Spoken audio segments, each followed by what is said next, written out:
Jun Moxie could sense that three powerful auras were currently rushing in this direction. Regardless of whether they were friend or foe, right now was the most critical time for Mei Shuiyan, and she must not be disturbed. Therefore, he immediately escaped into the ground. Mo Xiaoyao and the other two venerables' speed was exceptionally quick. With their full power, they covered the space of several hundred zhang in almost an instant and landed in the middle of the gorge. As they lifted their eyes and looked, they saw only the swirling snow. The place was exceptionally quiet, and not even half the shadow of a human could be seen. This was the place where a terrible lightning tribulation had just taken place. How could there be no human traces at all? This should be the place. The calculations can't be wrong. But why isn't anybody here? Could it be that my judgment was wrong? Mo Xiaoyao furrowed his brows and said in a low voice, "There's no mistake. I can sense that this was the exact spot as well. Everyone, let's look around the area carefully." Jia Qingyun said. "Something's off." Wei Kongkun's brows furrowed deeply, and his face turned somewhat strange. "Xiaoyao, we've both experienced the tempering of heaven's lightning before. To this day, it haunts my dreams, and I can still remember that scene very clearly. Back then, after I successfully broke through, the entire area was charred as black as charcoal. Everything was burnt to a terrible extent. Even the mountain peak I was on was struck by lightning so hard that it nearly collapsed. My guess is that your situation was not much different as well. But look at this place." He sucked in a deep breath and continued, "Judging by the might of that lightning storm just now, even if these three mountain peaks were reduced to flat ground and leveled with the gorge, it wouldn't be a surprise at all. After all, that lightning storm was simply too terrifying. But this place is simply too peaceful. Not to mention the mountains crumbling, even the snow on the ground hasn't been stirred much. Xiaoyao, don't you think that this is too abnormal?" Mo Xiaoyao's eyes gleamed darkly as he nodded. "It's exactly as you said. I thought of this problem earlier as well. For such a phenomenon to appear, there are only three possibilities. First, that person was well prepared and his strength had reached the very peak of cultivation, allowing him to directly dispel the lightning bolts completely into formlessness. What's the second possibility? The second possibility is that that person has a magical treasure on his body that can absorb or dispel the power of lightning." Mo Xiaoyao looked around him and continued, "The last possibility is that this piece of land is unique and has the ability to absorb lightning without sustaining damage."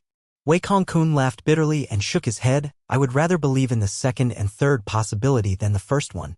If it's really the first possibility, that person's strength must be so great to the point where it could cause the entire world to despair. I don't think even saint-level experts can do this. It's indeed enough to cause one to despair." Mo Xiaoyao nodded his head and said. The expression on his face was impossible to describe with words. "However, there's one thing that we can be certain of. Even if that person does not possess that terrifying level of strength, his abilities are at the minimum not below ours. That's a clear fact." "Indeed, this point is without doubt." The other two nodded rapidly in agreement. "We've most likely come a step too late. That person has already finished breaking through, so he must have left immediately. If it were us, we would do the same as well." Mo Wudao looked silently upward at the sky for a moment, then finally shook his head. "Let's go. That person probably hasn't gone far. But judging from the situation before our eyes, he probably hasn't suffered any injuries. Our previous plan was based on the person being severely weakened after the breakthrough, giving us a definite chance of success. But now, with just the strength of us three, it's impossible to take down that person without paying an equivalent price. If that person's strength is truly that great, we might even incur his displeasure if we went searching for him now." The three exchanged a glance and departed. Only until they had gone very far, met up with their troops, and left toward the Silver City again did Jun Moxie finally heave a sigh of relief.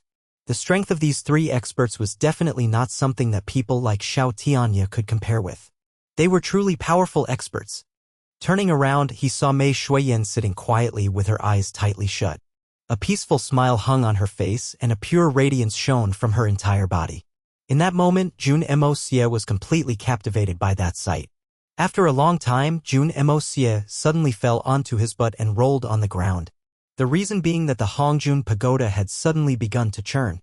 Jun Moxie only felt as if his head was being pricked by tens of thousands of needles. Ever since he stopped releasing spiritual chi earlier, his mind had been in a highly anxious state due to the arrival of the lightning tribulation. After that, the three venerable experts appeared, causing him to use the last of his strength to burrow into the ground. While the enemy was around, he didn't feel anything strange because of the adrenaline.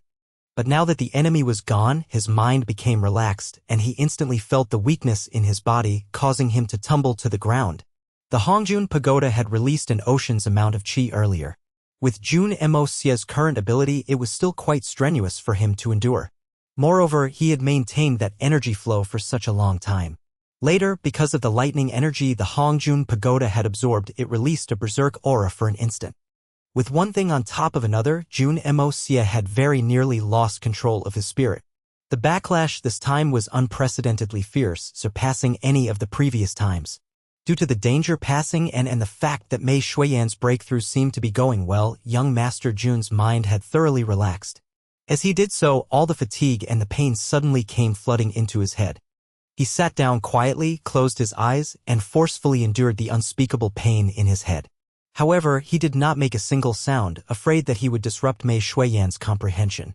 Jun Moxie's facial muscles contorted violently and his body shook and spasmed uncontrollably. Sweat poured down his face in large beads, drenching his clothes thoroughly. The ground's temperature was extremely cold, and once the steamy sweat came into contact with the chilly air, the snow instantly evaporated and turned into white mist which swirled around his body. This time, the white mist was not spiritual chi, but water vapor. It was Jun Moxie's sweat. Just like that, he continued sitting for an unknown amount of time until he completely lost consciousness. After a long time, Jun Moxie finally began to stir again. He could feel a pair of gentle hands wrapped around him, lightly wiping away the sweat on his face. At the same time, a boundless, warm, and powerful Shen Qi flowed continuously into his body. He opened his eyes slowly and saw Mei Shuiyan's worried face above his. "How do you feel?" Jun Moxie smiled weakly and asked, "What does it feel like to complete your breakthrough? Did your strength improve a lot?" He glanced around and found out that they'd already returned to the camp. And right now, they were the only two people in the tent. He tried to move his limbs, but his entire body was wrecked with aches and pain. The pain in his head had not subsided due to his loss of consciousness. Instead, it felt even worse than before, as if 10,000 needles were pricking at his brains nonstop. In just a short moment, his forehead was lined with sweat again. It was simply too painful. "Moxie, don't move, lie down and recover in peace. Your mother and Qing Han were here just now, but I told them to go back and rest first and that I'm going to treat you and cannot be disturbed. I thought that you might have some words to tell me."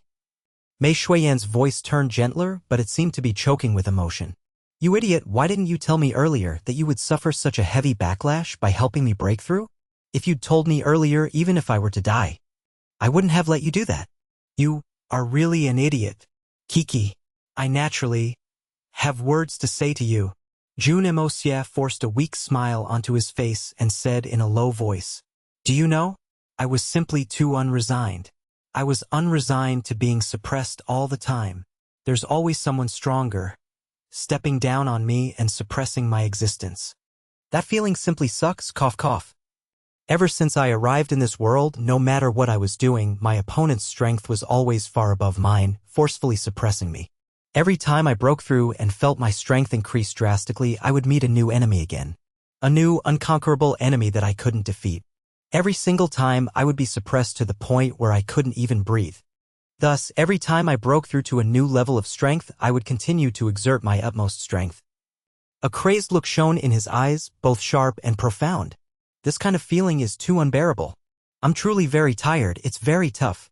However, I refuse to allow myself to remain suppressed by others, not against any kind of opponent. I am the evil monarch. I am the king of darkness.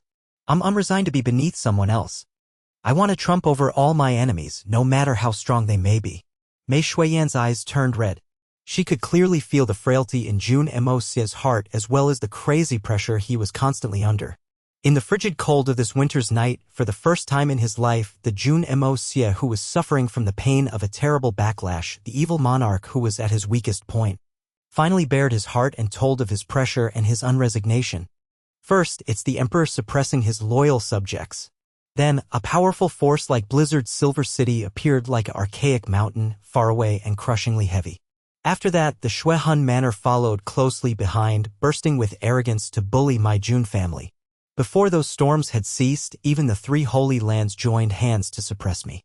Behind them is perhaps the misty illusory manner, or perhaps some even more powerful force. Jun Moxie closed his eyes and his face glowed with anger. Not mentioning the things in the future, the trump cards that the three holy lands hold are seemingly endless. Just when I thought that supremes were the strongest experts, a superior supreme popped out. When I assumed that that was the peak, a whole bunch of venerables appeared. Then, now there are saints who command those venerables. This kind of pressure has left me truly powerless. It feels as if no matter which direction I turn in, there's an immovable mountain standing there. I feel aggrieved. Truly King aggrieved. Jun Moxie drew a shaky breath and lifted his chin proudly. A cold light shone fiercely in his eyes. Therefore, I shall smash them apart. I shall grind them all into pieces. Each and every single one of them. This sentence was spat out through his gritted teeth, one word at a time. That's why I chose to spread the news of this fight for Silver City several months beforehand. I wanted to let the entire world know. I've had my fill of being suppressed. I want a roaring battle. I want to take back everything my Jun family has lost, whether it be the debt of blood or pride, whether it be honor or lives. Whatever is owed to me, I want to take every single bit back, and with interest. Thus, although I knew that the three holy lands would definitely interfere and try to suppress me again with their powerful strength, although I know that this choice would be fraught with danger, I still chose to fight. I choose to destroy my path of retreat and charge forward regardless. Because I'm truly fearful. I'm afraid that if I continue to hide and retreat, my will to fight will be completely corroded away. Jun Moxie leaned exhausted against Mei Shuiyan's arms. His brows were tightly furrowed as he endured the unspeakable pain in his mind. However, his eyes were clear and sharp. You've said before that this is a fight for pride, and that the terms of the battle are not fair. But I've still decided to go down this path, and although you disagree, you still chose to support me fully. The three holy lands' target this time is not you. It's me. I believe that even if I backed off, retreating as far as to the edge of the heavens, they would still corner me until I have no paths left. Jun Moxie's lips were curved in a cruel manner. In that case, I'll rather give them a heaven-shocking fight. This battle is the truly important battle. If we are victorious, we will be received as an equal, able to fight independently and defiantly against the three holy lands. If we are defeated, we will be doomed for eternity. Therefore, we cannot lose. But I was unable to improve my own strength, so I could only use my strength to raise yours. Jun Moxie looked steadily at Mei Shuiyan. As long as you manage to progress to the 4th level of the Venerable Realm, even if we lost this time, it wouldn't be a terrible loss. That's the most basic guarantee. I need to be guaranteed of everyone's safety at the very least before I can talk about other things. Even if this method is dangerous, I have no choice but to risk it. Mei Shuiyan's tears flowed like a fountain and she laid her head on Jun Moxie's chest, feeling the pressure in his heart. The more she thought about it, the more her heart ached. Even if she was encircled and attacked, even if she was left on the verge of death, she would always have Tianfa Forest behind her as her shield. As long as she did not die, she would always be left completely undisturbed the moment she returned to Tianfa Forest. Nobody would dare to enter Tianfa Forest to deal with her. Even saint-level experts would not dare. But Jun Moxie was different. He could only face everything himself. He seemed arrogant and unwavering. But that was because he had no choice but to be like that. He had already lost all paths of retreat a long time ago. Behind him was the Jun family, a huge yet delicate family. The moment Jun Moxie failed to withstand the weight, the entire Jun family would instantly be torn to shreds, to a point where even the chickens in the family would not be spared. The pressure on Jun Moxie was simply too massive. Help me up. Jun Moxie could feel his teeth chattering with pain, but he still gritted them forcefully and grunted again. Help me up. Mei Shuiyan supported his neck and pushed him up. He sat firmly on the chair, but she had no idea what he was trying to do. Now, I want you to use your aura against me. Jun Moxie panted heavily and said. His eyes were blazing with a crazed madness. Use your powerful cultivation, release your aura and lock the pressure on me. Focus all your aura attack on me alone. You've broken through and I want to break through as well. Jun Moxie panted heavily and raised his hand. Come. Use your aura and pressure me. Hurry. Mei Shuiyan looked dumbly back at him. Moxie, are you all right? To use her aura to attack at this point, wouldn't that directly kill him? Especially since she had just broken through not long ago, her ability to control her strength was still far from refined. Back in Tianxiang, the venerable Duju also used his aura to suppress me, but I ended up profiting from it. Jun Moxie knew that if he did not explain things clearly to her, Mei Shuiyan would definitely not use that attack on him. Thus, he could only explain to her patiently. The heaven-earth spiritual qi here, furthermore, is tens of times greater than it was in Tianxiang. He used his own strength to draw upon the power of heaven and earth, turning it into a pressurizing force, a tangible force. Jun Moxie gasped weakly for breath and continued. I don't know what that method is called, but I know that such a technique is similar to your world cage. Thus, I'm sure you can do it as well. Trust me, doing so is very beneficial for me.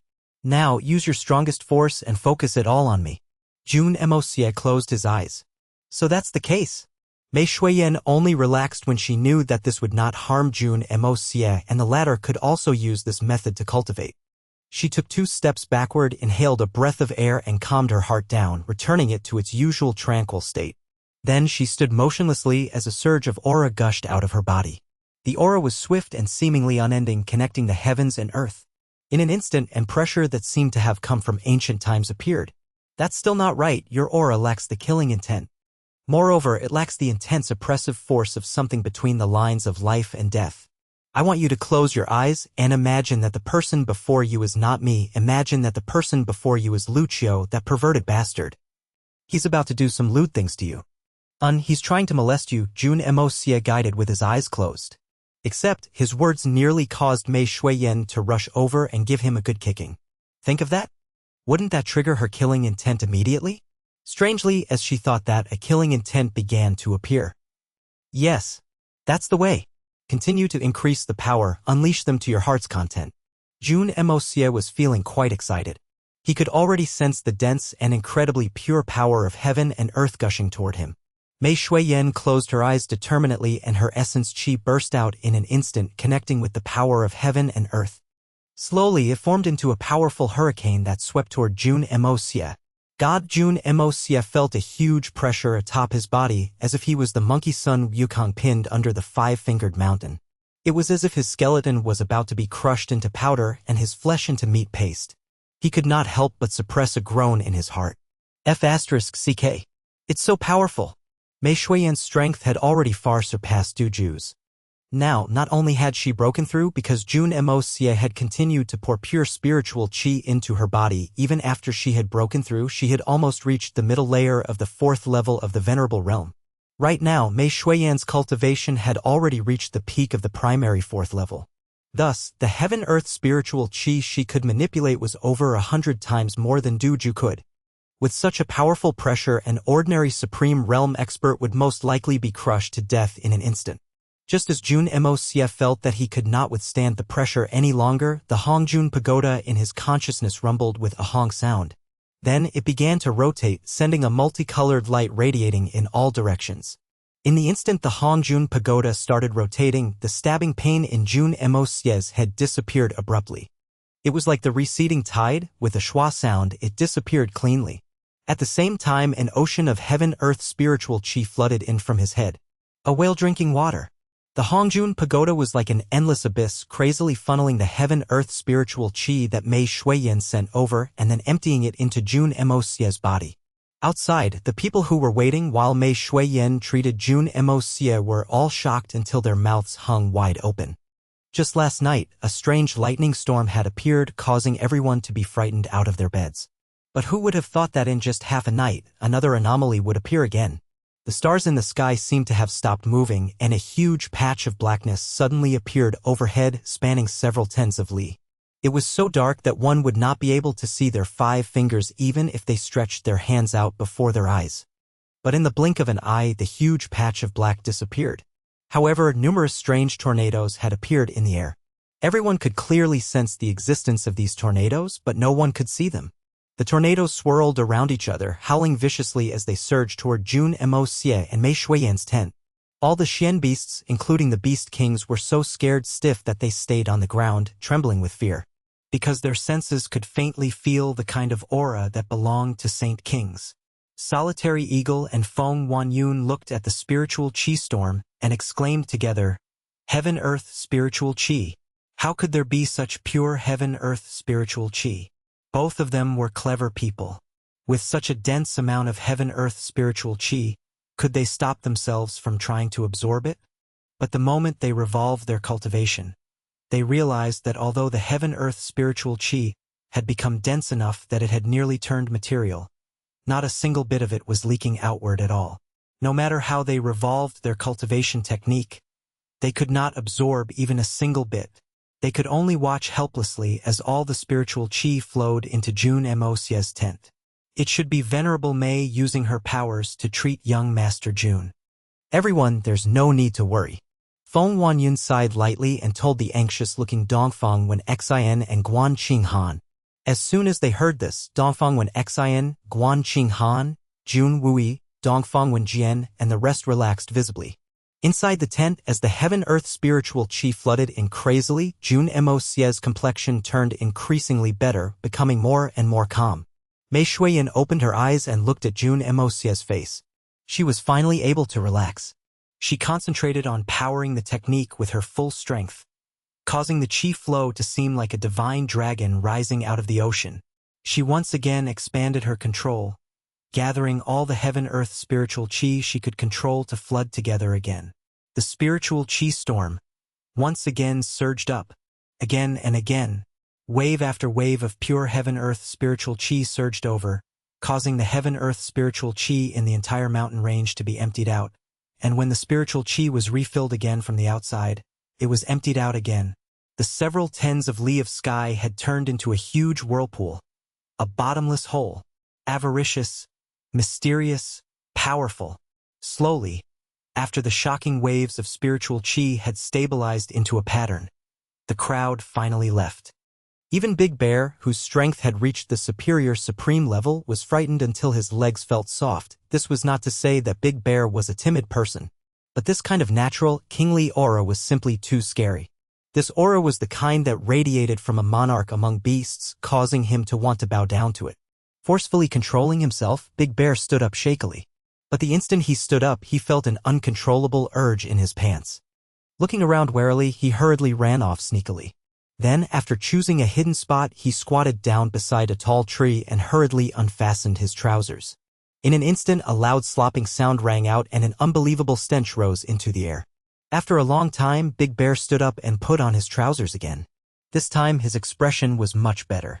Having relieved himself, even his mood had improved greatly.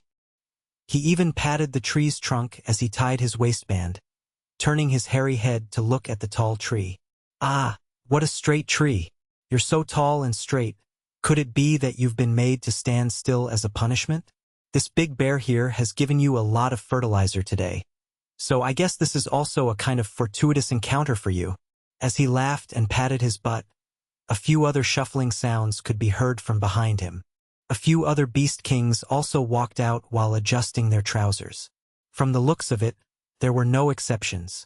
It seemed that everyone had been scared silly by the aura. Their faces were all pale and colorless. However, these beast kings were still better than before. In the past, when they came across a powerful expert breaking through, they would crap themselves on the spot. When the 6 great beast kings broke through back then, the entire Tian Fa forest was covered in landmines. At least, these Xian beasts now knew how to take care of their own face. They also learned to cherish their clothes, even going as far as to find a discreet spot to settle their weakened stomachs. They've truly improved. Mei Shuiyan's powerful aura was simply too shocking for them. This was far above that time when the 6 great beast kings underwent their advancement. Even a strong fellow like Big Bear was filled with a trembling heart. Although Mei Shuiyan had already controlled the aura to the best of her capability, doing her best to concentrate it completely on Jun Moxie and not affect anyone else, the boundless pressure still covered the entire area. Even if there wasn't any real killing strength in it, the Xian beasts were still affected greatly. This was an aura that even in their bloodline, they were naturally submissive to.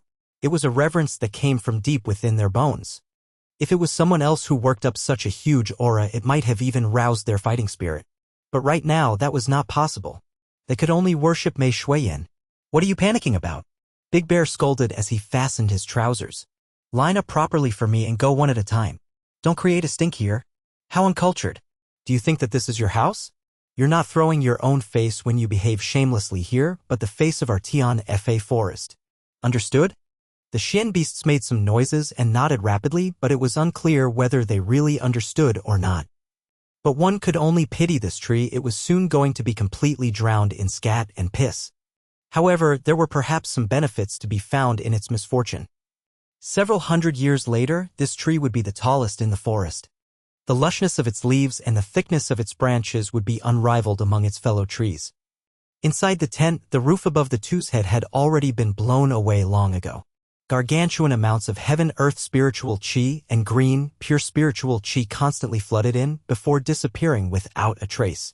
This small tent seemed like a black hole that swallowed an endless amount of heaven-earth spiritual qi. Young Master Jun's face turned redder and redder, becoming extremely radiant to behold. In fact, it turned to a horrifying shade of purple before suddenly reverting back to its normal state. Jun Moxie signaled for Mei Shuiyan to stop. She nodded and instantly pulled back her aura, dismissing her killing intent and allowing her aura to stabilize. This round of refueling had filled the Hongjun Pagoda with so much spiritual qi that it was nearly on the verge of exploding. The amount of spiritual qi it held was now greater than even before it had expended anything. As for the spirit energy in Jun Moxie's body, it had risen greatly because of the large amounts of spiritual qi that had passed through his body. Right now, he could once again feel the precipice of a breakthrough. Perhaps with a bit more comprehension and a bit of fortune, he would be able to break through to the 5th level of the Hongjun Pagoda. Right now, there was only a thin barrier separating him, as thin as a piece of paper. With a single poke, it would immediately break. In the process of this, Jun Moxie could clearly feel the invasion of his heart demons. His 7 emotions and 6 sensory pleasures rose as they tried to lead his heart astray. His past life, current life. All the events that had happened in his 2 lives flashed through his mind, every single scene vivid and clear. His heart would be filled with rage one moment and tender love the next. Then, he would suddenly be consumed by greed and then become full of happiness. His eyes glowed red with hatred, then shrinked with fear in a split second. All kinds of complicated feelings interchanged within his heart. Extreme joy, extreme grief, extreme love. In that moment, Jun Moxie could only hold on resolutely to the sliver of consciousness in his soul. As for everything else, he completely did not bother himself with them. No matter how much the disruptions were, they were unable to shake his mind. Regardless of what kind of illusions they were, whether he died or his wife and children torn from him or his family completely destroyed, even if his loved ones were dying in front of his eyes, his heart would not waver. It was as if he couldn't see the illusions. It seemed like only an instant had passed, but it was also like he'd experienced the rebirths of thousands of lives. When he opened his eyes again, he actually felt a sense of sorrow and a distant feeling no matter what the illusion in front of him was. It was as if he'd really lived 1,000 lives and returned to reality again. Even the instant he looked at Mei Shuiyan, he couldn't help but feel deeply shaken deep within. Because in that moment he actually felt a strange distant feeling. They were a short distance away and yet seemingly poles apart. Do you feel a disconnect with everything before you now? No matter who and what it is? Do you feel a loneliness as if you'd experienced countless centuries and millenniums? Mei Shuiyan smiled lightly and looked at him as she asked in a strange voice. She was, after all, a person who had walked through the same path before. The moment she saw Jun Moxie's expression, she had already determined what he'd gone through. Exactly. What's the reason for that? Or could it be that everyone who broke through would feel like that? Jun Moxie tested his essence qi and felt a golden energy rumble in his veins. The energy seemed boundless and his strength felt limitless. It was as if he could lift up a mountain with a single hand. Generally, that's the case. From what I can tell, you are at the 2nd level of Venerable right now. This thing clearly happened before my eyes, but I can still scarcely believe it. How truly inconceivable. To think that your breakthrough would be so quick and so smooth, and so extremely odd. The strange look in Mei Shuiyan's eyes intensified. Once a person was successful in their breakthrough, they would instantly feel a slight disillusioned feeling. It's truly as if they'd experienced countless lives, and these experiences were in fact real to them. Even when their senses returned to reality, they would instead feel a sense of unfamiliarity with it. Back then, I spent 3 whole years before I managed to adjust my views back to normal. That is you. Jun Moxie blinked and smiled. Who is this young master? I'm a supreme genius. There's no way I would be as dumb as a silly girl like you. Look, I'm alright already, haha. His eyes and his expression turned, and in an instant he completely recovered back to normal. Mei Shuiyan widened her eyes and looked at him completely speechless. Who would have thought that this baddie whose face was even thicker than the city walls would recover right after breaking through? This was simply too unbelievable. One had to know that that was an experience of the thousands of rebirths, the wheel of samsara. Could it be that even that did not have any effects on him? Could it be that this fellow was truly heartless to such a ridiculous extent? Or could it be that peerless geniuses were really all like that? Silly lass, you've forgotten about a very important matter. Jun Moxie looked at her gently. At the time of this peerless genius's breakthrough, I had already found love in my heart. Furthermore, the object of that love is right beside me. Thus, I was able to walk out of that state so quickly. When you broke through back then, your heart was completely empty. Although you were unfettered, you were also devoid of feelings. That was why you went through 3 years of disillusionment. And when you were breaking through to the 3rd level, you were bound by your 7 emotions. You need to understand that love is the origins of life. Throughout the endless rounds of samsara, only love is eternal. If you put it like that, it does make sense. Mei Shuiyan fell silent for a long time before nodding seriously. I was originally a heartless person, and nothing could affect me at all. There was no most heartless, only more heartless. But for some reason, the heavens had granted me another life, one filled with love. Whether it's family love, the love between friends, or love of lovers, I've managed to experience them all. Thus, right now is the time when I'm the most complete. Which is why, although this trial couldn't be called completely harmless, it was truly not a large obstacle, and I could naturally recover very quickly. Jun Moxie smiled lightly. His face was only left with a trace of warmth, and his aura had changed greatly. A kind of natural grace and bearing slowly appeared through his body. So what about you? Did you comprehend anything after breaking through to the 4th level? Jun Moxie smiled and looked at Mei Shuiyan. Did you comprehend any heaven-shocking abilities? The kind that could instantly wipe out tens of millions of people. How could there be such an exaggerated ability in this world? Mei Shuiyan rolled her eyes and pouted. However, I've indeed gained some profits. Only, compared to a monstrous character like you, mine is only a small matter. The method you used to break through was simply too unique. To think that you could use the powerful aura that others use against you to break through. Furthermore, there's no harm in using it at all. That's simply too inconceivable. This mystery was undoubtedly something that Mei Shuiyan would never understand even if she thought about it for 100 times. This matter is indeed queer and can only happen with me. Even if I explained it to you in detail now, you might not be able to understand. Besides, I also only knew of this method not long ago. You can call it an accidental finding even. Jun Moxie thought for a moment and said. Thinking back to the incident with Du Ju, he could not help but to laugh. Let's go, I think everyone is worried sick with waiting. Mei Shuiyan nodded and followed after him. Since Jun Moxie did not wish to talk about the matter, she would not ask further. Some matters were secrets that belonged to Jun Moxie alone. Even if he wanted to explain them to her, she wouldn't listen to it. Because she could hear the intense loneliness and melancholy in his words. I was originally a heartless person and nothing could affect me at all. There was no most heartless, only more heartless. But for some reason, the heavens granted me another life, one filled with love. This sentence sounded like nonsense and was difficult to understand. Even Mei Shuiyan was unable to comprehend the meaning behind it. However, she could hear the oddness in his voice. Thus, she chose to not ask.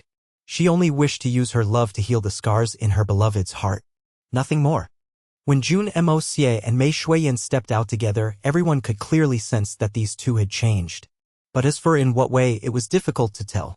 They only knew that they'd changed, and greatly too. After so long, the camp finally calmed down. The crowd slowly dispersed, only leaving Jun Wuyi, Dongfang Wen Xian, Solitary Eagle, Feng Wanyun, Jun Moxie, and Mei Shuiyan. Tomorrow will be 2nd day of the 2nd month, and the date I've set when I said, destroy the Silver City when the flowers blossom in spring.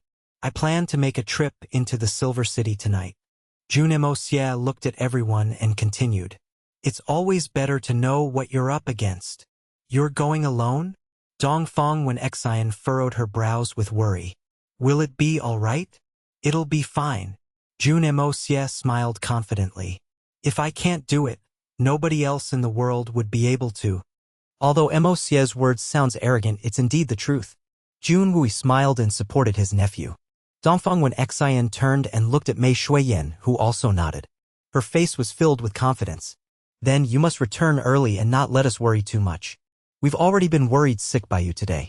Dongfang Wen Xian sighed and said in a somewhat apprehensive tone. The heart of mothers were always like that. Even if their children were extremely capable, they would still be that child that needed their sheltering. Jun Moxie nodded rapidly and turned to his uncle.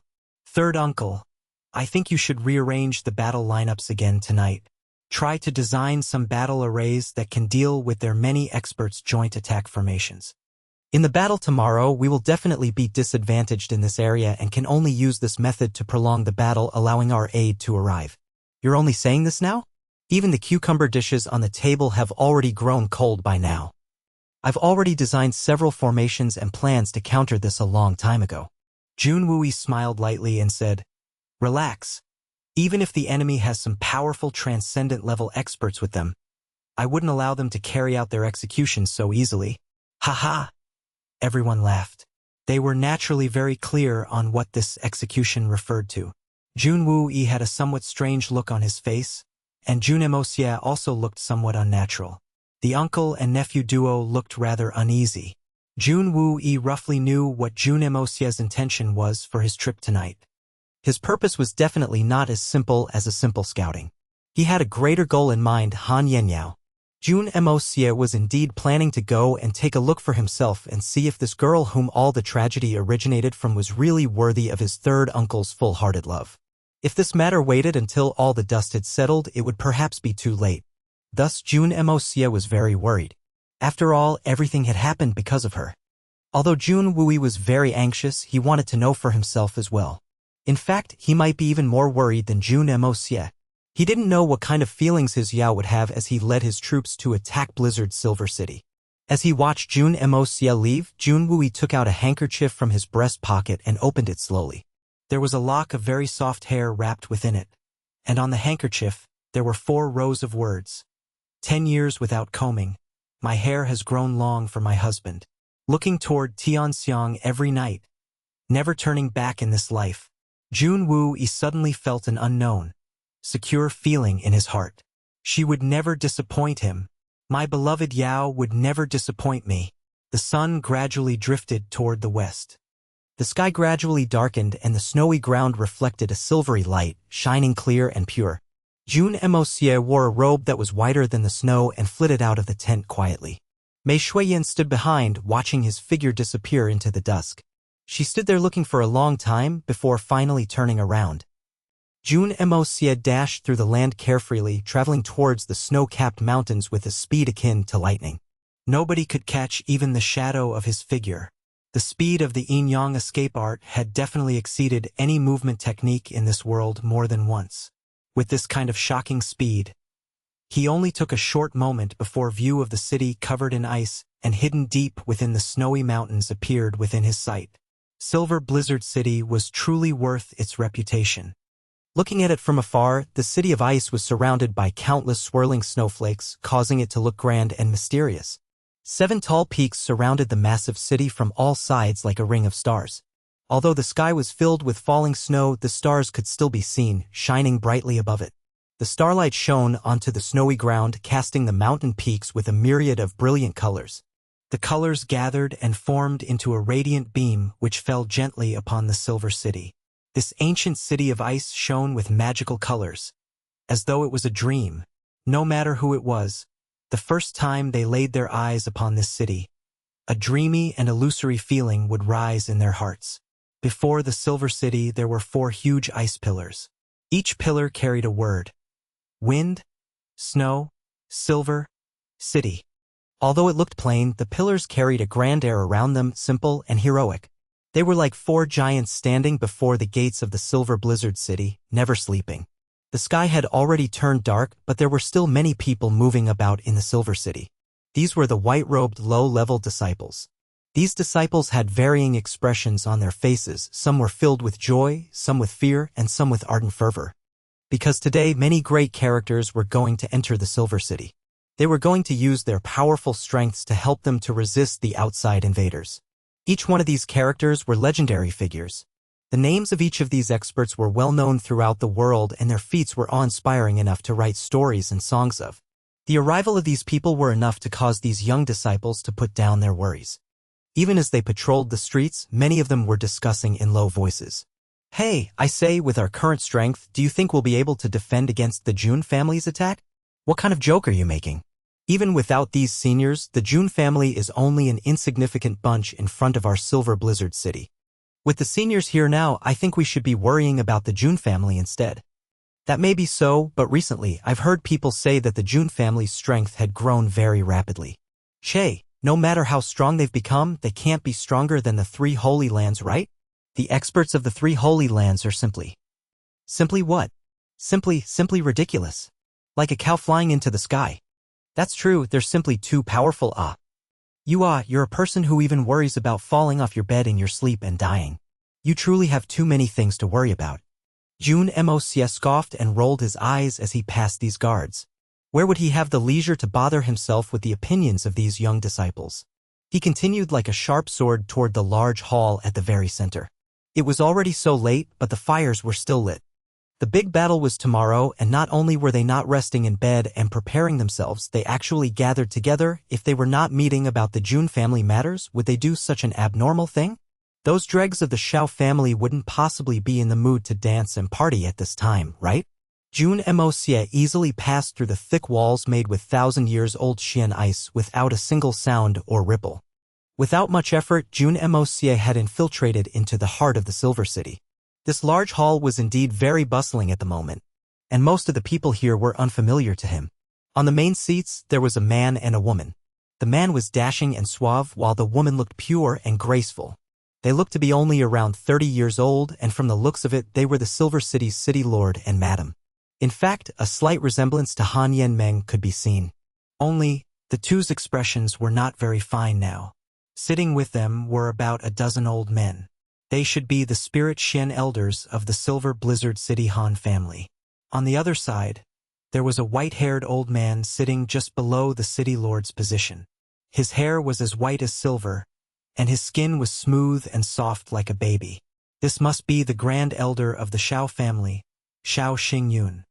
Because Jun Moxie could immediately tell with a single glance that this person's Xian Qi cultivation was at the 4th level of Spirit Xian. Furthermore, he had been stuck at this level for a long time. He could see clearly now that he'd broken through, that there was a mysterious break along his meridians. And this break would result in him being unable to step into the truly powerful levels of the Supreme Realm for the rest of his life. This should be the work of his grandmother back then. Jun Moxie could not help but praise his grandmother in his heart. This grandmother was quite something. Her methods were truly ruthless. Without making a sound, she'd cut off the future path of her enemy. Behind Xiao Xingyun, there were another dozen over white-haired and white-bearded old men. Their clothes were white as snow, and from the looks of it, they were from the Xiao family. Opposite them, 3 middle-aged men were seated. Their expressions were lofty, and their bearings were natural and unrestrained. Their faces were like warm jade, but their eyes shone with a cold, dazzling brilliance. In the deepest part of their eyes was an archaic aura, as if they transcended beyond mortality. Of the 3, not a single one looked simple. From a glance, it was obvious that they were the leading characters of the 3 Holy Lands. Behind the 3 were Xiao Tianya, Hua Fengwen, and Chu Wuqin. The 3 of them didn't look much different from the last encounter except for the mostly inconspicuous anger and helplessness on their face. How could they not be angry when they failed to scare the enemy and even got their comrades killed? It was one of the sulkiest moments in the 3 venerables' lives. Only the 6 of them from the 3 Holy Lands were present, but it was more than sufficient to represent the authority of the 3 Holy Lands. When Jun Moxie sneaked into the hall, Han Zhanmeng was saying slowly, looking concerned, "I'm sure all of you know what the root cause and happenings that have led to the situation today are, so I will not elaborate on those. As for the matter about the Jun family, I suggest we wait and only react. If we participate in any preemptive attacks, I'm afraid we will be blamed for winning with numbers, and the reputation of the three holy lands might be damaged. Xiao Xingyun snorted. So can I take that you mean the Xiao family has to bear all the consequences because it's all our fault? I see, all you want is to give up on us and hand us over to the Jun family so that there will be no more conflicts and battles. You're exaggerating what I've said. Han Zhanmeng remained calm. I'm just trying to say that it's all just karma. I'm sure you know that justice may be sometimes late but never absent. Everyone knows what happened in the past. Are you trying to say that you can bully the Jun family but you can't accept the fact that they'll seek revenge one day? So if you can face the Jun family this time and fight them off, of course I won't be stopping you. Han Zhanmeng made an awkward smile. Then what if we can't? Aren't you still hinting that the Silver City will not help our family even if we are going to be slaughtered? Xiao Xingyun laughed coldly and started sharply at Han Zhanmeng. Am I still exaggerating? Let me ask you.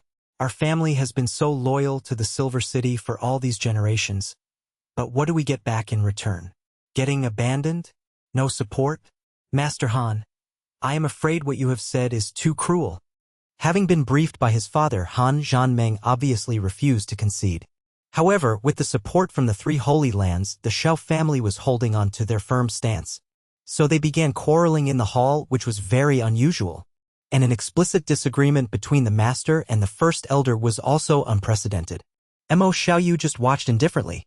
He had no intentions of interfering. First elder, do we have to trace back all the things you did in the past? Han Zhanmeng's wife Xue Shuangqing frowned. Did your family consult us when you sent your men for the Jun family?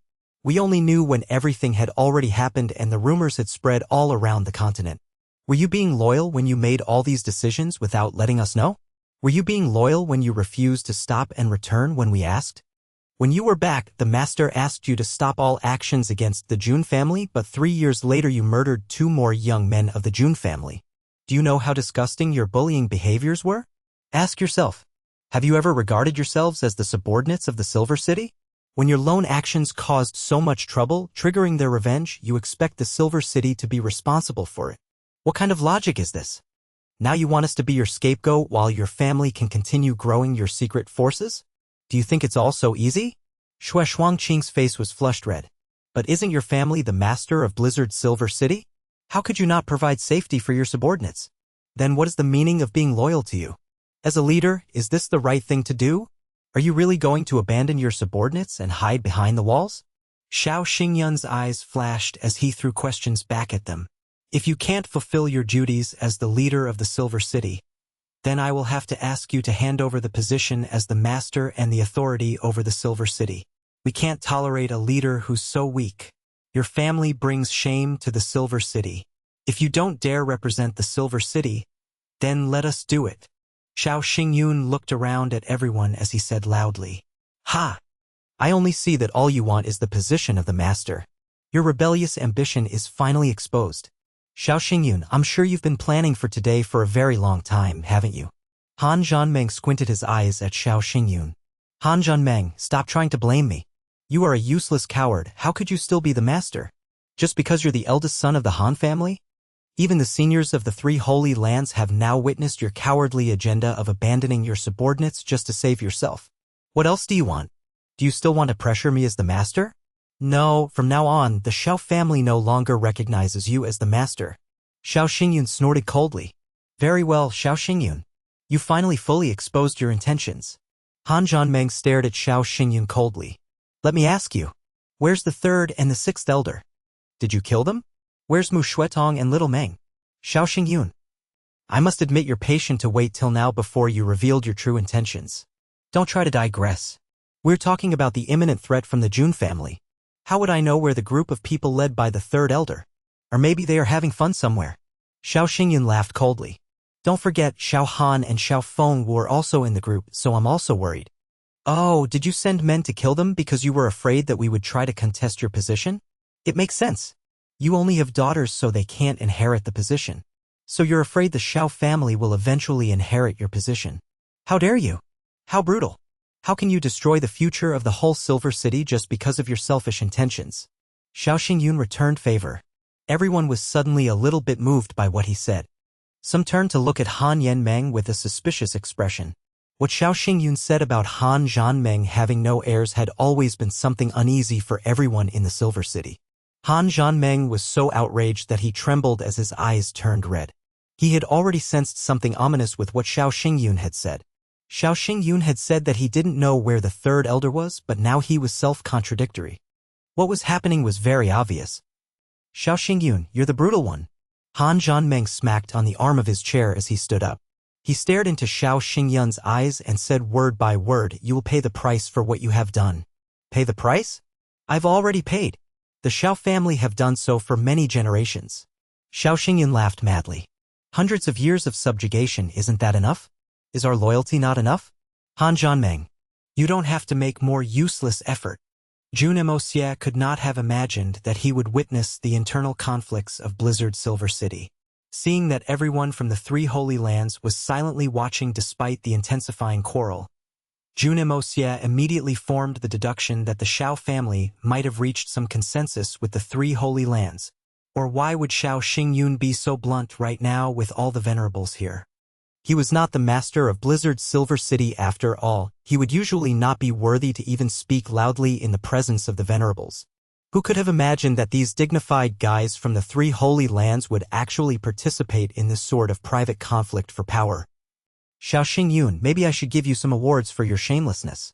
The group led by the third elder had died. The two survivors from the Han family would not have enough time to come up here. But those from the Xiao family were still alive despite sustaining permanent injuries. They must be hidden by the Xiao family somewhere in the city. I will get them and let them expose your agenda. I will see how the hypocrites from the three Holy Lands react. Jun Moxie snickered darkly and flew forward with a whoosh. 13 people were deployed for Blizzard Silver City back then, 6 elders and 7 swords. On top of that, Xiao Han, Mu Shuitong, Han Yanmeng, and Xiao Fengwu also went. The third elder, fifth elder, and 7 swords were surrounded by Xiao family and had died in the battle. However, the Xiao family had deployed 4 elders. Second elder Xiao Buyu, as well as the 6th, 8th, and 9th elders, and they were definitely not wiped out. Jun Moxie had driven Xiao Buyun to self-destruction after making him strip and dance in front of everyone, while 6th elder was killed when Jun Moxie stabbed his sword through his chest. However, he did not kill the remaining 2 elders but merely chopped their legs off. As to the 2 youths from the Xiao family, while he had killed Xiao Fengwu, he only made Xiao Han a thoroughly crippled man. It did not look like he did not survive, so it made no sense for him to disappear without a trace. You guys wanted to get the Lord's position in a fair way. How could it be that easy? Yes. I just want to make you people uncomfortable. Let you guys chew on flies while you're eating. I want to see how shameless you can get. If I can't toy you pieces of sh*t to death, I'm not Jun Moxie. Jun Moxie bolted across. As he flew, Mo Xiaoyao, who had been resting with his eyes closed, suddenly lifted his head and glanced at the Grand Hall with suspicion in his eyes. Though his glance was not directed at anyone in particular, the threatening aura from the thunderous look in his eyes was enough to silence all the bickering people. With his 4th-level spiritual sense, Venerable Mo Xiaoyao clearly felt a great presence which appeared and disappeared suddenly. He scanned around slowly, alertness and suspicion in his eyes. Unable to locate the source, he closed his eyes unwillingly. Could it be that my intuition is wrong? It was not wrong, there indeed was someone, and from his skills, his abilities don't seem to be beneath either of us. Wei Kongkun quietly transmitted to Mo Xiaoyao. Mo Xiaoyao nodded and quietly replied, observe and react. If he appears again, let's combine forces and force him to reveal himself in one strike. Once Jun Moxie was out of the hall, he quickly spread his spiritual awareness around, checking every single room, not missing a single thing, at an extraordinary speed. This was his own spiritual awareness and was extremely difficult for anyone to discover it, even for experts with greater abilities than Jun Moxie. This was a skill he had attained in one of his breakthroughs, Heaven's Net Awareness. Vast as the sky, as mysterious as the universe, everyone can see it, but no one can feel it. Although this was the Great Silver City, it did not take much effort to finish searching the entire place. The results were, however, very unexpected. There was nothing? Was the Xiao family really that unscrupulous to kill off 2 of their own experts for the sake of the conspiracy? There was probably no need to go that far. Jun Moxie frowned. He suddenly dove down with a whoosh and started searching underground instead.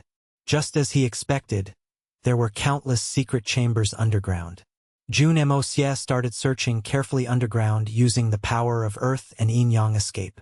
He was forced to a halt when he reached the vast space beneath the Silver City Hall.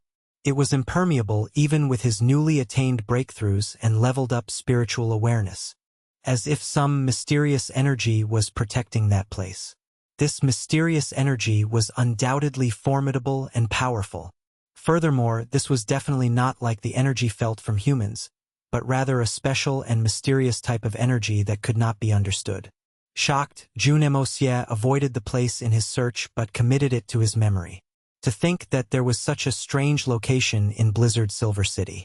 He would definitely have to go and see what was going on when he had the time. Just as he channeled the spiritual awareness to the left, he finally perked up. Found it. Jun Moxie cut right through the soil to the location. Wasn't this Xiao Han who was lying on the bed in this secret chamber? Jun Woo-yi was merciful enough to only strip him of his martial arts. But Jun Moxie was not going to let it go that easily.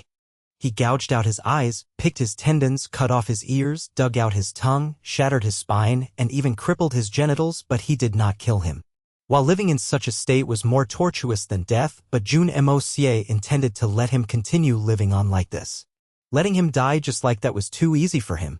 Hence when he was slowly tormenting Xiao Han, he also instilled life force in him.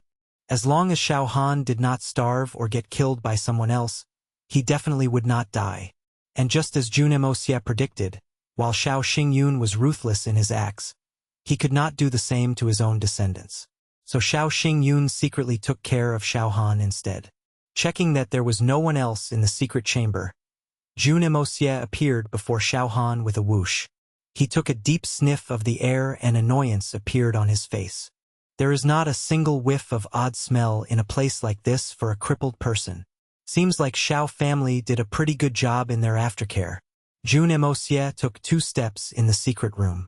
While Xiao Han could not see, but his senses were still very sharp. Noticing that someone was near him, a look of confusion spread across his face. Jun Moxie leaned in and whispered beside Xiao Han's ear, grinning. Xiao Han, I know you can still hear me. When I sliced your ears off, I did not burst your eardrums, so take a guess, who am I? A look of fear spread across Xiao Han's disfigured face. He shook his head aggressively, making incomprehensible noises with his tongueless mouth. Just as I expected, you still can hear. And to be able to correctly guess who am I, you're still pretty smart. Living like this feels great, doesn't it? Jun Moxie said gently, yet harsh cruelness could be detected in his tone. I came by today to add on one more dish for you because I realized that you've been living comfortably, way too comfortably. How could this be allowed? I'm extremely disappointed. Xiao Han struggled at all his might with a fearful look on his face, pleading for mercy. Relax, I definitely won't kill you. Ha ha, I cannot bear for you to just die like that, and now that you're so obediently lying still, why would I use vicious methods on you? Smiling, Jun Moxie took a medicine bag out and opened it. Grabbing Xiao Han's chin, he shoved the medicine down his throat and said, "This is medicine that I had prepared specially for you. There is only one in the whole of the Xian continent, and no one else in this entire world other than you is worthy of using it. You should be honored because you are unparalleled in this world now. After consuming this medicine, you will itch every day. It is an itch you will never be able to scratch, and it will itch so much you will want to kill yourself, but no one will be able to detect any problem. What you did to Jun family and all that you did to my third uncle, how could I not repay you properly?" Laughing, Jun Moxie continued, "Take it as I helped you achieve your great name of becoming the #1 in the world for itching." He then took out a small golden dagger and swiped 1,000 evil 10,000 poison fruit across it before pricking Xiao Han's fingers and toes with it. It was really a gentle pricking. Neither the flesh or skin were damaged. I know you are extremely sharp in your senses, so you must be wondering why is it that not even your skin is hurt. Don't be too disappointed, because soon your fingers and toes will start to rot, bit by bit. Don't worry, you won't die from it. It should take a few years before it reaches your neck, so slowly enjoy it, Xiao Han. This is the repayment of the Jun family." At this point in time, Xiao Han was already screaming in pain. The medicine had already taken effect. As he began to shiver, Jun Moxie laughed and disappeared in a flash. In the secret chamber, Xiao Han shook his body with all his might until he fell off the bed.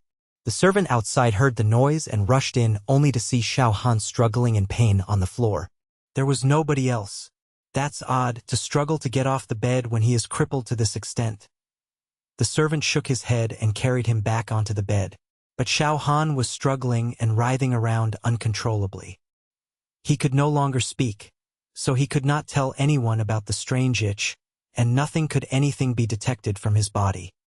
He could only bear it as no one else could see his misery. Furthermore, the pain on his fingertips and toes was spreading, extremely painfully, but the tendons in his hands were already damaged. He could not write to convey the pain he was going through. He could only bear with this torture until the end of his life. Xiao Han's current miserable state had never existed since ancient times, and it seems like only Jun Moxie could think of such a cruel torture method. This must be retribution for his wrongdoings. Jun Moxie flew out of the room, controlling the soil with ease, quickly located where the 8th and 9th elders were hiding, not far from Xiao Han and in a much comfier environment. While both of these people had lost their legs, nothing else was taken from them. As a result, their Xian skills still maintained its original standard. Furthermore, the chambers they resided in were spacious and had everything provided almost like a small house. The 2 elders were currently killing time playing chess and drinking tea in the 9th elder's chamber. They were even served by a few women. Donned in white, the 2 elders looked lively as they continued in their chess, and the smell of freshly boiled tea leaves wafted throughout the space. At such a sight, even Jun Moxie felt a little envious. This is the life immortals lead? What the *CK? Living more comfortably than even me? Are you 2 even crippled? Jun Moxie was jealous. And with no doubt making Master Jun jealous came with severe consequences. Jun Moxie drifted in swiftly, and with a gentle flick of his finger, the 3 girls fell unconscious before noticing anything. Jun Moxie never killed women, he was a gentleman after all. Otherwise, there would be 3 corpses on the floor instead. Jun Moxie, it's you. The 8th elder immediately recognized him. Deep resentment could be seen from his eyes. How did you get in here? The 2 elders glanced at each other, and the most negative thought sprouted in their heads. Could it be that Blizzard's Silver City has already fallen to the enemy? But didn't Elder Brother say there were hundreds of experts from 3 holy lands that were helping us handle the Jun family? How could we lose so easily? How I came in shouldn't be of importance. What is important to you guys is that I'm here to congratulate you too. You will be leaving this place to see the sunlight again. Ha ha ha. Are you surprised? Jun Moxie didn't have time to waste grinding teeth with them, so he swiftly blocked their acupuncture points. With his current abilities as a 2nd-level venerable, defeating these 2 spirit Xian experts was effortless. His opponents had no room for retaliation. He easily restrained the elders and moved on to the next part of his plan. Divine light burst forth from his eyes. Great Spirit Deterrence Technique. This time, without any external help, using his purest spiritual energy, he instantly hypnotized the 2. Under the influence of the demonic divine light from Jun Moxie's eyes, the expression of the 2 elders slowly changed from anger to confusion before softening to a gentle look of complete submission. The Great Spirit Deterrence technique that Jun Moxie had used this time and the one he used back when he was at the base rank of Sky Xian had the same theory, but the effects created were of different tiers. The hypnosis this time would be the most basic, but also the purest. Tonight, I will turn Blizzard's Silver City upside down. Jun Moxie let out a cruel smile, the demonic divine light in his eyes glowing brighter. Meanwhile, the argument in the Silver City Great Hall between the Han and Xiao families had reached a boiling point. Donning a sorrowful expression, Han Zhanmeng spoke.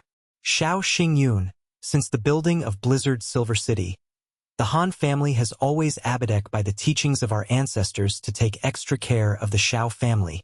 If there is any benefit to be gained, the Xiao family will get it first and Han family will only take from the leftovers.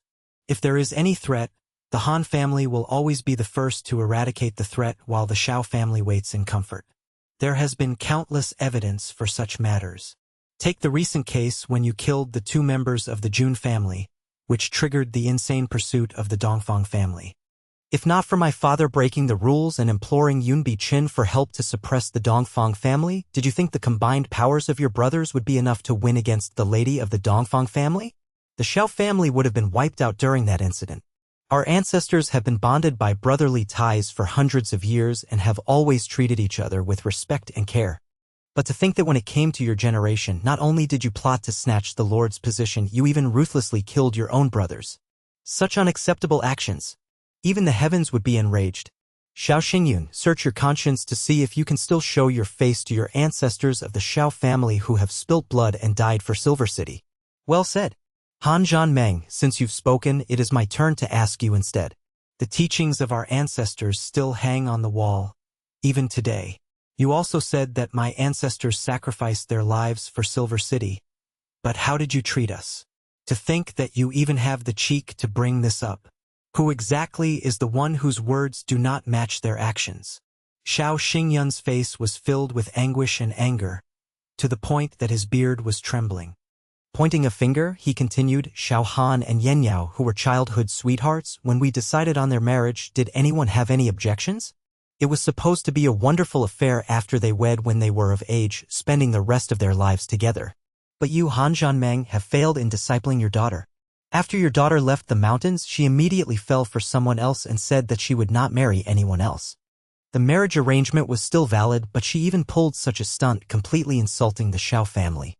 He sighed and continued, how can we let it go so easily after suffering such a great insult? I'm sure that if it's any other family, they would not let it go so easily either. But not only did you not reprimand your daughter's misdoings and even prevent us from getting our revenge, you forced us to swallow our grievances like that. The Xiao family is also one of the influential families. We have our pride and dignity too. Did you consider that? No, you didn't bother about our reputation and only sided with your daughter. What sort of logic is that? To not be allowed to seek revenge when his own wife was stolen. Which man on this earth would be able to swallow this humiliation? With bloodshot eyes, Han Zhanmeng spat, Xiao Xingyun, you don't have to twist the facts here.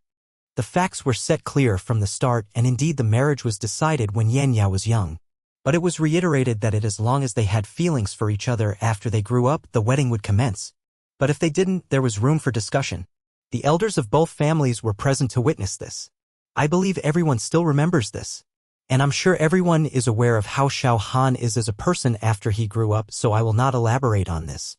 Only Yenyao had been against his actions from beginning to end, and even before they left the mountain for their training, she begged repeatedly for the marriage arrangement to be called off, and there was even an instance where she knelt before you for help. Did you forget about that incident?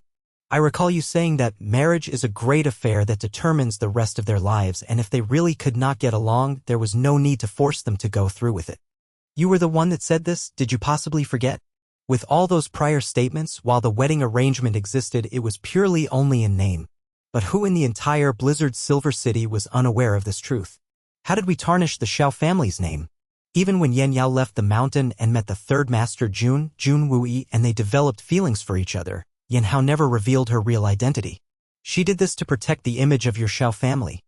All she wanted was to seek our approval after returning to officially call off the marriage arrangement and then reveal her real identity to Jun Wuyi so our three families can live together in harmony.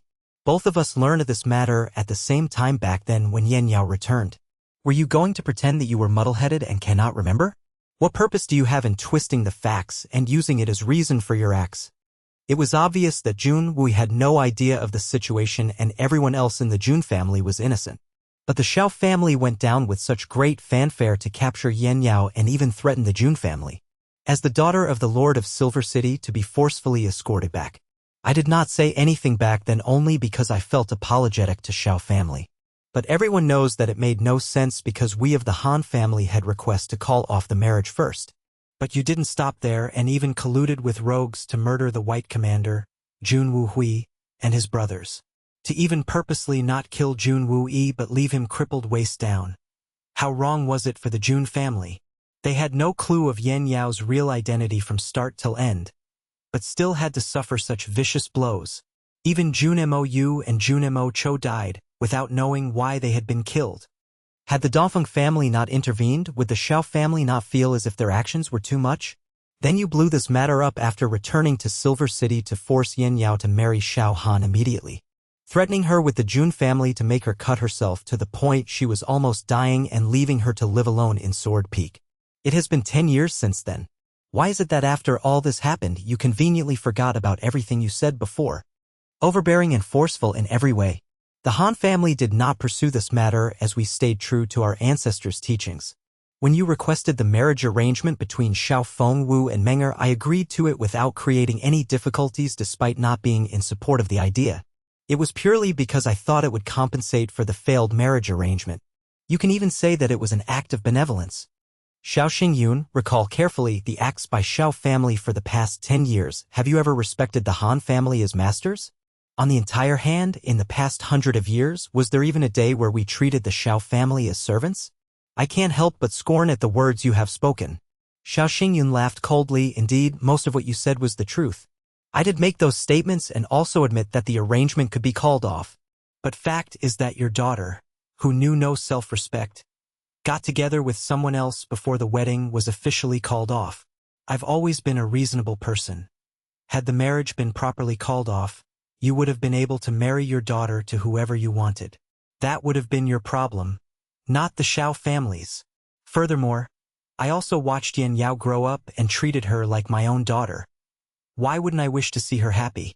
Even if she married into another family after the marriage was called off, I wouldn't have made things difficult for her, and whoever did would have faced my wrath. Can you even believe what you are saying? Han Zhanmeng felt like vomiting. It was so rare for someone to be this shameless. You drove your own daughter to a dead end, and you dare say you treat her as one of your own? To think that he had the cheek to say that. Xiao Xingyun couldn't be bothered with Han Zhanmeng and continued. This is where the problem lies. When the incident happened, Yan Yao did not call off the wedding officially because she could not bear to part with the title of daughter-in-law of the Xiao family. Were you going to deny this fact? The entire Blizzard Silver City knew that the marriage might be cancelled. But note, it was merely a possibility. Everyone knew the arrangement still stood. With this valid arrangement, she selfishly got involved with another man. Shameless and promiscuous, making a cuckold out of Xiao Han, marring our reputation. This is an undeniable fact. Han Zhanmeng, do you have any concerns with what I said? Xiao Xingyun, you're spouting nonsense. Xue Shuangqing trembled with anger. 10 years ago, you already made noise with regards to this, and now you are still bringing this up? Even if it was an agreement, it was merely a verbal one. Yan Yao was never married into your family and remained pure from start till end. How did we tarnish your reputation? Is the Xiao family even worthy of it? What do you think you are? Ha ha ha ha. Well said, now you have finally spoken from your heart. For the sake of Silver City, generations of the Xiao family have always served and worked our hearts out with loyalty. To think that you would question us on what we consider ourselves to be. To say that we were unworthy. Ha ha. Ancestors, did you hear that clearly? This is how the descendants of the Han family oppress us. Even for a lowly wife to scold the head of the Xiao family. Such great humiliation will not be tolerated. From today onward, the Xiao family will have nothing to do with the Han family. Xiao Xingyun laughed cruelly, and suddenly turned to face the painting of the ancestors of Blizzard Silver City. First ancestor Xing Chun. You lost your life protecting your sworn brother back then, but did you think that hundreds of years later, your own descendants would be humiliated and oppressed like this?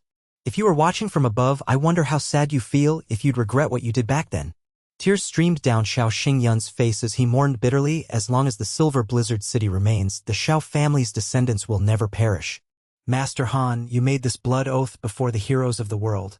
But to think that today your descendants are trying to wipe the Xiao family out. If you are watching, open your eyes and see how pitiful we have become. Xiao Xingyun, why you are utterly shameless.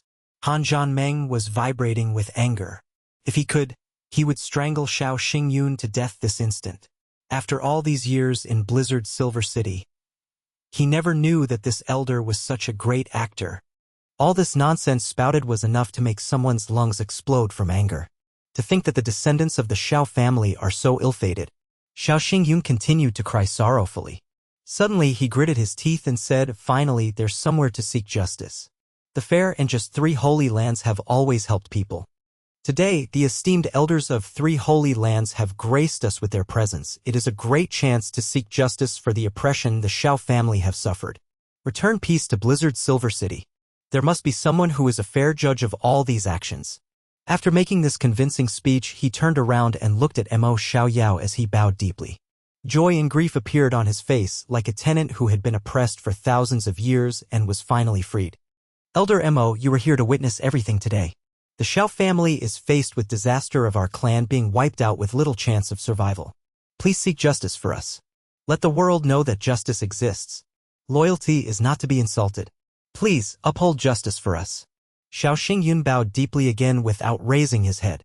Behind him, the elders of the Xiao family stumbled their way forward and knelt to the ground, crying, "Great Three Holy Lands, please investigate and seek justice for us." The synchronization in their actions and speech was incredible, almost as if it were rehearsed beforehand.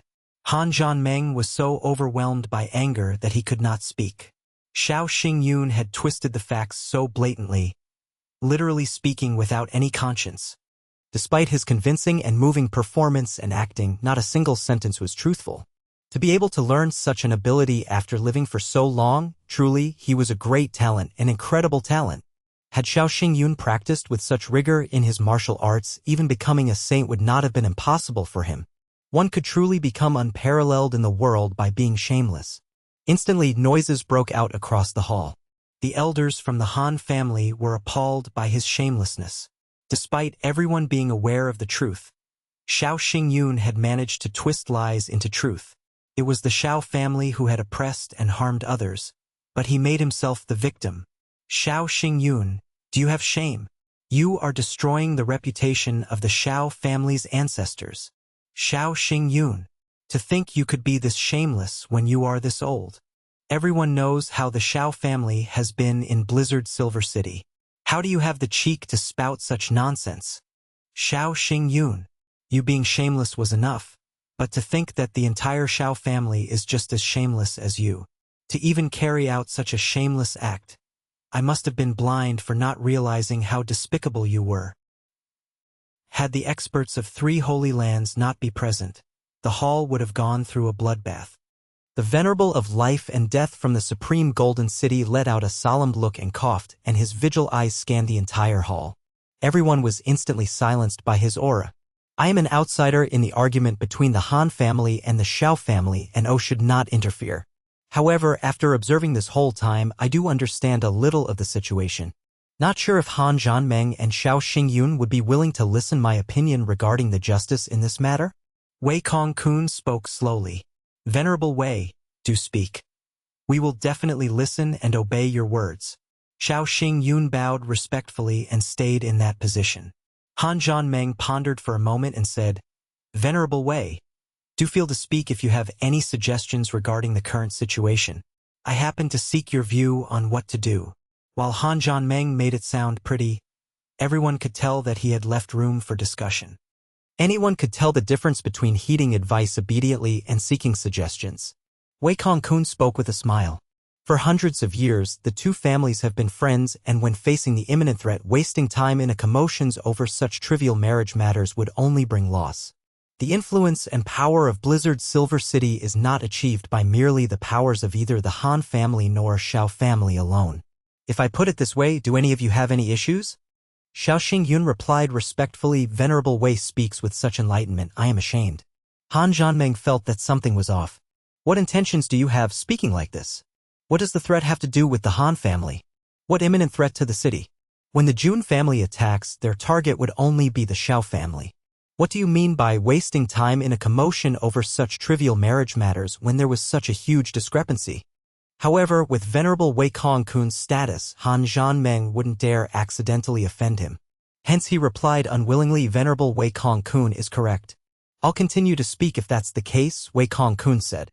Since the building of Blizzard Silver City, Han family and Xiao family have contributed and sacrificed greatly, or you can say Blizzard Silver City belongs to Xiao family and Han family, and there is no difference.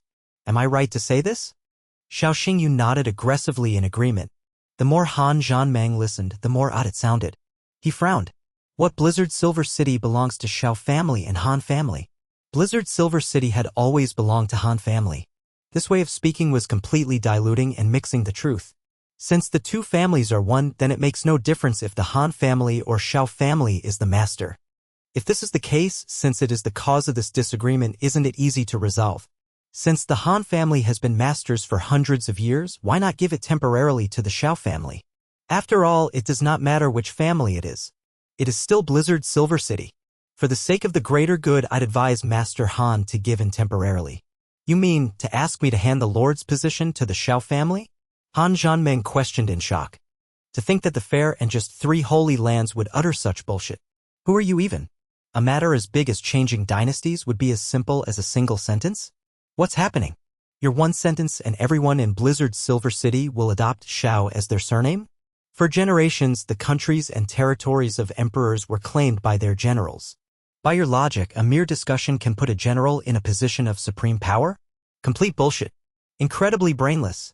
And someone like this is a commander of 3 holy lands? That's right, I made this suggestion out of goodwill. Both your families have been torn apart by who sits in the position of the Lord. To ignore the teachings of your ancestors and cut off the hundreds of years of friendship and brotherhood for this. Wei Kong-kun sighed. By letting the Shao family take the Lord's position today is a great way to prove the mutual respect your families have for each other. For the sake of this deep bond and brotherly ties of hundreds of years. Wealth and riches are superficial, what harm is there in letting it go? Furthermore, this will be a great affair that will be spoken about greatly by the people of this world. Brother Wei speaks sensibly. When the Han family moved into Blizzard's Silver City, the vow became the ancestral teachings for the generations without change over the past 100 years. This vow is the model example for the rest of the world. Mo Xiaoyao exclaimed. Today, the Shao family has become the lord of the city, naturally also having to make an oath to protect the interests of the Han family forever. Working in sync with just these few sentences, they forcefully changed the lord of the city. That's right. Before the experts of the 3 holy lands, I Xiao Xingyun swear that from today on, the Shao family will never abandon the Han family. As long as the Silver City still stands, the lineage of the Han family will never break. Through generations, we will be brothers, and this oath is unbreakable regardless of life or death. Xiao Xingyun's excited and joyous expression could not be hidden any longer. He had great control, but seeing that his lifelong goal was about to be achieved, he could no longer hold it in. He had also wanted to make an oath, but he was too overwhelmed to think of any fancy way to say it, so he just blurted out the ancestral oath of the Han family after changing one word. Furthermore, we have had countless commotions over the trivial matters of our children in recent years, which was truly inappropriate. I'm ashamed to my ancestors, to the care of the previous generations of Han family. I sincerely ask for forgiveness and assure that such problems will never happen again. Good. City Lord Shao is indeed a hero of a generation. To agree so straightforwardly, your sincerity is obvious. The oath you made was heartfelt, and your grace was righteous, as expected of a truly benevolent and large-hearted man. Jia Qingyun clapped his hands and said with a smile, "Today, this old man got to witness such a legendary occasion. It's truly a blessing." Shut up. A Han family elder could endure no longer and finally snapped. He no longer cared about who was in front of him. The eyes of the entire Han family had all turned red, and everyone could see that the 3 holy lands was obviously in cahoots with the Shao family, helping them snatch the position of the head of the Silver City. Everyone present had lived for a long time. How could they still not understand that the people from the 3 holy lands had come simply to deal with the Jun family and Tian Fa? But the Han family's attitude was clearly biased toward the Jun family. Naturally, the 3 holy lands would not allow them to be in charge, even if they had to disregard their reputation. They still made such a move to directly change the Han family's authority over to the Shao family. Such a matter was truly unprecedented. A shameless matter like this was actually described to be such a righteous affair. In that moment, the elders of the Han family nearly died of anger on the spot. "You told this old man to shut my mouth?" Wei Kong-kun smiled dangerously and looked at that Han family elder. "You truly want this old man to shut my mouth? Kiki, you'd better not regret it. Venerable Wei, please calm your wrath. This one has some words to say." Han Zhanmeng stood up and said, "What? You have some words to say? What words?" Wei Kong-kun narrowed his eyes and drawled slowly. "Could it be that you disagree with this old man?" A crushing pressure slowly descended onto the hall. The 3 holy lands are the leaders of the martial world. That has been the case since tens of thousands of years. This Han naturally has great respect for the 3 holy lands. However, although the 3 holy lands are the leaders of the martial world, they're not citizens of Blizzard Silver City.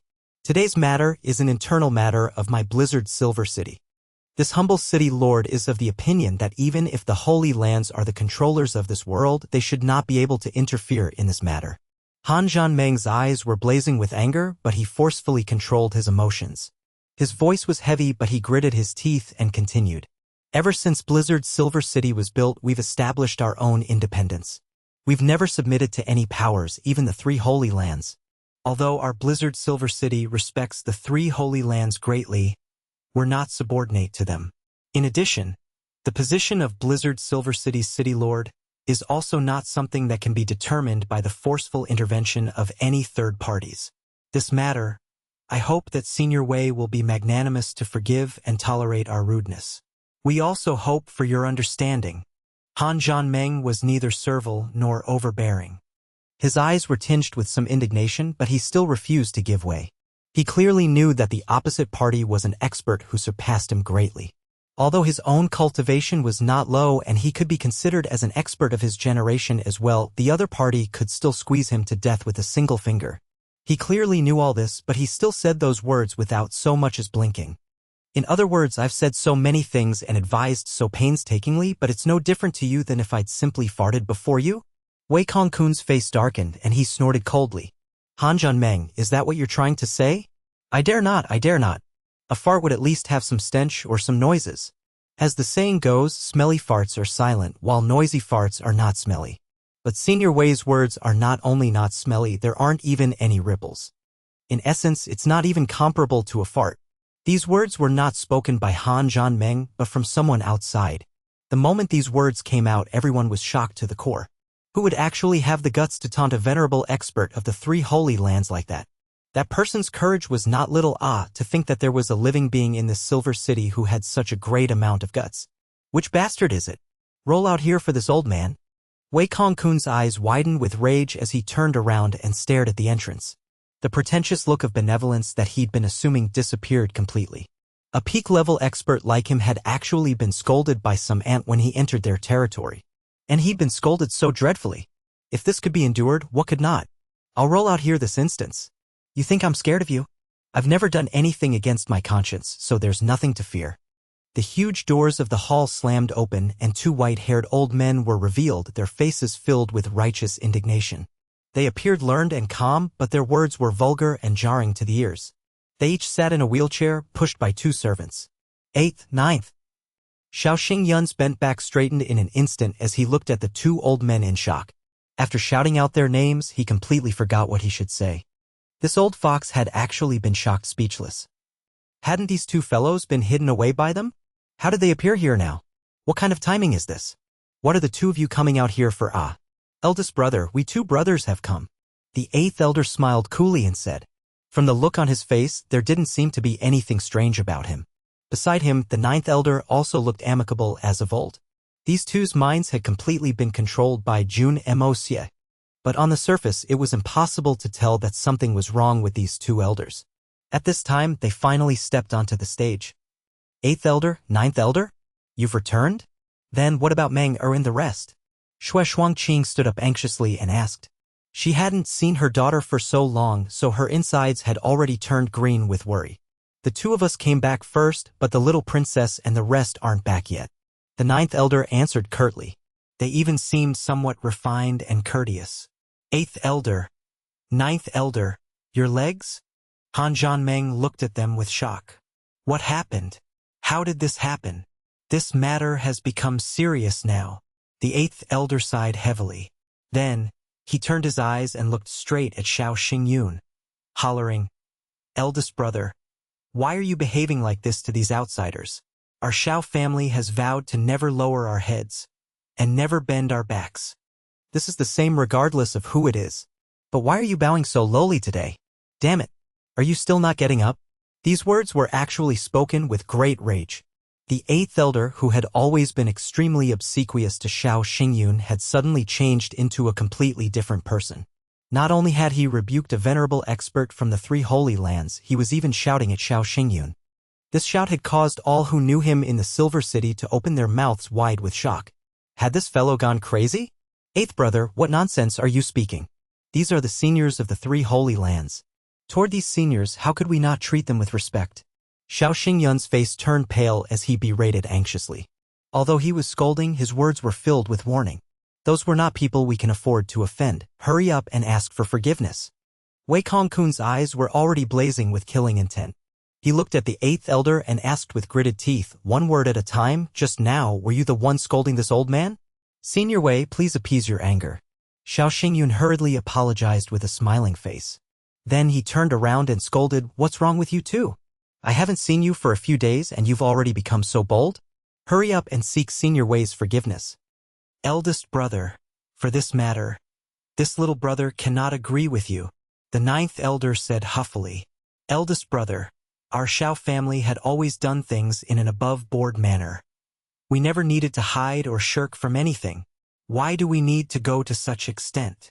What do you mean with those words? Han Zhanmeng and Xiao Xingyun both asked at the same time. In that moment, these two old enemies had the same expressions on their faces. Doubt and disbelief. Eldest brother, since we have the heart to rebel, we should do it forthrightly. Indeed, we couldn't bear the sight of the Han family since a long time ago. So what? The 9th elder stuck out his neck and declared in a heroic voice. Our Xiao family simply wants the seat of city lord. What the F***ck can anyone do about it? We've been planning for this in secret for more than 40 years. But what of it? You think that we're afraid of saying it out? With the current strength of our Xiao family, do we need to be afraid that the heirless Han family can change the situation? This old man is truly baffled. Are we afraid that they can flip over the skies and change the situation? This 9th elder's words were like a crazed person. His words were more coarse than the uncouth men in the streets, and expletives flew out of his mouth continuously. What nonsense are you spouting? Shut your mouth this instant, Xiao Xingyun roared. At this point, he was already somewhat at a loss of what to do. He'd obtained the support of the 3 holy lands with great difficulty, and taking advantage of the fact that the Jun family was at their gates, he would finally seize the position of city lord. He was on the very verge of success. The moment this matter was over, he would be the new city lord of Blizzard's Silver City. But who would have imagined that these two idiots would suddenly appear at the most critical moment and directly start spouting a bunch of nonsense? All his plans had been completely exposed. More importantly, these two happened to be the 2 most trusted aides of his. There was truly not much that they didn't know. Eldest brother, how am I spouting nonsense? Could it be that you don't remember the grand matter that we discussed together at the beginning? That was a matter that concerned our Xiao family for generations and ages to come. I would never forget it. The 9th elder widened his eyes and continued loudly. Over 40 years ago, you called all of us brothers together, and said that while our Xiao family has been in the Silver City for so many years, even if we didn't have any meritorious contributions, we've all given our share of hard work. Why should the Han family be the masters, while we take on the role of stewards? Even if our authority and benefits were larger, what meaning was there in that? It was our ancestor who established the Silver City back then. Why should the Han family be in charge? We must take back the Silver City. Let the Han family and those other people go to hell. Eldest brother, those were your exact words. Xiao Xingyun nearly fainted from anger, and his lips and eyes twitches uncontrollably. Anger and anxiousness intermixed, he hurriedly shouted, nonsense. When have I ever said those kind of words? Everyone in the hall turned their gazes and looked questioningly at him together. Eldest brother, what's the matter with you? A true man has the courage to take responsibility for his actions. So what if it's the Silver City? What's the Han family worth? A bunch of soft eggs, what are we afraid of them for? We'll just F***ck them all. The 9th elder leaned forward in his wheelchair, and his expression turning more unbearably uncouth. That year, the reason the 2 elders Xiao Yu and Chun Feng died on the west frontier, wasn't it done by this little brother and you personally? They were the biggest tumors in our hearts back then, weren't they? Since we've already done the deed, is there still any reasons to be afraid? The reason the Han family's numbers are dwindling the past few years, wasn't that the result of our handiwork as well? Just thinking back to the disbelieving expressions of those 2 undying old fools back then still makes this little brother laugh. How delightful. Haha. Xiao Xingyun stared at him dumbly, his mouth gaping widely and his eyes unblinking. Looking at these 2 brothers of his that seemed quite sober, he suddenly felt his head swoon. He stumbled slightly and brought a shaky hand to his forehead. In that moment, he felt as if he were in a dream. Exactly, ah. Eldest brother, this is the same as that time in the grasslands.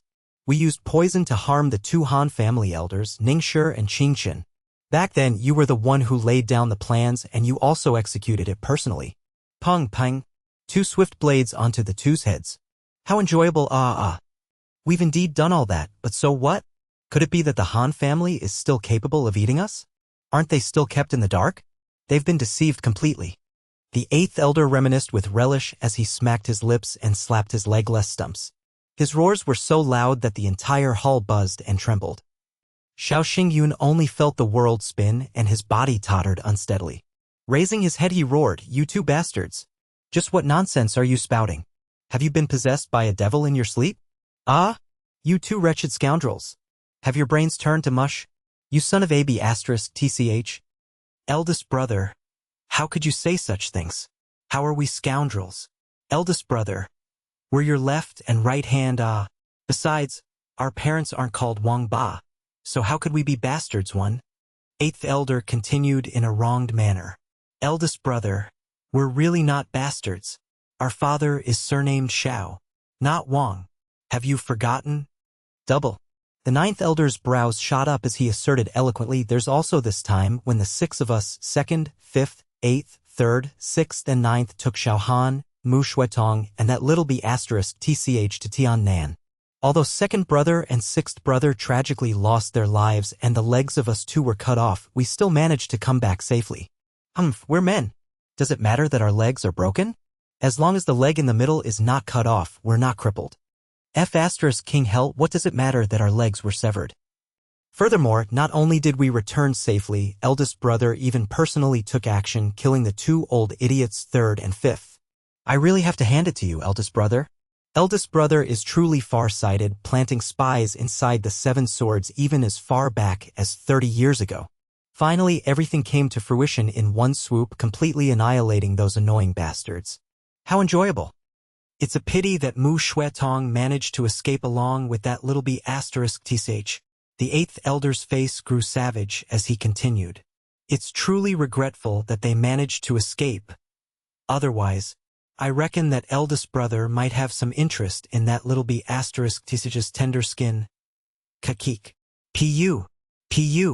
Han Zhanmeng and Xiao Xingyun both spat out a mouthful of blood each.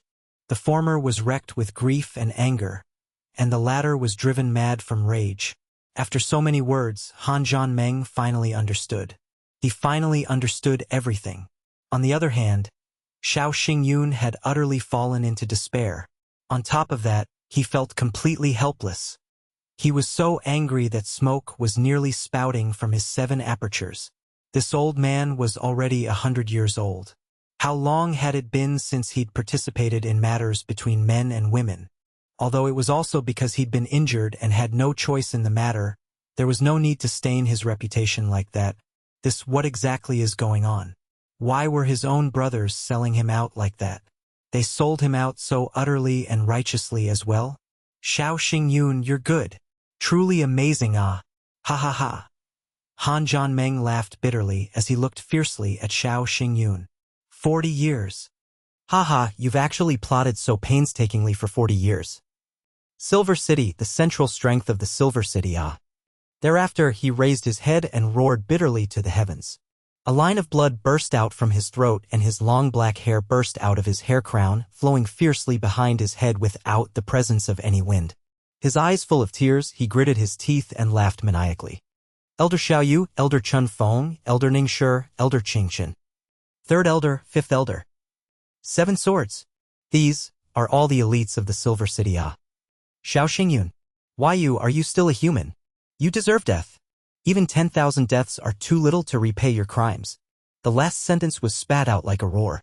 Han City Lord gathered the entirety of his Xian Qi and his voice blasted out like thunder from the heavens.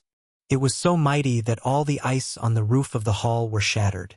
The entire great hall even shook a few times. Xiao Xingyun took multiple steps backward in shock, completely at a loss of what to do. His eyes were filled with perplexion and alarm. Such an anomaly had far exceeded his calculations. Furthermore, this strange event had happened at the time when he was at his proudest. Being struck down from heaven into hell, he still hadn't had the time to react. Han Zhanmeng stepped forward aggressively, his 2 eyes red with blood. Gritting his teeth forcefully, he growled, Xiao Xingyun, what else do you have to say for yourself? These things were confessed from the mouths of your own blood-related brothers. Can you still deny them? I truly didn't think that you could be such a despicable, human-faced beast. Han Meng, don't be so emotional. That's just their one-sided story, they're completely baseless fabrications. Xiao Xingyun looked at his two brothers hatefully. This old man has always done things in a clear and above-board manner. I've never went against my conscience, how could I have done such despicable things? Han Meng, you're truly skilled to think that you've even managed to buy over this old man's younger brothers? I really have to admire your methods. To go to such extent and even use such despicable measures, are you still able to face the heavens and your ancestors? To think that you're actually capable of employing such a lowly scheme. 8th, 9th, we're blood brothers, are you really going to malign your eldest brother like that for the sake of an outsider? Will you be able to face our deceased father and mother after this? Are you capable of facing our Xiao family's ancestors? Have you forgotten the many years of our brotherly sentiments? The two of you have truly let me down. My heart aches terribly. Can you two not speak with conscience? Xiao Xingyun truly had not let down his title as the ancestor of shamelessness. His face had not even resumed its color and he already began to make the best and most effective counterattack. Only his manner of saying it was somewhat weak. This time he did not have the imposing bearing of a bully anymore. Everyone here was an experienced expert of the martial world. How could they not see if one's words were true or not? However, despicable people were indeed adept at despicable methods. If at this time, as long as the 8th elder and the 9th elder once again changed their words and pointed their fingers at the Han family, saying that it was Han Meng who lured them with benefits to say those words, the situation would instantly change once again. Eldest brother, what words are those? When have the two of us betrayed you? How are we not speaking with our conscience? How can you say such a thing? The 9th elder's neck grew red as he fumed.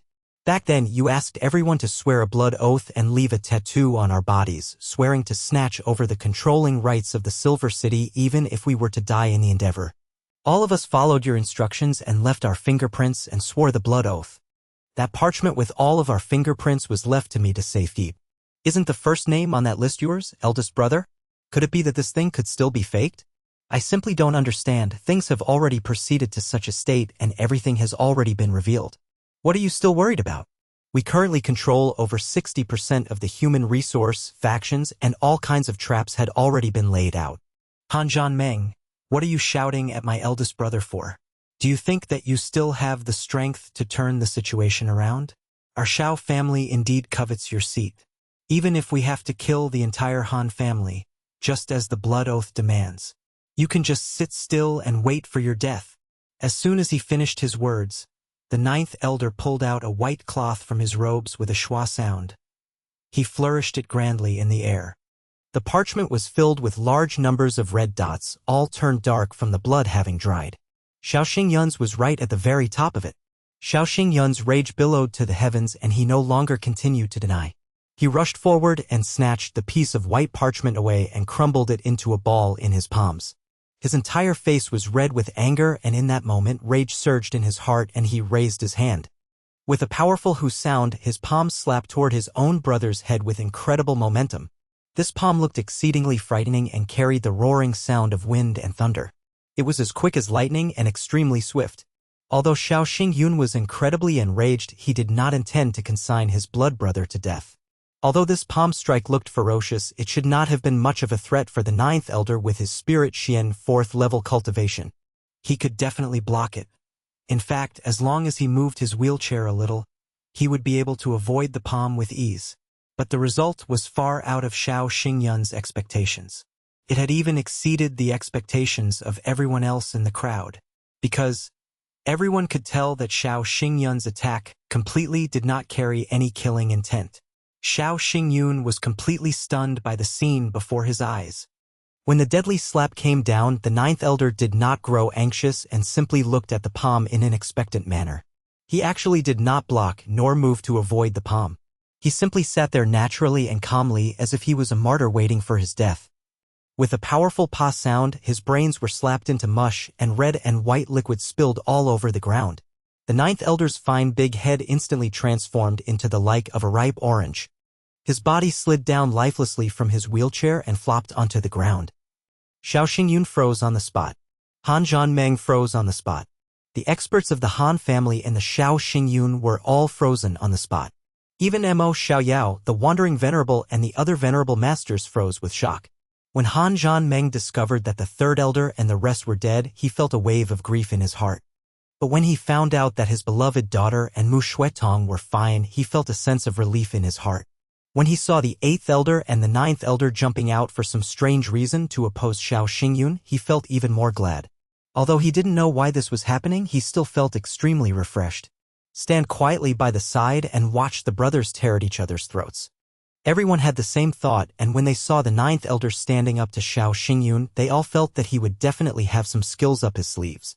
At the very least, he wouldn't be slapped to death in one strike, right? But it was exactly this extremely unbelievable thing that unfolded before everyone's eyes. The 9th elder was like a mud man breaking apart with a single swipe. No, it was more like falling apart with a single touch. Such a result had caused everyone to gasp with shock.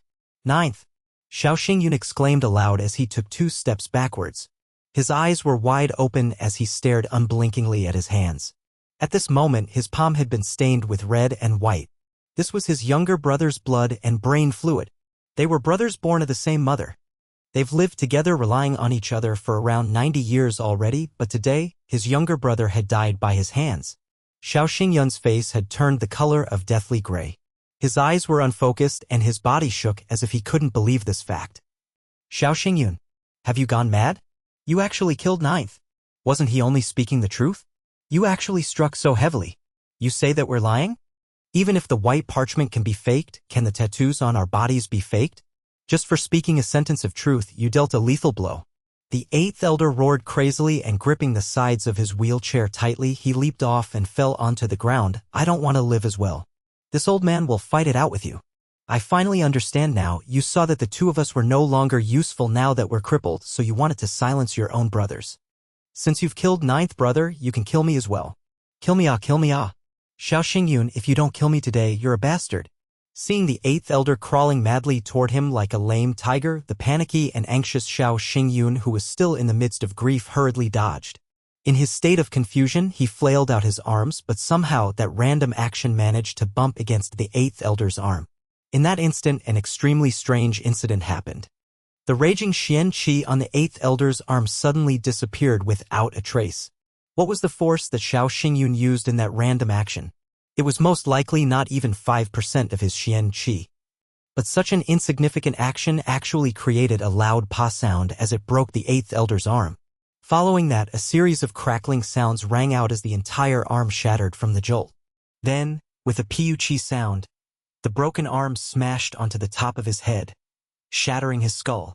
The 8th elder flew through the air and his body emitted a groan-like sigh as it fell and landed heavily on the ground, where it twitched for a moment and completely stopped moving. Xiao Xingyun howled wretchedly as he stared at his arms with disbelief, watching the blood dripping down his hands. He had completely turned as dumb as a wooden chicken. This old man had finally paid the price for his ambitions and his despicable actions. And this price was so very heavy. It was so heavy that nobody on this world could bear it. Killing his own 2 brothers whom he had lived with all his life. Furthermore, he'd killed them in the most cruel fashion. A palm strike to the head. Both events had taken place in a short time. All of a sudden, the originally stern atmosphere of the great hall was filled with the thick stench of blood. Everyone on the scene looked at Xiao Xingyun with shock.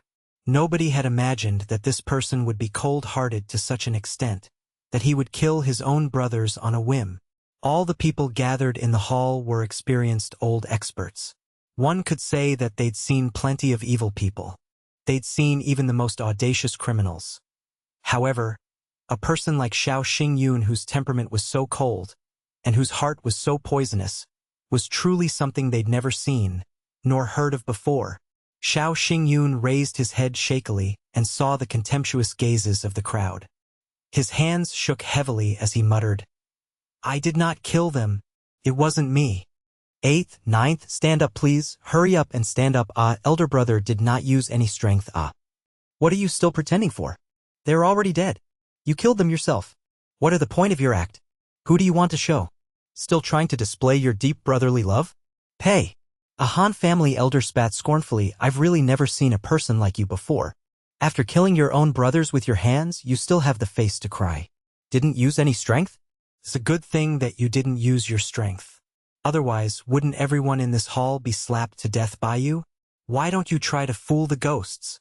Not mentioning the Han family who were disgusted to the extreme, even the Xiao family's people all felt their hearts turn cold. The 8th elder, 9th elder, and the deceased Xiaobu, you were all Xiao Xingyun's blood-related brothers, his intimate kin. Otherwise, how would that blood oath proof be left to the 9th elder to safekeep? But Xiao Xingyun actually had the heart to kill even these two, with a single slap to each. What then of other people? Xiao Xingyun did not seem to have heard anything at all. He only held the bodies of his 2 brothers tightly and shook them. His old face was filled with tears and loss. If his 2 younger brothers had died by the hands of others, although he would also be incredibly sorrowful and angry, it would not be to such an extent. But both his dear brothers had died by his own 2 hands. And he hadn't intended to kill them. A reality as heavy as this caused Xiao Xingyun to break down completely. This was the evil monarch's revenge. With the things that the Xiao family had done to the Jun family, how could simply killing them be enough? Right now, Jun Moxie was hidden within the Great Hall, watching the entertaining show by the side. Seeing this bloody scene of kin killing kin, he felt a pleasurable rush in his heart. Xiao Xingyun, you have committed the most reprehensible crimes. But I simply refuse to kill you directly. I want you to kill your own brothers with your hands and see what kind of feelings you undying old bastard will suffer. Is it very enjoyable? Haha. Men, come and drag the traitor Xiao Xingyun away. Han Zhanmeng snorted and commanded coldly. Several Han family elders pushed their way out of the crowd and moved toward Xiao Xingyun. Mo Xiaoyao furrowed his brows tightly. This matter was truly somewhat strange. Shaking his head he shouted, "Wait." Han Zhanmeng turned around swiftly and looked at Mo Xiaoyao, asking in a low voice, "Venerable Mo, could it be that you still wish to defend this despicable human scum even at this point? Or do you want to see with your own eyes whether he really has the blood oath tattoos on his body? Does Senior really not care that the glorious reputation of the 3 holy lands that has been sustained for 10,000 years might be destroyed in a single day?"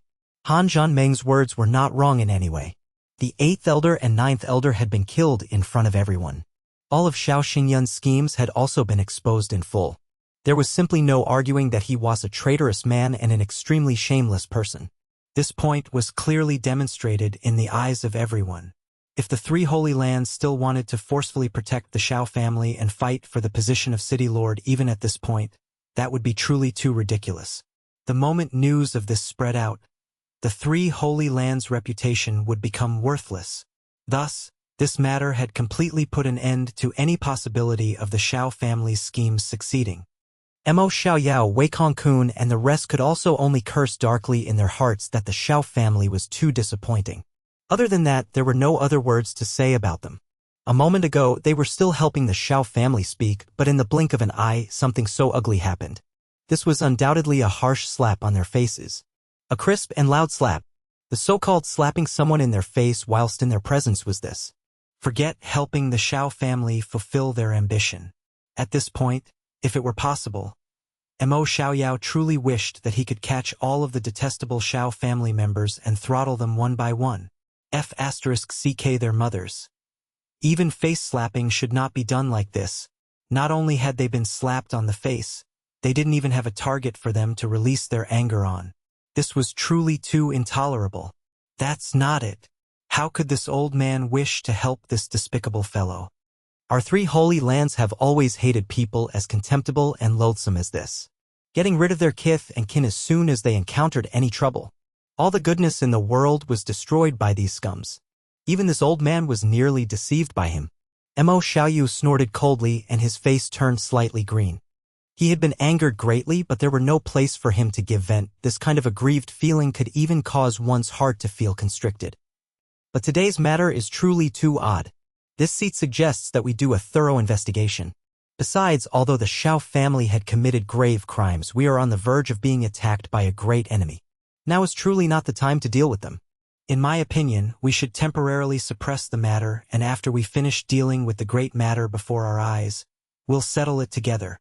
If they ended up dying in the hands of the Jun family, we'll consider them as having fulfilled their final task of loyalty for Silver City. City Lord Han, Do you have any disagreements? Mo Xiaoyao uttered coldly.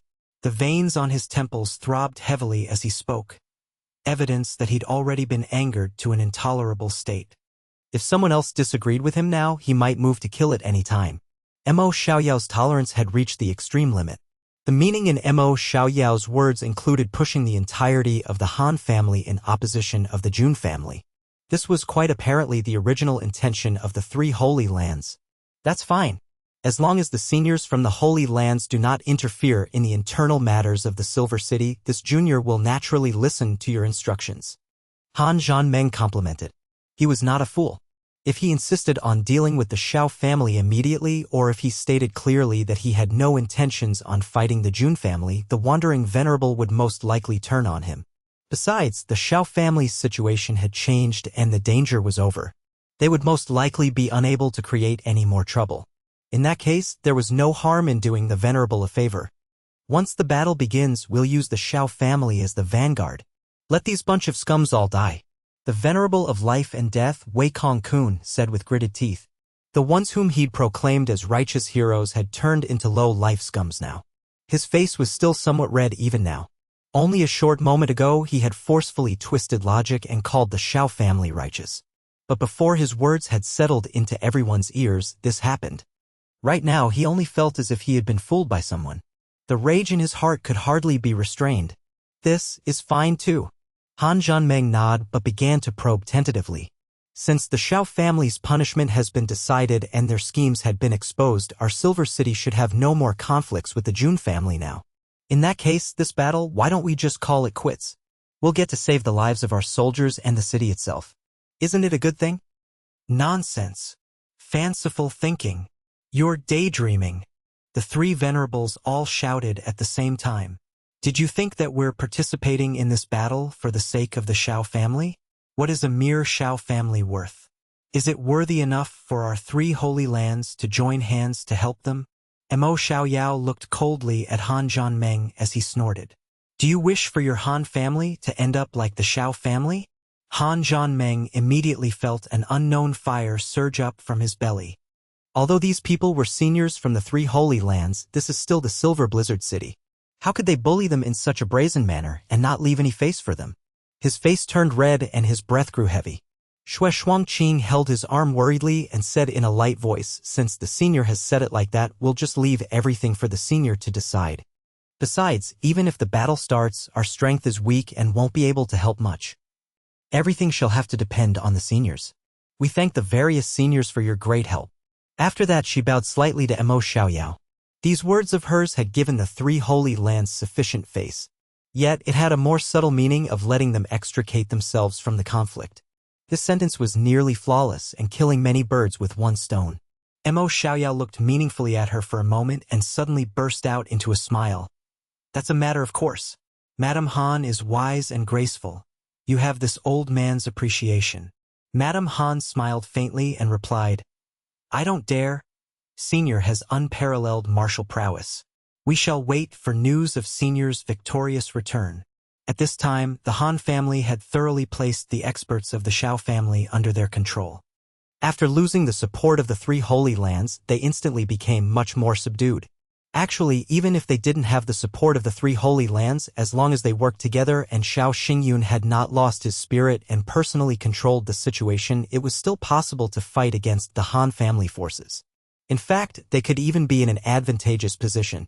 But right now, Xiao Xingyun was already on the verge of collapsing. The entire Xiao family had also been thrown into disarray. The three holy lands had also been thoroughly offended by the Xiao family and had now switched to being enemies with them. If they decided to fight, the ending would be complete annihilation. There wouldn't be any grounds for mercy. Instead, if they did not resist, there might still be a chance for survival. Taking into consideration the relationship with their ancestors, the Han family wouldn't be too ruthless. At least, they would still be allowed to eke out a miserable existence. Even if their Shen cultivation was crippled, it would still be better than being dead. Right now, everyone could only pray that the army that the Jun family would not be too strong. In that case, they might still have a chance to escape in the midst of the chaos of battle. That way, there would still be a glimmer of hope. Everyone go back and rest. Tomorrow morning, we'll be fighting against Tian Fa. We'll kill Jun Moxie and slay Mei Shuiyan. Wei Kongkun swept his eyes coldly around the hall and said in an unfriendly tone. But at this exact moment, another huge anomaly appeared. What grand words! You aren't even afraid of biting your own tongue. A cold voice suddenly sounded out. A bright sword light flashed like clear water in the lake of autumn emerging out of the void. It moved as quickly as lightning, like a meteor. The sword light had only just appeared, and the extremely sharp blade had already appeared before Wei Kongkun's chest. Behind that incredible sword light, there was actually no human figure. It was as if the sword had attacked by itself. The awe-inspiring sharpness of this sword actually caused Wei Kongkun's hairs to stand up on their ends. This was undoubtedly a sneak attack. It was an ultimate assassination using the peak swordsmanship and peak speed. But the most inconceivable thing was that this dark and sneaky sword actually felt as if it was filled with a grand aura of emperors. It was like a great army charging forward, accompanied by the neighings of 10,000 horses. One could almost see the military flags fluttering high in the sky, filling the entire mountains and wilderness with its fearsomeness and glory. This was a peerless sword that belonged to the most iron-blooded men. The sword light seemed to be mixed with some heroic aura, some domineering aura, some unrestrained aura, some lonely aura, and some archaic and peerless aura.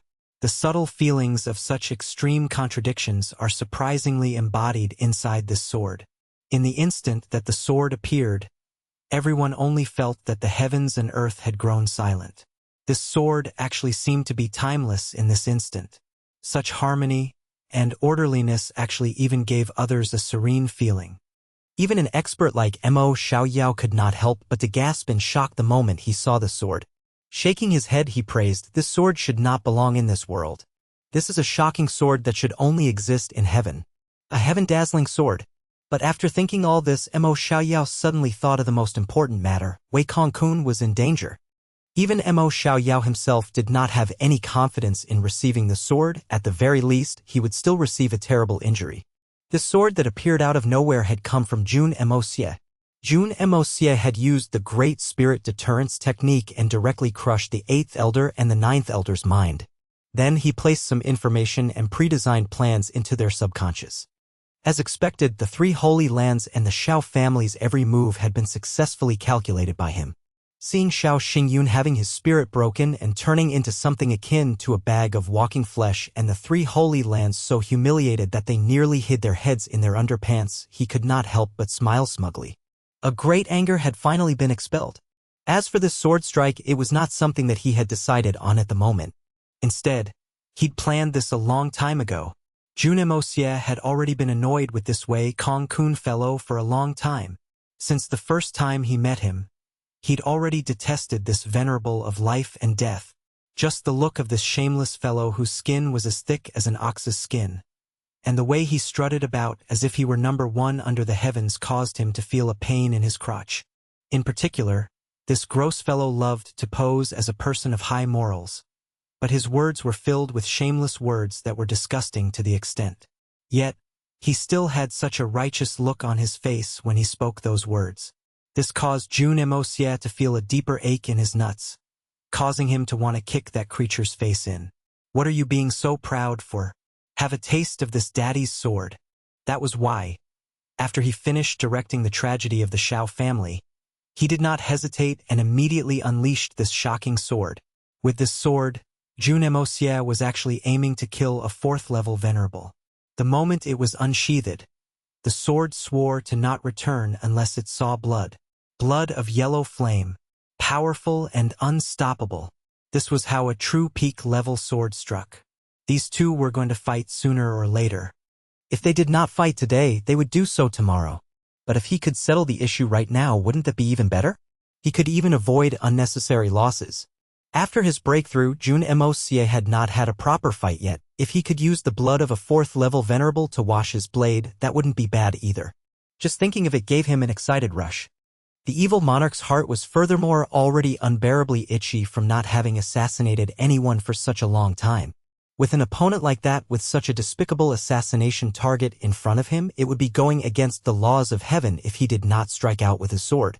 He would be letting down the people and the entire continent. Thus, Jun Moxie simply thought of himself as the enforcement of justice on behalf of the heavens, benefiting the world and purifying the human mind. He was acting for the welfare of the people and country and the joy of all beings on this world. Carrying the sagely heart of one who was delivering peace unto all mankind and saving the universe and all civilization, he struck out determinedly. Swearing to slay beasts under his sword, he would deliver peace and tranquility to the chaotic rumblings of the mortal dust. Today, this elder brother would begrudgingly become the savior of the world with this strike. This sword swept through the sky, causing the venerable of life and death, Wei Kong-kun, to become so frightened that even his soul wanted to flee from his body. Venerable realm experts were people too. As long as one was alive, they would fear death. This was especially the case for those people who'd lived and enjoyed lofty positions for a long time. These were the people who often feared death the most.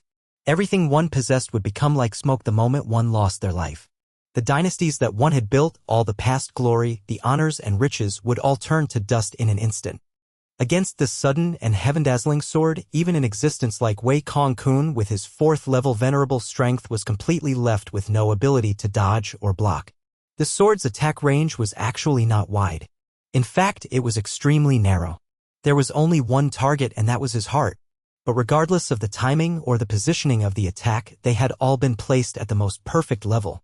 Furthermore, it was swift and fierce to a never-before-seen level. And because its target point was small, the concentration of power in that point was extremely high. As long as the sword hit its target, there would be no possibility of survival. The attack had simply been too sudden. Wei Kong-kun was completely left with no place to dodge. From the looks of it, there was only the option of closing his eyes and waiting for death. But Wei Kong-kun truly deserved to be called one of the peak experts of this world.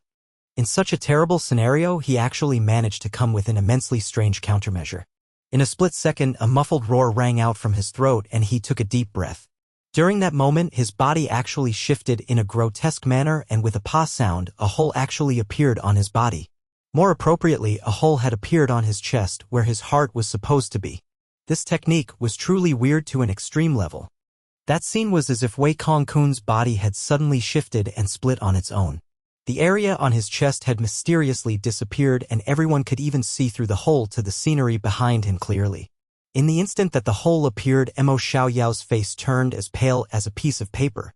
This move was undoubtedly an ultimate life-saving technique, but it was definitely a move that would greatly hurt one's essence chi. It forcibly moved one's heart and all the connecting flesh, muscles, and bones, squeezing them to a side to create an empty space. For such a method, how could it be easy? Although Wei Kong-kun had managed to comprehend this technique after he reached the 4th-level Venerable Realm, he'd never actually tried it before. In fact, he'd never planned on using it ever. Because he completely did not believe that there would be anyone who would ever be able to force him into a situation where he would need to use it. But today, even if he didn't want to believe it, he still had no options but to execute this technique. If he still stubbornly refused to use the technique now, he would definitely die. Greatly injuring his essence chi or dying on the spot, what was the better choice? There was not even a need to think about any of it. Although Wei Kong-kun was boiling with hatred, he still had to make that choice. In fact, he had already made his preparations for the next step. As long as he managed to dodge the strike, he would retaliate with all his strength. Even if he had to bear the repercussion of serious injuries, he would make a full-force retaliation and force this despicable assassin out and kill him. This assassin was simply too hateful and too scary. With such an enemy lurking around, it would be hard to obtain peace even when sleeping and eating. Mo Xiaoyao finally let loose a sigh of relief as he recovered from his shock. He stood up and readied himself behind Wei Kong-kun. His hands were filled with profound xian qi as he prepared to snatch over the treasured sword at any time. That treasured sword had clearly been thrown out by the opponent. Because firstly, if it were being wielded by someone, even if it was a technique like man and sword as one, there was no way it could achieve such speeds. Secondly, this sword was traveling in a straight line and completely did not show any signs of slowing down. Its target was resolute, only stabbing toward Wei Kong-kun's heart. Although the technique that Wei Kong-kun used injured himself heavily, he would still manage to dodge this sure-kill strike. As for this sword, although one could only catch a glimpse of it, it was obviously a peerless, divine weapon. What kind of a waste would it be for such a godly weapon like this to be in the hands of a weakling? In this kind of situation, whoever snatched it would gain ownership over it. Thus, Mo Xiaoyao decided to accept this gift without any courtesy. In just an instant, the dragon-like sword had already stabbed into the hollow area on Wei Kong-kun's chest. From the looks of it, it was about to stab right through. The edge of the precious sword had already poked out of his back, revealing its cold gleam. Mo Xiaoyao reached out his hand urgently to grab it. He was 90% confident that the sword was surely his. But just at this time, the unstoppable momentum of the divine sword actually stopped abruptly. The edge of the blade already showed from behind Wei Kong-kun's back, but the entire body of the blade had stopped inside the hollow of Wei Kong-kun's chest. In the instant the sword came to a stop, a loud bang rang out, and before Wei Kong-kun's disbelieving eyes, a purple-black chi flow burst out. It was like a bomb had been stuffed into Wei Kong-kun's chest and then exploded. The exceedingly baffling series of events earlier had left everyone shocked beyond belief. However, this last anomaly had completely surpassed all expectations. A moment ago, they were still gasping in shock at how Wei Kong-kun had avoided the sure-kill strike. As expected of a venerable-level expert, if it were anyone else, they would surely be dead without a doubt. But in the next moment, this Wei Kong-kun had doomed himself. The purplish-black chi flow abruptly burst out, violent and powerful to the extreme, savagely surging into Wei Kong-kun's body. Wei Kong-kun shook intensely as if he'd been struck by lightning. His face were twisted in pain and he looked of desperation. The life-saving technique he had used was originally only used when he was left with no choice. He had exhausted an ocean of Xian Qi in doing so, and the strength in his body had dropped to its weakest point. But in such a crucial moment, such an odd and unexpected change happened. This was really demanding for this old man's life. The long sword shot backward with a so sound, and floated about 3 zhang away before Wei Kong-kun. A white-robed, masked man also began to materialize behind the sword. The masked man's feet did not touch the ground, and he hovered 3 chi in the air. A pair of cold eyes gleamed from behind the mask, as if looking at a dead corpse. Wei Kong-kun, you're finished. Wei Kong-kun roared lowly, and the noise sounded like a wild beast's howl on the verge of its death. In the instant the sword was drawn back, the hole in his chest closed up seamlessly and his body resumed its original state. It was as if he had never received any injuries at all. But just as everyone was beginning to doubt whether he'd been injured, a series of loud bangs rang out from Wei Kong-kun's body like the violent explosions of firecrackers. Pa pa pa! Countless fine trails of blood suddenly poured out of his body, shooting through his white robes. It was like the fine rain of summer's day covering the entire sky. The area half a zhang away from his body was drenched in fresh blood, dyed completely red. Wei Kong-kun's body was still upright and a fierce glint akin to an eagle's shone in his eyes. He looked at the white-robed masked man in front of him and scoffed, "Supreme Assassin? Chu Chi-hun." His voice was filled with a calm coldness. There were no fluctuations in his face, no anger, no sorrow, no despair. It was completely serene. In fact, he appeared much calmer now than before. The calm he was displaying now was like one who'd seen through life and death and transcended beyond the red dust. 1. Red dust refers to the mortal world, where temptations and/or sufferings are all around. It is a metaphor for the earthly/worldly pursuit of fame and fortune. Some people see the pointlessness of it all, see through the dust, and opt for a simpler life in a more natural environment, away from the dust and hustle and bustle of pursuit of fame and fortune. As he walked along the borders of life and death for the final time, this venerable of life and death finally revealed the demeanor of a peak-level expert. The white-robed masked man was naturally not the supreme assassin Chu Chi-hun, but young Master Jun Moxie. Jun Moxie looked at Wei Kong-kun, who appeared frighteningly calm and unperturbed. A hint of respect shone in his eyes. Although this person was an enemy and an extremely vile person whom he hated to the extreme, this kind of calm attitude toward death was still something worth his respect. An opponent one respected and a person one hated. These were actually not contradictory and never contradictory. Jun Moxie was similarly calm as he replied, "Supreme Assassin? No. I'm the king among the assassins of this world. The one and only king." He paused a bit and actually paced 2 steps in the void, saying in a bland tone, "Since I'm here today, I wanted to open everyone's eyes and let you all see what a true king of assassins is. How is it? How does everyone like the taste of this king's methods?" Although his voice contained a lot of calmness and wisdom, it was full of a kind of sorrow and arrogance that permeated from the bones and overflowed from the soul. His voice was dull, but all the people who heard him felt one thing clearly. This person was standing far above them, overlooking everyone with a condescending attitude like a lofty king speaking to his subjects. Unprecedented and unsurpassable throughout all ages. Supreme over all. Only the heavens are above me. Who is worthy of standing alongside me? Well said. I have no choice but to admit, you are indeed the king of assassins in the current world. Wei Kong Kun's calm face finally revealed a sliver of smile. That smile contained a warmth like the winter passing away into spring. That gracefulness and calmness did not seem like one from a person who was mortally injured. Wei Kong Kun continued slowly. To be able to kill me, Wei Kong Kun, is not something a mere supreme-level expert is capable of. That is the same for the supreme assassin. Chu Chi Hun. Looks like your speed of breaking through is very fast. You have also improved greatly. The title Supreme Assassin truly does not suit you anymore. Perhaps, only the name Assassin Supremacy is capable of matching your achievement today. This fellow actually completely ignored Jun Moxie's denial and insisted that he was Chu Chi Hun. Jun Moxie was practically left with speechless. F*ck so domineering. No wonder the three Holy Lands lost both soldiers and generals while they were chasing you. If you didn't have such cultivation, it would be too hard. Wei Kong Kun smiled lightly and continued. This old man has been watching out for you ever since I came to the Silver City. I knew that you would definitely appear. As expected, you hadn't disappointed me, however, I'm disappointed in myself. I thought that I had already thought very highly of you, but I've still underestimated you. Indeed, hearing about a man cannot be compared to meeting him in person.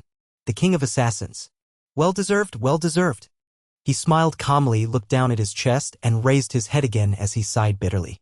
I've already made precautions to my best ability, but I've still failed to avoid your sword. What a good sword. What a ruthless sword. Jun Moxie pursed his lips, his heart filled with depression. Is this guy crazy?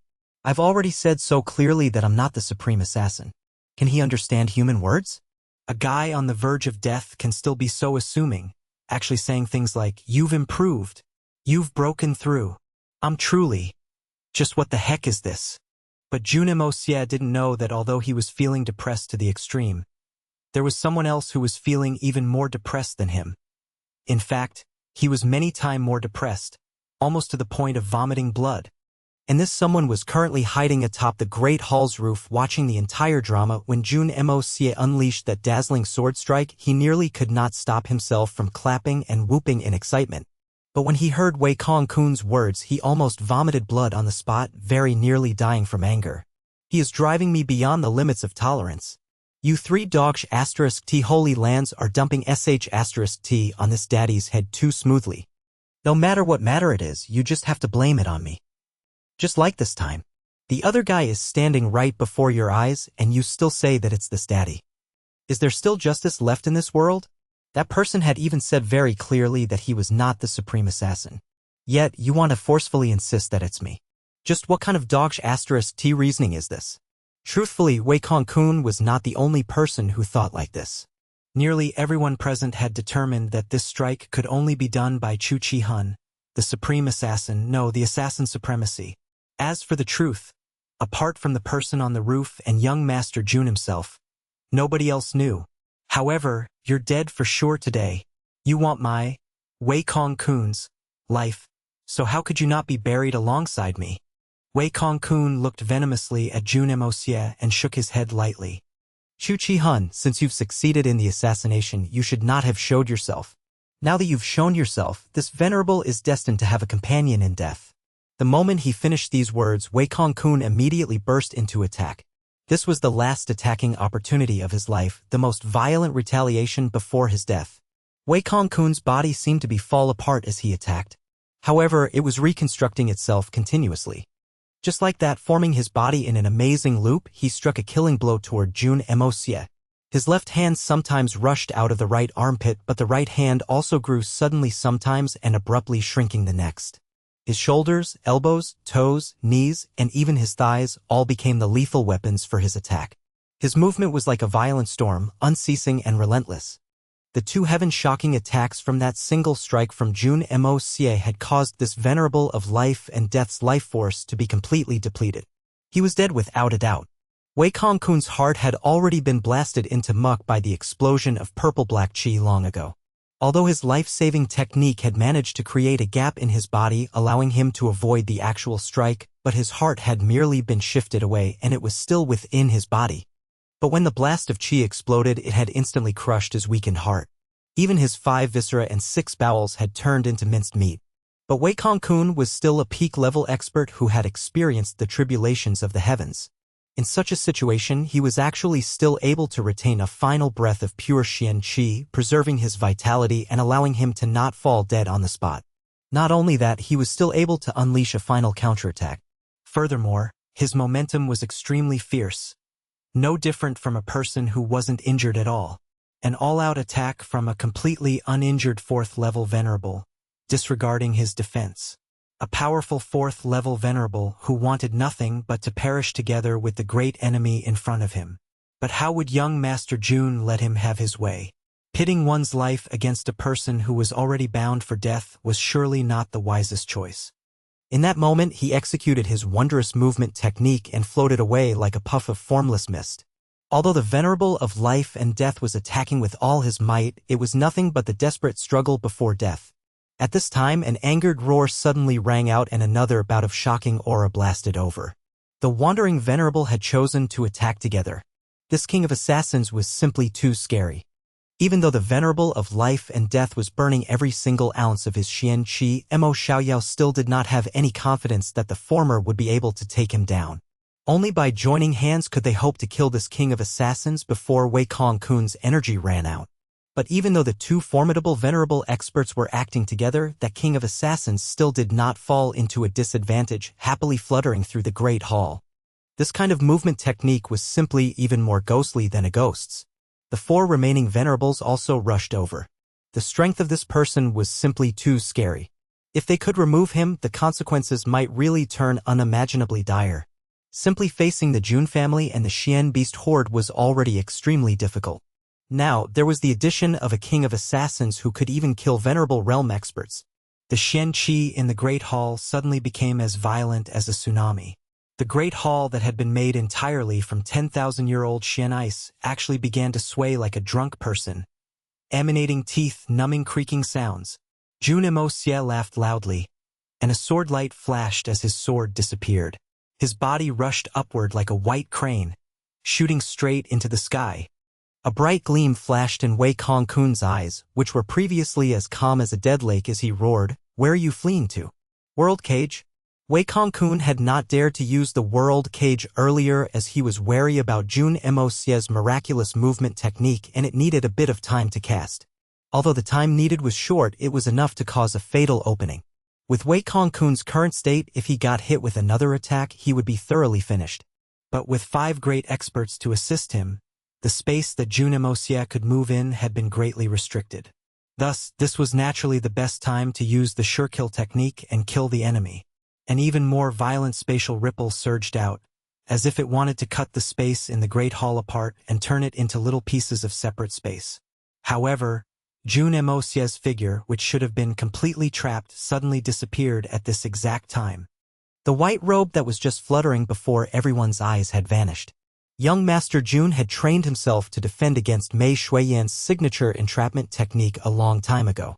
After breaking through recently, he could even sense the most minute disturbance in the air around him ever more keenly. The instant he felt the binding force appear, young Master Jun had already dodged into the Hongjun Pagoda. Before the Hongjun Pagoda, even the powerful world cage that had never failed before was useless. The instant the 2 words left his mouth, a line of red blood uncontrollably ran down Wei Kongkun's mouth. He was already mortally injured, so using this grand technique was undoubtedly hastening his death. However, he still forcefully executed it. Wei Kongkun stared resolutely upward, anticipating the pitiable sight of his enemy's body trapped in midair. Even if he had to die, he still had to have his vengeance, dying after his enemy. However, he was fated to be disappointed. The eyes filled with the pleasurable rush of revenge instantly turned into shock and disbelief. The world cage never missed. As long as it was against an opponent weaker than himself, no one had ever been able to avoid it. Something as weird as this had never appeared before. Just what is going on? Could it be that I'm having a bad dream? But these things are clearly happening before my eyes. All of a sudden, the venerable of the broken sword, Hua Fengwan, suddenly cried out loudly. A broken sword fell from his hand, clattering loudly to the ground. His eyes were wide open with disbelief as he fell backward. An arrow of blood spurted from his chest with a pu sound, shooting high into the air, even boring a small hole through the roof of the great hall. Unknowingly, the venerable of the broken sword, Hua Fengwan, had been stabbed through the heart by Jun Moxie's sword. The venerable of the broken sword had truly lived up to his name. Battling with a broken sword. Mo Xiaoyao roared madly, his voice tearing and turning hoarse with rage. Chu Chi Hun, you must die. Just at this time, a white shadow fleeted past the entrance of the great hall, and a human figure dashed out with a clearly mocking laughter. The laughter seemed to be filled with pleasure, as if it was challenging those experts in the great hall. Wei Kong-kun shouted angrily, and the blood trails that flowed from his body turned as thick as a column. Without a single word, he pursued the white figure. Mo Xiaoyao howled with rage as well and followed closely after like the wind. This was truly too shameful. All the peak-level experts had been gathered here, but the opponent had still managed to assassinate a 4th-level venerable and a 2nd-level venerable before retreating without a single loss. Mo Xiaoyao felt like his old face had all been thrown onto the ground and ruthlessly stomped upon by the feet of countless people. How could this be endured? In that moment, he swore to kill the bastard, otherwise he would have no more face to stand between the heavens and earth. But he had only just chased his way out when he saw yet another unbelievable sight. A white shadow flashed a few times, appearing several tens of zhang away in the blink of an eye. Wei Kong-kun, who had just smashed his way out of the hall, was about to continue onward again when a strange wing sound rang out. Yet another odd white shadow suddenly appeared from above the roof of the great hall. A sword flashed out, stabbing into Wei Kong-kun's back with a pu sound. Just a single one had caused the entire heavens and earth to turn upside down inside the hall. But there was actually another super assassin hidden here. This white shadow accomplished his deed in a single strike and retreated immediately like the wind. However, it did not forget to give Wei Kong-kun's body another kick, sending him flying backward into Mo Xiaoyao. Thereafter, it fled swiftly without even turning back. The white shadow's speed was extremely quick, seemingly not beneath Wei Kong-kun's own. The only sound that lingered in the air was a voice filled with extreme anger and annoyance. Damn all your dog eyes? This daddy here is the real Chu Chi Hun. Pinning things that I haven't done onto this daddy's head? This daddy shall make it real this time for once. Assassin supremacy? Is it a great thing? Chu Chi Hun knew that he had not done anything at all, yet he kept on becoming Jun Moxie's scapegoat. How could the aggrievement in his heart be small? Although he was incomparably furious about the other matters in the past, he wasn't there when it happened, so he couldn't do anything about it. But today, having seen with his own eyes and heard with his own ears, his lungs nearly burst with anger. The other guy had even denied it flatly before you, but you still insisted so resolutely on putting the crime on me. Aye. Do I F** king look like an innocent lamb? You wretched 3 holy lands are truly too despicable. The authentic Chu Chi Hun is right above you, watching and listening, and the impostor was also energetically denying. But you still can't distinguish such an obvious matter, and so perfectly placed the chamber pot on this daddy's head. Chu Chi Hun finally understood how he became such an infamous scapegoat. But this bit of revelation caused him to feel even more infuriated. These bastards of the 3 holy lands, they only opened their mouths and whatever name came out of it would be true. Denying was useless and explaining was even more of a waste of time. From the looks of it, this was the same for the previous times as well. It was no wonder the number of his crimes had increased so steadily. With these bunch of retards involved, it was difficult to not become a scapegoat. But one still needs to look at who they're bullying. Do they really take this daddy to be a soft persimmon? To be needed as they pleased? I won't accept it. This time I'll be hard for you all to see. Thus Chu Chi Hun's rage rose to the air. So when he saw Wei Kong-kun rush out blindly with his back completely open, his temptation reached an extreme level. Such an enjoyable matter, Chu Chi Hun naturally would not be pretentious and refrain from stabbing out with his sword. With that, he had completely ended the last bit vital Xian Qi that Wei Kong-kun had forcefully roused. A decisive strike and then he escaped immediately. That troublemaking ancestor had already disappeared completely long ago. I'm definitely not going to stay behind and continue being his scapegoat. By the time Mo Xiaoyao caught Wei Kongkun's body, Chu Qihun's figure had already disappeared to tens of zhang away. Only his sharp voice remained behind, reverberating over and over as if slowly giving vent to his anger. This daddy is the real Chu Qihun. Qihun. Qihun. Hun. Mo Xiaoyao only felt a surge of hot blood flooding up his chest. His eyes were dazed and he took an unsteady step before he finally managed to forcefully hold his body. A mouthful of blood burst out of his mouth and his eyes almost bulged out of his sockets in rage. At the same time, a new question blossomed in his heart. If the guy who had appeared later was Chu Qihun, then who was the other assassin in the Great Hall? His eyes trembled as he thought to himself. In that moment, he did not even dare to look at Wei Kongkun who was in his arms, because he truly could not bear to look. Just at this time, Wei Kongkun suddenly moved and opened his eyes. He actually smiled and spat, "Put me down." This venerable of life and death was truly a hardy person. After being mortally wounded, he received a stab and kick from Chu Qihun. Yet, he was still able to forcefully stay alive. Truly remarkable. Mo Xiaoyao's hand slacked and he slowly lowered Wei Kongkun. Wei Kongkun forcefully relied on Mo Xiaoyao's support, allowing the blood on his front and back to flow freely. Finally, with a tremble, he stood up again with his own strength and forced his eyes open lethargically to look at the 1,000 li of silver before him and the 10,000 li of mountains and rivers. Then he sighed sadly as he gazed forward with pleasant remembrances and endless yearning. "Brother Wei." Mo Xiaoyao looked at him with heartache. He only felt a sour feeling in his heart, but he didn't know what to say. His cultivation was similar to Wei Kongkun's and their age was similar as well. In that moment, he could understand the sentiments of the latter. An anguished smile appeared on Wei Kongkun's face and his eyes turned calm and peaceful in an instant.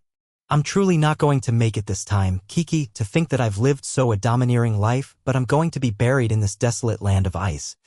Brother Wei, you must be strong. There might still be hope." Mo Xiaoyao's voice trembled as he uttered words that even he didn't believe. With his cultivation level, he could easily see that Wei Kongkun was surely dead without a doubt. Even if a heavenly immortal came down from the heavens to save him, it would be useless. Even if Jun Moxie suddenly changed his mind and decided to turn back to save Wei Kongkun, it would still be meaningless. Wei Kongkun sighed longly, not replying Mo Xiaoyao's words. Instead, he spoke forlornly as if to himself. "This old man has experienced 393 springs and autumns throughout my life. My cultivation has also reached the peak in this life. With the war for seizing the heavens right before my eyes, I thought that I would get to have a roaring battle with the strange races. Even if this bag of bones and flesh were to be crushed atop the pillar of heaven's mountain, it would still be a glorious matter that one could boast about in hell. But who would have thought that this would be the result? Only in this final moment do I understand that this chaotic red dust, this enduring mortal world, actually still have so many incomprehensible, profound, and unabandonable things. This old man is truly unresigned to just leave like this. In these years, I acted loftily and arrogantly in the Holy Land, becoming self-willed and obstinate, slowly turning pretentious and emotionless.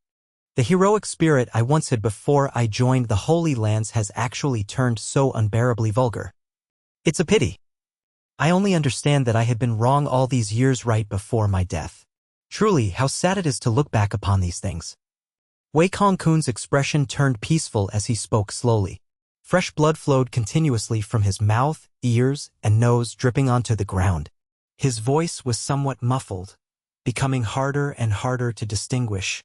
However, he still strove with all his might to speak, obstinately gazing forward with his increasingly fuzzy vision. In his trance, he seemed to feel himself flying up lightly, free as a bird. But when he looked around again, everything around him was boundless and indistinct, as if from ancient times till now, he was the only person upon this vast land.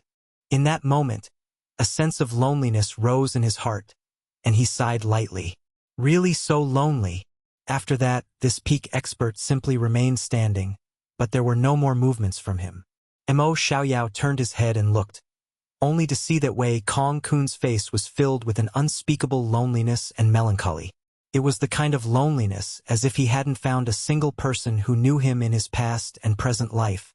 His entire body did not have a single sign of life. "Brother Wei." "Wei Kongkun," Mo Xiaoyao called out twice with hope, his voice trembling. There was no response, and as he stretched out his hand and pushed lightly, Wei Kong-kun began to tilt backward. His body fell down stiffly and slowly, but halfway through in midair, a pu sound rang out. A large hole had appeared on his chest. This was the exact spot where Jun Moxie's sword had passed through, and also the hole that he himself had created. Following that, countless pieces of crushed organs the size of beans flowed out of the hole along with a heavy flow of blood. Finally, when his body hit the ground, the white snow under Wei Kong-kun's chest could be seen. Then the hole began to fill with blood until it was flushed with the same color as the rest of his body. In the moment that the venerable of life and death, Wei Kong-kun truly saw through life and death, he had regrettably also reached the end of his life. Mo Xiaoyao's body shook heavily as he slowly squatted down. His heart and mind were suddenly vacant and lost. The chilly winds howled and blew around him, and even with his deep cultivation, he actually felt a cold flow through his body. This was a coldness that rose from his heart and covered his entire body. When he thought back to Wei Kong-kun's final words, Mo Xiaoyao sighed again. In these years, I acted loftily and arrogantly in the Holy Land, becoming self-willed and obstinate, slowly turning pretentious and emotionless. The heroic spirit I once had before I joined the Holy Lands has actually turned so unbearably vulgar. It's a pity. I only understood that I had been wrong all these years right before my death. Truly, how sad it is to look back upon these things. I had been wrong all these years, truly. Was it wrong? Jia Qingyun, Xiao Tianya, and Chu Wu Qing also slowly walked over. Their faces were also filled with unspeakable heaviness and pain. The Venerable of the Edge of the World, Xiao Tianya, carried the still warm body of Venerable of the Broken Sword, Hua Fengwan. Everyone exchanged a look, seeing the pain in each other's eyes. The mountainous winds blew unabated, cold and somberless. Jun Moxie hit himself with the yin-yang escape art, fully unleashing his speed and dashing all the way through toward his final target, the tall mountain peak that stood out like a heavenly sword in the distance. Collapsed the snow-covered sword peak. That was this mountain peak. The second half of the Dongfang family's oath. That place was also the place where Han Yanyao had hidden herself. Jun Moxie actually had his own purpose for coming to look at his target in advance. The happiness of his third uncle was Jun Moxie's true objective. Thus, he insisted on observing for himself first. If Han Yanyao was not the way he imagined her to be, or if she'd already turned her back on this relationship, Jun Moxie would not hesitate to kill her before she got to meet Jun Wuyi. To meet and disagree was worse than not meeting at all. This was not ruthlessness. It was for his third uncle. If things truly turned out badly with Jun Wuyi's personality, he would definitely be unable to live. Whether it be the guilt or the hopelessness, either one would be enough to take his life. They were the source of all the bloodshed, regardless of whether it was for his third uncle, the family head, or the Jun family. Jun Moxie would not mind carrying the sin of another person's blood on his back. He did not even feel anything after killing Wei Kong-kun. Neither surprise nor joy. Since he had already killed, that was it. There was nothing to say about it. It didn't matter what kind of a man he was, or how domineering he was when he was alive. The moment Jun Moxie's sword pierced through his chest, he was nothing but a corpse. That was it. The only thing that caused Jun Moxie to feel pleasantly surprised was Chu Qihun. This supreme assassin had still come in the end. To honor his promise, he'd arrived early. The snowy sword peak stood tall, stabbing into the clouds. It was completely pencil straight from top to bottom. A few flights of stairs could vaguely be seen along its sides after being worn down by the flow of the years and covered in a thick layer of ice. If one did not possess a high Xian cultivation, attempting to scale the mountain would be no different from seeking death. The higher he went, the more Jun Moxie could feel the bone-penetrating cold and the increasingly thin air. How did a tender-aged girl stay here for 10 years? Jun Moxie's heart had already softened somewhat. When he had nearly scaled to the summit, a small black cave entrance finally appeared before his eyes. Standing in stark contrast to the swirling white snow around it, the cave was extremely conspicuous. Jun Moxie took a deep breath and flew in.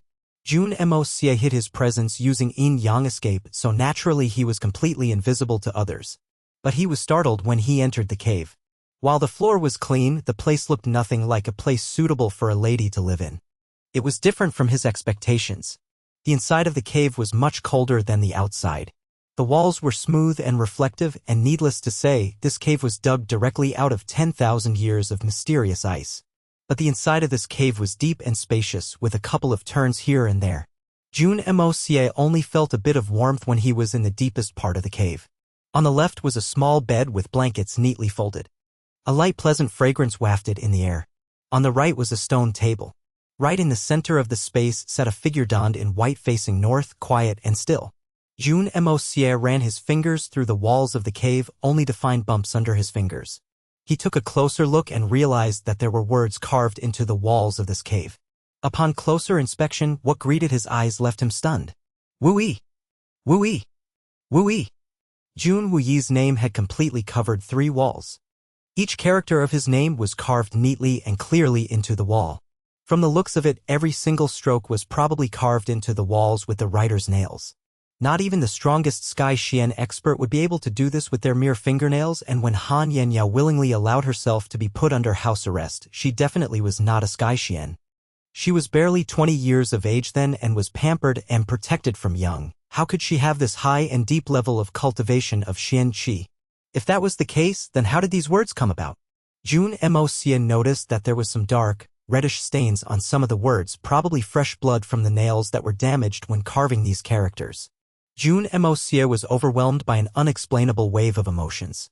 From the simple layout of this place, that feeble-looking figure, and these walls with Wu-yi carved into them, nothing more needed to be said.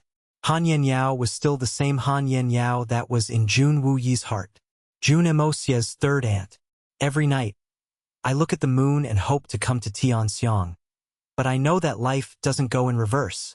This woman had never turned back even till the end of her life. Jun Moxie drifted past her to look at the wall that captured her attention, only to be stunned again. There was 4 altars carved neatly into this last wall. In order, they said, Jun Wu Hui, Jun Wu Meng, Jun Mou, and Jun Mocho. At the end of it said, set up by the unfilial sister-in-law, Han Yanyao. No further explanation was needed. Jun Moxie thoroughly understood this lady's heart. A love that was stronger than gold, deeper than the oceans. This weak, defenseless lady already saw herself as the daughter-in-law of the Jun family, saw herself as one of the Jun family. No wonder she was treated like this by the Xiao family. Without saying a word, Jun Moxie acknowledged this person as his third aunt. A woman whose stubbornness could move people's hearts, a woman worthy of respect. Suddenly Han Yanyao sighed and spoke gently. Who is there? Please reveal yourself. Jun Moxie was taken aback. His yin-yang escape had never been discovered by anyone. Even the strongest of experts were not able to do so. Yet how was this lady, who only had the level of a peak Sky Xian expert, discover his presence? Please reveal yourself. You are highly skilled in your abilities, but I can still feel your existence. Han Yanyao raised her head, coldness in her eyes. Her eyes and facial features were beautiful despite not wearing any expression. Upon seeing this woman, Jun Moxie suddenly understood the true meaning of the phrase. As clear as ice, as clean as jade. Han Yanyao was like a fairy that formed from heaven-earth spiritual qi, ethereal and untainted. Merely standing there without a single accessory on her was enough to captivate anyone. It was almost as if this ethereal aura of hers would be compromised if she adorned herself with any accessories. Before such a beauty, there were only feelings of admiration and absolutely no inappropriate desires. And only as clear as ice could come close to describing this ill-fated beauty. Han Yanyao blinked and continued. The person hidden in the shadows, I admit that you have excellent skills in concealing yourself, and I don't have the ability to make you reveal yourself either. But I must let you know that you have forgotten something important. I have lived in this cave alone for 10 years, 10 whole years, and no one else has lived in here other than me.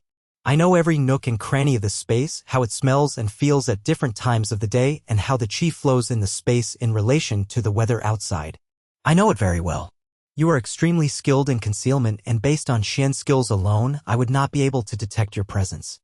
But all these senses aside from my Xian skills are telling me that someone has entered. Are you still not going to show yourself? With your prowess, do you need to fear revealing yourself to me? Jun Moxie couldn't help but laugh bitterly. He removed the yin-yang escape art and revealed himself. He did indeed forget that when being trapped alone in a space like this for 10 years, it was inevitable that one would start exploring small trivial matters when left with nothing to do and no one to speak to. Yet this exploration that was born out of boredom could easily expose the incomparable yin-yang escape. Jun Moxie was utterly speechless. In truth, this was not a skill unique to Han Yenyao, for it would easily be lost after interaction with people after a couple of days. However, Han Yenyao had never stepped out of this peak for 10 whole years. It was unavoidable that one would develop a thorough understanding of their surroundings after 10 whole years of living in such a wide space alone. Only loneliness and solitude would drive someone to do this. Even if there was something with no purpose, it still beat having nothing to do. Otherwise, one will really be driven to insanity living like this. Who are you? Han Yenyao observed this youth before her and her heart skipped a beat. Why does he resemble the person so much? Could it be? Han Yenyao could not help but stumble a bit. Jun Moxie smiled apologetically but did not speak. He tidied his clothes and knelt before the altars, bowing thrice respectfully before standing up. This action was more convincing than any spoken words. Han Yenyao felt like fainting. Her face paled and she swayed from the shock. She felt like she was seeing stars and could barely catch her breath. Despite her attempts at controlling the raging emotions in her heart beat faster and faster, almost as if it were going to jump out of her throat. She quickly supported herself with the wall and gasped. Tears began to stream down her face endlessly. Why you are? Moxie, she choked out. The person before her looked so familiar that Han Yenyao could determine his identity from his actions. However, although she had confirmed this, she could not dare to believe it. This person was the person she most wished to see again aside from Jun Moxie, but also the person she had feared meeting the most. This was something she had hoped for 10 whole years, something she had completely given up on. Jun Moxie smiled. Third and is truly sharp-eyed. Moxie pays his respects. Han Yenyao struggled to remain standing. She could not believe what she had just heard. Tears welled up in her eyes again, and she asked in a daze, Did you call me just now? Third aunt. Jun Moxie said clearly. Third uncle sent me here to visit you. We will be able to bring you back to reunite with third uncle by tomorrow at the latest. At this moment, Jun Moxie felt that all his prior concerns and worries of if Han Yenyao had a change of heart and how he should respond were absolutely unforgivable. A complete classic case of ridiculous thoughts. How could a woman this dedicated and loyal ever have a change of heart? Han Yenyao heard him clearly, but she only continued to stare at him in disbelief, shaking her head and trying to snap out of it as tears continued to stream down her face. She mustered all her strength to smile, as if she wanted to make herself appear less pathetic before this kin. Only to no avail. The hand that had been supporting her against the wall seemed to have lost its strength and she fell to the ground, whimpering and crying quietly. Suddenly, she grabbed her head with both hands. Her entire body shook with her silent sobs. Only heaven knew how she got by the past 10 years. Compared to Jun Moxie, Han Yenyao undoubtedly suffered more. She was a lady, a sensitive lady, after all. 10 whole years of guilt, yearning, self-blame, and being hopeful, but at the same time, afraid. Not to say the endless solitude and loneliness she had to endure. She had always acknowledged herself as Jun Moxie's wife, as part of the Jun family, but she had never dared to expect the Jun family to acknowledge a daughter-in-law. Yet in her heart, she desired and wished so much for this position. She even thought that as long as she got to see Jun Moxie again in this lifetime, she would die satisfied even were she to die immediately. To have the Jun name carved onto her altar after her death, she would be content with this life. Truly and sincerely content with no other desires. She had never dared to beg the Jun family to allow Jun Moxie to marry her. She didn't even dare to think of it. Because she knew how badly that incident back then had impacted the Jun family and how much damage was caused to the Jun family and this youth before her eyes. However, the mere 2 flighty words of third aunt from Jun Moxie's mouth was enough to weigh heavily in her heart. Because this represented the acknowledgement of the Jun family. Someone from the Jun family had specially come to see her. Han Yenyao was like a wanderer who had left home for over 10 years, suddenly reunited with her kin in a different place. All sorts of emotions overwhelmed her heart. Tears of happiness fell from her eyes. With Jun Moxie addressing her as third aunt, she was content. She was satisfied. 10 whole years of worry, fixation, and guilt. Jun Moxie sighed deeply. He could understand how Han Yenyao felt, but it felt inappropriate for him to comfort her since she was a woman and his own third aunt. He decided to just let her vent out all these feelings and emotions of guilt, unjust, fear, and hope that had accumulated and tortured and tormented this great beauty to exhaustion. Letting her vent and let all these emotions might not be a bad thing. Han Yenyao cried harder as time passed by to the point she was almost going to faint. A long while passed. Han Yenyao finally and slowly controlled her emotions. Without lifting her head, her body shivering still, she asked, "Your third uncle, how has he been?"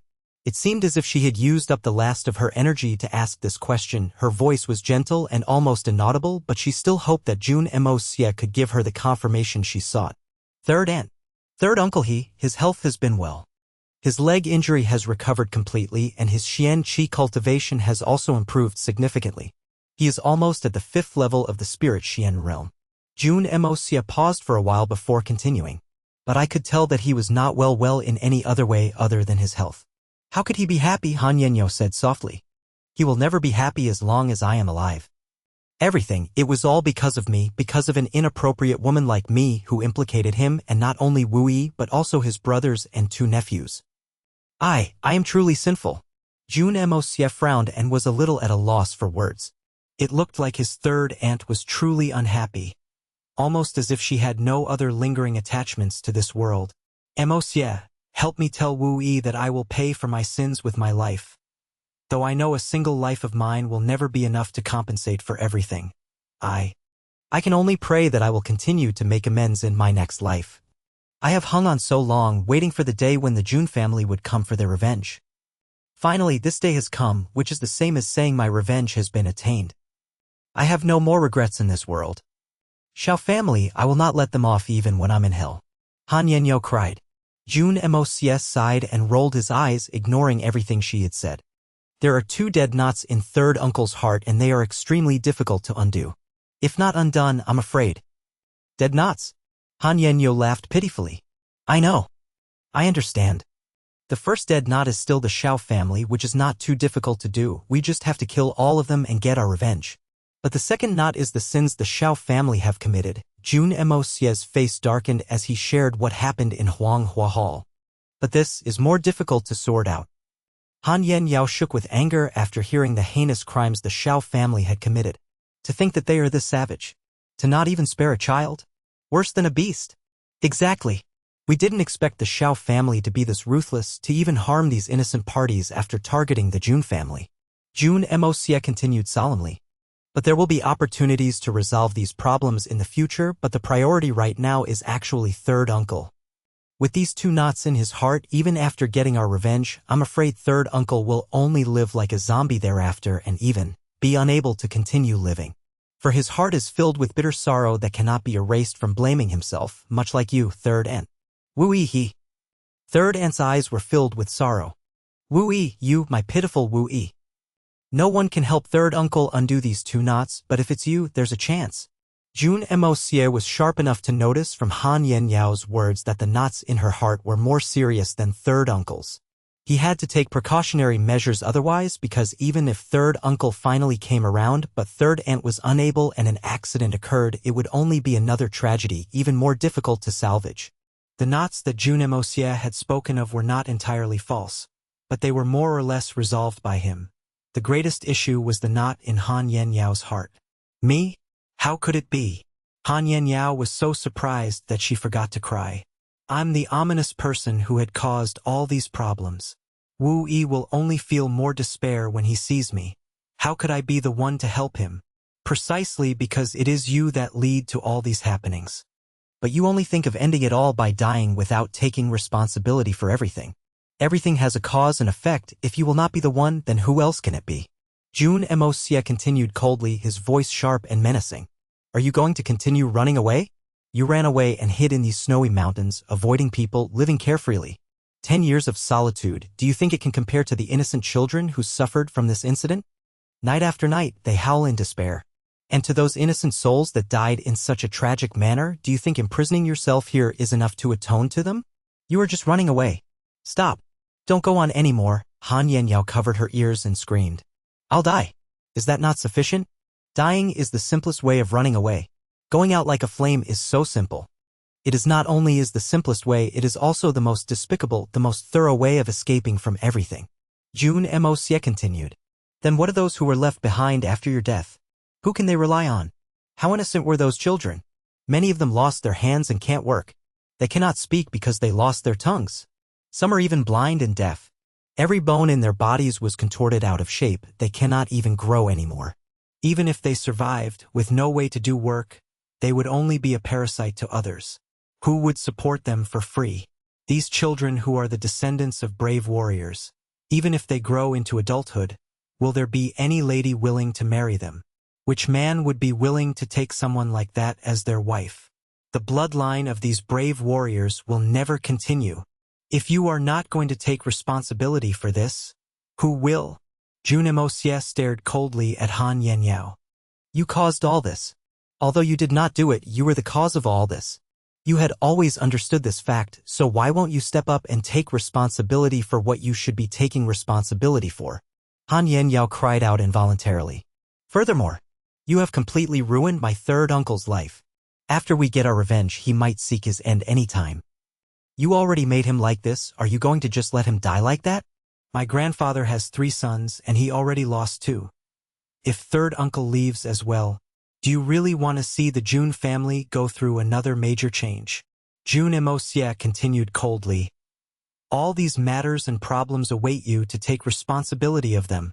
Await for you to atone for your mistakes. Han Yenyao, but you wish to just die and run away from everything. How could it be this easy? Then what do you want me to do?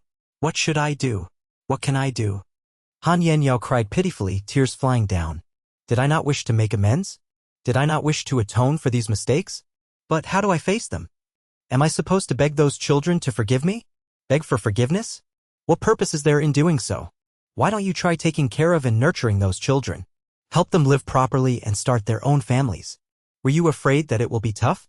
Are you unwilling to do it? I'll do it. Han Yenyao gritted her teeth, determination in her eyes. I will take care of them for the rest of their lives. Jun Moxie snorted and continued. Then what about my third uncle? Shouldn't you be staying beside him to slowly soften his heart and help him undo the knots in his heart? Everything began with you as the cause. Only you can resolve all this with your own hands and your own abilities. Only then you can make up for your sins. This. Han Yenyao looked at him in shock but was unable to speak. The person who she had feared meeting the most right now was the person that was constantly in her heart, the love of her life. That person who she missed dearly, that person who she dreamed of meeting again, but also the person she could only meet in her dreams. Jun Wui, you thought it was enough to just do that? What about my third uncle? He also needs to resolve his sense of guilt by doing this too. The root of all this evil is not only you, but him as well. Do you understand? Jun Moxie continued forcibly. And how he is right now is due to you. From start to end, it was all for your sake. Do you get it? This is your responsibility. You must carry it. I am willing to carry it. Han Yenyao opened her eyes and shouted, tears flowing out of control. I will carry it till death. Will this do? Han Yenyao finally broke down completely under Jun Moxie's constant, merciless words. She sat weakly on the floor, her eyes in a daze, but she kept mumbling repeatedly, I'll carry it. I'll carry it till death. You not only have to carry it, you have to take care of my third uncle. Wholeheartedly, with your heart and soul. Use your gentleness to heal the scars you have left in his heart all these years. You must know that everything he had, his entire future, was completely ruined because of you. He suffered this greatest humiliation, the most tragic destruction of his soul. Jun Moxie continued leisurely, the blood general who should be worshipped by 10,000 people to be in such a pathetic state today. You should understand the bitterness in his heart. I understand. I really do. Han Yenyao could only feel her heart hurting. Images of Jun Wui being hurled as insults, looked down upon by others, and in many other pitiful states appeared in her mind. Her heart ached for him, and she yearned to fly to his side immediately and to give him the support he needed. There is also my grandfather. How cruel has it been for him to watching his progeny die before him all these years? He needs you, this daughter-in-law, to soothe and heal these scars. To be filial and take care of him. There's also my mother. Me. My wife. All these are your responsibility. In a slip of the tongue, Jun Moxie accidentally threw all the responsibilities onto Han Yenyao. Had he not stopped in time, he would have thrown in his own son, grandson's future wife as her responsibility too. Seeing that Han Yanyao had promised without any further arguments, Jun Moxie let out a sigh of relief. That was exhausting. To churn out so many reasons in the blink of an eye. That wasn't easy. Even Jun Moxie was a little impressed by himself at this point in time. Such a witty and smooth talker. The knots were deeply rooted in Jun Wuyi and Han Yanyao's hearts. And love was the only way to undo them. Only love could undo those knots, heal the scars in their hearts, and relieve their hearts from guilt. This relief included the love they had for each other, the love for those children. It was an emotion and not something physical, but when they both did something for those children, they would feel much better and more comforted in time. This is what was often known as conscience. Of course, Jun Moxie had selfish thoughts embedded in his words. He genuinely wished for his third uncle and third aunt's happiness, and it could only be achieved with them together. While Han Yanyao atoned for her mistakes as she took care of Jun Wuyi, undoubtedly when they were together, Jun Wuyi would return such love to Han Yanyao with greater care and concern. This way, they would both support each other and spend the rest of their lives together, and when they finally found peace in their hearts, they would realize that they had led a meaningful life. And by then, they would probably have many children. This was what Jun Moxie genuinely hoped for. The words he spoke today were merciless, and he had not minced his words at all, but it was the cure for treating this broken soul. Han Yanyao had agreed mindlessly to Jun Moxie's numerous requests in her broken state of mind, but she did not feel like she was forced to do anything. To the contrary, she had felt great relief after she made the decision in her heart. Even her broken heart that had given up on everything was healed to a state of purity and clarity. In life, one should only work hard with a clear goal in mind. And it was through attempting that one would discover the beauty in life. This was the truth. Let us strive for our goals together. A soft sound of someone landing could be heard from outside. Jun Moxie stood without shifting and stared coldly at the entrance of the cave. A flash of white appeared and someone entered the cave. It was Han Zhanmeng, the Lord of Blizzard's Silver City. Yaoer, Han Zhanmeng was about to speak when he was startled by Jun Moxie's presence. Who are you? Finally, the commotion had temporarily settled. 3 holy lands had instantly lost 2 experts and were down in spirits. They couldn't be bothered with anyone from Blizzard's Silver City. Han Zhanmeng ordered for the Shao family to be kept under tight watch and came to visit his daughter immediately. It was obvious that the commotion today was the work of the Jun family. Since the Jun family had such great capabilities, there was bigger hope of defeating the 3 holy lands, so his present and utmost concerns lied with his daughter. If any fool came and told her the news of Jun family successfully taking revenge, she might just end her own life knowing that she could finally remove the guilt she carried in her heart. After all, she revealed that intention when he visited her the other day. So Han Zhanmeng came up as quickly as he could. Even if he had to tie her up, he would bring his daughter out of this place to keep her under close watch. But he did not expect to find a man already here before him and was gripped by anger. I'm Jun Moxie from the Jun family, Jun Moxie said. Master Han, we finally meet. You've met me before? How do you know that I'm Han Zhanmeng? Han Zhanmeng's anger faded away. If this was Jun Wuyi's nephew, he probably wasn't here to harm Han Yanyao. We met in the hall earlier. Just that you might not have seen my face, but we did meet each other. Jun Moxie chuckled. So you were that king of assassins. Han Zhanmeng could not believe that the person who had killed the level 4 venerable Wei Kongkun with a single sword was actually this young man who had barely reached his 20s. That was just a small trick. I've embarrassed myself before Master Han. Jun Moxie replied humbly. Han Zhanmeng was a little speechless. How was that being humble? Why did it sound like he was bragging no matter how his words were interpreted? If that was just a small trick, then it was terrifying. Wasn't he being a little hypocritical? As he pondered, he walked over to help his daughter up only to be greeted by her tear-stained face. Losing his temper, he shouted, "What did you do to my daughter?" Jun Moxie shrugged his shoulders. Master Han, what can I possibly do to my own aunt? I am still a junior. What can a junior do to their elder? Han Zhanmeng was stunned. What aunt? What elder and junior? What are you talking about? The wife of my uncle is my aunt, and third aunt is the wife of Moxie's third uncle, which makes her Moxie's elder. Does Master Han understand? Jun Moxie explained patiently. Han Zhanmeng bellowed in anger. Who is your uncle's wife? Jun Moxie. While you are highly skilled in your Shen skills, that does not mean that you can spout nonsense. Even if Jun Wu-yi wishes to marry my daughter, he needs to show some sincerity. Does you talking here even carry any meaning? Master Han, naturally, the Jun family came with great sincerity. Jun Moxie continued smiling. So I hope the Han family can show their sincerity to complete this wondrous affair. Our sincerity? Han Zhanmeng frowned. What do you mean? Was the Han family completely free from responsibility when the Xiao family committed their despicable and heinous acts? Jun Moxie said coldly. I could tell that Blizzard's Silver City did not wish to be at odds with the Jun family. But this is due to our current strength and power. I'm sure that Master Han would not even be willing to have this conversation had the Jun family's influence remained as it was in the past. In this world where power and strength determine everything, we understand this undeniable fact. The Jun family does not wish to make things difficult for the Han family for third uncle and third aunt, but it does not mean that we lack the power to do so. Master Han is an intelligent man. I believe you can tell the difference. Did you really believe that Blizzard's Silver City was completely innocent from that incident? Or even that the Han family has no responsibility for the tragedy that had befallen the Jun family? We need to find a balance, and this balance is for you to show enough sincerity. Jun Moxie said slowly, the weight of his words clear and obvious.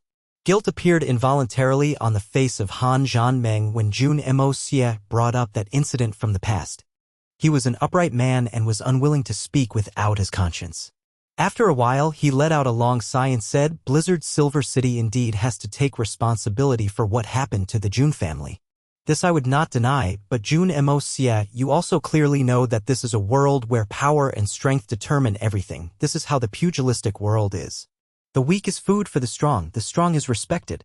Gratitude and vengeance, this is the way of the pugilistic world. Jun Moxie listened quietly, not replying. Just because the Jun family has the capability to get their revenge and even the capital to dominate the world, you have the right to discuss with me in such a manner. But have you considered this? What if the Jun family does not have such capabilities? How would this end? Han Zhanmeng continued. Had that been the case, even if the Han family knew that we were wrong, we may not even allow this discussion. Honestly put, it would be the same as the past, and we would not give in. Such is the pugilistic world. No doubt that it was a tragedy for the Jun family, but in this world, there are even more cases of greater injustice than the one the Jun family had suffered, happening every day, and this will continue happening. Tragedies like this will never cease. He laughed bitterly before continuing colding. Did third young Master Jun ever thought that since the day the Jun family began to rise, they also became a cause of evil? Similarly, some innocent families were also affected by the actions taken by the Jun family, and they also don't have the ability to seek revenge. You may not be aware, but I am sure there are such cases, and I believe you will not deny this, third young Master Jun. Han Zhanmeng continued seriously. You killed the people who offended you, but those who did are undoubtedly people of influence. This influence they have is reflective of the responsibilities they carry. You thought that since they offended you, they should die. But at the same time as you kill, you also kill off the hope of the lives of some innocent people. Jun Moxie did not disagree but began to reflect on these words. In Blizzard's Silver City, we gave great care to the Xiao family due to our ancestral teachings. But ultimately, no matter how powerful or influential the Xiao family is, they are still the subordinates in Blizzard's Silver City and will never be the lord of Blizzard's Silver City. Just like the men under the Jun family, they also have their own affairs, but when resolving an issue, they will bring out the name of the Jun family and use it as a shield. This may not leave a positive image all the time, and even if it may seem like it does not do much damage currently, it will eventually cause grave impacts someday. Similarly, would you kill off a capable subordinate immediately just because he committed some offense and ruined the reputation or harmed the lives of innocent people? Or make him apologize to your enemies? Beg for their forgiveness? I believe you would not. If you were capable of this, you would not be that domineering third young Master Jun. And neither would I, nor Blizzard's Silver City do the same. Because at that time, the Xiao family was the central force of Blizzard's Silver City. And the Jun family back then was too weak, so weak that it was not worth my attention. As horrible as Han Zhanmeng made it sound, it was all the truth. Even today, you are able to demand for justice and get your revenge only because the Jun family had managed to successfully rise back up, Han Zhanmeng said. There are countless ways to demand reason and seek justice. But that is only applicable to ordinary people, you cannot deny this. Only power and abilities are taken in consideration when it comes to people of power. Justice is determined by power. As long as you have power, you have reason. No one would choose to offend someone of greater power and risk getting killed for the sake of their reasons and belief. Among the higher class, sacrificing for the greater good is almost non-existent. It's always easier said than done. Han Zhanmeng scoffed sarcastically. The saying, the prince will be punished by the same law that governs the people if they were to commit an offense, was set by rulers, but in reality, for the tens of thousands of years, which prince did not have the blood of others on his hands? But when did they really get punished? Even if it's not the prince but the son of a magistrate, do they really ever get punished? It's only a pleasant saying.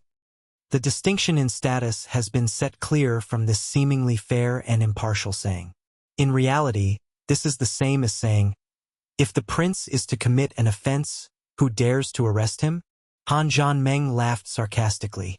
With regards to that incident, the Han family can only apologize, and that is the most we can do. When the Xiao family wanted to wipe the Jun family out, the only reason you were able to live till today is because Yan Yao threatened with her life in exchange for your safety. And that is why you can even seek revenge today. Based on this point alone, not only does the Han family have no responsibility to the Jun family, we also did you a favor. That is the truth, no matter how you try to deny it. Han Zhanmeng continued coldly.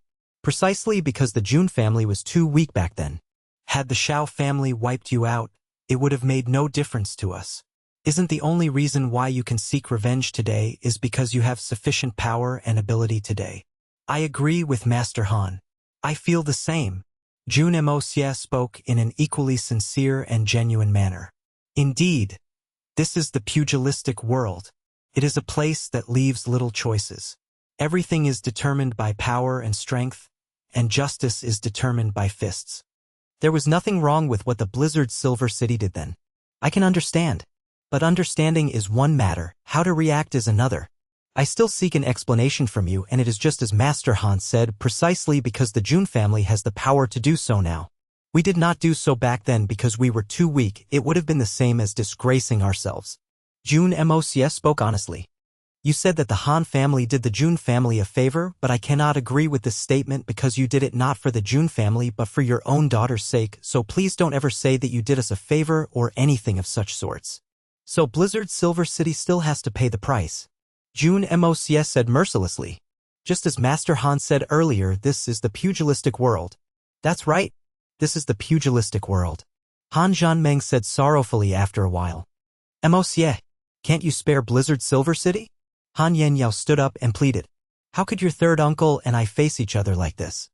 Spare Blizzard Silver City? Jun Moxie looked at her but slowly shook his head determinedly. Impossible. Back down, Yaoer. This matter does not concern you. Han Zhanmeng scoffed and faced Jun Moxie. If that is the case, may I ask how the Han family should pay this price that third young Master Jun speaks of? What sort of compensation will the Jun family, or rather, third young Master Jun, be satisfied with? Jun Moxie was taken aback by this question. While Blizzard Silver City had an undeniable responsibility to answer for, so did the Han family. But how should it go about being done? How should they pay? This remained to be a big question. If the Han family suffered, it would still be a tragedy for Jun Wuyi and Han Yanyao. Furthermore, the Han family was not directly involved in that incident back then, and the most they did was keep silent and watch the Xiao family carry out their acts. Only in the end did they intervene and prevent the Xiao family from wiping out the Jun family. Even if they were responsible, how big a price should they have to pay? While the Jun family was innocent in that incident, the same could be said of the Han family too. But Jun Moxie was not willing to let it go this easily. Numerous lives were lost from the Jun family. How could this debt be let go of this easily? But both parties were equally at a loss for words. This question was like a hot potato. Neither party was willing to catch it in their hands. After a while, Jun Moxie spoke. Back then, while the Han family did not intend to defend the Jun family, Third Aunt was ready to risk her life to protect the Jun family, so for Third Aunt's sake, Master Han can make the decision on this matter. But I only have two requests. First, Do not hurt the relationship between third uncle and third aunt. Second, this price must be paid. There was no way to go about this. Nothing seemed appropriate. The witty and cunning Jun Moxie was stumped this time. Having no idea was one matter, and how to handle it was another. The more he pondered, the more irritated he became, and even the way he spoke became demanding. You are clearly making it difficult for me. How could there be a solution that gives the best of both worlds? Han Zhanmeng laughed bitterly. I might as well go by the way you said it. You can do whatever you want to the Han family. I also have only two requests. First, Yaoer must be happy. Second, we are willing to pay the price. Jun Moxie was caught by surprise. How could Master Han be this shameless? Han Zhanmeng had conveniently threw the problem back at Jun Moxie. Han Zhanmeng only laughed bitterly. You were not shameless when you made those terms? But it is shameless when I do the same? This young fellow is truly someone of the pugilistic world. He has already mastered the knack of being shameless and thick-skinned. I'll leave this matter to Master Han. This is such a headache. Jun Moxie laughed. By the way, I'd like to trouble Master Han with telling the people of the three holy lands to meet at the foot of the Sword Peak for the final battle tomorrow. This battle shall determine victory or defeat. The foot of the Sword Peak? That's right. Jun Moxie confirmed. A malicious glint flashed across his eyes. Seeing that cold glint in Jun Moxie's eyes, Han Zhanmeng could not help but shudder. This matter is between us and the three holy lands. I hope Blizzard's Silver City will not interfere. A playful glint flashed across Jun Moxie's eyes. I will also send a letter of challenge after Master Han goes back to convey the message. All right, Han Zhanmeng agreed quickly and said. But regarding that price, I still think it is better for third young Master Jun to decide what is more appropriate. We're willing to listen to your decision. I can't. I'm not suitable for it. Jun Moxie continued with incredulous sincerity. Such a huge matter as this needs an elder to make the decision. My third uncle and I are unable to do so, which only leaves my grandfather, but he is so old with age and it's not suitable for him to travel. Since Master Han is an elder as well, you are most suitable for making the decision. I am sure you will not treat us too shabbily. Han Zhanmeng was enraged. Despicable. Shameless. You can make decisions when you took your revenge, but when it comes to this matter you are unsuitable. Han Zhanmeng felt that if he continued to banter with this fellow, he might faint from anger. He unhappily dragged his daughter out of the cave and down the peak, not speaking a single word to Jun Moxie. But he was surprised that when he pulled his daughter out this time, Han Yenyao did not resist or argue but allowed him to drag her down obediently. What is this? Why is she obedient? Master Han was truly troubled. Watching these two leave, Jun Moxie finally decided to make a move as well. Before he left, he looked one final admiring look around and muttered, such a straight mountain peak. What a pity for it to collapse. Then he disappeared with a flash. When Jun Moxie returned to the base, he saw Chu Chi-hun sitting in the tent angrily, talking to Mei Shui-yen, Solitary Falcon, and others. Jun Moxie joined them, grinning. Oh, isn't this the powerful venerable assassin? I heard that you successfully killed the venerable of life and death, Wei Kong-kun, to raise from the title of King of Assassins to Venerable Assassin. Congratulations. This is a big matter for the assassin world. It's almost unheard of to assassinate a venerable expert completely unscathed. Your reputation is bound to spread far and wide.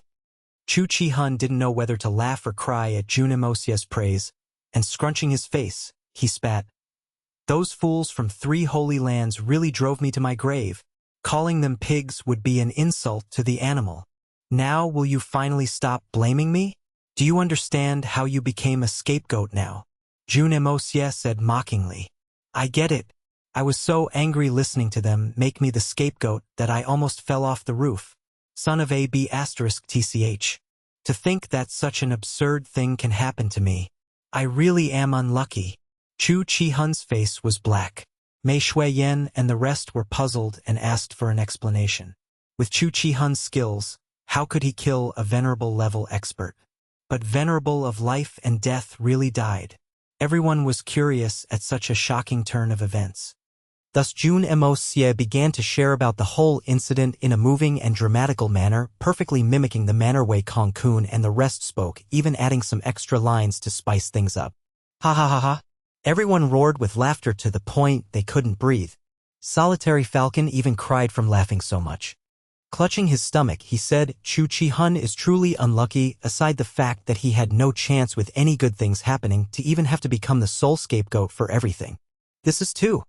Chu Chi-hun raised his head to the heavens and made an expression as if he wished to cry but had no tears.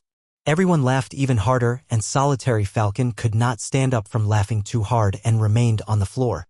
Jun Moxie joined in the laughter for a while before taking out some brushes and paper. Whoosh whoosh whoosh, the brush flew over the paper, and when it was done, Jun Moxie quickly kept it and said, I'll be heading out for a while. Also, gather at Blizzard Silver City and Sword Peak before 9 in the morning and prepare to beat the drowning dogs. All right, where are you going? Jun Wui asked. I'm going to issue a letter of challenge. Jun Moxie replied quickly. Wait, let me take a look at it first. Jun Wui commanded. As the commander, how could he not take a look at the letter of challenge? General Wu was frustrated by Jun Moxie's misbehavior. Jun Moxie blinked. With no choice, he unwillingly took the letter out and handed it over. Dawn? You said it at dawn, but why did you ask us to go before 9? Jun Wui frowned. Heir. The weather here is pleasant. The air is also fresh. So being the kind-hearted soul I am, I'm letting those people cool off first. Jun Moxie replied mischievously. Jun Wui was furious. What sort of nonsense is this? Military battles. How can you fool around like this? If this was the real army, do you know that it's a death offense to alter the general's orders? Come on, third uncle, this isn't a real military battle. All right, but listen to me this time. If we were to go early, there will be severe consequences. Jun Moxie added secretively. The Sword Peak is going to collapse. Everyone was shocked. Dongfang Wenqing stood up and asked, The Sword Peak is going to collapse? For real? Absolutely true. It is really real. Jun Moxie assured seriously. Chu Chi-hun and Mei Shuiyan looked at each other and couldn't help recall that landslide in that valley back then. Could it be? Everyone was frozen in shock. Whoosh! Jun Moxie quickly retrieved the letter of challenge and disappeared, leaving only a sentence behind. I'll be waiting for you guys on the mountain tomorrow morning. Please don't come too early. After a while, Jun Wui chided.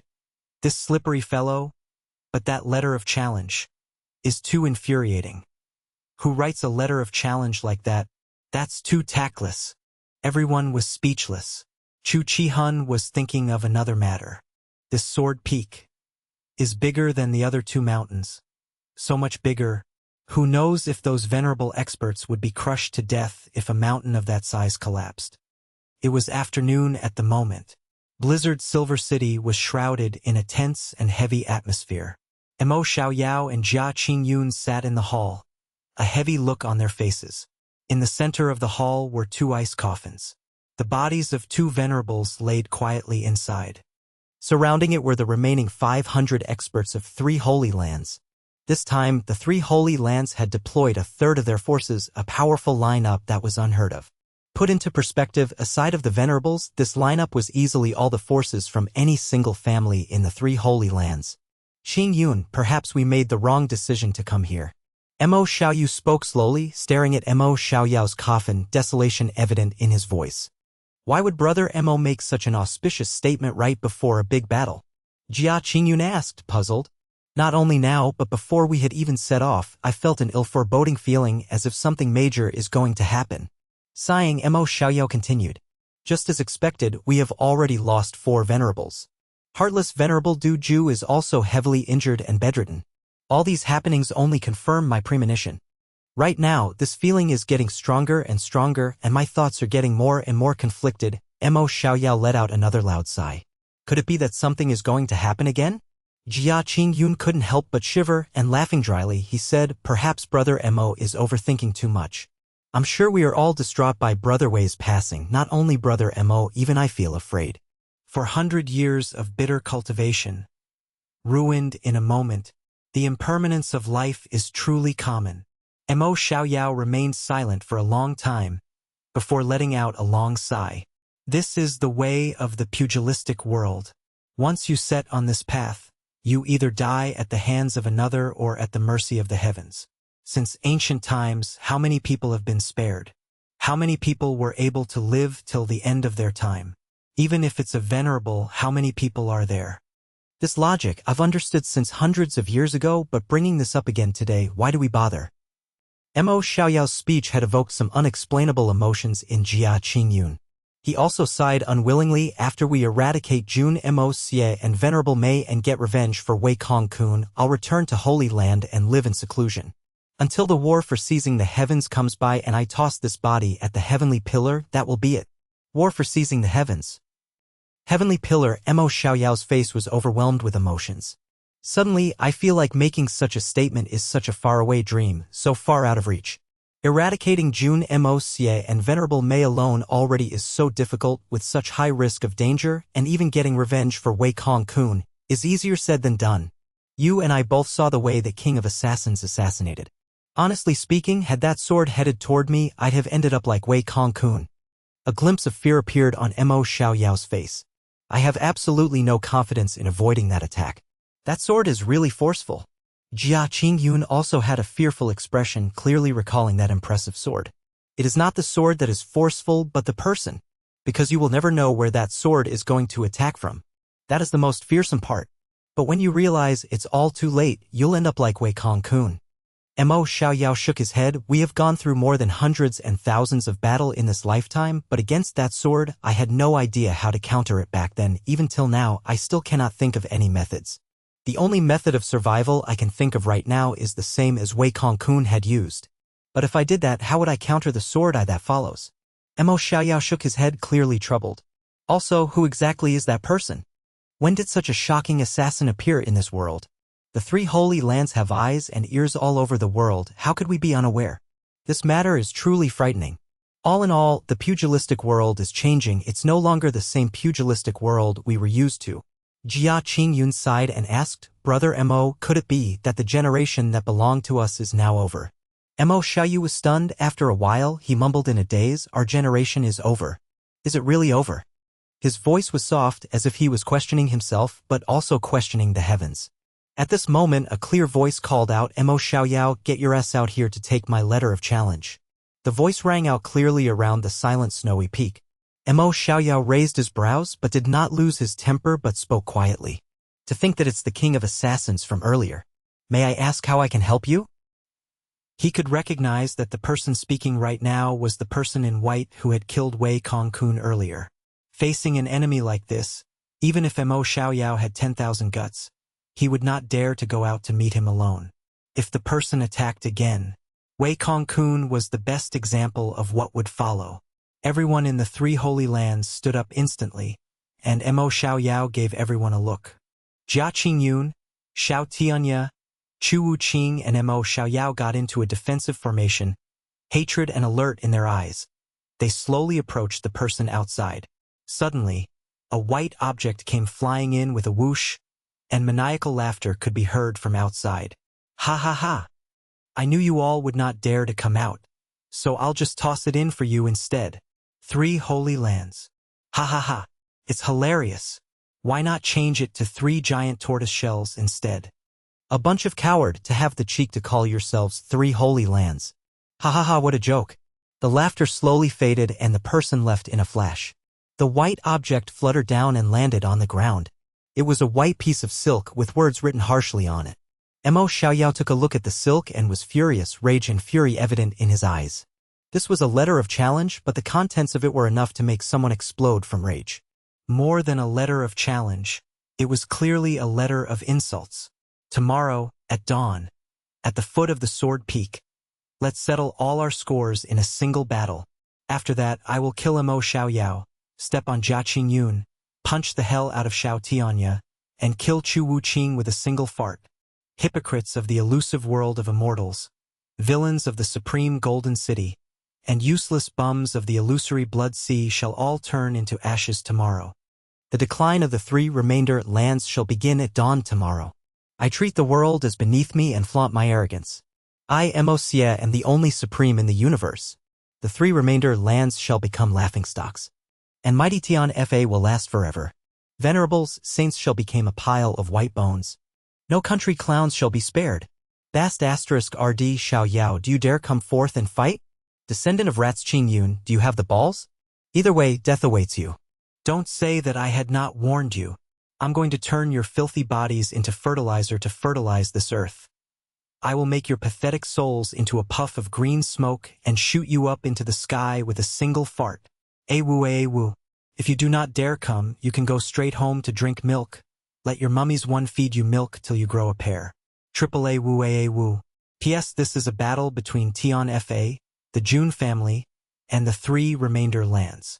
If the 3 remainder lands are too afraid to come alone, feel free to get aid from Blizzard's Silver City. Asking them for help to retrieve your corpses is also a good idea. I'm a person with a gracious and big heart, handsome and charitable, kind and benevolent, especially extremely benevolent toward those who are about to die, so I shall allow this. Ha ha. If you're afraid, you may also commit suicide and spare me the trouble of educating you sons of AB*TCH. Ha ha ha. At the end of the letter was a whole line of ha ha, arrogance and haughtiness brimming from those lines. The contents of this letter of challenge not only outrightly insulted Mo Xiaoyao and the rest, even the holy in 3 holy lands was changed to remainder. 2. This was unacceptable, but they had to endure it, outright challenging the limits of their endurance. Mo Xiaoyao's eyeballs looked like they were about to pop out of their sockets. When faced with such imperious taunting, he would be a saint if he could take it lying down. Fine. A battle we shall. It's too early to see who will emerge victorious. Next year, tomorrow at dawn shall be a taboo date for the Jun family and the Xian beasts of Tion Fa. Mo Xiaoyao's face was red with anger, and slamming his palm, he shredded the letter of challenge into powder.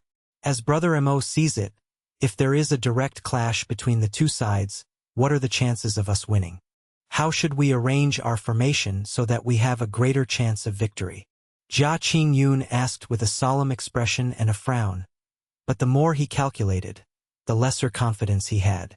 Our forces currently number 543 people, amongst which you and I are the most highly skilled, so naturally we will be the best choices for the main forces. Each of us can take a route, but regarding the 3rd route, a pity that Brother Wei has left us, so now we're short of a commander for 1 route. That Xiao Tianya has already broken through the 3rd level, so we can have him lead the 3rd party of people for the 3rd route. Mo Xiaoyu pondered for a moment and added, and Chu Wuqin can help us out amidst the battle. He paused for a moment before a look of realization took over his face. Our forces have been weakened greatly due to the series of events. We are still beneath Tion Fa in terms of our abilities. With the current unfavorable circumstances, a tangled battle is of no benefit to us if we want to win the enemy. Mo Xiaoyao's side, the enemy has the military prodigy Blood General Jun Wuyi on their base, and the Xian beasts are simple-minded, so they're easy to command. The previous battle Xiao Tianya and the rest were in is the best proof. If we can avoid a tangled battle, we must try our best to avoid it. A tangled battle evidently will put us at a disadvantage. Then the best solution we have is to fight one-on-one. Jia Qingyun said. They have the upper hand in numbers and combined forces, but we have highly skilled experts on our side. If we can force them into engaging in melees, we will have the upper hand. Even if they have that king of assassins helping their battle, as long as we don't have to face his sneak attacks, I believe we still have quite a big chance of winning. We shall see.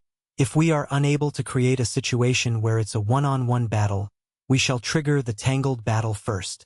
Catch Jun Wuyi by surprise. Then in this short window created, the 4 of us shall join forces to become the strongest killing force. Killing Venerable Mei, then find a way to kill Chu Chi-hun. A sinister look appeared across Mo Xiaoyao's face as he continued, Jun Moxie is still not a cause of concern for now. We need to strike at the same time. As long as we get rid of those 2 people, then we can regather our forces to deal with that mysterious king of assassins. Pondering deeply, Mo Xiaoyu said, that person we will have to deal with extra caution. Only then will we have a high chance of victory. That person is too terrifying. Even if I were to face him in a fair battle, I have no confidence of winning. However, if we were to do this, what if the king of assassins strikes while we are dealing with Venerable Mei and Chu Chi-hun? That person's agility is too peculiar. Jia Qingyun worried. Activate the human sea strategy. Use the lives of our troops to hold him back by pushing them to him. A sinister look appeared on Mo Xiaoyao's face, a cold, ruthless gleam in his eyes. Even if they all die, they must hold him back until we have the time to deal with him. Jia Qingyun took a deep breath and replied, if that's the case, we will be making a huge sacrifice. This is the pugilistic world. Mo Xiaoyu said coldly, even you and I are risking our lives in this battle, what less them? We must not lose this battle, and if even we lose, they also won't have much meaning in surviving this battle. Jia Qingyun slowly nodded his head, agreeing with Mo Xiaoyao. If that's the case, do we still need Blizzard Silver City to join us? Jia Qingyun finally asked after much consideration. Mo Xiaoyao stood up and paced around. He slowly uttered.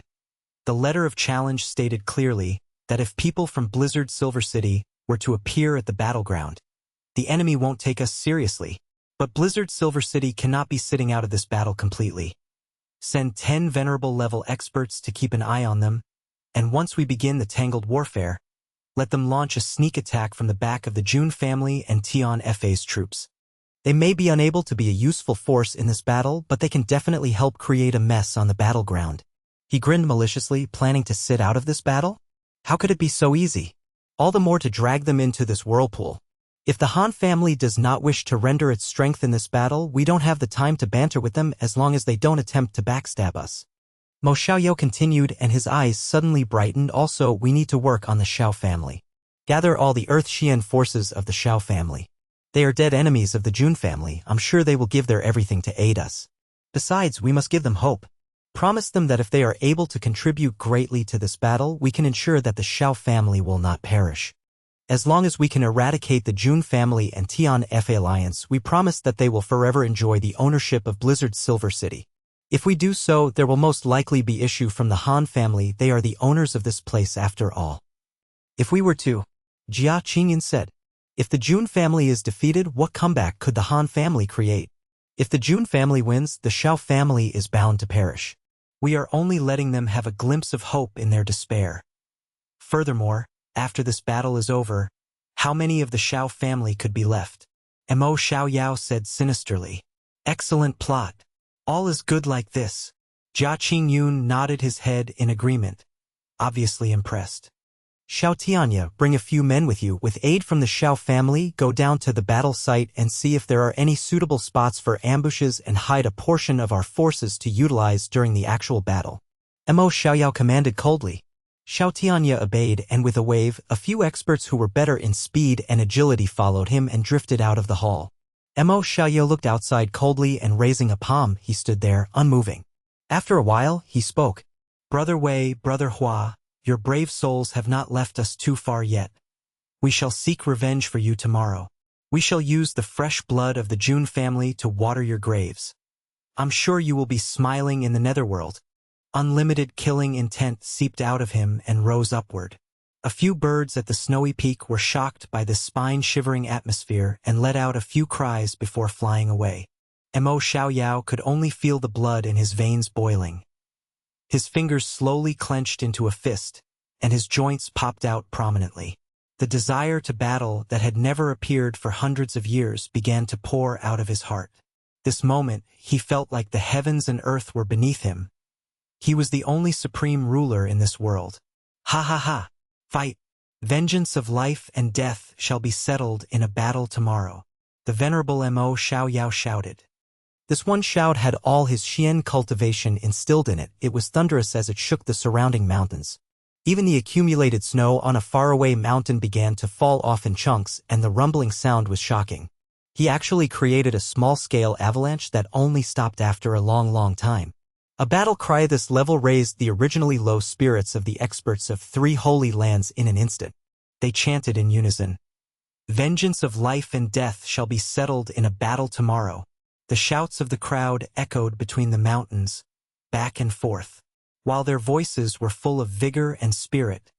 Echoing around the mountains made it sound a little tragic and pathetic. Jun Moxie was already at the foot of the sword peak. To be more exact, he was almost 10 feet underground. Jun Moxie stood in the soil quietly, his face full of concentration.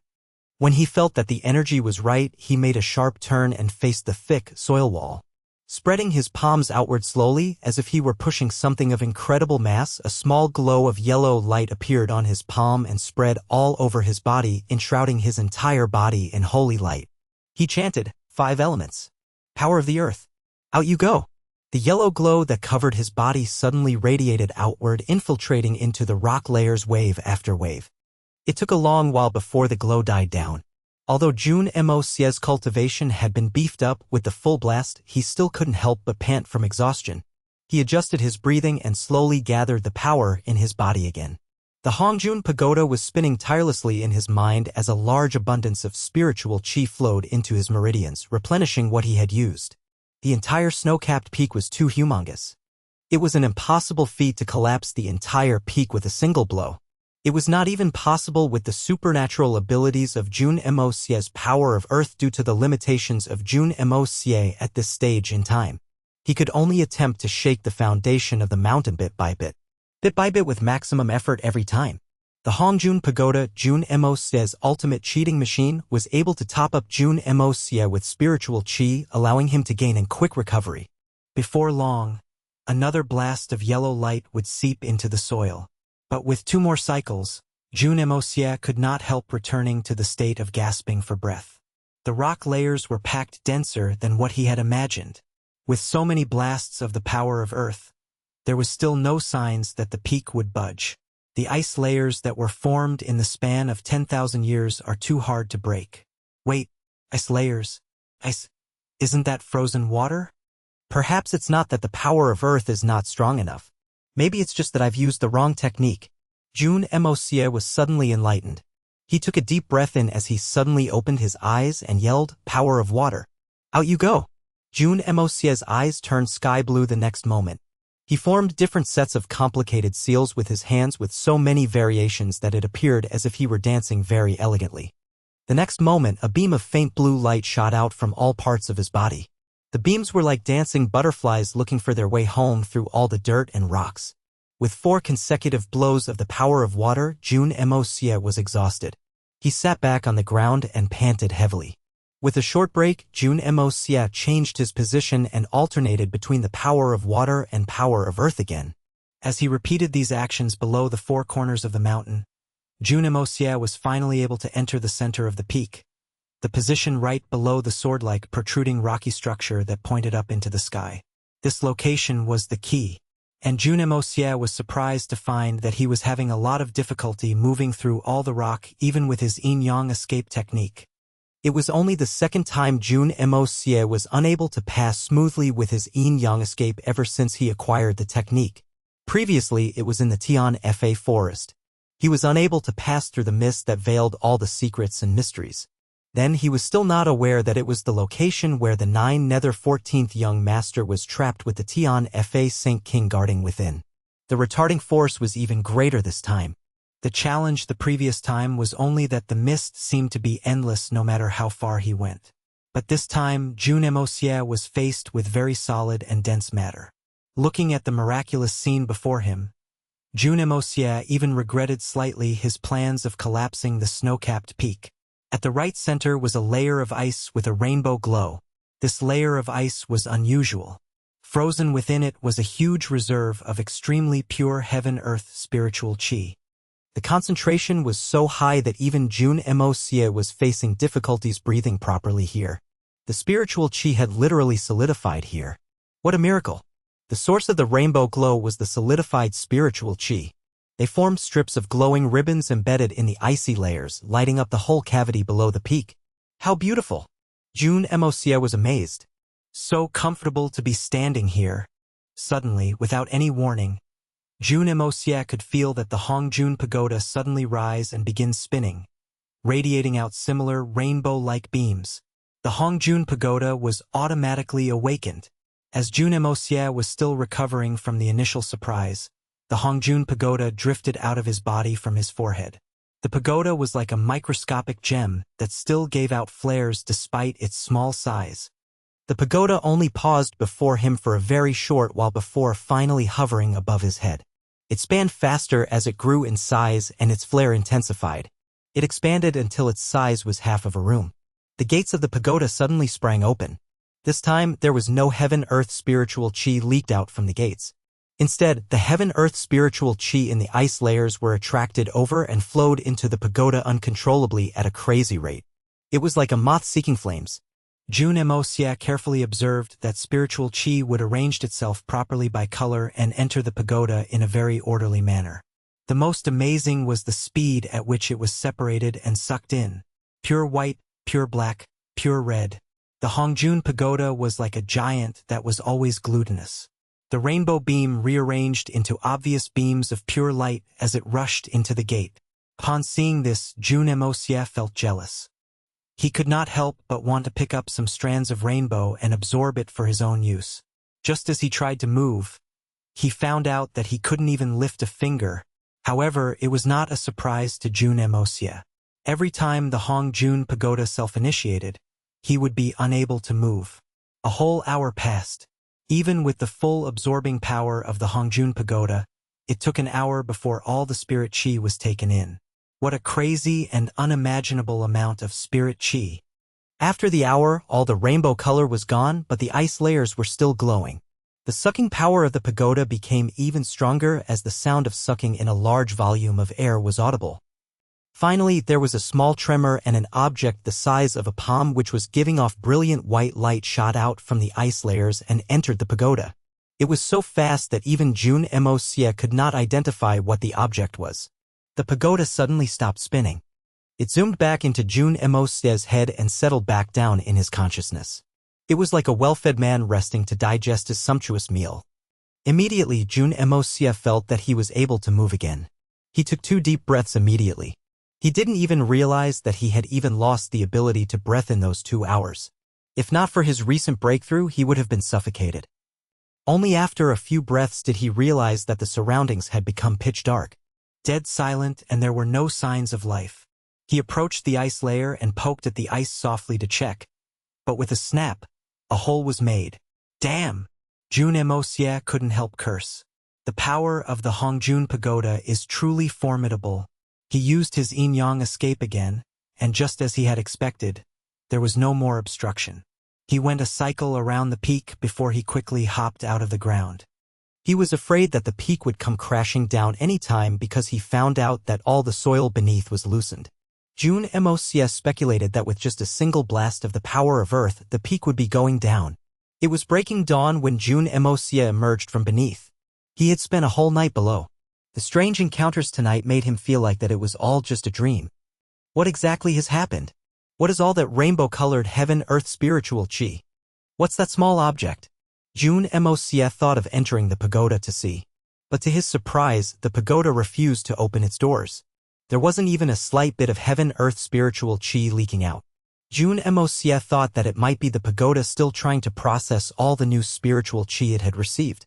It was just like a man with a large appetite that had gotten used to eating a little but was given the chance to eat much again. And now he had eaten so much that he was too full.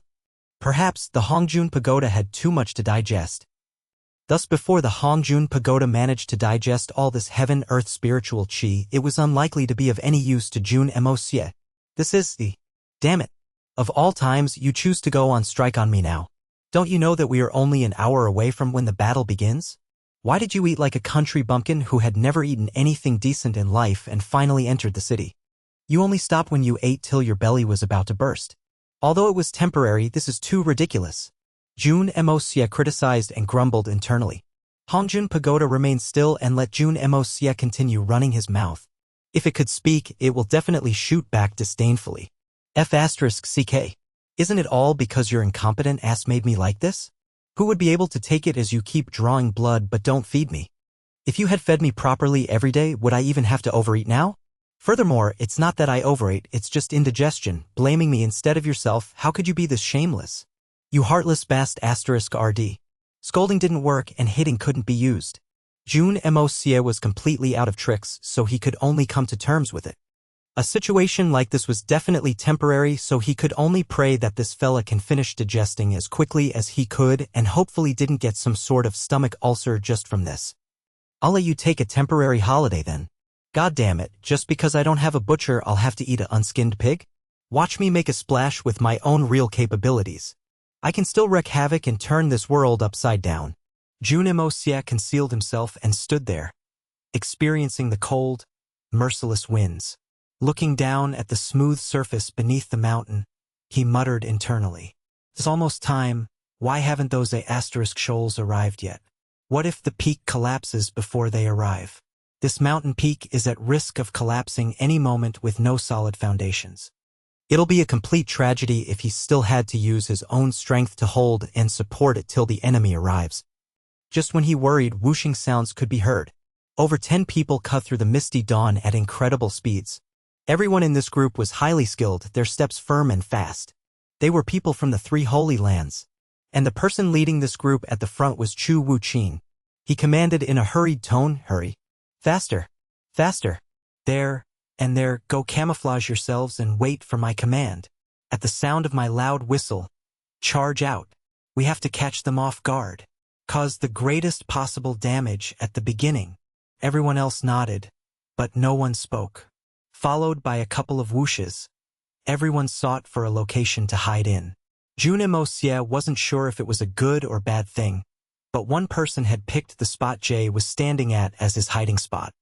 Carefully laying down, he stuck his head up to look around before retracting it again. This hiding spot was too magnificent. His head was right at Jun Moxie's crotch. Jun Moxie only had to stretch his hand out, grab the person's neck, and strangle him to death. Or Jun Moxie could just squat down slightly and his bum would be seated right on his neck.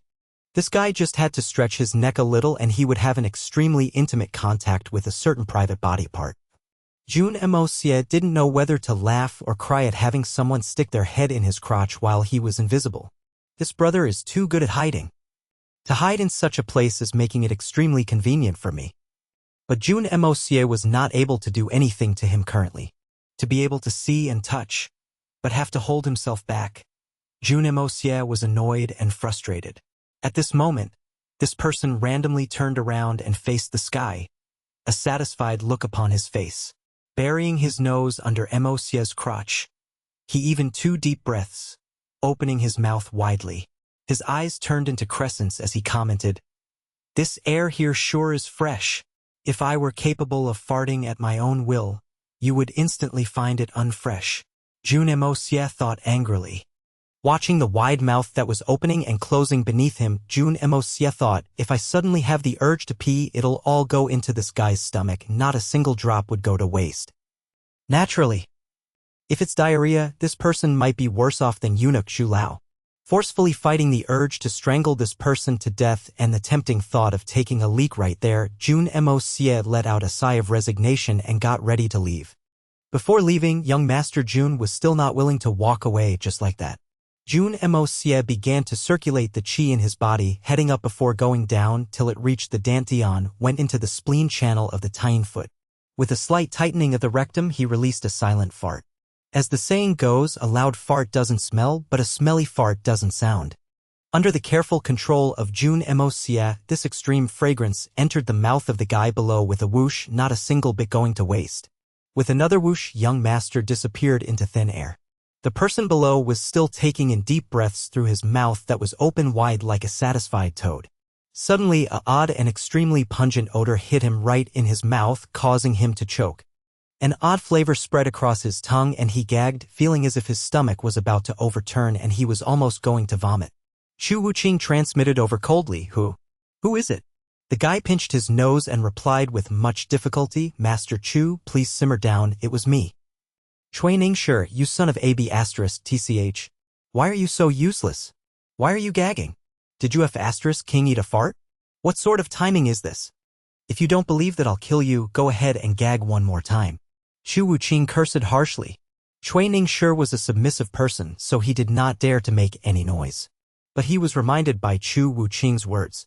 He was hit by another wave of nausea after swiping his tongue in his mouth and fought the urge to gag again. It is really the flavor of a fart. This is so weird. Where did this disgusting odor come from with such strong winds? He looked around suspiciously but could not find anything. So he lowered himself again and continued hiding. Jun Moxie had just left where he was standing when he saw Mo Xiaoyao strolling with all the other remaining experts from 3 Holy Lands. All high and mighty. Everyone had a serious expression on.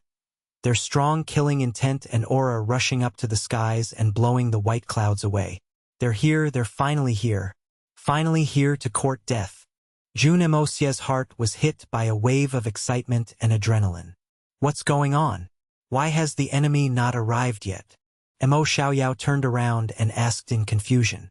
It is already almost time of the agreed timing. Why hasn't the other party made a move yet?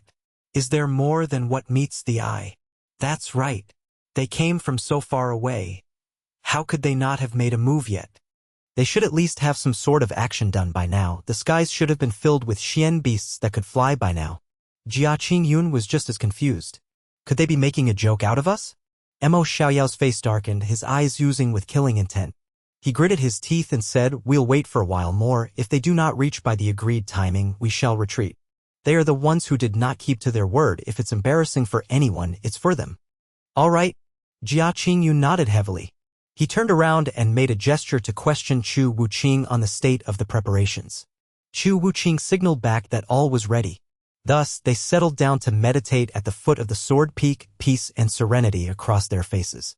To be able to maintain such a peaceful state of mind before a huge battle was enough to show how mentally prepared they were, not putting the battle on their minds at all. Only experts had this level of extreme magnanimity. On Jun Moxie's side, all preparations were ready. It was the most crucial timing now. Everything needed to be fast, so fast that there would be no time for any response.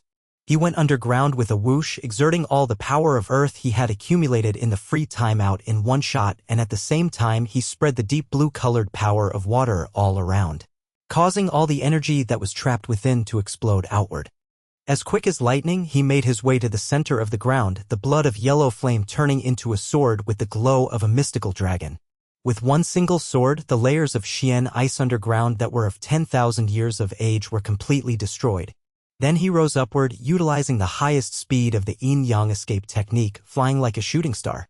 At the sword peak, Mo Xiaoyao suddenly opened his eyes and looked at Jia Qingyun. "Old Jia, do you feel something?" he asked. Jia Qingyun frowned doubtfully. "It seems as if there is some movement underground, but it's hard to explain what it is.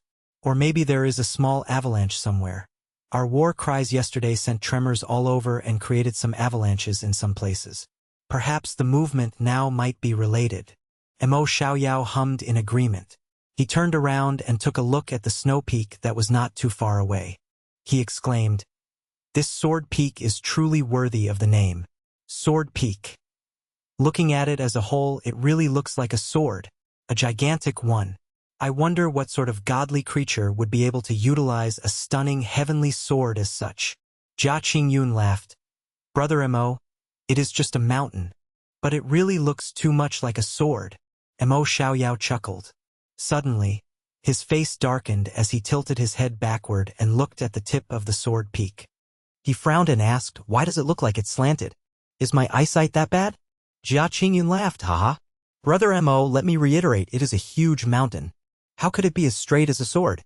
Just as the sentence was finished, before the laughter could cease, huge pieces of snowflakes started to fall from the sky. The weather here sure is peculiar. The sun is so bright, there are no clouds, but it starts snowing out of the blue. And in such a rush, such large pieces. Xiao Tianya remarked, "Could this be the unique weather of Blizzard Silver City?" Everyone started laughing. If it's not like this, could it still be called Blizzard Silver City? That's true indeed. Xiao Tianya also joined in the laughter. But the scenery here is truly unique. Before the sentence could be finished, a series of rumbling sound came from below and even the ground seemed to begin to tremble. Only then was everyone really surprised. They all stood up and looked around. Everyone's face were filled with confusion and worry. The trembling became stronger, and so did the rumbling noises. The entire mountain began to shake. What's going on? What's happening? Everyone started to gather together and ask around. Mo Xiaoyao's pupil shrank as he looked at the sword peak. He shouted, "Everyone, run! The sword peak is going to collapse." His eyes were staring so intensely and focused on the peak that they were about to pop out of their sockets. He realized that the sword peak was falling toward them at an extremely slow pace. Despite it being slow, it was clearly visible, like a giant falling down. But it was too late. A long and loud cry ripped through the air, so intense it cut through the heavens. A voice as clear and sharp as a sword shook the heavens and the earth, echoing in the mountain range, almost as if it was declaring to the world, driving out all Xian beasts from Tian Fa, the collapse of the snow-covered sword peak. The oath is now be broken. The Dongfang family reigns forever. The robust cry echoed for a long time. At this moment, it was even louder than the loud commotion of the collapsing peak. As Mo Xiaoyao's pupils shrunk further from fear, catching sight of a small white figure suddenly shooting out of the sword peak with a shrill cry. In a blink of an eye, it shot back toward at the sword peak like a meteor, bursting the skies with dazzling sword light. As if a blinding sun appeared midair and flew at the sword peak, knocking at it crazily. There was no hesitation in this knocking, and coupled with the gradual and slowly collapsing mountain peak, it sent shivers down one's spine, as if the world were coming to an end. It was as if the entire world was thrown into absolute disaster. Yet it seemed like everything had stopped moving. Loud noises could be heard everywhere, but it seemed as if Mo Xiaoyao couldn't hear a thing. His entire soul was intimidated by the figure and sword light that had appeared suddenly. The light was almost like the wrath of a furious god that could easily destroy the entire universe. That crisis of life and death weighed that upon everyone's heart. A loud shout ripped across the air, collapse. Sword peak! Mo Xiaoyao shook his head to regain his senses, shouting desperately in a voice that had turned shrill and sharp from fear. Everyone! Run! Boom! The white figure had crashed heavily into the sword peak that was already falling down, becoming the straw that broke the camel's back.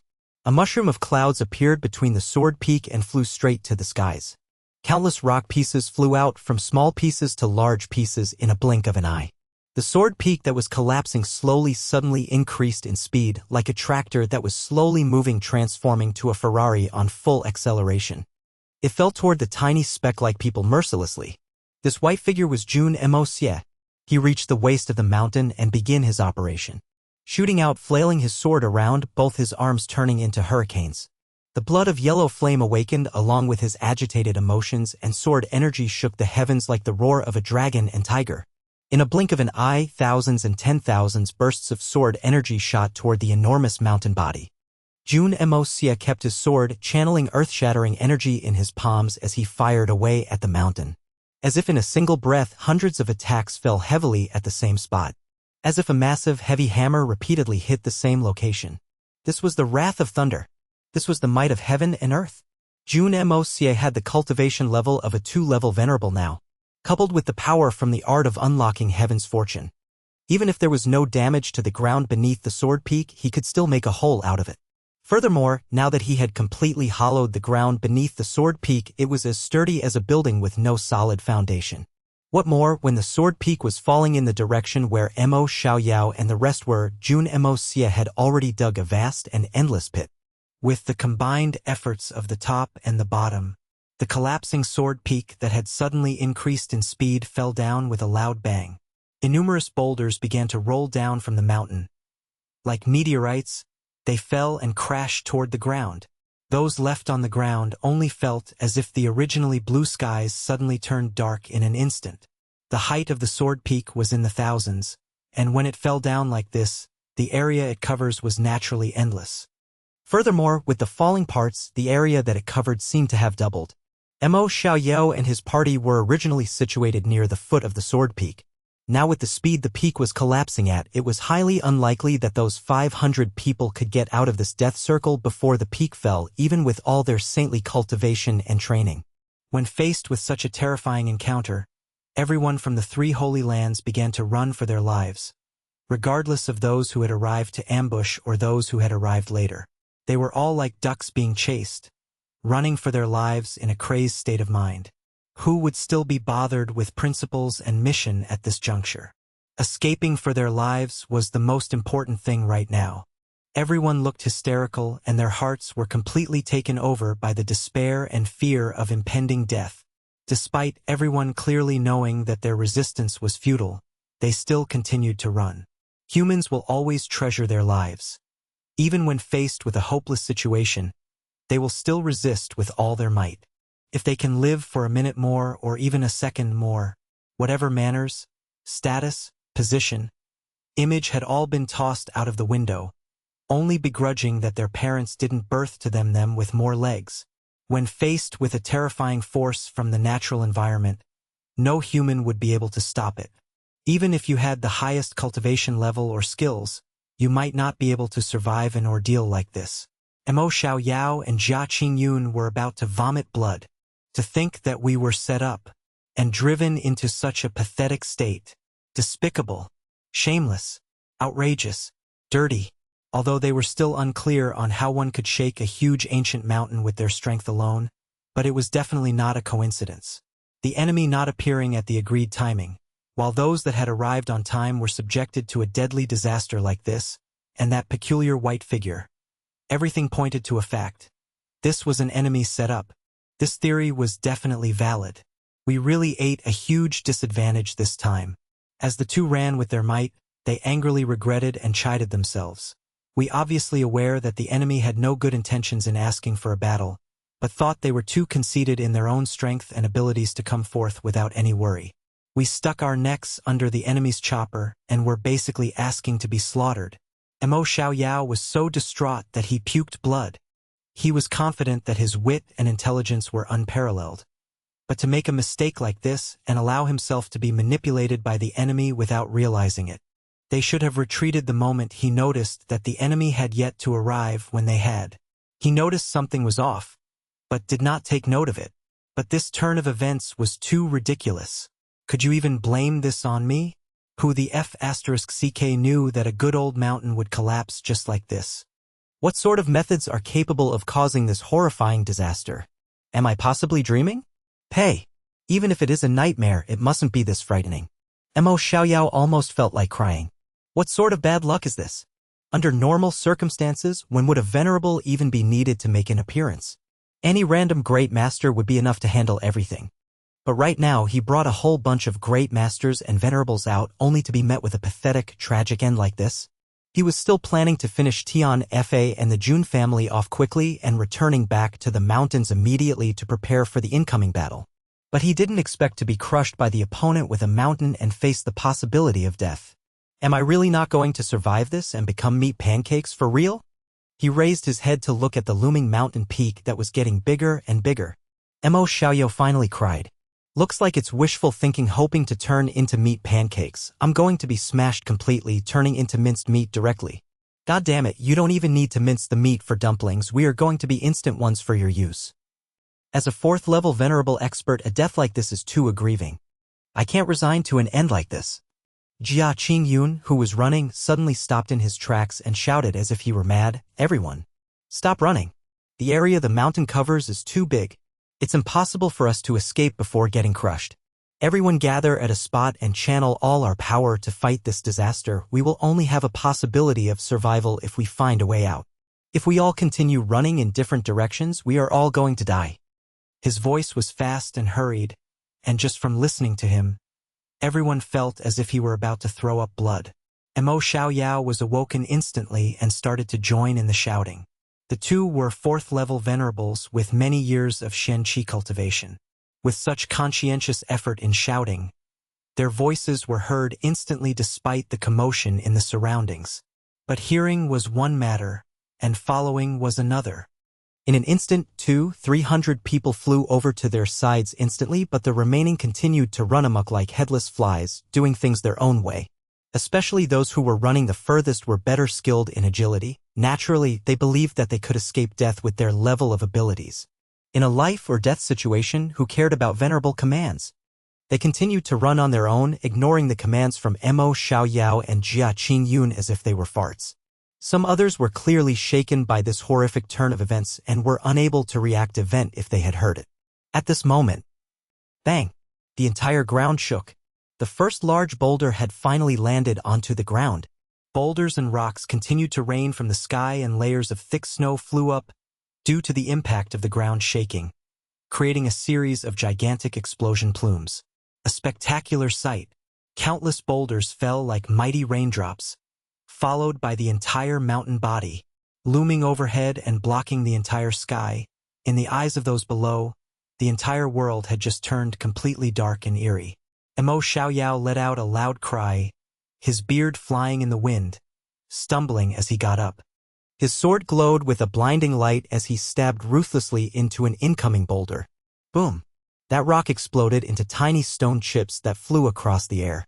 In that instant, with over 10 strikes, 10 gigantic boulders disappeared from sight. Seeing that such a method was effective, everyone began to do the same, waving their weapons about, not willing to just sit still and wait for death when there was a glimpse of hope. In an instant, a huge amount of energy was unleashed, coloring the sky with countless fireworks, creating a dazzling sight. All these highly skilled, peerless, venerable experts began to battle for their lives against these lifeless boulders. And all their eyes were red. Everyone gathered together. Remember to reserve a portion of your energy when you strike. Aside, 50 of you fire away at full power at the ground. You must create a pit before the entire mountain lands. The bigger the better. Use all your energy. When the mountain hits, everyone throw your weapons and rush into the pit. Use all your power to dig deeper into the ground. Then link hands and form a protective circle to share the burden of the pressure from the mountain. Only like this we may still have a chance of survival. Our hearts unite as one in the face of life and death to pull through this together. Mo Xiaoyao shouted with all his might, urgency evident in his voice. Finishing such a long series of commands in one breath and still be able to speak so clearly at a time like this. Amidst the commotion of the falling rocks and explosions, his voice appeared to be weak despite his deeply cultivated Xian abilities. But his voice was still heard by many, at least those who had gathered around him heard it. Mo Xiaoyao had just finished his sentence when he joined forces with Jia Qingyun, Xiao Tianya, and Chu Wuqing. The four fired away at the ground beneath their feet at full power at the same time. The might of four venerables using full power at the same time was stunning. Even the solid ground had no chance of resistance, and a huge and deep pit instantly appeared with a boom. The joint attack the four venerables had planned beforehand had become reality, but the target was neither the Tian Fa Xian beasts nor the Jun family but the ground below. Immediately, 50 people rushed over, firing away at the ground with all their lives. With the combined forces of all these highly skilled experts, the pit was instantly deepened. Mo Xiaoyao roared and his beard spread about. The four venerables fired another combined attack and the pit deepened again. In the time they had accomplished these 3 strikes, the mountain was already right above their heads. Shrill and devastating screams could be heard from the experts who did not join the group. Regardless of those who were stumped by fear or those who thought their skills were enough to help them survive, they were all pelted by the raining rocks and boulders. And to let out a desperate cry as such, it could be imagined that they would be crushed to death in the next moment. There's no time left. Everyone hurry in here. Faster. Mo Xiaoyao hollered. A huge rock hit on his skull, but it was broken into smithereens. What a hard skull. He flew into the base of the pit, spat out a mouthful of blood, before sending 10 consecutive strikes into the ground again. Countless weapons began to glow at the same time and flew out of the hands wielding them and into the incoming mountain body. Those were the beloved weapons that had followed these experts for hundreds of years, their closest partner and comrades. Every single one was a rare treasure. But at this moment, no one was stingy. There was no hesitation. In a life and death situation, no one still harped on these external items. In a flash, all these experts, whose faces were green and were clearly fatigued, jumped into the deep pit. But as fatigued as they were, they still mustered whatever tiny amount of energy they had and fired it into the ground. This pit they created was their only hope for survival. The deeper the pit, the bigger the chance of surviving. Otherwise, when the mountain crashed, the tremors from the impact would be enough to shake someone to death.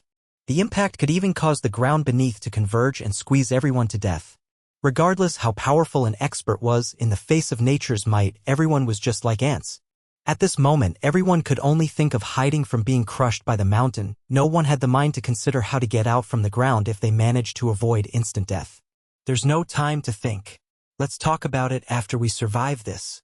Just when the last person entered the pit, that humongous mountain finally crashed solidly into the ground. Hong!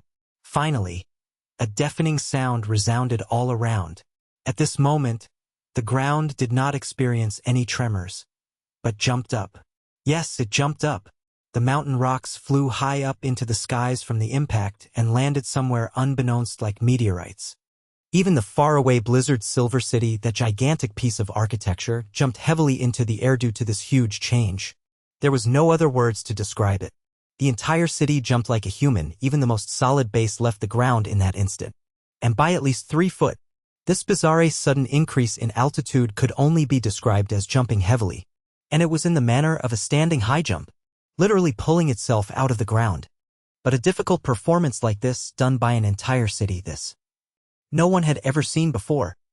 Then Blizzard Silver City landed back onto the ground with a bang like a man who couldn't hold his liquor suddenly downing an entire jug of it. stumbling left and right before crashing face first into the ground. Every single structure in Blizzard's Silver City came crumbling down neatly in that instant. Waves of hysterical and panicked cries rang out, and moans and groans of agony were everywhere. Following it was a view that would be difficult to come by even in a million's years. The 7 mountain peaks surrounding Blizzard's Silver City began to send out tremors at the same time. Then all the accumulated snow on the peaks of all these mountains flew upward at the same time, exposing the peaks of the mountain. The yellowish-brown mountain peaks that had never been revealed in even 10,000s of years.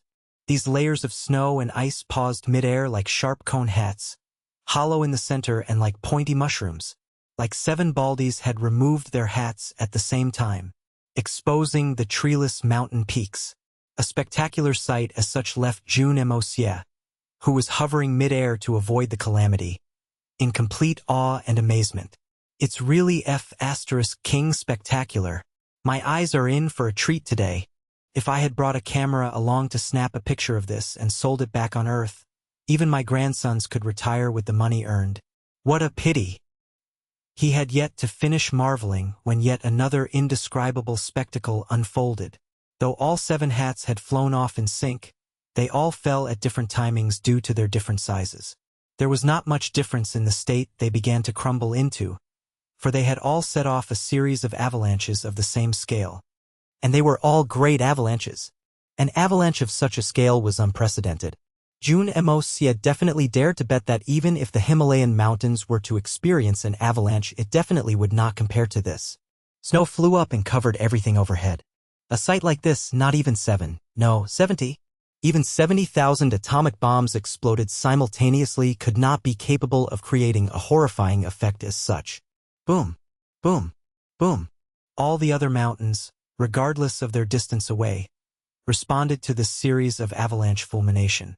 All these mountains were shaking crazily as if they were dancing disco in a club after getting drunk on alcohol and high on ecstasy. If those layers of accumulated snow were clothes, then all those numerous mountain peaks were doing a striptease in sync, fighting to trigger their own avalanches and landslides. All these mountains and valleys were engaging in a crazy competition. Let's see who can trigger the greatest avalanche. Let's see whose avalanche is the most powerful. Let's see whose avalanche can splash the highest. Let's see whose avalanche is the prettiest. Let's see whose avalanche covers the greatest area.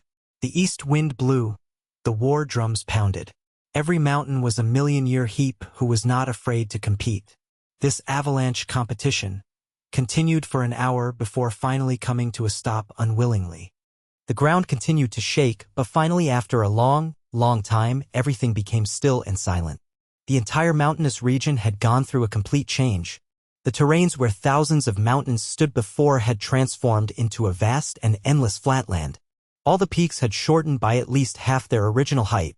Standing in stark contrast, only small bumps protruded amidst the snowy flatlands like a mushroom's head. But not a single bit of snow covered its bare head. This amount of snow was the result of snow accumulation for thousands of years. To all fall off within the same short span of time, it was still a massive amount. No wonder all the surrounding treacherous cliffs and endless valleys were filled up to the brim, creating a vast flatland. The snowy mountains right now seemed more flat than the flat plains. Cool. This is truly enjoyable. Jun Moxie, who was watching from the safest place midair, was extremely pleased and entertained by the entire spectacle. He couldn't help but compose a poem on the spot, reciting it aloud as he moved his head around revelment. The North Country scenery, thousands li of enclaved ice, whirling snow across the vast sky, looking along the areas of Silver City, only vast and endless white is seen.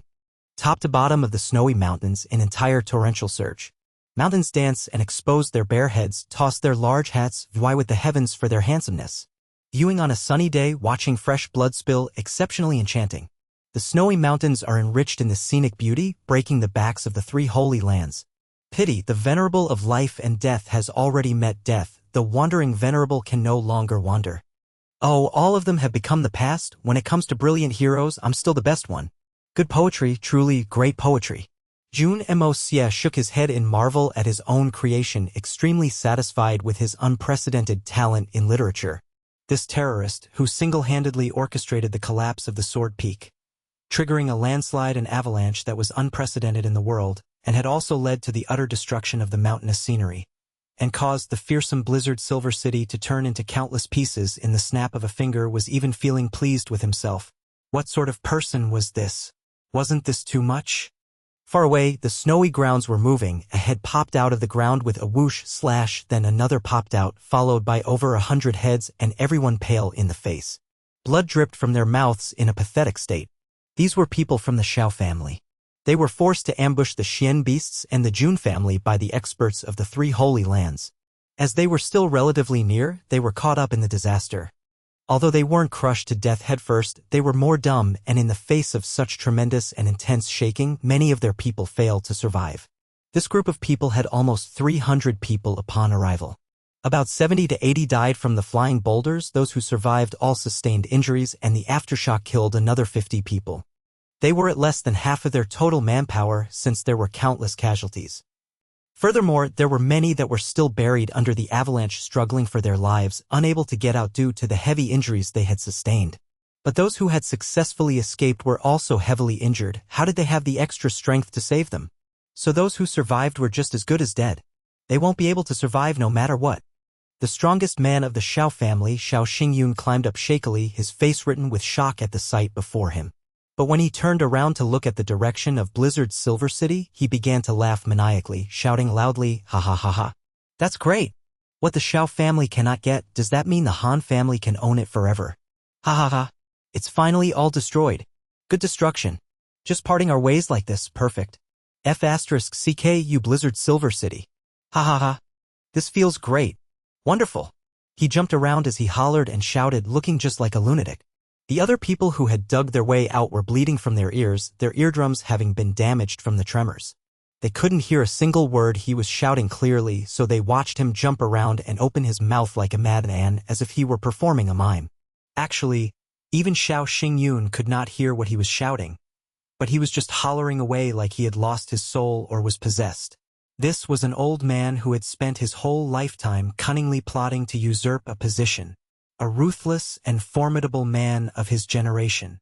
If he was not unfortunate enough to meet Jun Moxie, there would have been a high chance of him succeeding. But he was truly too unlucky to meet a malefic that was destined in his life. First having his descendants made into cripples, then manipulated to kill his own younger brothers. Even when his dreams were about to be achieved, everything was destroyed by this sudden turn of events. Blows after blows landed upon him physically and mentally. It was already too much for him to bear.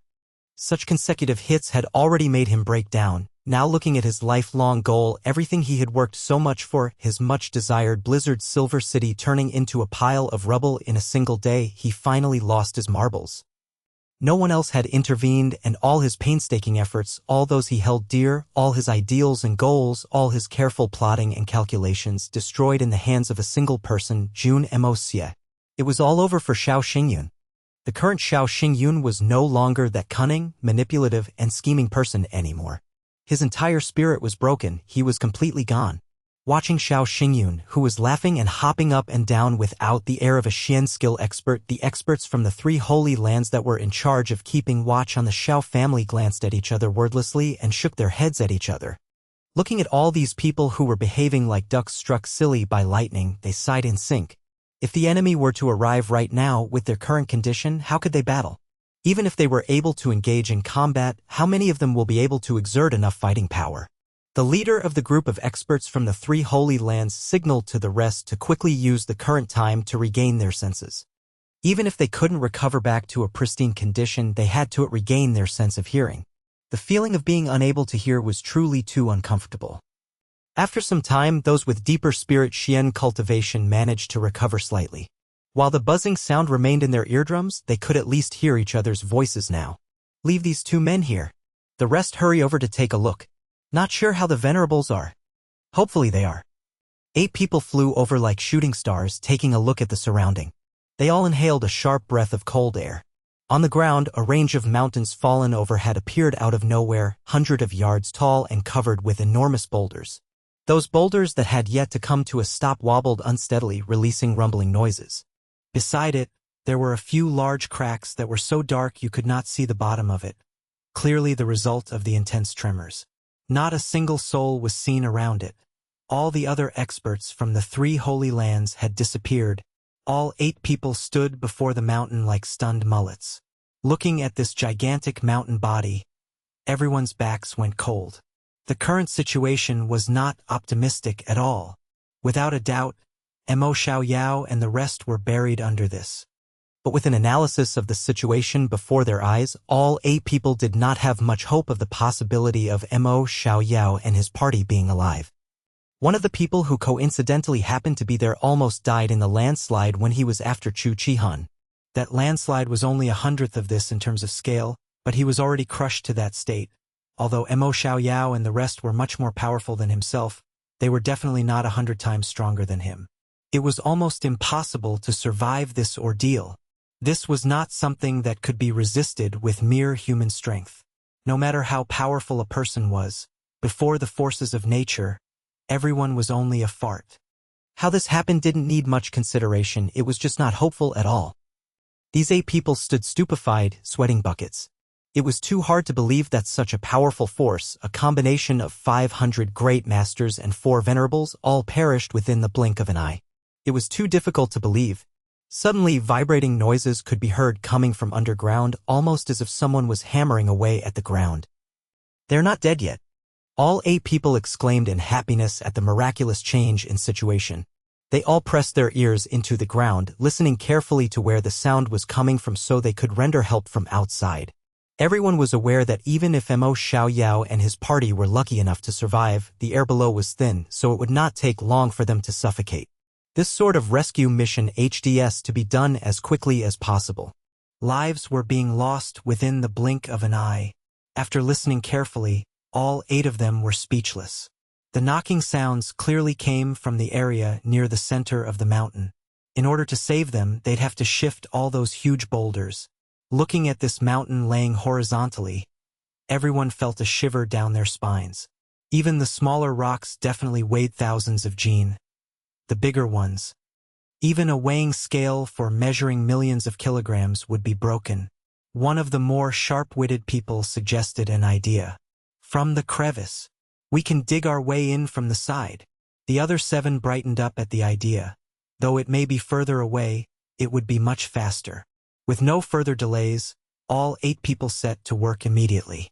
Finding a suitable location on the side of the crevice, they created a hole large enough for a person to stand in and began digging the tunnel. Without any discussion, they split up to work. 4 people dug into the rocks while the other 4 transported the pieces of rock out of the tunnel. This 8 were great master experts. Working at full efficiency, coupled with the soil being softer nearer to the crevice, this progress was very much acceptable. With both sides working hard, the knocking sound on the other side was clearly getting more distinct, but also weaker. Clearly the other party was burning out already. The 8 people continued to work relentlessly, combing their efforts to create enough noise to let the other party know that they were thinking of a solution. All of a sudden, the sky darkened. It turned completely black without a single ray of light. It was just morning and dawn had just broken. The sun had yet to come out. How could it be dark again? While the 8 were wondering, they suddenly heard a despairing cry from the side that was left behind. One of the people who was in charge of moving ran out quickly to take a look. He shouted before running back in, pale as a sheet. Trembling uncontrollably, he stammered, "Sky, the sky. Dita. D-dead. What? The sky is dead." The other 3 movers headed out of the tunnel to take a look. They all fell on their butts and began crying. "D-dead. We're dead." From the faraway horizon, a whole sedge of large cranes in the hundreds flew in neat rows from where the sun was rising. But why would these experts be afraid of mere cranes? The problem lied in that those mystical cranes were clearly peak level 9 Xian beasts. Every single one of them looked full of vitality, their wings spread out large and imposing, their beaks sharp like swords. Their thick talons posed a deadly grip and a cold gleam appeared from their sharp claws. Their huge red eyes, fierce and menacing, with bloodthirst gleaming from them. These 8 experts had never seen so many peak level 9 Xian beasts in action. A lineup like this, the few of them would be ripped into shreds within seconds, but that was not all. What was truly scary had yet to come. On the backs of those peak level 9 Xian cranes were huge, bulky and muscular men, with a menacing sharp glow in amidst that untamable wildness in their eyes, wearing the expression of predators looking for prey. The 8 people knew instantly that these weren't normal people. They were clearly Xian beasts who have managed to take human form. Crap. F***CK. Why are there so many? There was a batch coming from every direction, north, south, east, west, covering the entire place. Xian beast army. The strength of the Jun family. A heavy and oppressing aura descended. A final troop came down from the top above their heads, blocking up the last ray of light and also the possibility escape. Oh my god! The 8 who were digging the tunnel were stupefied watching the majestic view in the sky before them. They suddenly felt a shiver that went straight from the top of their heads into their asterisks holes. The dump. The dump. They all fell to the ground on their butts, and at this moment they all had the same urge to remove the Xian skill protection and hit their heads against the walls. Fight? What fight? With a lineup like this versus the number of us, we wouldn't even make the cut as an appetizer. The enemy's military was disciplined and everyone was full of vitality and spirit. They had already surrounded the entire area. On our side, our only fighting power is still buried underground. Even if they manage to make it out, they'll all be exhausted and injured. And to have to face this fearsome troops?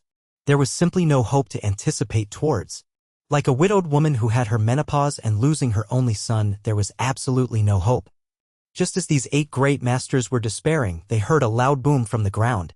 With their efforts, there was lesser resistance from the ground. While these 8 people had lost all confidence and stopped trying, those who were trapped inside mustered their last bit of strength. With their desire to live managed to hollow their way out. Mo Xiaoyao and the rest finally got to see the light again, but the 8 who were outside had no joy on their faces. Had these people burst their way out a moment earlier, they would have brought a glimpse of hope. But at this moment, despair not only completely came back, but was even darker than before. Irregardless of how high your status was, how powerful you were, how glorious your battles records were. Right now, everyone was just a person stuck in a rut, a complete loser, a weakling. Facing a situation as dire as this, with so many heavy injuries sustained, was there a difference in coming out or not? Perhaps by dying inside, one might still die with a shred of dignity. But once they came out, they subjected themselves to another round of insult and ridicule. They would die either way, without a doubt. The wandering venerable Mo Xiaoyao was covered in bloodstains, and blood was still dripping from his mouth. Bruises littered his face, and even the hair on his head was clumped together by blood. His clothes were torn and tattered, and it was too horrible to look at.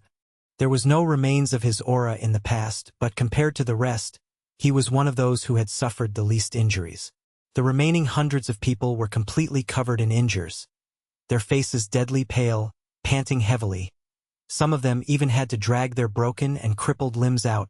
These people were originally still considerably lucky, managing to narrowly escape death by creating a hole in the ground. But perhaps they had used all their luck in this horrifically tough encounter. After they had all entered, did they realize it was a layer of 1,000-year-old Xian ice. Even a complete giant boulder would not make these experts feel despair like this. The hardness of a Xian ice layer was extremely tough, much more so than that of a giant rock. This caused them to remain stuck for way too long, almost suffocating to death instead. Coupled with the previous series of impact from the tremors and the pressure of the convergence, these 100 over-top experts had used up most of their Xian qi. It was extremely unjust. Of the 300 that had managed to hide inside, only less than 100 managed to make their way out. The others had lost their lives in the ground below, and even those who made it out sustained heavy injuries and were exhausted. Mo Xiaoyao, Jia Qingyun, and Xiao Tianya had just emerged at the opening of the tunnel, inhaling the fresh air and sobering up. But in the next moment, they were all frozen in horror. The current them, as 4-level venerables, barely had a fifth of their fighting capabilities.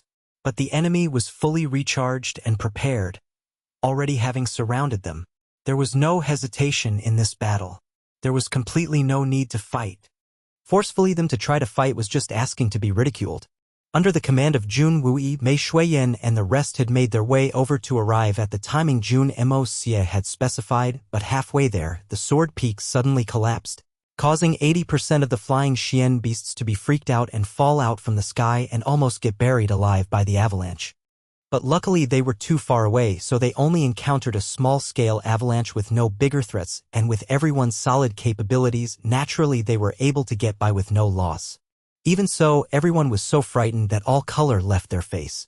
Mei Shuiyan and Chu Qihun's minds were clear. The sword peak has really collapsed. The oath of the Dongfang family is broken. The oath that was impossible to be broken had been broken. It was believed that no one else in this world had this capability other than Jun Moxie, an existence that defied the heavens. To think or even know was one matter, but to see it with their own eyes was another. Everyone saw that huge mountain laying on its side. Despite all the mental preparation they had, they couldn't help but shiver. How small and ant-like they were before this huge mountain. And Jun Moxie was able to make this enormous mountain collapse just like that. Unbelievable. Even if they witnessed all of young Master Jun's previous antics, it was still hard to digest this miraculous feat today. This level of change, how could it be done by a mere human? After the tremors, Jun Wui immediately changed his commands, arranging the Xian beasts and experts into 7 teams, creating a cage to enclose the area from all directions.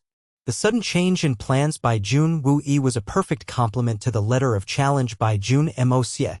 No one would be able to escape this net of strict outflank of Xian beasts. After everyone had landed, the troops split into 2. The Jun family's troops surrounded the area while Solitary Falcon, Feng Wanyun, Jun Wui, Xikongin Yi, Duanmu Chaofan, and the Dongfang family were sent to put pressure on the remnants of the Xiao family. The Tian Fa troops led by Mei Shuiyan trapped the freshly emerged Mo Xiaoyu and his party completely. Facing the valiant forces of the Jun family, everyone in the Xiao family just sat on the ground trembling, their legs having turned jelly with fear. They had lost their last bit of courage to put up any resistance. Jun Moxie observed from above for a while, ensuring that there was no room for anyone to escape before coming down. He had been keeping a tight watch from above the whole time. If anyone tried to escape, they would be the first person he killed personally. The Xiao family surrendered instantly, lacking the willpower to fight. The end was already decided, so Jun Moxie chose to land on the side where Tian Fa was. While Mo Xiaoyao and his party had sustained injuries and their fighting abilities were greatly reduced, they were still solid experts. A cornered beast would make a last, frenzied attempt at biting back. It was not plausible that no damage would be caused. And Jun Moxie had carefully plotted this entire setup to ensure that there would be no casualties. If something happened, Jun Moxie would not be pleased. Venerable Mei, truly great methods. Mo Xiaoyu coughed out some soil and blood, deadly pale. He laughed sinisterly. Such a devious plot, cough. Cough, to think you'd be executed. I'm impressed. I'm not worthy. Compared to the various profound methods the 3 Holy Lands use, this is nothing. Venerable Mo has flattered me. Mei Shuiyan spoke simply. Donned entirely in white, it was a fresh contrast to the pathetic state Mo Xiaoyao is in. Heaven and earth, truly setting up the distinction between top and bottom. Sending a letter of challenge openly. Setting up the agreement. But employing such despicable methods in the dark. Plotting against us. Going back on your words. Winning not by battling. It's impossible not to win. Mo Xiaoyao took a quick glance at the number of men he had left. Indignation and rage causing him to tremble all over. Venerable Mei. Can you even be considered the king of the Shen beasts of Tian Fa? An overlord? Do you think such underhand methods complement your status as the Lord of Tian Fa? So what if I'm the Lord of Tian Fa? I was just a target whose life the 3 Holy Lands were after. Mo Xiaoyao, with the sudden turn of events today, how is it all my fault? Is there a purpose to using blame as your reason? Mei Shuiyan replied coldly, disdain clear in her eyes. Mo Xiaoyu was so infuriated in this moment that he felt like killing himself. Almost 600 experts from 3 Holy Lands had followed him out, but due to the sudden collapse of the Sword Peak, almost 500 people were crushed to death like that. The remaining people were less than 100. A blow as heavy as this really gave Mo Xiaoyao an immense urge to kill himself. These were the elite forces from the war for seizing the heavens. The 3 Holy Lands had lost 1/3 of their forces suddenly. How would they fight in the incoming war for seizing the heavens? Mo Xiaoyao was not being an hypocrite right now. He was truly worried for the safety of the continent from the bottom of his heart. When the 3 Holy Lands were in their prime, there were never any mishaps in the war for seizing the heavens. They even felt that they were too powerful, too mighty, and thought too highly of the grotesque outsiders. That was why they had the enticing idea of targeting Tian Fa, settling the opponent in advance. Eradicate Tian Fa first, even holding the Beast Kings as prisoners and using them as a ride, using the Xian Core to raise their own powers, then focus all their energy on the war for seizing the heavens to snatch the glory of protecting the safety of mankind. At the same time redressing the humiliating saying that had gone on for thousands of years, in the war for seizing the heavens, Tian Fa is the first battle. But right now Mo Xiaoyu really regretted it. Why didn't he wait until the war for seizing the heavens was over? All Mo Xiaoyao could think of right now was not whether they would make it out alive, but if they died here, could the war for seizing the heavens still be won? If they couldn't win, then the strange races would invade and the mainland would fall into calamity. The common people will be met with poison and chaos will reign all over the lands. Wouldn't the three holy lands be the greatest sinners of the world? Furthermore, this matter regarding Tian Fa was also initiated by them. Nothing anyone said would make it the fault of Tian Fa. Even if the strange races really succeeded in their invasion, the living environment of the Tian Fa Xian beasts would not change at all. No outside forces had ever managed to invade Tian Fa forest. That was the case in the past, the present, and will also be the same in the future as well. The current situation was one where if they wanted to advance, it would be impossible. If they wanted to fight, they wouldn't be able to beat their enemies. If they wanted to flee, it would be even harder. It could be said that they reached an unchangeable conclusion. The other party had arrived with formidable might and absolutely did not have any intentions of letting them off. From the looks of it, their fates were already sealed. Mo Xiaoyao turned around and looked at the looks of despair and resignation on the others' faces. Then he gritted his teeth, straightened his body, and walked slowly toward Mei Shuiyan. His steps were heavy and resolute and his face was cold and firm. A fierce fire burnt within his eyes. "Brother Mo, what are you doing?" Jia Qingyun jumped in front of him. This savage venerable was also in an extremely wretched state. His face was sapped and pale, and he looked like an evil spirit. Even in the most difficult and downtrodden periods of their lives, these venerables had probably never been reduced to such a state before. "Get out of my way. This old is going to beg for mercy." Mo Xiaoyao's jet-black hair flew lightly in the wind. Although his face was tinged with deep shame, there was actually also a profound brilliance. "What? Beg for mercy?" Jia Qingyun exclaimed with shock and his eyes grew wide. "Brother Mo, a man can forsake his pride, but he must have a spine. We're all brave warriors. If we have to die, so be it. How can we kneel and beg for the sake of extending a pitiable existence by a few more days? Are a few hundred years of reputation so cheap as to not be cherished? Even if we must die a valiant death, it's better than living out a shameful life." "Nonsense. Is this old man a person who's afraid of death? But if you and I perished, what will happen to the war for seizing the heavens? If the mainland loses the war because of us, who will take responsibility for it? We still have 84 experts right now. If we are able to make it back, we will still be able to contribute 4 venerable experts and 80 superior supreme experts for the war for seizing the heavens. But if all of us died here, what use would we be?" Mo Xiaoyao roared with rage. His eyes were actually already gleaming with tears. For an arrogant 4th-level venerable expert who'd walked unrivaled through the world for so many years, to make such a decision was surely hundreds and thousands of times more difficult than dying. However, Mo Xiaoyao did not have any other options. He could accept death and was even more so unafraid of death. However, he couldn't tolerate himself turning into the greatest sinner of the Xian continent. He was completely capable of being shameless and despicable under normal circumstances. In fact, he would have no scruple about doing the most reprehensible things while strutting around like a gentleman. But the crime of becoming a historical sinner like this was something he wouldn't be able to bear, not even if he died 10,000 deaths. He could accept dying in battle, he could accept being killed. He could harm others or be schemed against by others.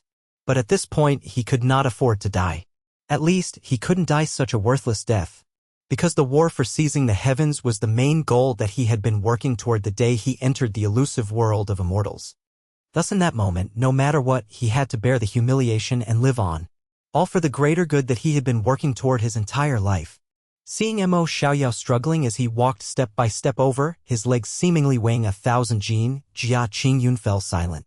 He felt his eyes grow wet as well, and he nearly dropped tears. Without another word, he followed quietly behind Mo Xiaoyao, stepping forward resolutely.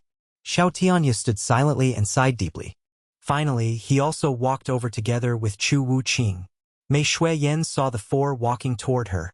but she did not feel any battle intent from them. Her heart turned complicated. But on the other side, Jun Moxie's head was filled with confusion. The first thing he thought of was, could it be they've come to surrender and beg for mercy? But when he thought about it again, he felt that that was impossible. There wasn't supposed to be the word surrender in this world. Besides, what characters were these for? They were proper venerable realm experts. Even the weakest among them was a second-level venerable. Most likely, even an ordinary spirit Shen expert would find it too humiliating to beg for their lives, much less them. The pugilistic world had always viewed reputation as more important than life itself. How could a lofty expert like Mo Xiaoyao come and beg for mercy? Venerable Mei, this Mo has been defeated completely. We admit that we've lost this battle. Mo Xiaoyao's face was filled with deep shame and anger. His eyes carried an intense unwillingness and grief, but he still looked at Mei Shuiyan directly in the eye, confronting his humiliation as he uttered each word. For Venerable Mo to admit defeat with his own mouth is quite a shock for me. I presume that the Venerable still has other words to say? Please don't hesitate to say them. Although Mei Shuiyan's gaze was ice-cold as usual, her tone was courteous. Mo Xiaoyao hesitated for a moment. His mouth twitched hard, his face was bleak, and his lips squirmed a few times. But he did not make any sound and simply remained standing there. At the end of his heroic path, this expert of a generation still needed to humble himself to bow and beg. This feeling caused him to feel a sudden intense sourness in his heart, rendering him incapable of speech. Mei Shuiyan and Jun Moxie looked at him and suddenly saw a shocking scene. Mo Xiaoyao's hair, which had always been jet black for over 300 years, had with a speed visible to the naked eye turned gray in a short moment. The entire thing had transpired in the time it took one to take a few breaths. And Mo Xiaoyao's hair had already changed so greatly. One could see that the pain and torment in his heart at this moment and how unspeakably difficult it was to bear. Begging for mercy, even if a common street thug lost a fight, they would very rarely be seen begging for mercy. As enemies, we're at a state where either you die or I perish. The winners live and the losers die. Since the ancient times, this is natural order of things. Killing an enemy that is dangerous to oneself is a perfectly justified matter. Mo Xiaoyu swallowed the blood in his mouth with great difficulty. His body looked as frail as a candle in the wind, but he still looked resolutely at Mei Shuiyan. We've been defeated and do not have any more strength for retaliation. Our life and death is already within the palms of you, Venerable Mei. There's no wrong even if we die. Mo Xiaoyao closed his eyes and gritted his teeth, and a hoarse voice came out of his mouth, but this old man has come forward now to only ask Venerable Mei one thing. Could you allow this old man and the rest a path of survival? After speaking those words, he remained standing with his eyes closed, not moving. It seemed as if he'd turned into a statue in that instant. 2 streams of old tears flowed out of his tightly shut eyes, rolling down his cheeks. In that very instant, deep wrinkles and spots appeared all over his face. In that moment, Jun Moxie and Mei Shuiyan nearly did not dare to believe their own ears. Begging for mercy. A 4th-level venerable was actually begging for mercy so loudly before everyone. This was simply harder to believe than if the sky collapsed. After a long time, Mei Shuiyan finally shook her head lightly and looked at Mo Xiaoyao as she asked in a solemn tone. Venerable's words have truly exceeded my expectations. Is this because of the war for seizing the heavens? It doesn't matter what the reason is. Today, this old man is simply here to beg for his life. This old man only asks for 2.5 years more of life. That would be enough. Mo Xiaoyao's eyes remained tightly shut, and his lips trembled. His face was as pale as a piece of paper, but he still uttered each word clearly. After the war for seizing the heavens, if this old man and the rest have still not perished and leave with our life on the pillar of heaven's mountain, we will come to the Tian Fa forest on our own and die in front of Venerable Mei. We'll return our lives back to Venerable Mei. Mei Shuiyan's expression instantly jumped. In that moment, she truly didn't know what kind of reaction she should have. Even with her wealth of experience, this situation was still completely out of her expectations. She was already mentally prepared for any situation from the beginning, whether it be a fierce battle to the death, an easy victory where her forces overran the broken enemy, or even a situation where the opponents self-detonate to perish together. She had already prepared a response for every situation. But the only thing she hadn't thought of was that venerable Mo Xiaoyao would actually beg for his life. Surely this world was too crazy? One must know that the three holy lands had always known that Venerable Mei was only a peak second-level venerable. Even Mo Xiaoyao only came to know that Mei Shuiyan had somehow broken through to the third-level venerable after he came here. Even until now, he still didn't know that she'd broken through again. But Mo Xiaoyao was a legitimate fourth-level venerable expert. If one wanted to make a comparison, it would be similar to if a supreme was begging a Sky Xian cultivator for mercy. What kind of ludicrous matter was this?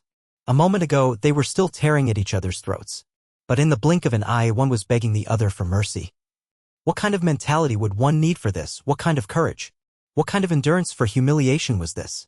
If not for the sake of the war for seizing the heavens, would Mo Xiaoyao and the other proud individuals do this kind of thing? But because of the war for seizing the heavens, they were willing to endure the shame for the sake of the safety of the continent and all the common people under the sky. Mei Shuiyan understood this point extremely well. The war for seizing the heavens was also the sole purpose of all her efforts. Thus, she could understand Mo Xiaoyao's current emotions deeply. And for that reason, she felt exceedingly moved in that moment. In fact, she very nearly agreed in that instant. For the sake of the war for seizing the heavens, Mo Xiaoyao was actually able to make such a sacrifice, discarding the reputation that he had worked so hard to build for over 300 years. If so, what was so important that she couldn't give up on? She had always viewed the war for seizing the heavens as more important than any other matter and the purpose of all her hard work throughout her life. Even if Mo Xiaoyao went back on his words, she had no grounds to reject him now. Wait. Jun Moxie opened his mouth, his eyes as cold as ice. Mo Xiaoyao, wandering venerable, do you believe that by using the name of the war for seizing the heavens, asking for mercy in the name of the world and bringing up the suffering of the world, that we would let you go? Furthermore, we would be moved to tears and escort you and your disgraced troops off. These words were like the sharpest needle, stabbing deeply into Mo Xiaoyao's heart. Mo Xiaoyao's entire body spasmed with pain, and his facial muscles twitched animatedly. However, he still did not say anything. Did you think that by making such a large sacrifice, it would be right and natural that we leave you a path of life? But is it truly like that? Jun Moxie continued coldly. Moxie, this matter concerns the war for seizing the heavens. All the secular arguments are but minor matters. Venerable Mo's request is for the sake of the war for seizing the heavens and the safety of the continent. His feelings, I can understand them, Mei Shuiyan hurriedly advised. But I cannot understand them. When men are speaking, a woman like you should shut her mouth. Go and stand to the side. Jun Moxie remained unmoved as he scolded with a stern voice. Taking one step forward, he stood at the front of the entire troop. The Tian Fa Xian beasts almost all fell to the ground with admiration in this moment.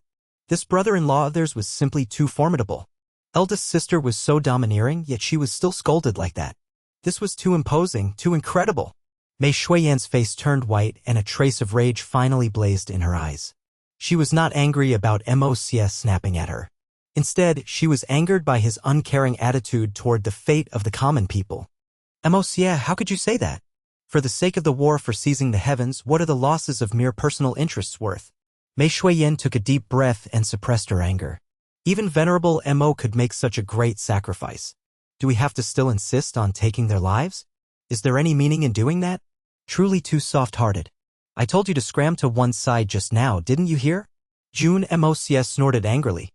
If not for your concern for the war for seizing the heavens, would those 10 superior supreme experts from the elusive world of immortals have been able to inflict you with a heavy injury that plagued you for more than 100 years? If not for your concern for the war for seizing the heavens, would the 3 holy lands have dared to take actions against you? Countless people would have already died by your hands in that case. If they didn't take advantage of your soft-heartedness and your concern for the big picture, would they ever dare to do so? Time and time again, you've placed yourself under that war for seizing the heavens. And time again, you've ended up suffering. Jun Moxie smiled coldly and continued. And this time, the reason they're begging for mercy is actually still for that damn war for seizing the heavens. Let me ask you, how much longer do you intend to suffer before you finally wake up? Think about it yourself. If the roles were swapped and you were the one begging for mercy today, do you think those people from the 3 holy lands would let you off? Could it be that you weren't seeking to live because of the war for seizing the heavens? I can of course imagine what they would choose. But this is different. Mei Shuiyan hurriedly denied. I can sense the venerable of life and death's true feelings this time, he's really. And so what? It still wouldn't make any difference. Jun Moxie said coldly. Because this time, they're still making use of your broad-mindedness. I've never denied that Mo Xiaoyao is truly thinking for the sake of the war for seizing the heavens this time and that his actions are truly for the sake of the world. As for his heart, you're not the only one can feel it. I can also sense his sincerity. But this should not be the reason for us to let them off just because they begged for mercy. Do you understand? This was the first time that Jun Moxie and Mei Shuiyan had quarreled since they had met. And it was an extremely serious argument. Jun Moxie, don't try to measure the stature of an upright man by the yardstick of a base man. Although we're in a poor situation right now, we're still not people you can demean. Jia Qingyun gritted his teeth with anger and the veins on his temples throbbed heavily. I've always been a base person. Have I ever denied that? Only, are you all considered upright men? Jun Moxie looked at him with a chilly gaze. I only ask you one thing, Mo Xiaoyao.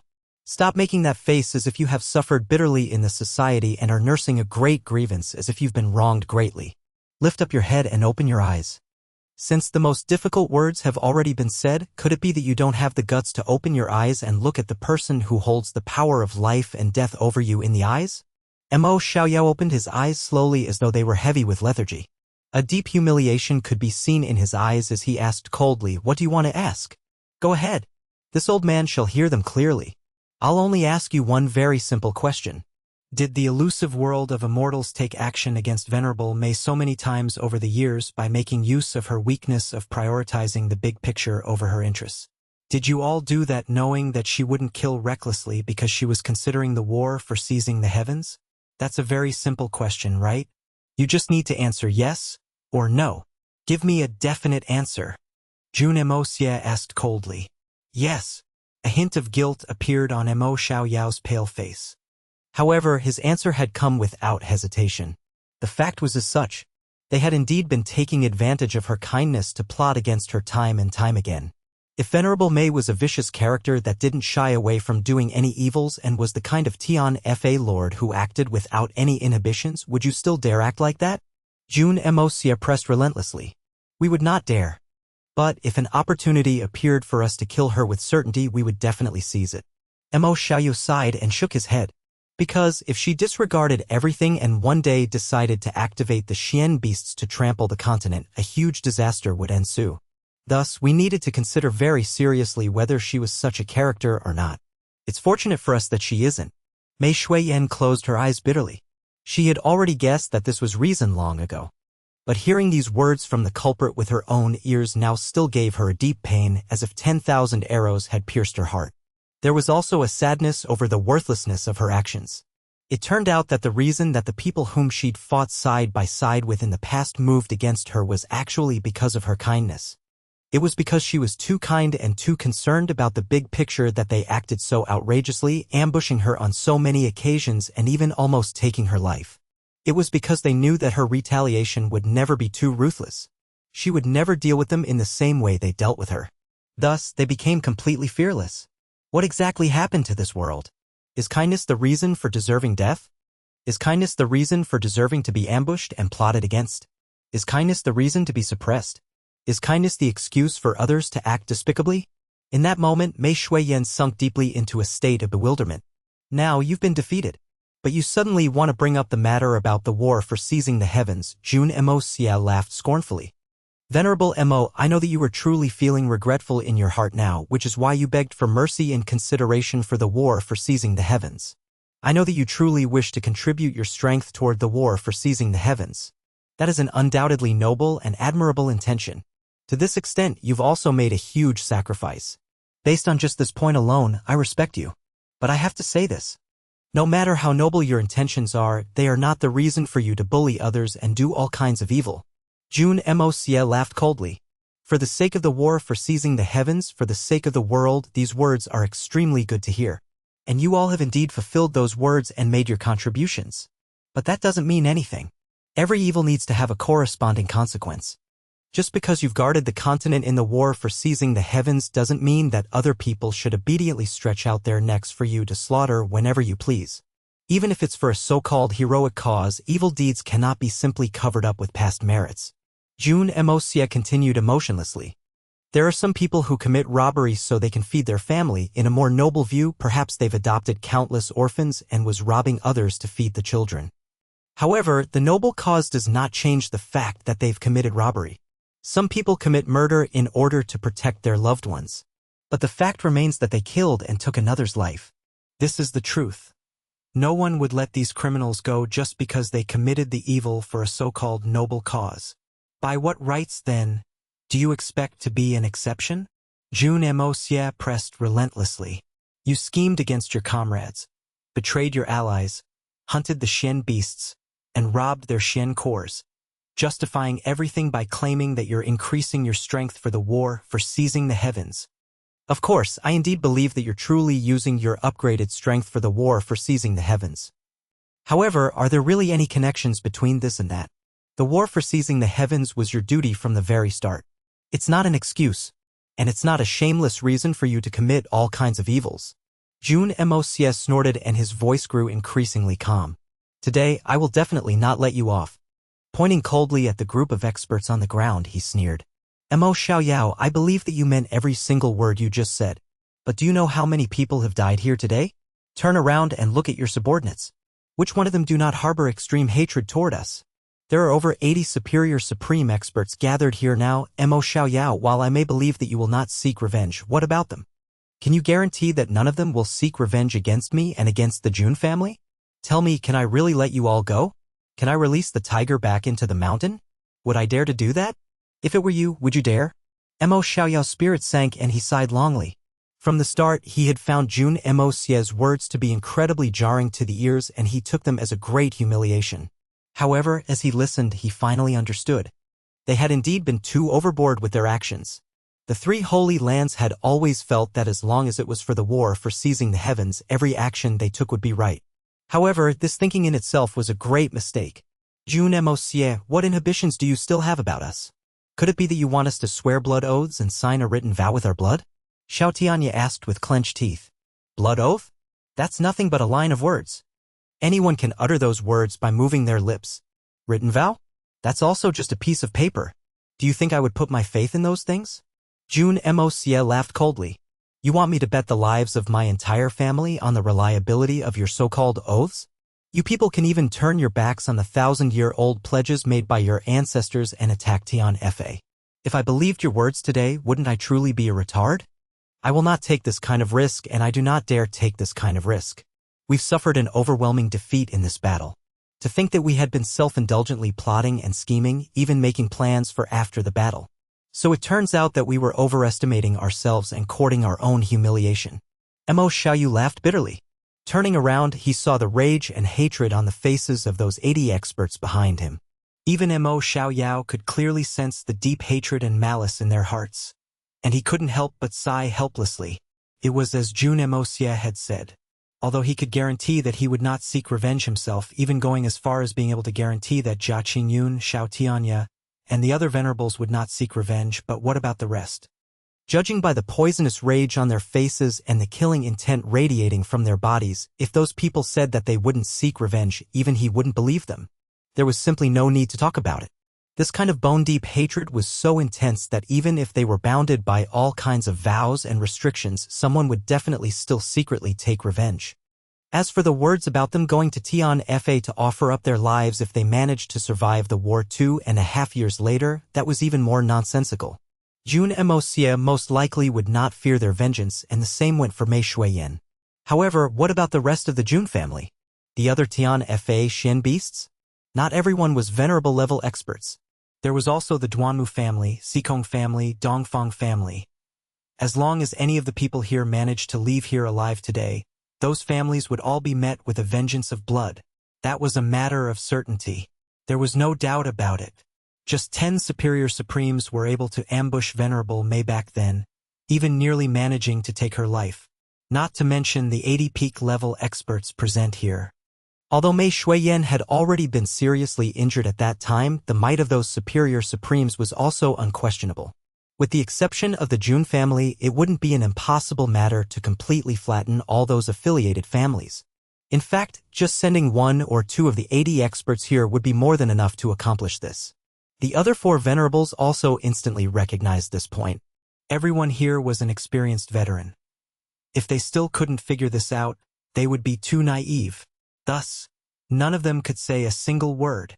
In that moment, even they felt that the war for seizing the heavens, which was their reason and faith, was simply a joke. A completely lame joke.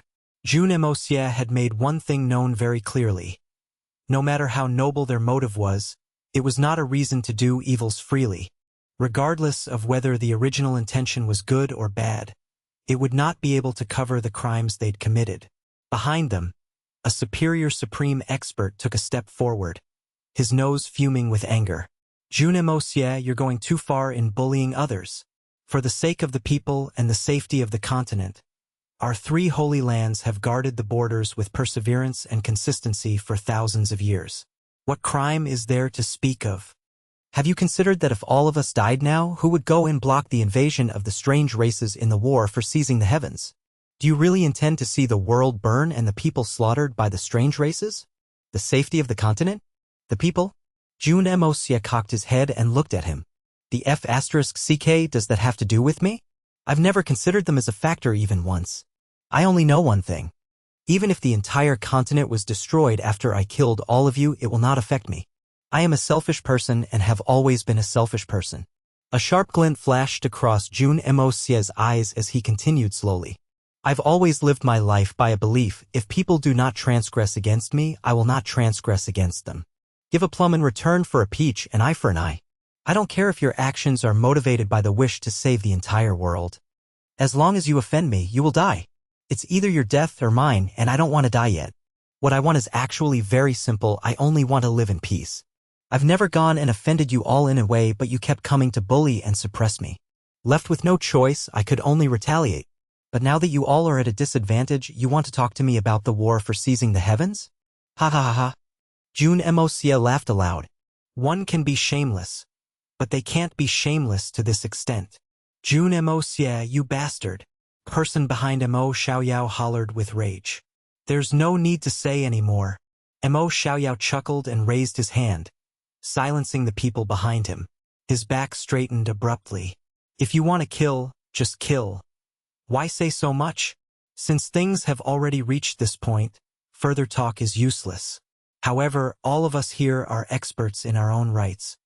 Even if we must die, we will still face it head-on. We will not die like cravens. I, Mo Xiaoyao, will not resign to die in the hands of others. Mo Xiaoyao smiled lightly and picked up a handful of snow from the ground, carefully rubbing it on his face. The wandering venerable shall still be a wanderer even in death. His mental state had already recovered to his usual, casual demeanor. This wandering venerable did a very thorough job of cleaning himself up. The blood and stains on his face were completely wiped away. All of his actions were extremely natural. Then, he sorted out his disorderly hair and beard. When he turned around and faced his subordinates again, he'd already reverted back to the graceful demeanor of the wandering venerable who lived freely, unfettered under the sky. The only thing was that when he turned his face away, Jia Qingyun and the rest could see the deep sense of shame and humiliation in his eyes. Shame. A 4th-level venerable under compelling circumstances and left with no choices had lowered himself to beg his enemies for mercy. However, he'd been rejected. That was a completely inconceivable matter.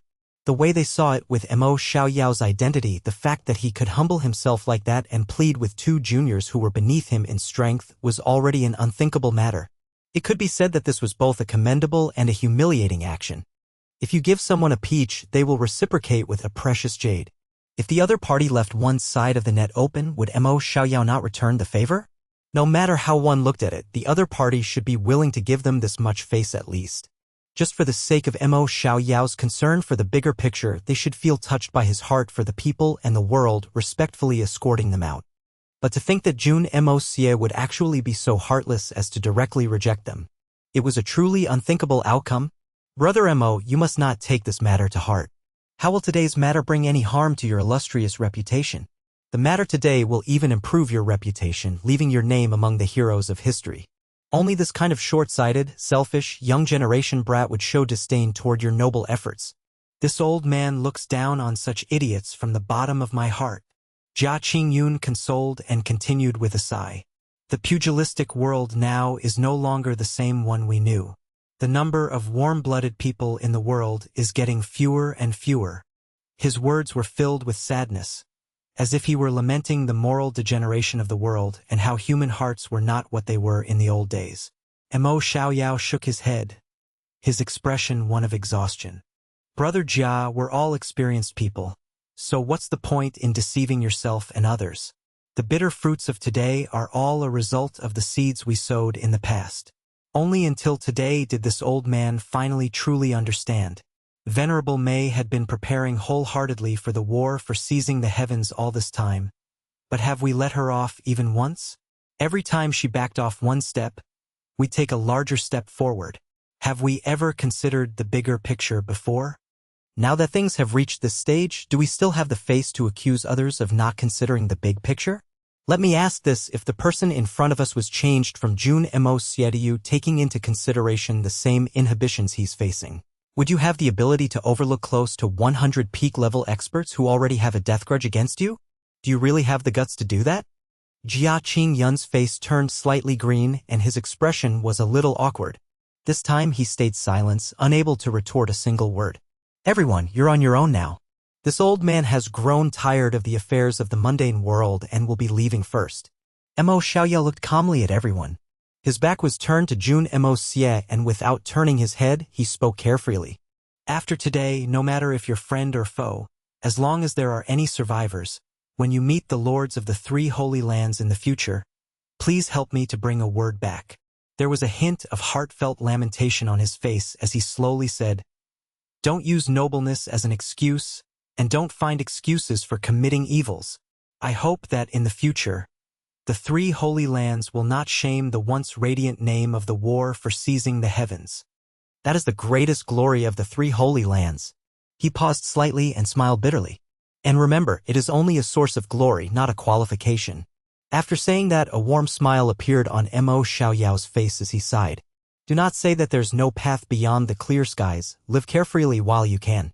This sentence was constructed from the names of himself and his blood brother, Mo Wudao, the current lord of the elusive world of Immortals I. The 2 brothers were of bureaucratic descent. At the time of their birth, their father had recently been dismissed from office.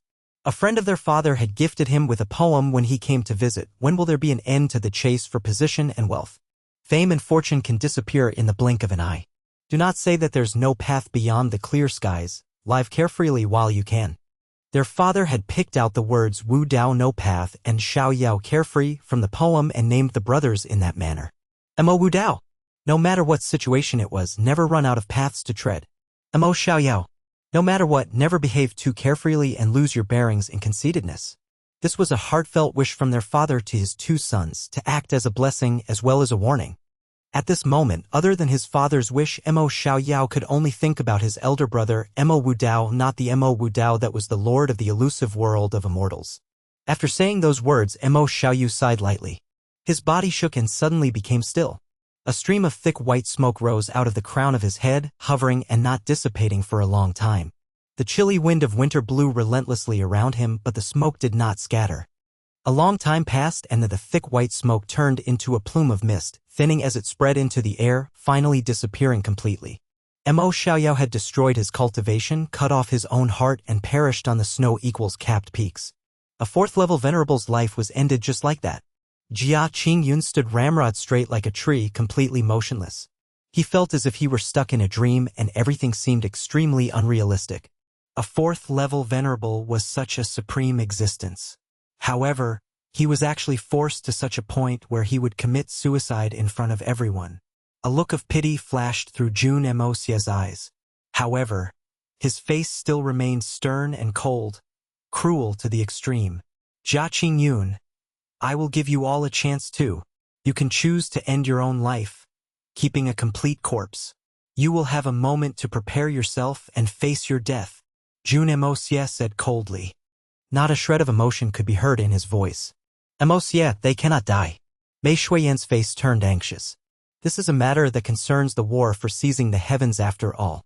It's a major matter that concerns the future of the world. You must consider seriously. Once the strength of the defense forces drop, the battle situation could turn. At that time, the war for seizing the heavens would really be. Shuiyan, why are you still so insistent? Could it be that you still cannot see the reality before you clearly? Didn't you notice the eyes of these people? I've already killed over 400-500 people.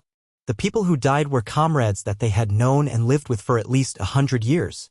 A friendship like that can be even dearer than one's own kin. I believe that compared to those strange races, these people are even more adamant about seeing us die. If they pass through this ordeal, they will strive their hardest to take their revenge against my family. There's no reason for me to keep these people alive. Jun Moxie snorted coldly. If I'm just by myself, I could naturally disregard their hatred. But I have a family and friends, would they disregard those people? Your insistence is the same as risking the lives of my family and friends. In my heart, the safety of those close to me is more important than anything. I will not take the risk, no matter how tiny it is. Even if they're truly good people, I would still slaughter them without hesitation. Now that things have reached this stage, there's no longer any room to negotiate. Not to mention, these people are basically just a bunch of complete hypocrites. Jun Moxie continued coldly. Even if this is a huge sin, I will shoulder it alone. Shouldering the weight of sin is still better than shouldering the weight of guilt. You're simply too heartless. Mei Shuiyan looked at him with grief. Why do you not have the slightest bit of mercy in your heart toward the people of the entire continent? Do you really not feel even the slightest bit of responsibility? Even if it's just a little bit. Shuiyan, you said that I'm heartless? That I do not feel any responsibility? But am I really the ruthless one? Let's say that because of a moment of leniency, I received in exchange the annihilation of my entire family, the slaughtering of my friends and loved ones. What would you do? Even if I'm worrying too much and I was wrong this one time, can I afford to be wrong? As for the war for seizing the heavens, even if all these people died today, it does not mean that the war for seizing the heavens will fail. Jun Moxie raised his head proudly. Even if Butcher Zhang is dead, this young Master Jun will still not eat an unskinned pig. In contrast, if the safety of the continent is placed into the hands of these hypocrites, even if we won, it would be a form of humiliation. 2. He is referencing a folk story about an evil butcher called Butcher Zhang who often bullied the villagers. No one dared to kill the butcher for fear of not having pork to eat. In the end, he was killed by a hero. But not only did the supply of pork not stop, more people took up the business and there were more butchers in the village in the end. They are not worthy. Not in the slightest. Jun Moxie snorted coldly. His words were resolute and decisive without the slightest bit of hesitation. But they're truly wholeheartedly fighting for the sake of the war for seizing the heavens, even if they were despicable in the past and behaved shamelessly. Their cause is noble and honorable. Now that they've been forced into a corner, why can't you leave them a path out? Even if we kill them after the war for seizing the heavens after they've outlived their usefulness, it's still better than killing them right now. At the very least, they can still be used to contribute a point of effort towards the war for seizing the heavens. Mei Shuiyan pressed with a loud voice. Aren't you also wholeheartedly fighting for the war for seizing the heavens? But you've never behaved despicably and shamelessly. Your cause was similarly noble and honorable. Yet, they still did not spare any methods and was relentless in dealing with you. When you were forced into a corner, did they leave you a path out? Jun Moxie looked at Mei Shuiyan with exasperation as he sighed. In the hearts of these people, today's hatred can only be appeased with blood.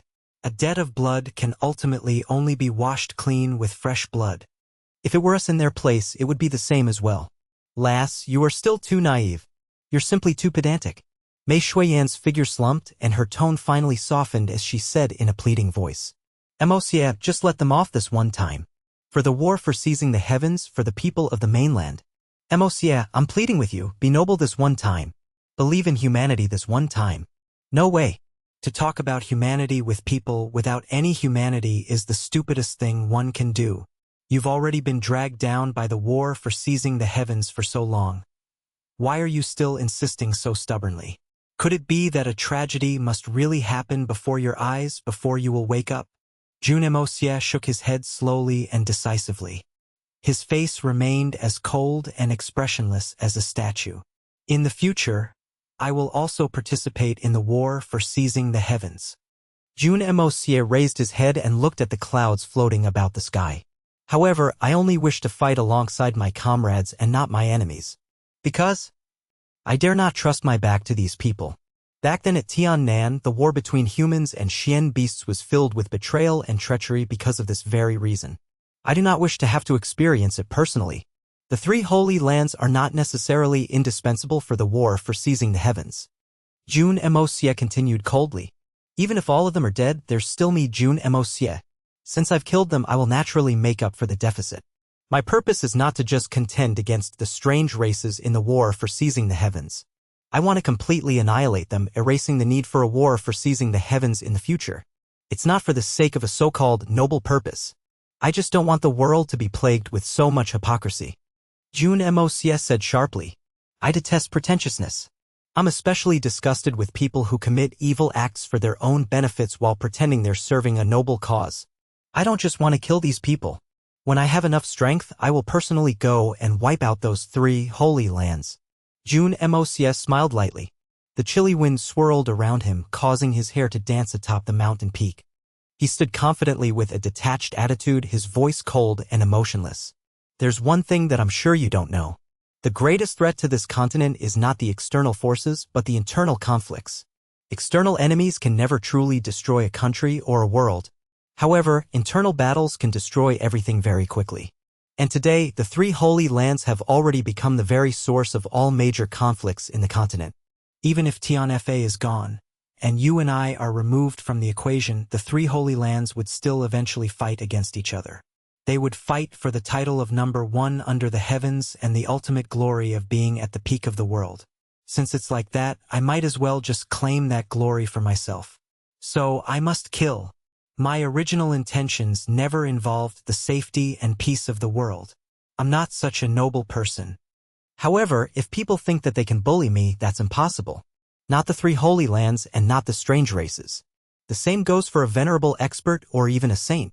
Even if the Nine Nether First Young Master came back to life, he can forget about dictating my destiny. Jun Moxie smiled stubbornly, putting emphasis on each word. My destiny is directed by me, not the heavens. If I fight, I will fight to the end. As long as I'm alive, I will be upright and indomitable. If I die, then there's naturally nothing to say. I'm not a good person, but I'm not a bad person either. I'm not a noble gentleman, but I'm not a base person. But at the very least, I will not be a hypocrite. I am the evil monarch, the monarch of 10,000 evils. Sovereign of kings. Above is my rule of the evil monarch. Mei Shuiyan took a step back heavily. She was clear that at this point, there was already no more meaning in saying anything else. To think that her man was actually such a unique person. At this moment, she suddenly felt as if the person in front of her was not Jun Moxie. Instead, he was like that domineering and unrestrained Nine Nether First Young Master. This odd feeling caused her to feel some fear and even some unfamiliarity.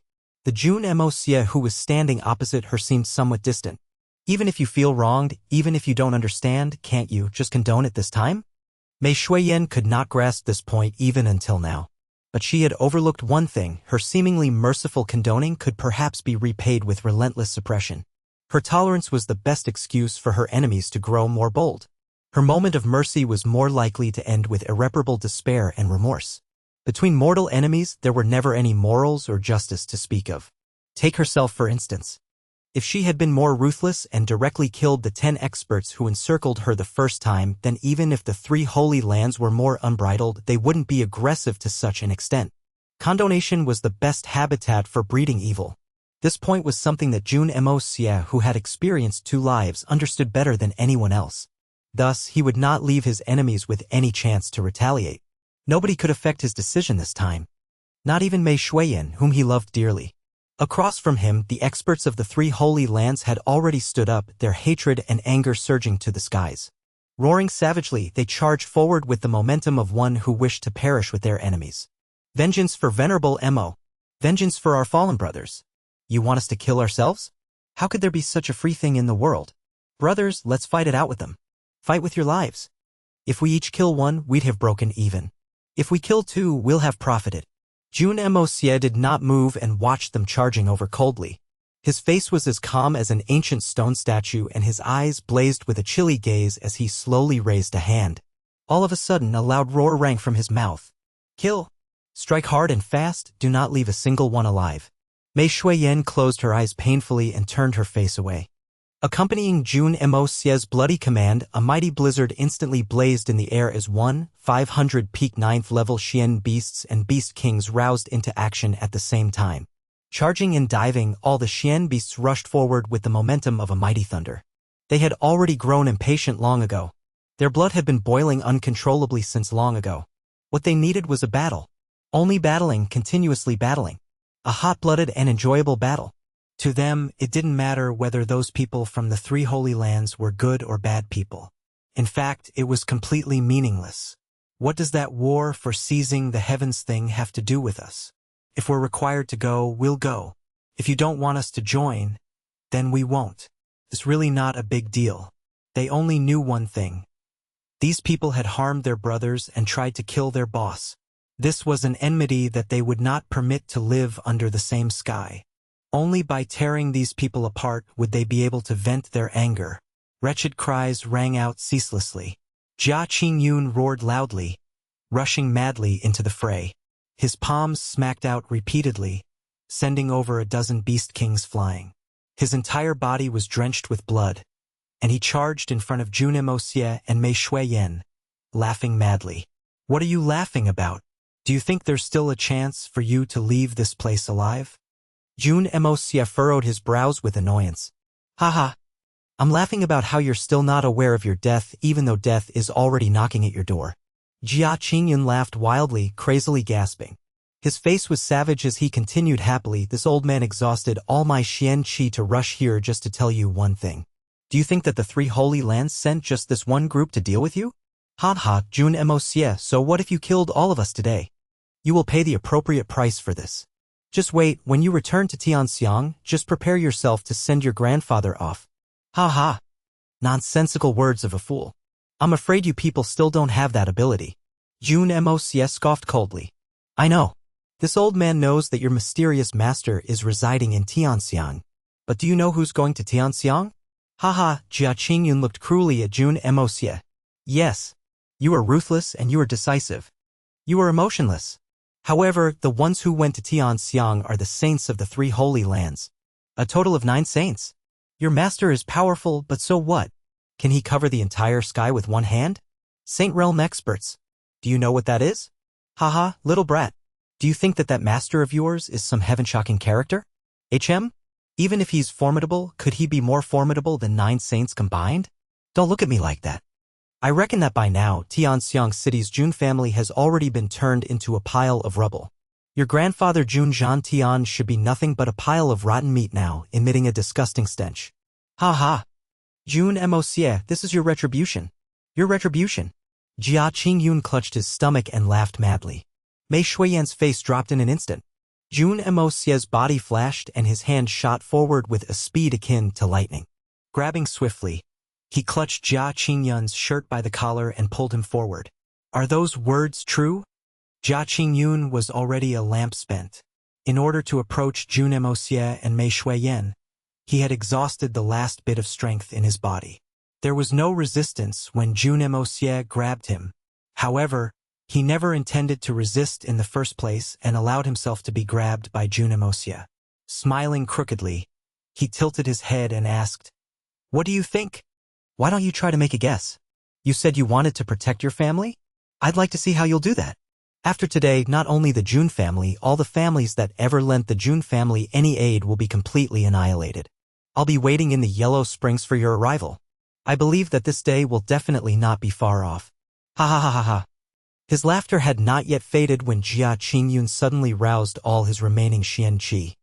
His body shuddered violently and a series of explosions rang out from his chest. He had actually destroyed his own 5 organs, killing himself. His body slumped weakly downwards, hanging by Jun Moxie's arm. He had clearly ended his own life. But although his breath was gone, his face still maintained the same evil smile. His deathly gray eyes still shone with a venomous glint. It was as if his hatred had been avenged. Jun Moxie's face turned dark in an instant. Roaring madly, he lashed out with his foot. kicking Jia Qingyun's corpse high into the air and into the clouds. His eyes blazed with rage and anxiousness, and he commanded, "Kill! End the battle quickly. Use your full force. Kill without mercy." Just at this time, a sharp sound rang out in the air, and a thunderous voice sounded. "Stay your hand." A yellow figure dashed over from the distance as if he were riding atop the clouds. His speed was fast to an extreme, and his voice had seemingly just sounded when he had appeared before everyone. With a schwa sound, he landed in front of Jun Moxie and Mei Shuiyan, shouting loudly, "Everyone, stop fighting." His voice was akin to a thunderbolt, shocking the entire land and causing it to tremble. However, it was already too late. By the time he landed, the slaughter on the ground was already nearing its end. In the instant his voice rang out, and while it was still lingering in the ears of the crowd, the last two enemies were already being grabbed in the grasps of Big Bear and Long Crane and subsequently torn apart. Jun Moxie raised his voice, and the Xian beasts returned with their bodies drenched in blood, falling obediently into line. The enemy's resistance had been weakened to an extreme level, and they were facing so many peak-level Xian beasts. Before the Xian beasts could even get injured, the fight was already over. Although there were close to 100 survivors on the side of the three Holy Lands, only 8 superior supreme experts had some fighting strength remaining.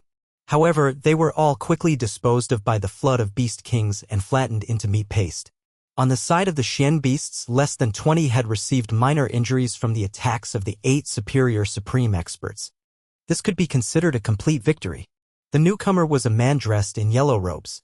His facial features were neat and sharp. His beard was tied in 3 locks which hung across his chest. His hair was jet black and his face was like jade. He looked refined and cultured with long and thin eyebrows, causing him to naturally radiate a superior aura.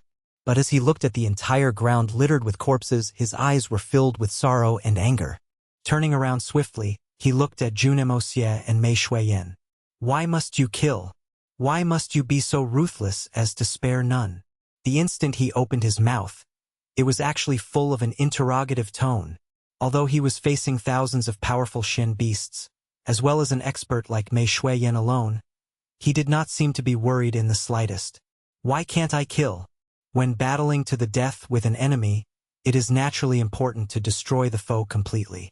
If the wildfire does not succeed in burning down the forest completely, the trees shall grow anew with the spring breeze." Jun Moxie took a step forward and stated coldly.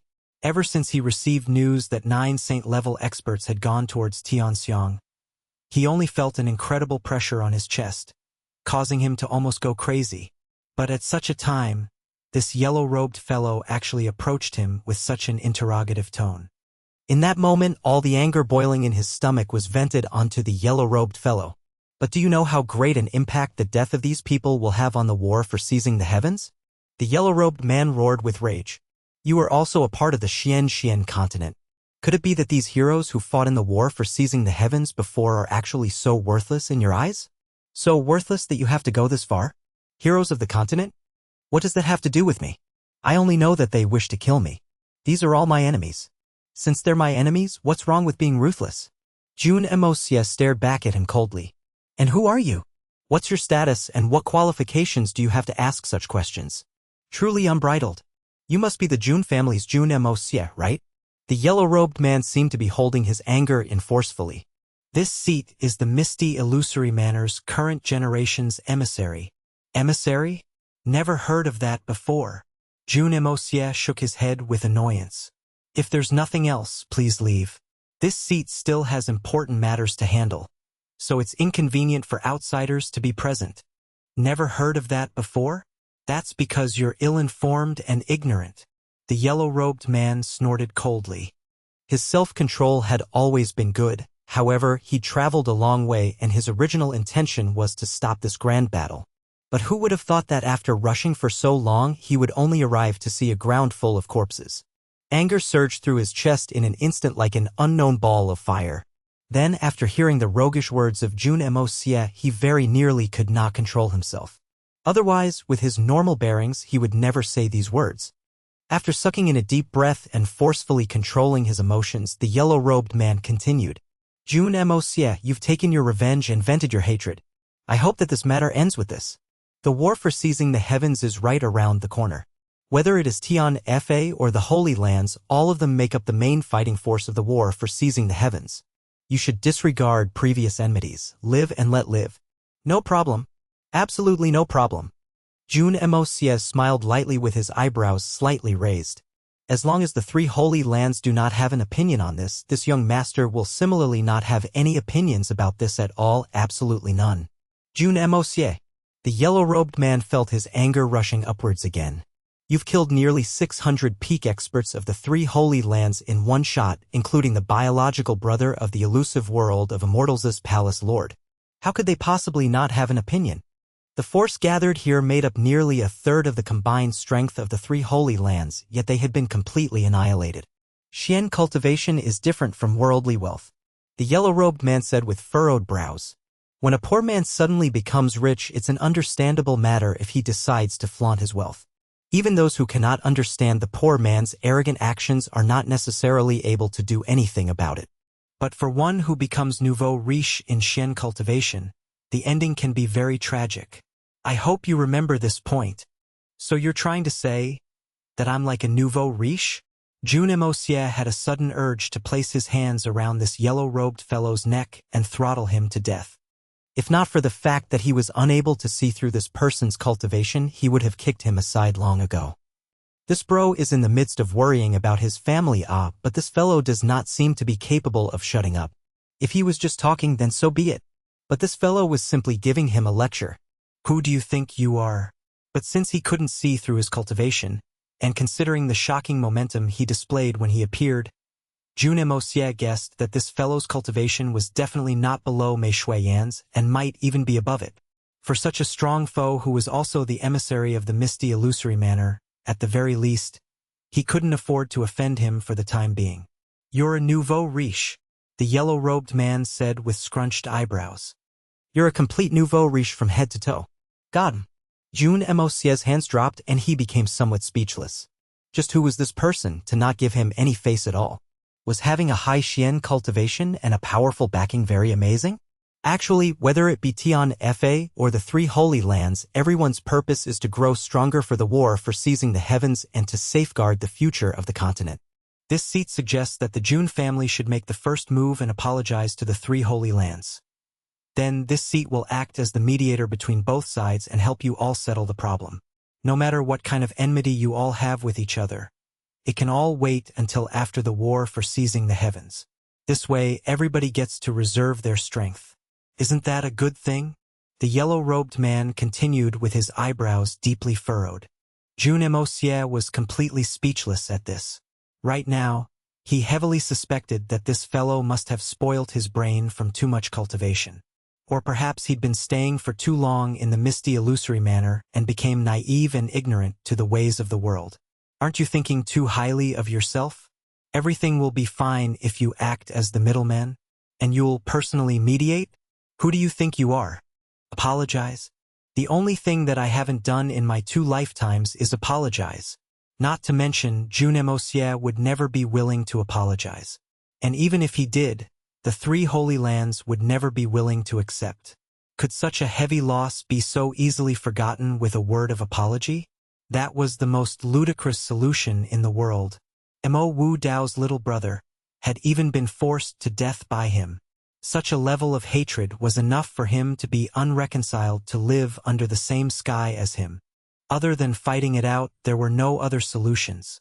Everything is for the sake of the war for seizing the heavens.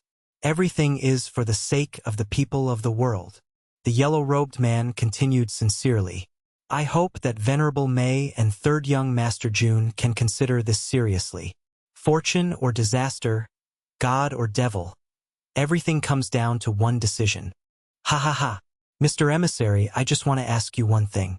Have you come here to preserve the strength of the 4 powers? Jun Moxie suddenly laughed in a cold manner. Yes. The people participating in this fight today all have the power to affect the final results of the war for seizing the heavens. I had to come, the yellow-robed man said. Then, have you gone to Tianxiang City? Or perhaps, did anyone from your side go there? Jun Moxie's eyes were like a pair of daggers staring deeply into his. We didn't go. The yellow-robed man's face finally turned a little awkward. Carrying the identity of an emissary does not mean that you can bully me. Dare I ask, do you know that the 3 Holy Lands sent a total of 9 saint-level experts to Tianxiang City? Jun Moxie's expression was as cold as ice. Do you know what their purpose of going to Tianxiang City is? I do.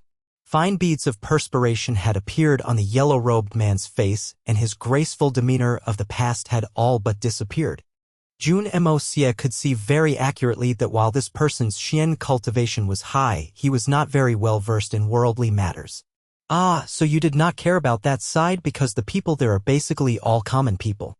They do not have sufficient strength to participate in the war for seizing the heavens and have even less qualifications to affect its result. Thus, you came here only because the people here have enough ability to affect the manpower of the war for seizing the heavens. Your motive was good, noble, and honorable. It's all for the sake of the continent and the people of the world. Am I right? Jun Moxie asked.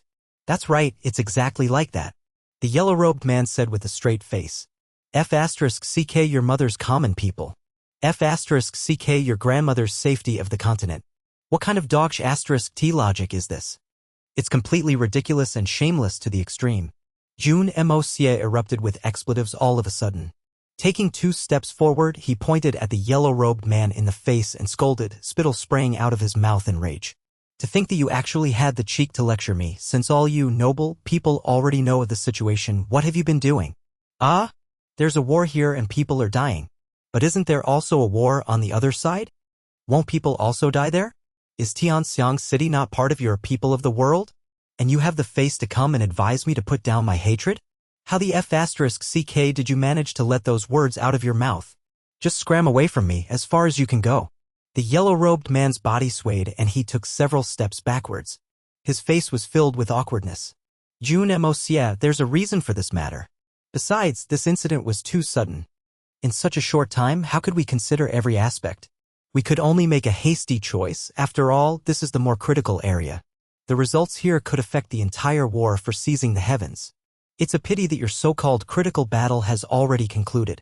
And the matter that is not important to you at all is the most important matter to me. Jun Moxie snorted coldly and turned around. You may scram. And let me tell you this very clearly right now. If there are any mishaps over there, whether it be the 3 Holy Lands or the Misty Illusory Manor, all of them shall be wiped out completely. The Misty Illusory Manor has spent thousands of years patrolling the world. We've always been fair when it comes to handling matters. Could it be that you do not trust me? The man in yellow pleaded sincerely. The purpose of Misty Illusory Manor is to restrain the acts of 3 Holy Lands and to monitor their behavior. Today, they will definitely accept my mediation. I can assure you this. Jun Moxie couldn't help but instantly understand why there was such a strange discord between 3 Holy Lands and Misty Illusory Manor. No wonder. With 3 Holy Lands' great influence and power, how could they just accept being under someone else's supervision? But this person is a little too naive, isn't he? Answering honestly and truthfully to a question asked on a whim, not even attempting to lie. Looks like the Misty Illusory Manor was just a simple world with no rivalry. Even if there was, it would be pretty rare. Perhaps only a pure, simple place as such would be able to produce such a naive individual like this. Jun Moxie was struck with the realization. If that's the case, then dealing with Misty Illusory Manor shouldn't be as difficult as he thought. Always fair? Patrolling the world? Then how could you not be aware of the incident that befell the Jun family 10 years ago? Jun Moxie looked at him cynically. We have never intervened in small matters of the world, Jun Moxie. If we were to interfere in every unjust incident, we wouldn't have enough power to right everything. The man in yellow hesitated for a while before managing a response. You have your reasons for making such a statement, and I do understand. All right, then I'll now let you know. Whatever I'm doing is the follow-up of this small matter of the world you speak of. Jun Moxie continued. Everything began because of that incident 10 years ago. Since you did not intervene back then, you don't need to intervene now, and even more so, you don't have any reason to interfere. So please hurry on to mind your big matters and have a safe trip. The man in yellow was stunned and he stood rooted to the ground. Since he appeared in the pugilistic world, as long as he brings up the great ambition of doing something for the sake of the world, no one would deny him. After all, no one wanted to be the villain in history to oppose humans when they couldn't become the hero of the continent.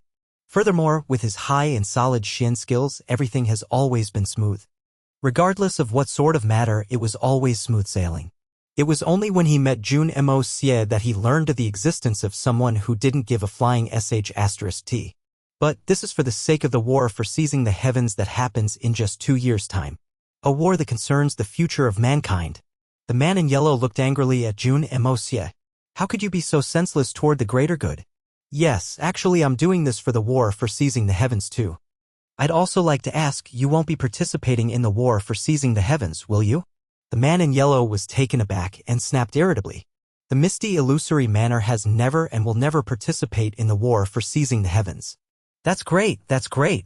You see, I'll definitely be participating in it, but my current martial arts is still too weak. It's highly likely that I'll die if I go.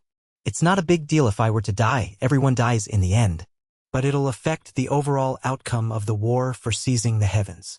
As such, when the world faces imminent threat, the lives of everyone will be in danger. Jun Moxie mourned dramatically, sighed and said, Thus, Mr. Ambassador, for the safety of the continent and the sake of the world, I humbly beg of you to transfer all your martial arts to me via the Guanding technique. I definitely won't disappoint your hopes for me. I'll destroy the grotesque outsiders. For the sake of peace and harmony for the world, I will do my part. What do you think? Jun Moxie spoke with a face full of high hope and holiness, with a genuine sincerity in his attitude. The man in yellow felt like fainting, and he was almost swept along by Jun Moxie's words. I do know the Guanding technique, but how could I do so? The man in yellow replied in realization. Even if your intentions for partaking in the war for seizing the heavens are commendable, if I were to transfer all of my martial arts cultivation to you, wouldn't I disappear into a puff of smoke immediately? For the sake of the war for seizing the heavens, for the sake of the world, what's the harm in making this sacrifice? Jun Moxie said harshly. Since you won't be participating in the war for seizing the heavens anyway, then won't all those splendid Shen skills you have go to waste? Won't they just be brought with you into your grave? Isn't that meaningless? Why don't you make your sacrifice right now? Then you can aid my chances of victory in the war for seizing the heavens. As such, I believe the entire continent would forever remember your great, selfless sacrifice today. The world would worship your valiant soul forever. You shall become the timeless hero of the world. How's that? Will you still refuse me? No way. No way. The man in yellow shook his head furiously. How could I do that? This is just fooling around. There are other measures that can be taken for the war for seizing the heavens, not such a method that will harm the interests of others. I've painstakingly cultivated and practiced my whole life. It did not come by easily. Definitely no. No matter how convincing and smooth-talking you are, it is impossible. It's really impossible? Jun Moxie's expression turned serious, despairing as if his heart is broken. You mean you are willing to become that villain in history? Are you really so senseless for the greater good? Where's your conscience? Definitely not possible. Perspiration was dripping down from his nose, and he wiped it away pathetically. I am sorry, but I really cannot be of any help. Jun Moxie sighed, changing his tone. He asked, Then what is your purpose of coming here? I'm here to convince you few families to put everything on hold temporarily for the sake of the war for seizing the heavens, for the sake of the world, for the greater good. The man in yellow was stumped by the words he was saying. He suddenly realized that all these reasons and great meanings were said by this youth just a few moments ago, and he had just outrightly refused this noble plea, although the other party had made an outrageous request of him. But wasn't it the same of his request to the other party?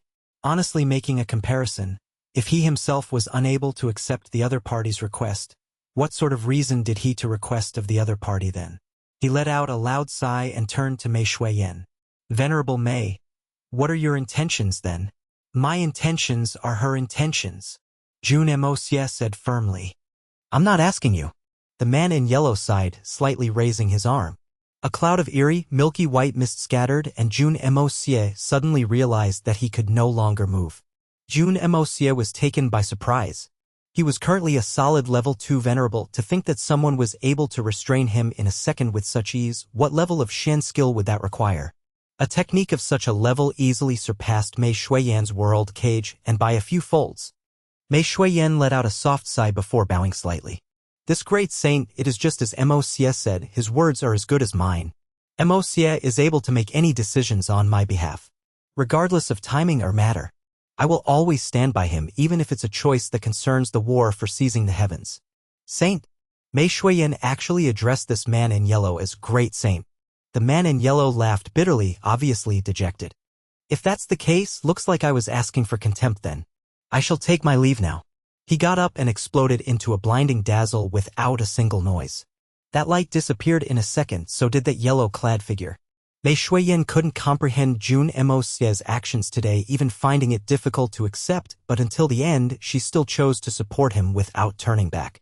Especially before others, she would not throw Jun Moxie's face. Hee. Little Shuiyan. Such an obedient girl. Let older brother dote on you. Jun Moxie, who had finally regained his freedom, immediately huddled over to Mei Shuiyan ingratiatingly. Actually, the restraint the man in yellow had casted upon him only had temporary effect. Jun Moxie just had to activate the art of unlocking heaven's fortune to remove the restraints instantly. But even then, Jun Moxie had broken out in a cold sweat.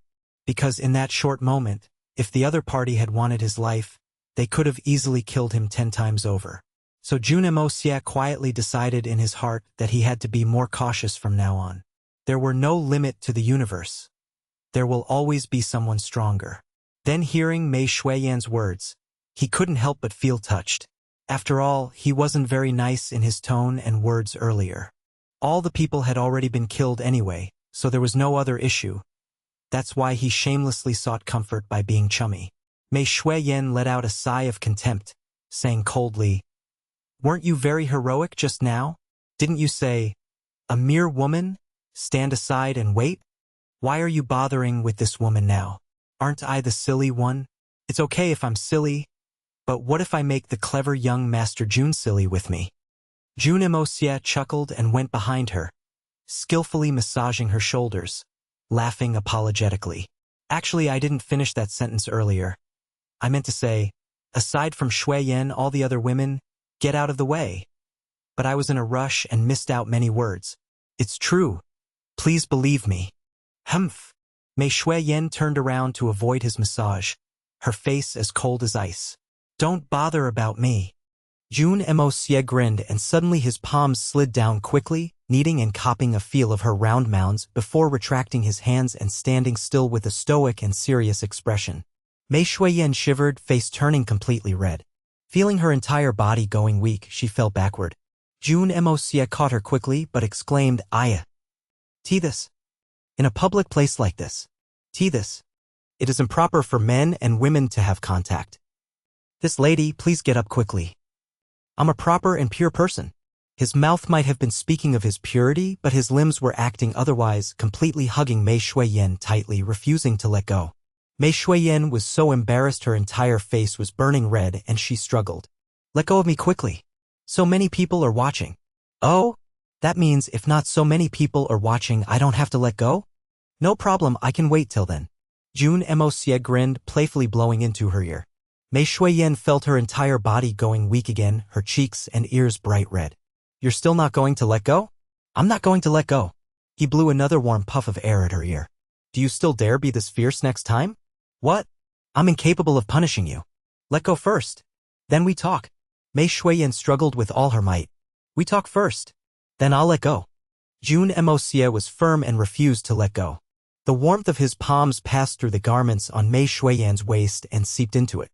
On the way to Dongfang family, Jun Moxie had completely mastered a thorough understanding of Mei Shuiyan's weak points, and he utilized this knowledge fully at this moment, causing this venerable Mei to be weak and breathless.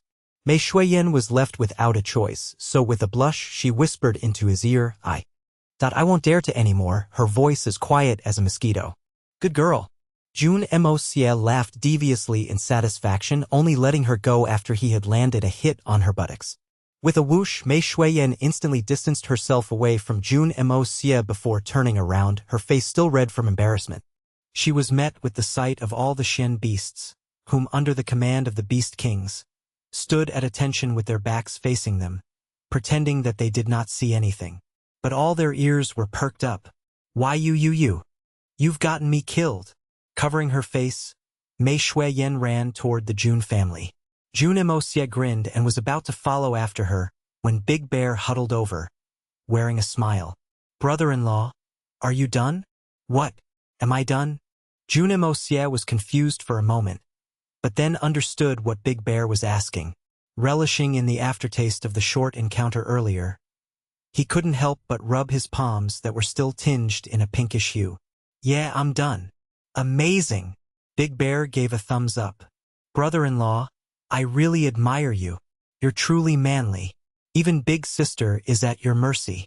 All of us are completely in awe." "Really? Of course. That's how men should be. If you can't handle your own wife, how could you be called a man?" Jun Moxie added gleefully. "Big Bear, let me tell you, when it comes to handling your wife, you have to be more strict. If she's disobedient, kicks and punches are nothing. Most of the time you should use a rod to spank. Spank till they beg for mercy. That's what it means to be masculine." Yes, yes, yes. Brother-in-law is wise. I will definitely remember this teaching." Big Bear replied humbly, committing this revered teaching for disciplining a wife into his memory. "Well, you can continue slowly experiencing it. I'll head over there first." Jun Moxie left in a hurry. Of course, Jun Moxie was anxious after hearing what Jia Qingyun said about Tianxiang, but he knew that being anxious would not help the situation. So much time had already passed. If it really happened, even if he rushed over now, he would still be late. If it hadn't happened by now, then it would not happen. The only correct solution was to completely settle the affairs here as quickly as possible, then rush over. If he were to mess up now, both sides will be held up, then there will only be loss and no gain. So regardless of if something happened at Tianxiang and what sort of matter, it will have to wait. Jun Moxie firmly believed that with his grandpa's wits, he would definitely be able to hang in there. Furthermore, there was still all the arrangements he made before he left. If there are any mishaps, then I will make this entire world join Grandpa in his grave. What is the war for seizing the heavens even worth? It can't even be compared to even a single strand of hair on Grandpa's head. I will only care about those I choose to care about. Jun Moxie gritted his teeth and made this vow in his heart. Upon arriving at the area the Jun family had encircled, Jun Moxie was greeted by the sight of the remaining members of the Shao family being tied up, with looks of defeat and despair on their faces. Shao Xingyun was set aside, his entire body limp, and beside him were a few more bloodied corpses. Jun Wuyi, Dongfang Wen Xian, Guan Qinghan, and the rest stood aside, faces full of anguish. "What's the situation?" Jun Moxie walked over quickly. The Shao family all know they are going to die anyway and refuse to admit who exactly killed your father. Tears were about to fall from Dongfang Wen Xian's eyes, which had turned red. 100 people and no one wants to explain? They sure have backbones. Kicking up a sword with his foot, he gripped it firmly and was about to go in for the kill when he suddenly recalled something. On the way back to Tianxiang from Tiannan, he had used hypnosis and the Great Spirit Deterrence technique on Xiaobuyu, and Xiaobuyu revealed who they were. Xiaobuyu said, "That was in the Great Army base. It was so dangerous. I remember there was Xiao Han, Xiao Liang, Xiao Zhen, Xiao Cheng, Xiao Guang." Jun Moxie carefully replayed all these memories in his head. He stood still and closed his eyes, letting those unforgettable names pass through his heart slowly. Suddenly, he opened his eyes and an intense and imposing killing aura emerged and spread out like angry waves, encompassing all 100 people in it. This was the frenzied aura of a solid 2-level venerable. The number of people who could withstand it in this world could easily be counted. Even Shao Xingyun, who had the highest cultivation level in the Shao family, was powerless when met with it. They spent all their lives growing up in the snowy mountains, so they were already used to the cold, but being encompassed in Jun Moxie's aura, that killing intent passed right through their clothes, through their skin, into their muscles, deep into their spines, chilling their hearts completely. "Xiao Liang!" Jun Moxie shouted. The Xiao family was all giddy from this shout that was hollered while their hearts were gripped by fear. "Here! Ah! I am not Xiao Liang, I really am not Xiao Liang," a middle-aged man spoke, quickly correcting himself midway. Yes, you. Someone, grab this fellow out. I want to speak with him." Jun Moxie said, clearly pleased. Dongfang Wenqing flew forward and kicked this person out of the group. "Next. Who is Xiaozhen?" Jun Moxie beamed at the group of people who were all bundled up. Only that the cold, sharp gleam in his eye was so chilling that it could completely change the countries in the warm south into the cold, snowy mountains in an instant. Everyone continued to sit meekly on the ground, unwilling to answer. No one is going to talk? Very united, aren't you? That's good. Jun Moxie walked over to the person closest to him. He gently asked, Are you Xiaojun? That man shook his head furiously, avoiding to meet his eyes. Raise your head and look at me. Jun Moxie suddenly shouted. That middle-aged man involuntarily lifted his head, his weary eyes meeting Jun Moxie's. As if attracted by a magnet, he couldn't break eye contact. It was like an endless pit had appeared before him, and his heart, mind, and soul were all sucked into it. Then who is Xiaojun? Can you tell me? Jun Moxie coaxed gently. A captivating light gleamed from his eyes with a bewitching myriad of colors entering the eyes of this middle-aged man. All right, I'll tell you. The middle-aged man suddenly had a change in attitude, angrily cursing. Humph! This bunch of scums. Murdering the general in white back then. I already found these degenerate son of B***cheese irritating way back. How could such a heroic figure die innocently at the hands of such crooks? I cannot accept this. All the members of the Xiao family were stunned, almost as if they were struck by lightning and didn't know him at all. Good, very good. Well said. Jun Moxie cut the ropes binding him with the tip of his sword. The middle-aged man got off the ground angrily, continuing furiously. Especially Xiaojun, that F***king bastard. He is the biggest sore in my eye. A pile of turd. Completely useless but still have the cheek to flirt around? I just feel like vomiting. I want to spit in his face each time I see him. The Xiao family was completely speechless. They looked at him as if he were an alien.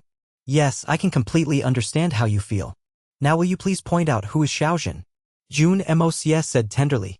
Me. The middle-aged man pointed at his nose and declared accusingly, angrily, and scornfully. I am Xiaojun. That bastard son of a bitch. Jun Moxie was speechless and his eyes almost popped out of his sockets. He staggered, almost landing onto the snowy ground. God damn it, I'm too damn lucky? What sort of sorcery is this? He wanted to watch them bite each other like dogs for entertainment, orchestrating some ultimate betrayal right before they die. But who knew he was so goddamn lucky to get the right guy with a probability of only 1%?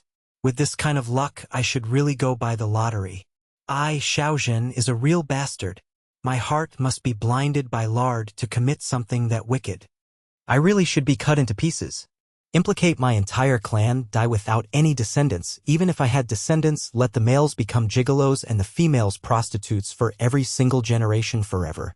This despicable Xiaojun should also be banished into the 18 levels of hell and never be reborn. Even if I'm reborn, I must be born as a lowly, lustful breeding pig. Xiaojun was insulting and scolding himself under the instructions of Jun Moxie. Everyone's brows were twitching out of control. No one had ever been able to scold and insult so endlessly the way he does. And the person he was scolding was himself. This was just, everyone was completely speechless. Even Jun Moxie, who was the mastermind that started it all, was about to vomit blood. What is this? Stop. Stop.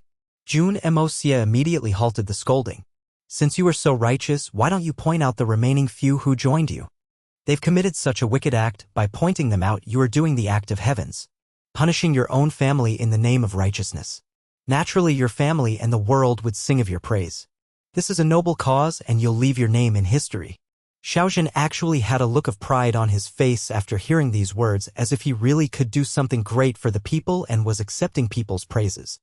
He turned around feeling pleased with himself and looked at his own family clan, an extremely odd expression like that of a cat teasing its prey appearing on his face. Looking at Xiaojun's gaze, a look of despair broke across the faces of everyone in the Xiao family. Some even looked longingly at the snowy grounds, feeling jealous of those comrades who had been crushed to death. At the very least, they wouldn't have to suffer like this. The situation was too peculiar. Could Jun Moxie really be a demon? To toy with the lives of people, to force family members to turn against each other. Jun Moxie, you're despicable. To use demonic magic to make Xiaojun lose his mind. Make him lose himself and kill his own family. Why you are truly vicious. Xiao Xingyun hollered, his face turning purple, looking as though he was going to throw up blood. After the 9 elders had returned to Blizzard's Silver City, naturally Xiao Xingyun would learn of how his brother was made to perform striptease under Jun Moxie's hypnosis. He was always wary of it, but seeing how Jun Moxie used the same skill again, he couldn't help but feel infuriated and fearful. Xiao Xingyun, if you don't shut your trap, I'll make you do a striptease for everyone to appreciate, just like Xiaobiu. Jun Moxie spat without even turning back. Xiao Xingyun might have been extremely infuriated, but upon hearing this, he bit his lips and lowered his head indignantly. He dare not take this risk because he knew that Jun Moxie was capable of making it happen. He did not fear death, but if he were to die without any dignity in such a humiliating manner, it would be horrifying. On the other side, Xiaojin had already began pointing out the culprits. Xiao Cheng, do you think I can't recognize you just because you hid your face? Even if you turned into ashes, I'll be able to recognize your ass that is worse than a beast's. Xiaojin said coldly, pointing to a skinnier middle-aged man. That person shivered, raising his head. He gritted his teeth and spat. Xiaojin, you ungrateful, betraying bastard. You have no conscience. Aiding the enemy against your own kin. You will never die peacefully. He was already pulled out of the crowd by Dongfang Wenjian as he finished his sentence. Humph. What does that ungrateful bastard Xiaojin have to do with me? I'm a good person who is punishing my own kin in the name of righteousness. Xiaojin defended gleefully, pointing at another person. That's Xiao Guang. What are you hiding for? Where can you hide? This is Xiao Zhong. That crippled one there is Xiao Dong. With Xiaojin's identification, a total of 9 people had been called out and arranged in a neat row at the front. There are still 3 more, but those 3 bastards are sure unlucky, because they were crushed to death by rocks earlier when the mountain collapsed. The mastermind was Xiao Han, but because of the previous incident, he was left thoroughly crippled and was kept in the secret chamber, so he is not present here. Xiaojin turned around, looking extremely pleased with his own noble act. The other Xiao family members cursed in their hearts. How were they unlucky? Clearly they were too lucky to die in such a swift and clean manner. All those who had been identified were definitely going to be tormented. Is it just the few of you? Did we miss anyone? Jun Moxie frowned. There were 2 seniors who supervised the operation. Xiao Zhua and Xiao Yu, the 2 there. But they didn't do anything as the 10 of us were enough. They only tagged along just in case, but everything had proceeded smoothly, so they weren't put into use. Xiaojin pointed at the 2 old men who had turned deathly pale and shivering. They had just let out a sigh of relief, thinking that they were safe. Very good. I want to know how it all happened. Especially my father. How did he die? He whose hand did he die in? Jun Moxie felt a wave of fury that stemmed from the grievance in his heart as he looked upon the bunch of people before him. Ever since he integrated into this world and blended into this family, he completely accepted that he was Jun Moxie. Every time he remembered the names, Jun Wuhui, Jun Wumeng, Jun Mo Yu, Jun Mo Cho, and thought of his closest kins that he had never met, his heart ached with a pain that was indescribable. Yes, a sharp pain. A legendary general, a heroic man of his time, to die tragically in the hands of mere crooks, wronged for 10 whole years, only to get an explanation right now. He protected hundreds and thousands of Tianxiang civilians. After he met with harm, the people were distraught and angered, but almost no one sought revenge for him. He was no longer around, and his family clan had begun to decline, becoming weaker by the day and turning into the target of all the enemies. While everyone was adding insult to injury, no one stood to speak up for their justice. When the Dongfang family tried to seek revenge, almost the entire pugilistic world just watched from the sides. They just wanted to see if karma was real. Everyone knew the indignation of the Jun family, but they all chose to just look on from the sides. When the Dongfang family's influence was greatly reduced, and they were forced out of the pugilistic world and forced to make an oath that was impossible to break, still no one chose to stand up for them. What was the morality and justice in the pugilistic world was all about? Jun Moxie felt his heart turn cold. When Jun Wuhui was around, Tianxiang was at peace with his protection and everyone took it for granted. But after he was gone and those people experienced the taste of being invaded, humiliated, then would they speak gratefully? Who would dare behave like this if the general in white was still around? Every time he recalled such things, Jun Moxie felt resentful, felt livid. Even beasts knew how to repay kindness, but humans, ironically, did not. Pathetic, truly pathetic. Regardless of whether heroes created history, or history created heroes, only when the heroes left the world did people remember their good. Was death the only thing that would make people remember the heroes who had given everything for them? And merely remember them? Jun Moxie had often questioned his heart. His father, Jun Wuhui, sacrificed his life to protect so many people, but was it truly worth it? What rights did those ingrates have to be protected? The soldiers were bleeding and risking their lives on the front lines to protect dignity and peace, but the people were still drinking away, fooling around, gambling away. Those who were corrupted continued in their acts, and those who were unfaithful continued to be unfaithful. They continued to chase fame and status, still leading their befuddled existence. Even the commoners, leading their regular lives happily, who would think of those soldiers who were miles away, fighting stained in blood, struggling in despair? Even when the last drop of blood was shed from their body, their eyes were looking at the home they could never return to. Home. The place those soldiers dreamed of daily, the motivation for them to keep on battling. And also the place that abandoned them as they were fighting with their lives. Looking at the 11 members of the Shao family before him, Jun Moxie's eyes were filled with rage, a fury that could not be quelled. After he made that statement, the Shao family people lowered their heads. Even Xiao Zhen was in deep thought, trying with much difficulty to recall the scenario back then. It wasn't certain whether too much time had passed, making the incident hard to recall, or they had simply never taken a small matter like killing the general in white to heart. No one answered. Say it. Jun Moxie thundered. That year, Xiao Zhen frowned, clearly trying very hard to recall. I recall that we had informed Great Elder and followed Xiao Han down the mountains. We traveled for almost a month before we finally reached Tianguanlin. There, the two large troops were battling and security was very tight. Looking at the tents that occupied such a vast land, we all felt powerless. How easy could it be to kill the general with all these troops? We were all Sky Xian, and the two seniors were only at their peak of Sky Xian. Even if a Spirit Xian had come along, it might still have been impossible. But Xiao Han claimed that he had already made preparations and there was no risk to take. That night, Xiao Han had left first and we had no idea what he went to do. Only after a day and a night did he return with a group of men in black following him. In the hand of one man in black was a golden arrow token. That was the token that allowed one to enter in and out of Tianxiang military base without any obstruction, on the same level of an imperial decree. That person said it was a fake, but at that moment all of us felt it. It was clearly the real thing.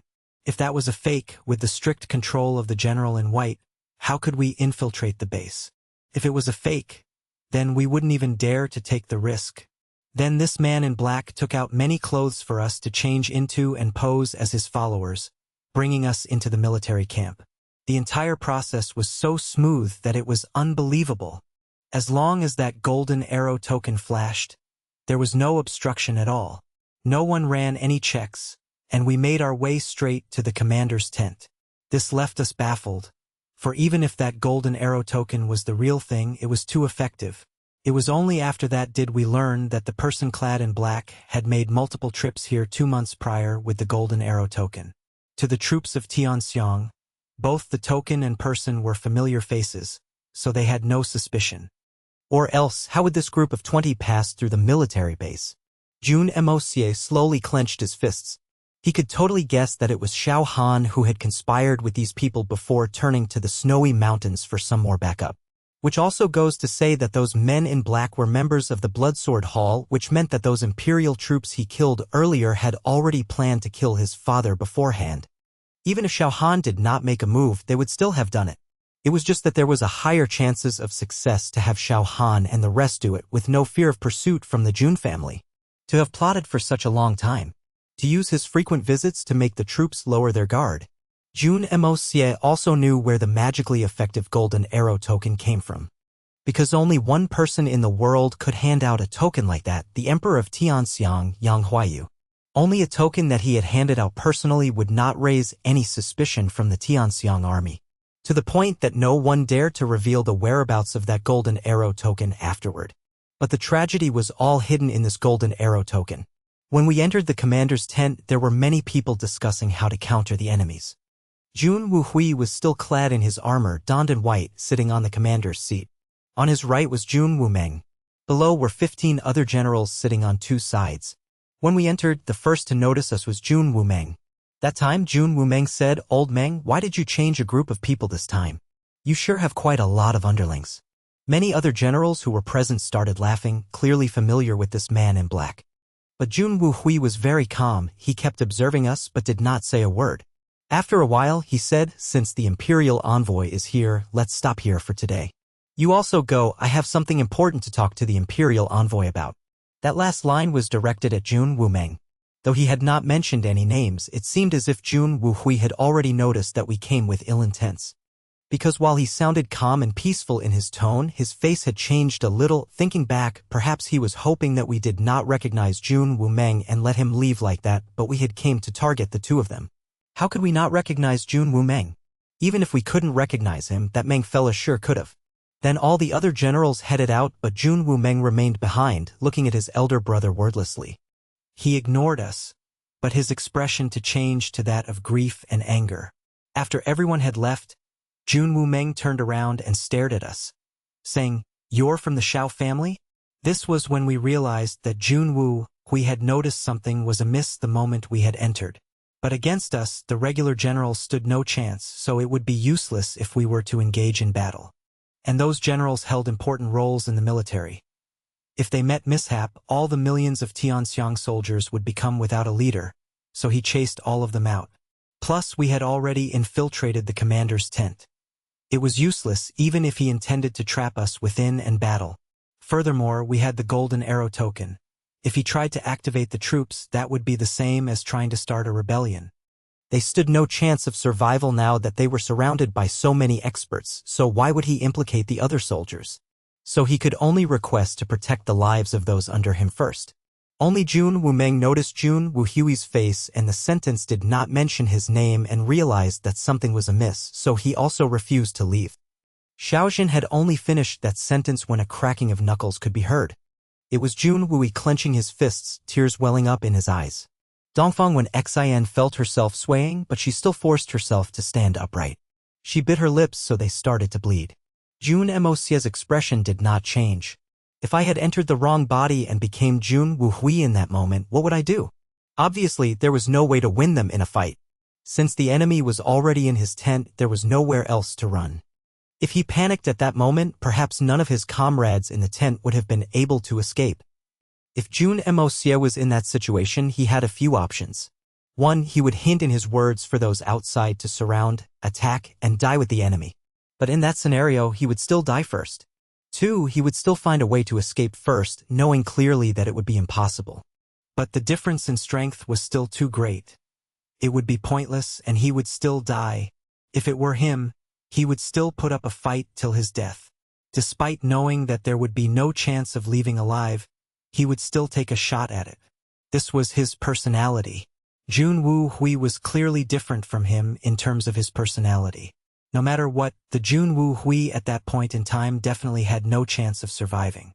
But even knowing the hopeless situation he was in, the general in white's first thought was not of himself, but of the safety of his comrades. So his first decision was to chase all these comrades out of this doomed place, leaving himself alone to battle against death. He used his own connectedness to exchange for the safety of the comrades under him. Perhaps the only regret he had was that his second brother was not able to leave. Xiao Han stood out, gritting his teeth. He spat, "Jun Wuhui, do you recognize me?" Jun Wuhui smiled and replied, "I believe you are Master Xiao Han of the Xiao family in Blizzard Silver City? Though we have never met, but I can guess that it is you." Then he stood up, still smiling, and continued, "You're here to kill me, right? Did you think that by killing me, my third brother would be tormented for the rest of his life? Xiao Han, you thought so, didn't you?" Xiaojin continued, clearly impressed by Jun Wuhui in his tone. Then Xiao Han said, "You are a talent of this world.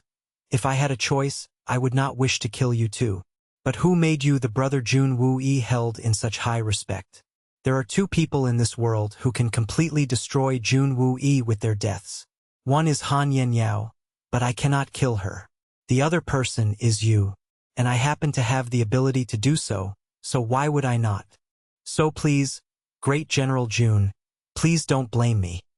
If you wish to blame someone, you can only blame that good third brother of yours." Jun Wuhui said, "Why would I blame Jun Wuyi? He is honest and true to his feelings. Where is the wrong in that? The one who is wrong is you. Even if you have killed every single one of us, my third brother will not break down. That is my third brother. A man down to his very bones. No matter what sort of situation he meets, he will face them bravely. He will never break down. I watched him grow up, and his indomitable personality is what I admire most about him. Xiao Han. I'm afraid you have miscalculated. Jun Wu-yi could no longer hold it in.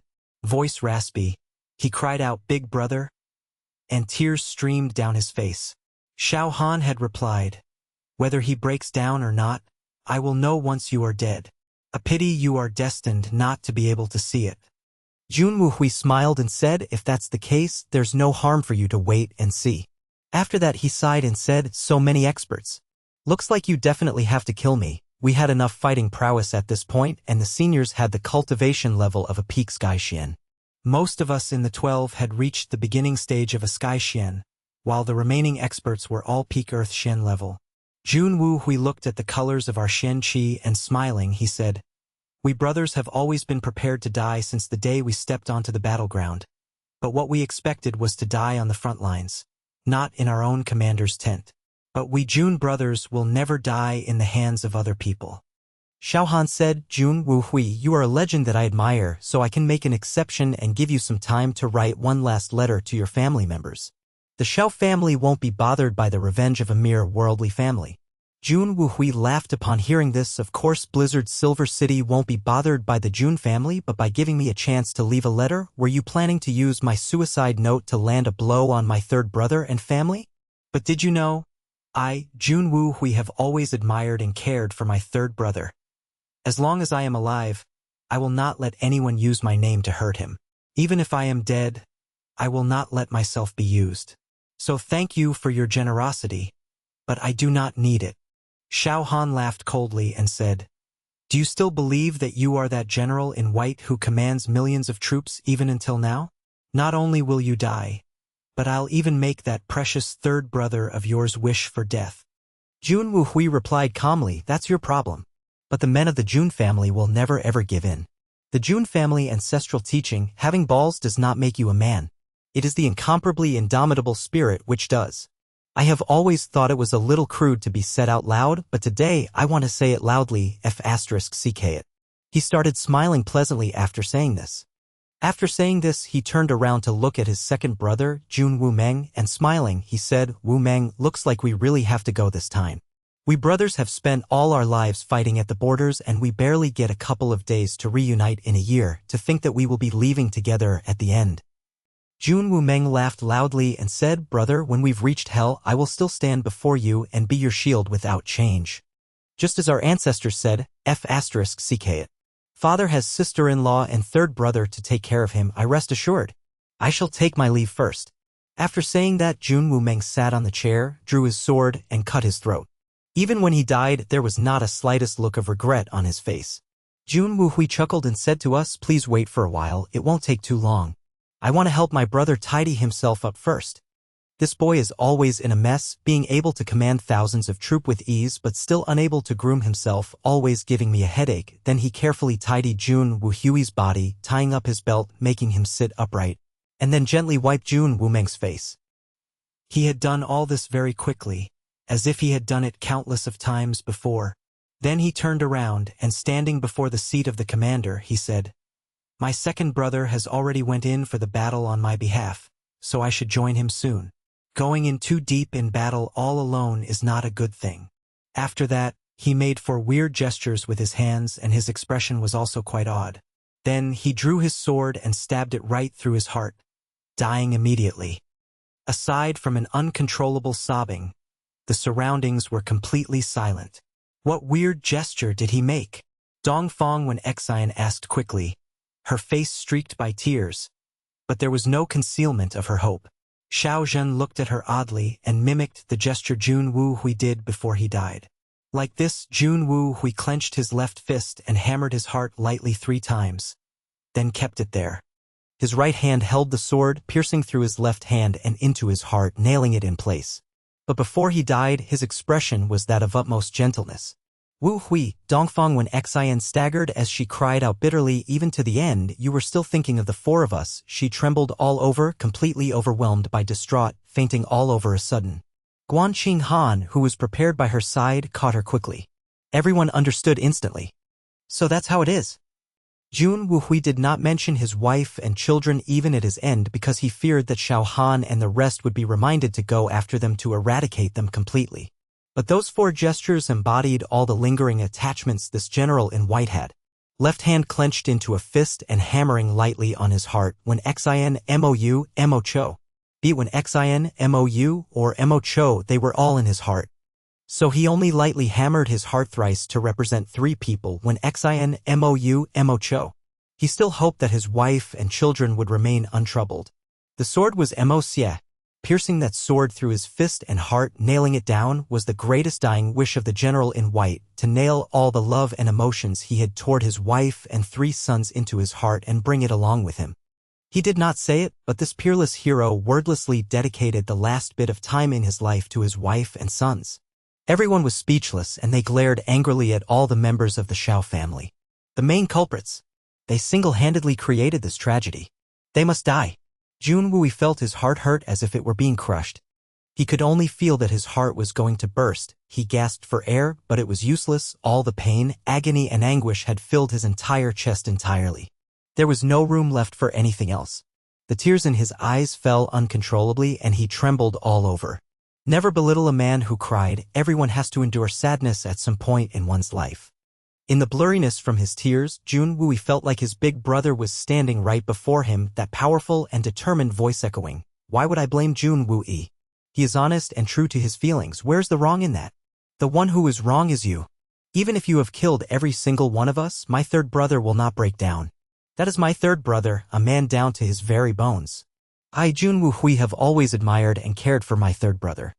As long as I am alive, I will not let anyone use my name to hurt him. Even if I am dead, I will not let myself be used. Big brother. It's all my fault. I've caused you harm." Jun Wuhui shouted to the heavens, his mind going out of control. A mouthful of blood came out his throat and he collapsed onto the ground. Even as he landed on the floor, the guilt in his heart still kept multiplying as he cried out loudly. In this moment, he felt clearly that even if he died instantly, it wouldn't be sufficient to repay his big brother's efforts toward him. Father has sister-in-law and 3rd brother to take care of him, I rest assured. This was the last sentence his 2nd brother said before he died. Jun Wuhui hammered his fists into the snow, his throat so tight he couldn't say a single word. In that haziness, it seemed as if big brother Jun Wuhui and 2nd brother Jun Wumeng stood before him, clad in their familiar armors, looking at him with great concern. Jun Wuhui was distraught, reaching his hands out to thin air. He hollered, "Big brother. 2nd brother. Take me with you. I have sinned. I am guilty. I should die. I am the cause of all this. I am the main culprit of it all. Let me die. Let me die. Heavens. Are you blind? Why did you not bring this main culprit along? I beg you, heavens. Open your eyes. Let me die.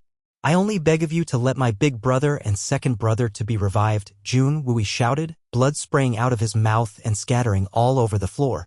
The merciless cold winds continued to blow and everyone was chilled to their bones. The skies were already dark and heavy snow began to fall. Dongfang Wenqing sighed and hit Jun Wuhui on the back of his neck, knocking him out before signaling for someone to come and take care of him. Dongfang Wenqing knew that if Jun Wuhui continued like this, perhaps the bodies of the Jun family would join those who were buried under the snow. Jun Moxie felt a cold sensation on his cheeks. Raising his hand to touch his skin, his fingers met with tears he did not realize were falling. We were about to leave when Jun Wuhui's 8 bodyguards suddenly came in. Turned out they noticed something was odd, so they came in to check. When the battle began, they didn't last long. But it was enough to alert the guards outside. We fought our way out. While there were many troops, there were no experts amongst them. Plus we had the golden arrow token, so we had some sort of control over the army. Furthermore, that man in black had planted many spies in the base, so those outside didn't know what happened inside. Everything was in a mess, so we managed to escape easily. Xiaojin finished the entire story. Continue to speak. My 3rd uncle Jun Wuhui, my older brother Jun Mou, my 2nd brother Jun Mou. How did you do it? Continue to spill it. I want every single detail. Xiaojin continued to describe all the scary scenarios of how they did it, and finally Dongfang Wendao couldn't take it anymore and shouted, "Kill all these scums. Why are we keeping them alive? To allow them to continue to do harm upon others? Kill all of them. Kill? Of course we will kill them," Jun Moxie said coldly. But we must wait for mother and third uncle to wake up and everyone else to arrive before we get our revenge and let the world know. If we are to kill them right now, it's too unfair to too many people. Who else is coming? Dongfeng Wen Dao asked in confusion. Just as he finished asking, he understood. From the direction of Blizzard's Silver City, a group of people clad in white were rushing over. In the strong blizzard winds, they were walking slowly, almost as if they were shackled by heavy weights.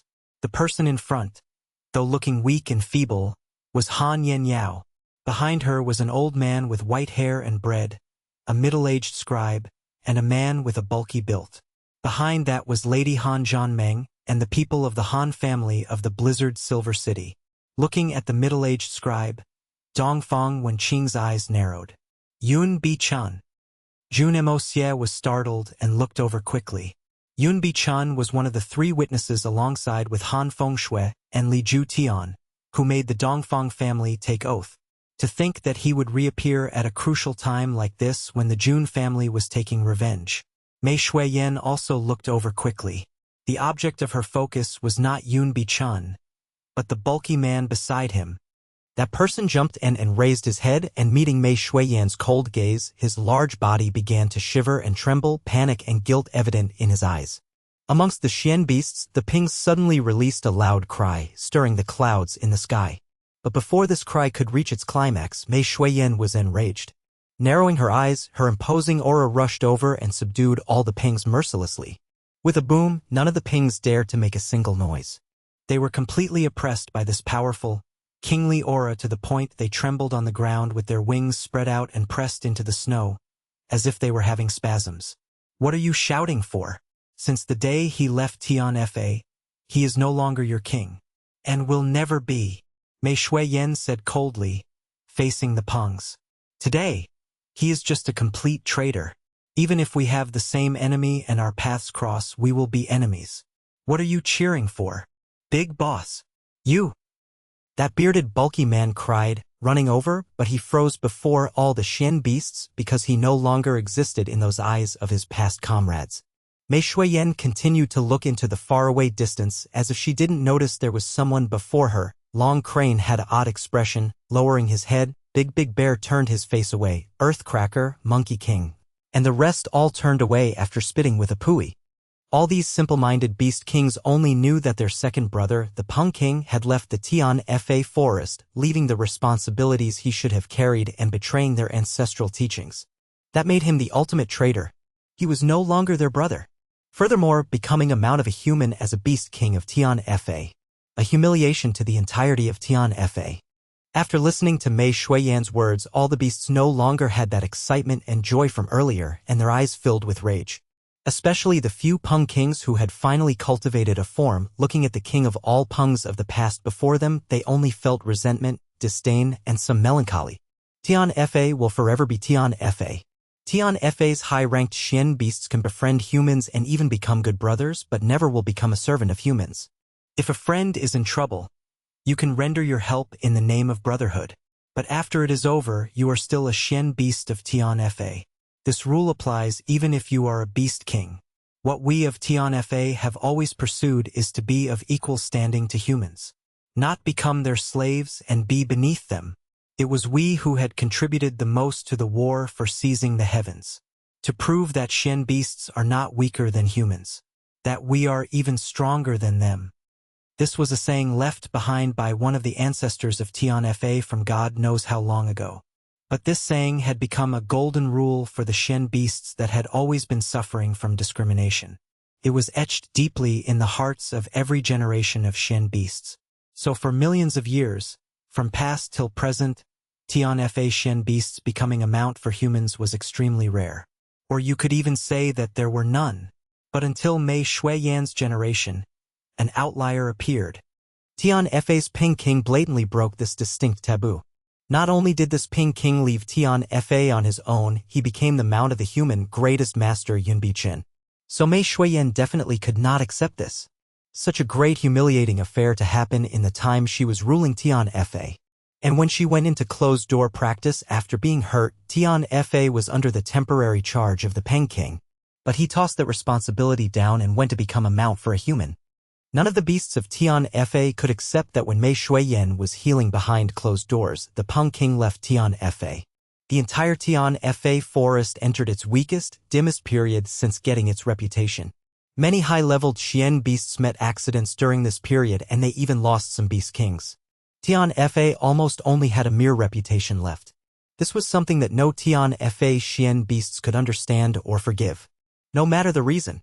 The Peng King stood trembling before this iron wall of Xian beasts, facing those comrades who had gone through life and death together. He clearly felt a great distinction, a discrimination that was indescribable.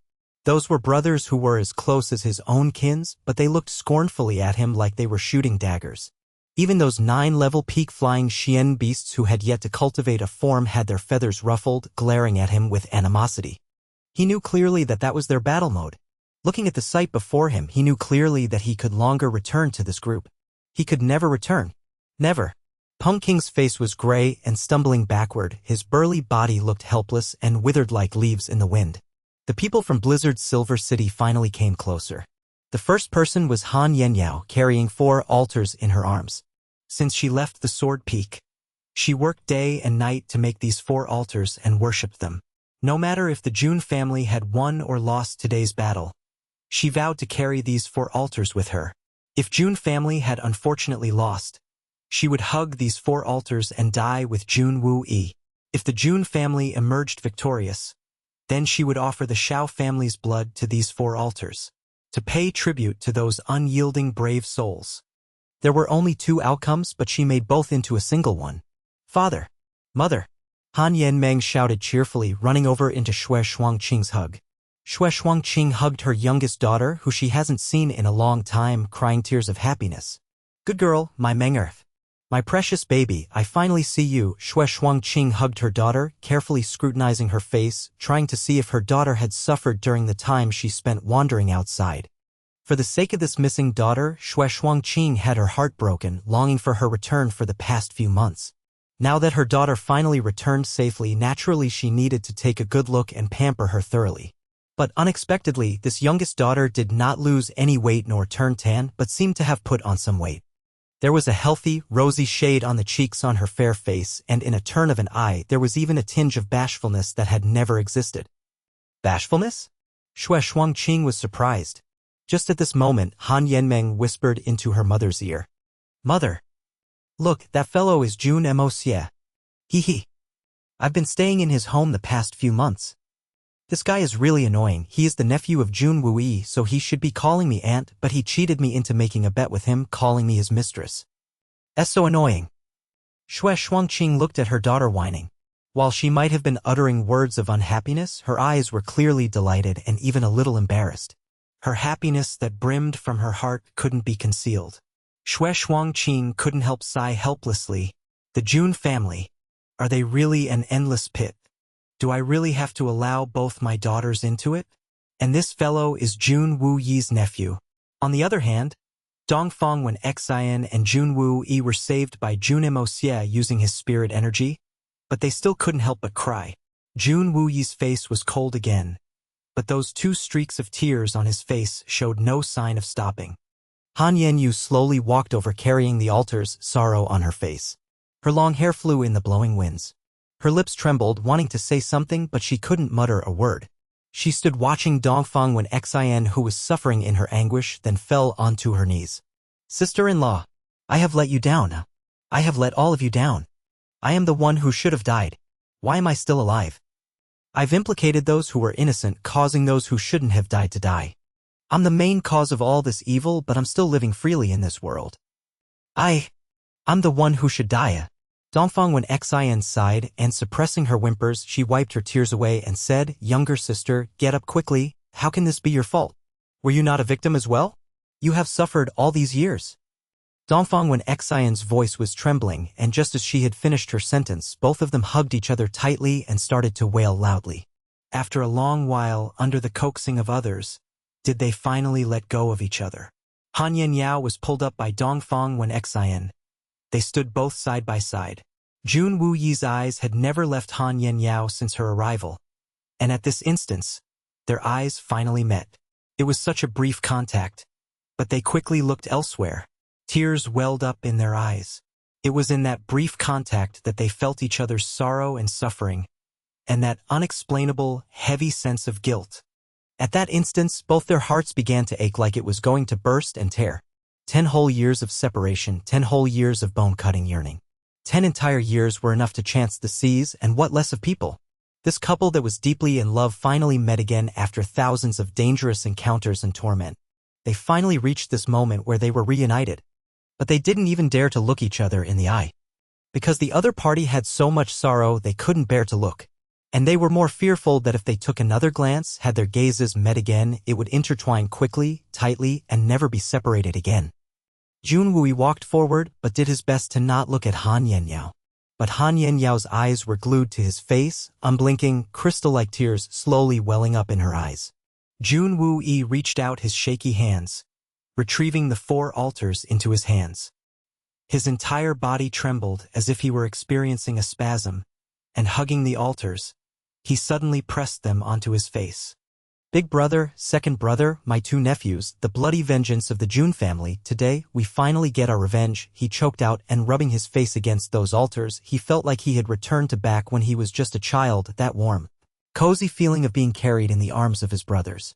Suddenly, the snowy ground began to move silently and an offering table emerged. It was Jun Moxie utilizing his Xian skills, using the power of earth to create an offering table. He placed all the 4 altars neatly on it. Let all those from the Shao family kneel here. Worshipping honorable spirits, kowtow 9 times. Jun Moxie commanded harshly. In an instant, all those in the Dongfang family set out, each person grabbing a Shao family member by their heads, harshly pressing their heads down and making them kowtow. Some people struggled angrily but were slapped harshly, their teeth and blood flying out, and were still pressed down. Every single one of them kowtowed at least 9 times. Shao Xingyun, you are the eldest elder of the Shao family, and the first person of the family. You have committed heinous acts, committed wicked crimes, and killed heroes. Your sins are unforgivable. You need to know that the entire Shao family is ruined due to you, and they will all die without descendants because of you and perish from the world. Today, I will let you watch all the descendants of the Shao family die before your eyes, every single one of them, never to make a comeback forever. Jun Moxie glared at him, and raising his hand, he commanded, behead every single member of the Shao family at the altar table. Leave the bastard Shao Xinyan last. I want to drown him using the blood of his family. Hold it. Yunbichen shouted, turning to Jun Moxie he said. Young Third Master Jun, while the Shao family and Jun family have a feud, now that Shao family is completely incapable of anything with no power to put up any resistance, you can just kill them swiftly. Why must you use such a cruel method of taking their lives? Yunbichen, haha, I have been searching for you for a long time. Jun Moxie chuckled. The head of the mysterious 8 great masters, Yunbichen, haha. You came out of the mountain on behalf of the Shao family to witness the Dongfang family make that oath. Now, the oath has been broken. Did you witness it as well? Yunbi-chan took a deep breath and said, yes. The collapse of the snow-covered sword peak and the driving out of all Xian beasts from Tian Fa. I have witnessed it. Naturally, the Dongfang family can return, but if they are to continue killing brazenly dash. Since the oath is broken, you still have objections? Do you have the right to speak here? Jun Moxie looked at him coldly, cutting him off. It is not that I have objections, but I only hope that the Jun family can be merciful. I am not trying to stop the Jun family from getting revenge. I only hope that you can let them die swiftly. Yunbichen sighed and continued. Everyone has parents, why do you dash? If you have no intentions to stop the Jun family getting their revenge, then all is good. Yunbi-chen, when you witnessed the failure of Jun family getting their revenge back then and forced the Dongfang family to make that impossible oath, don't think you can sit yourself out of this. You will also have to answer to us and give us a reason. So what right do you have to play the good guy in front of me? Jun Moxie laughed sinisterly. The only thing you can do now is to be a witness. Witness the Jun family getting their revenge successfully. Witness it from beginning to end. Pausing a while, he added in a low voice. Spend your whole life playing the good person and you will be bullied, humiliated, and trampled upon for your entire life. If you cannot return a tooth for a tooth, everyone will try to sit on your heads. Only by using the most vicious, most cruel methods will make people remember you in fear. I want the world to know that this person is not to be messed with. If you have offended him, even if you are dead, you will still need to pay a great price. Jun Moxie laughed. No wonder so many people in this world are willing to be ruffians. Be the bad guys, because there is a great advantage here. If you are evil enough, no one dares to offend you. Yun Bi-chun, don't you think that follows logic? Yun Bi-chun raised his brows and pondered for a long time before letting out a sigh. In this world, if a good person makes a mistake, everyone will criticize him. Even those who are not involved will try to get involved. Why? Because everyone knows that that person is a good person. Even if you scold him and hit him, he will not do anything. He won't fight back because if he fights back, then he is no longer a good person and will be subjected to everyone's condemnation and revilement. On the other hand, even if a bad person commits the gravest act, everyone will only look on, but will not intervene. Because they are waiting for justice to punish him. If someone tries to do it, there will be a good-hearted person reminding them, this person is a baddie, he dares to commit all sorts of offense. You cannot afford to offend him because if you do, your family will be implicated. He is capable of doing so. In any case, there's the judiciary, why would you bother with this? And as such, this person who wanted to intervene will be dissuaded thanks to the words of that good-hearted person. And just like this, as long as the judiciary doesn't arrive or this baddie can escape from the eyes of justice, then he can lead a more carefree life than anyone else. Jun Moxie said all this in a sarcastic manner, then laughed loudly, so I don't want to be a good person. And I won't be so extravagant to use kindness to treat resentment. I will use blood to repay blood. I'd rather have everyone in the world fear me than to have them respect me. This is me, Jun Moxie. Finishing this line, he shouted, "Start the execution," offering tribute to the brave spirits. Whoever who tries to make another remark, kill them instantly. I don't care who it is. Just kill them. On his command, blood flew everywhere. Beheaded heads were placed on the offering table. This was definitely a gruesome scene, but to the Jun family and the Dongfang family, it was a pleasing view. They were finally getting revenge. After Xiao Xingyun was drowned in the blood, all members of the Jun family kneeled onto the ground and kowtowed thrice to the altars of Jun Wuhui and the rest. Heavy snow flew and the wind howled across the skies. Dongfang Wen Xian and Jun Wuyi knelt. Their eyes were fixated on the 4 altars, and they did not move for a long time. Wuhui, my husband. Marrying you, I had no regrets in my life. You know? Although we were ill-fated and could only be husband and wife for 10 years. But those 10 years are eternal to me. It was the most precious, happy 10 years in my entire life. 16 years and 8 months. Wuhui, I hope you can be more patient. Once I have finished arranging for Moxie and watch him establish his own family, I will join you, be husband and wife again in our next life. Dongfang Wen Xian looked at Jun Wuhui's altar dazedly, speaking in her heart. That day, to console me, he told me perhaps he could revive you all, and I pretended to have believed him, but I know that that is impossible. A person dying is the same as a flame going out, how could he be revived? Even if Moxie has brilliant and magical abilities to revive you, but so many comrades had gone with you, how could you bear to leave them behind? If you had really revived, you would not accept it. But the failure of a mother I am had to let Moxie believe that I believed him. That day when I regained consciousness, I knew if I had left like that, our child, he will break down. Moxie, our son. He has suffered. Under that selfish, untamable exterior hides a fragile heart. Even Mou and Mocho were under our care and protection until they were 16. Only Moxie. He was only 6 years old when he lost his father, mother. His father passing on and his mother going into a deep sleep. We really owe our children too much. I have to see Moxie establish his family. See his offsprings grow up before I can rest assured to go and join you below. Because I must take good care of our last son. Mocho, mother misses the both of you too. I really do. Mocho has been cheeky from young. You have to take good care of your brother and stop him from getting into trouble. Be filial to your father and uncle, and every year, spring, summer, autumn, winter, mother will make new clothes for you. Cook your favorite dishes and send them over to you. If you miss mother, do come into my dreams and reunite with me there. Let mother have a good look at you both. Mother really wishes to see you guys being playful again. Both of you will always be my sons in my heart. Those two butt-naked brats. If there is a next life, I will still want to be your mother and make up to you all that you have lost in this life. Dongfang Wen Xin continued kneeling quietly, speaking quietly in her heart with her departed husband and sons.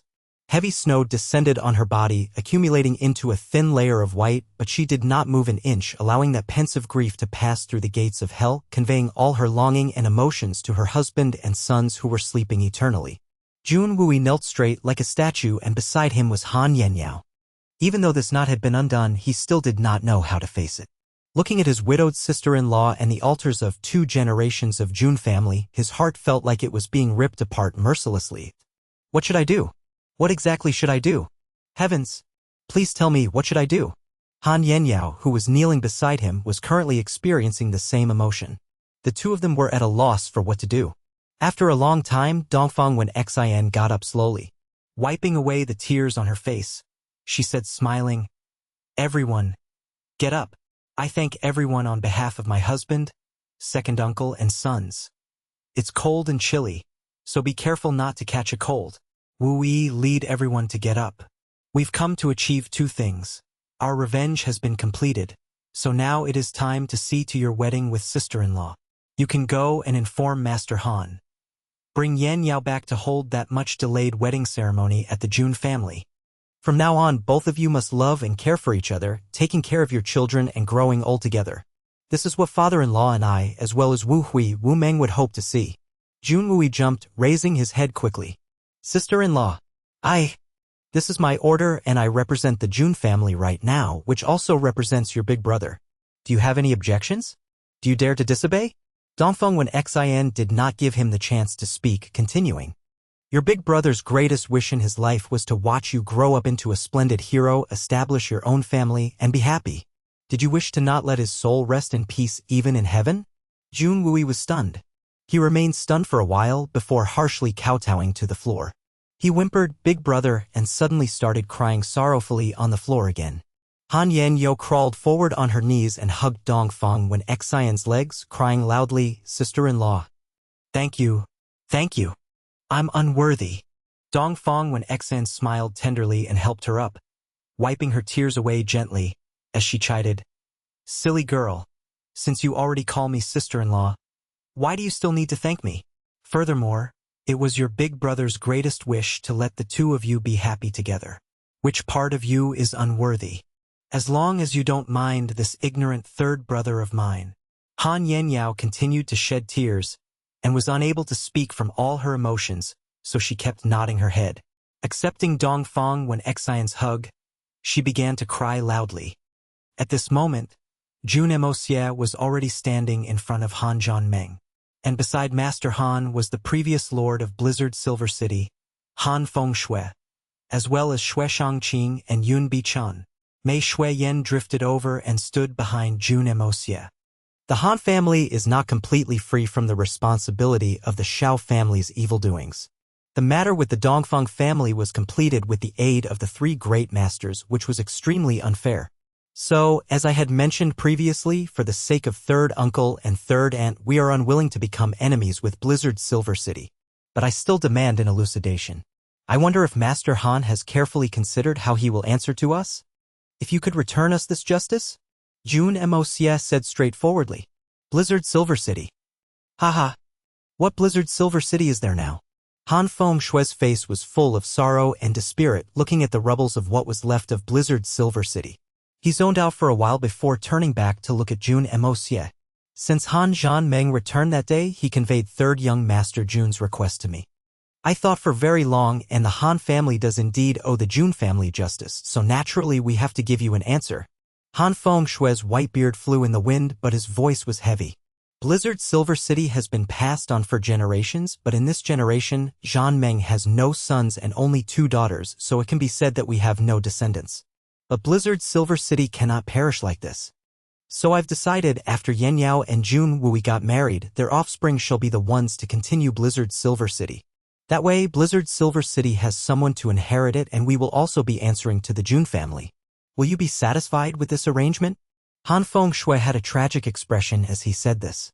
No matter how powerful the Jun family was or how tyrannical they were, Blizzard Silver City will always have Han as their surname. This was a fact that no one could snatch away by force. No matter how pathetic the city was now, it would still be their own family establishment. But by allowing Jun Wuyi's son to inherit it, it meant that they were acceding to Blizzard Silver becoming part of the Jun family instead. That means the entire Blizzard Silver City was handed over to the Jun family on a silver platter. Such a grand and heavy way to provide an answer was beyond Jun Moxie's expectations. Jun Moxie had not expected anything like this, and the matter involves Jun Wuyi. As a junior, no matter how powerful, he could not make the decision impulsively. So he quickly went to discuss with Dongfang Wen Xian and the rest. Upon hearing this, Dongfang Wen Xian quickly exchanged a couple of opinions with Jun Wuyi before making a final decision. Old Master Han is so righteous. The Jun family is extremely grateful and honored. I had discussed with third brother earlier, and we've decided to accept your well wishes. After Wu Yi and Yan Yao are married, if they have one son, he shall take on Jun as his surname and inherit Blizzard Silver City. But if there are two sons, the second son shall take Han as his surname and inherit Blizzard Silver City. I wonder what Old Master Han thinks of this arrangement. Dongfang Wen Xian smiled and said. Han Fengshui opened his eyes in surprise and looked at Dongfang Wen Xian with joy. Is it for real? He was a hero of his time, but his greatest regret not having any male grandson who could inherit Blizzard Silver City. In the heart of this old man, as precious as his granddaughter was, she would eventually have to be married off and become part of someone else's family. Even handing the inheritance of Blizzard Silver City to the Jun family was an act of indignance. But this ensured the future of Blizzard Silver City. After all, after Han Yanyao married Jun Wuyi, half of the blood in their child would still be of the Han family. He couldn't help but feel elated upon hearing this suggestion of Dongfang Wen Xian. With his Xian cultivation, he shouldn't be so agitated. Yet hearing the good news of having a descendant was enough to make him lose his composure. The older a person gets, the more descendants he hoped to have. This might be an illness that all the old people in the world have. Of course it is true. We are already related by marriage, and either way it is Wu Yi and Yan Yao's child. Does the surname Jun or Han even matter? How big a difference could it make? Dongfang Wen Xian said, wearing a smile. Dongfang Wen Xian was being too generous in the way she had said this. Unless you married into your wife's family, the child always followed the father's surname. There was no logic of following the mother's surname, regardless of how powerful and influential the mother's family background was. Making a decision was giving the Han family a lot of face. Besides, it was to make Han Yanyao feel slightly better, and this would help to further resolve the grudge between the two families. Han Fengshui was pleasantly surprised.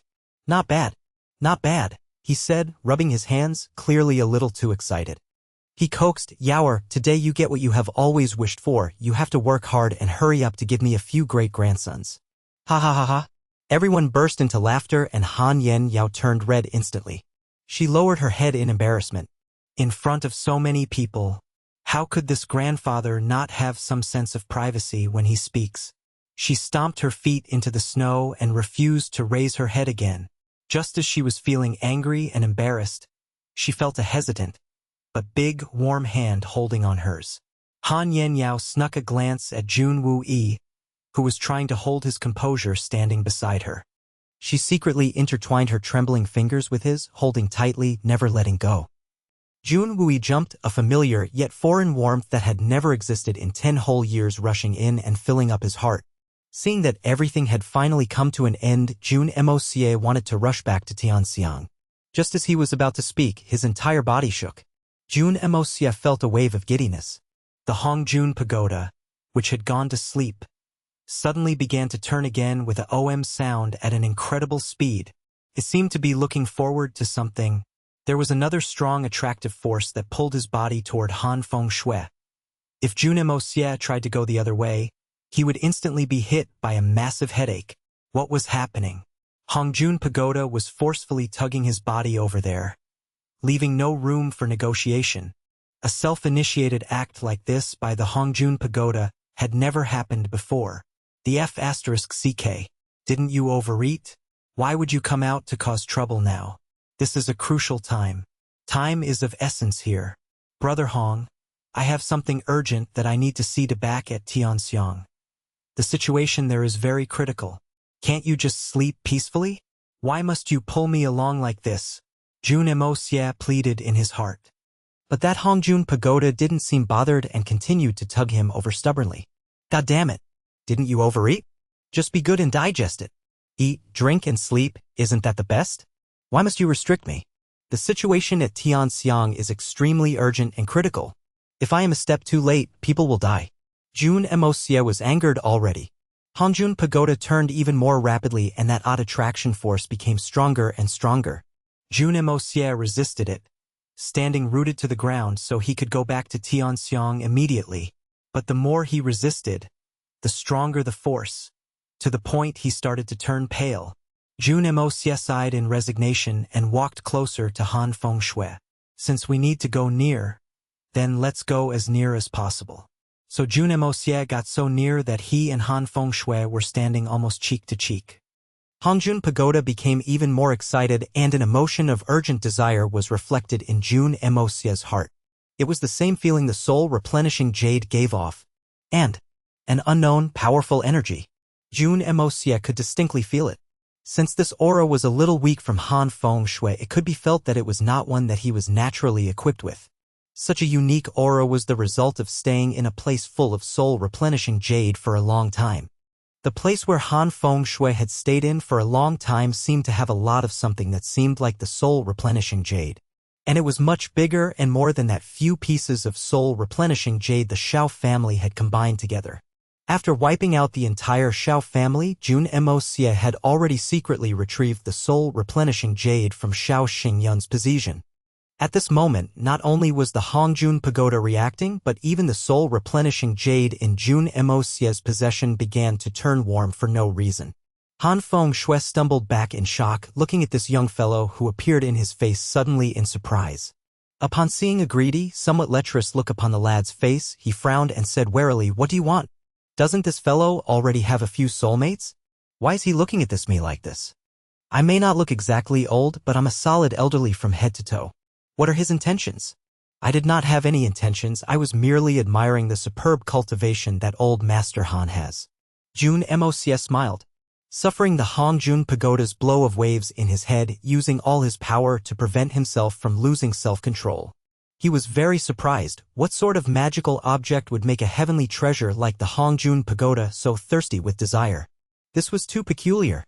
Was there some other mysterious secret in this big snowy mountains? Suddenly, a memory from the day he infiltrated the underground of Blizzard's Silver City flashed across his mind. The area where he had encountered resistance when he tried to pass through it. Could it be there? Jun Moxie unconsciously started to grin evilly, stroking his chin. "What's there to admire? You are at a higher cultivation level than me currently. Are you praising me or insulting me?" Han Fengshui was even more wary now. Does this fellow know how to talk? Does anyone even praise others the way you do? The more he looked, the more he felt like this fellow was harboring some sort of ill intent. Did Blizzard's Silver City disappear? Isn't it still there? Haha, isn't it easy to just rebuild it? Jun Moxie laughed, rubbing his chin. Han Fengshui pretended that he did not hurt a single thing, taking it as if this fellow had just released a fart. Even if it's a fart, you could still hear the sound and smell its scent. But this guy's words are just pure sarcasm. It had taken 4 generations to develop to the scale Blizzard's Silver City was at. How could rebuilding it be something easy? This fellow actually said it would be easy. Perhaps it's more easy for you to choke on your own sarcasm. Han Fengshui was extremely displeased. If not for the sake that they had just improved relationships with the Jun family, making it inconvenient to take actions, he really wanted to discipline this person on the spot. Although it looks like I can't win him. But this fellow looks like he perhaps might not dare to fight back. Actually, an incident like Blizzard's Silver City collapsing is truly the will of the heavens. Just as the saying goes, the heavens are watching the acts of men. An incident of such a massive magnitude, if the heavens are toying with us, which human being can do so? Jun Moxie made another remark that had caused the old Master Han's face to turn even darker. The old man was fuming, and lowering his voice, he said, "Heaven's will? What bullshit tea? Although I do not know what sort of method you used to cause the sword peak to collapse, if the sword peak had not collapsed, would the entire Blizzard Silver City be implicated and turned into a ruined city? Obviously you were the main culprit behind all this, but you dare to talk to me about heaven's will? What heaven's toying? Acting innocent like this, perhaps I should pay a visit to the Jun family and demand an explanation from your grandpa. Didn't you drive us crazy when you demanded an explanation from the Han family? Now that we are all in-laws, I'll go and find your grandpa. I may not be able to discipline you, but there must be someone else who can. Do simmer down, old Master Han, I had no ill intentions. Listen me out, you'll understand. Jun Moxie put on an expression of peddler and said enticingly, look, the entire Blizzard Silver City has always been under both the Han and Xiao family. But the Xiao family heartlessly rebelled, although they have been wiped out. Blizzard Silver City is filled with their remnants. Probably heaven was annoyed, so he simply unleashed an earthquake, allowing the Blizzard Silver City, which was full of the heinous aura of the Xiao family, to collapse. Which is a good thing, for new things cannot come if the old ones don't go. When I put it this way, you'll definitely understand, right? Han Fengshui let out a heavy sigh of contempt and looked away while crossing his arms, completely pretending that Jun Moxie was just air and does not exist. Otherwise, Han Fengshui was sure that he would be driven to his death by this youth. Understand? What the F***ck did I understand? What sort of bullshit*T is this? What filled with the heinous aura of the Xiao family? Does Blizzard Silver City only have the aura of the Xiao family? It definitely wasn't lacking in the aura of the Han family. Going by your logic, now that the entire Xiao family has perished and every one of them are dead, aren't you just cursing the entire Han family to perish as well? I'm a magnanimous person, I can't be bothered to be angry with you. As expected, your mouth is incapable of saying anything decent. On the other hand, Xue Shuangqing, Dongfang Wen Xin, and Jun Wui had come to an agreement. The more Xue Shuangqing looked at Jun Wui, the more pleased and satisfied she felt. But her stare had managed to make this blood general turn entirely red in the face from embarrassment. The more the mother-in-law looked at her son-in-law, the more interested she became. Now that all the matters had been resolved, Xue Shuangqing's mood returned to a pleasant state. Who cares if the Blizzard Silver City is gone? It's not like it can't be rebuilt. The most important thing is, the Xiao family no longer exists. That is the most delightful matter. So of course it is time to consider about her daughter's happiness. Xue Shuangqing secretly nudged Han Zhanmeng's arm and whispered, no wonder Yaoer fancied him, this Jun Wui is really so much better than that Xiao Han. Be it in terms of appearance or character, manners and demeanor, he is much better than Xiao Han by many folds. And his Xian skills are not ordinary, but I am unable to determine its depths. Truly a rare find between heaven and earth. Han Zhanmeng nodded silently. From the look in his eyes, it was clear that he was very satisfied. He had finally rounded up one of his biggest worries. There were no longer any obstacle in his eldest daughter's marriage, and she could finally get what she wanted. Even the traitorous Xiao family had been eradicated, although Blizzard Silver City had collapsed along with the Xiao family. But all in all, it was still a good thing. At least they did not have to worry about the past, and the son-in-law looked very reliable. This Lady Jun, although Xue Shuangqing was an elder to Dongfang Wen Xin in terms of seniority, but Jun Wui and Han Yenyao had yet to wed, so she was a little embarrassed to address her directly as sister-in-law. What more was that they were not far apart in terms of their age, and her youngest daughter seemed to be interested in her son. This was too complicated to be put into words. So Xue Shuangqing didn't know what form of address should she use and only felt as if her brain was tied up into a knot. After racking her brains for a long time, she decided to address her as Lady Jun. What can I do for Lady Han? Dongfang Wen Xin also felt the same conflict over what to address Xue Shuangqing as, so she followed the same way Xue Shuangqing had addressed her. I have a matter. Xue Shuangqing looked at her youngest daughter and let out a sigh of resignation before continuing. There's a matter that I'm afraid I need Lady Jun to help make a decision.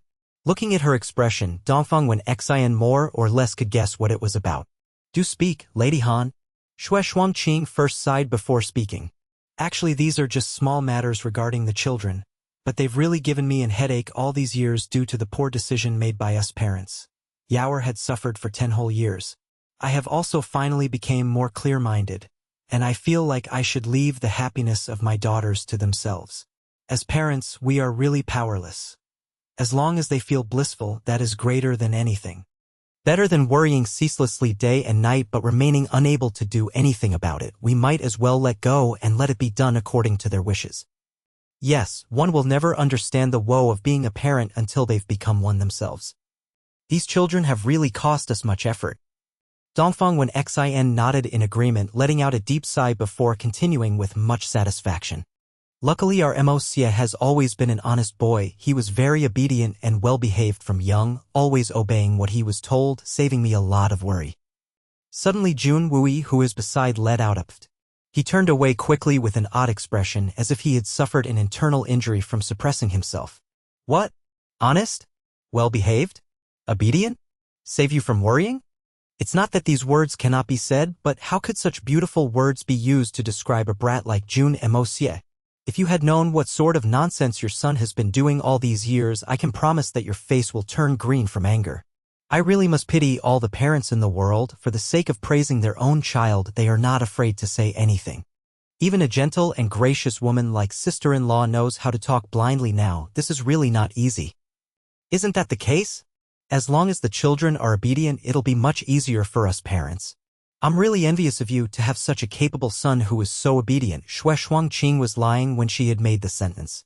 Side-eyeing Jun Moxie, who behaved as if he was the top of the world and carried an air of a ruffian and villainy, no matter how she looked, she couldn't see where the honest, obedient, well-behaved son Dongfeng when Xin spoke of was. It seems more like this fellow carries an air of untamable from head to toe. Whatever, which mother wouldn't pick better things to say when praising her son? Today, Yaoer finally got her wish and has found a reliable partner for the rest of her life.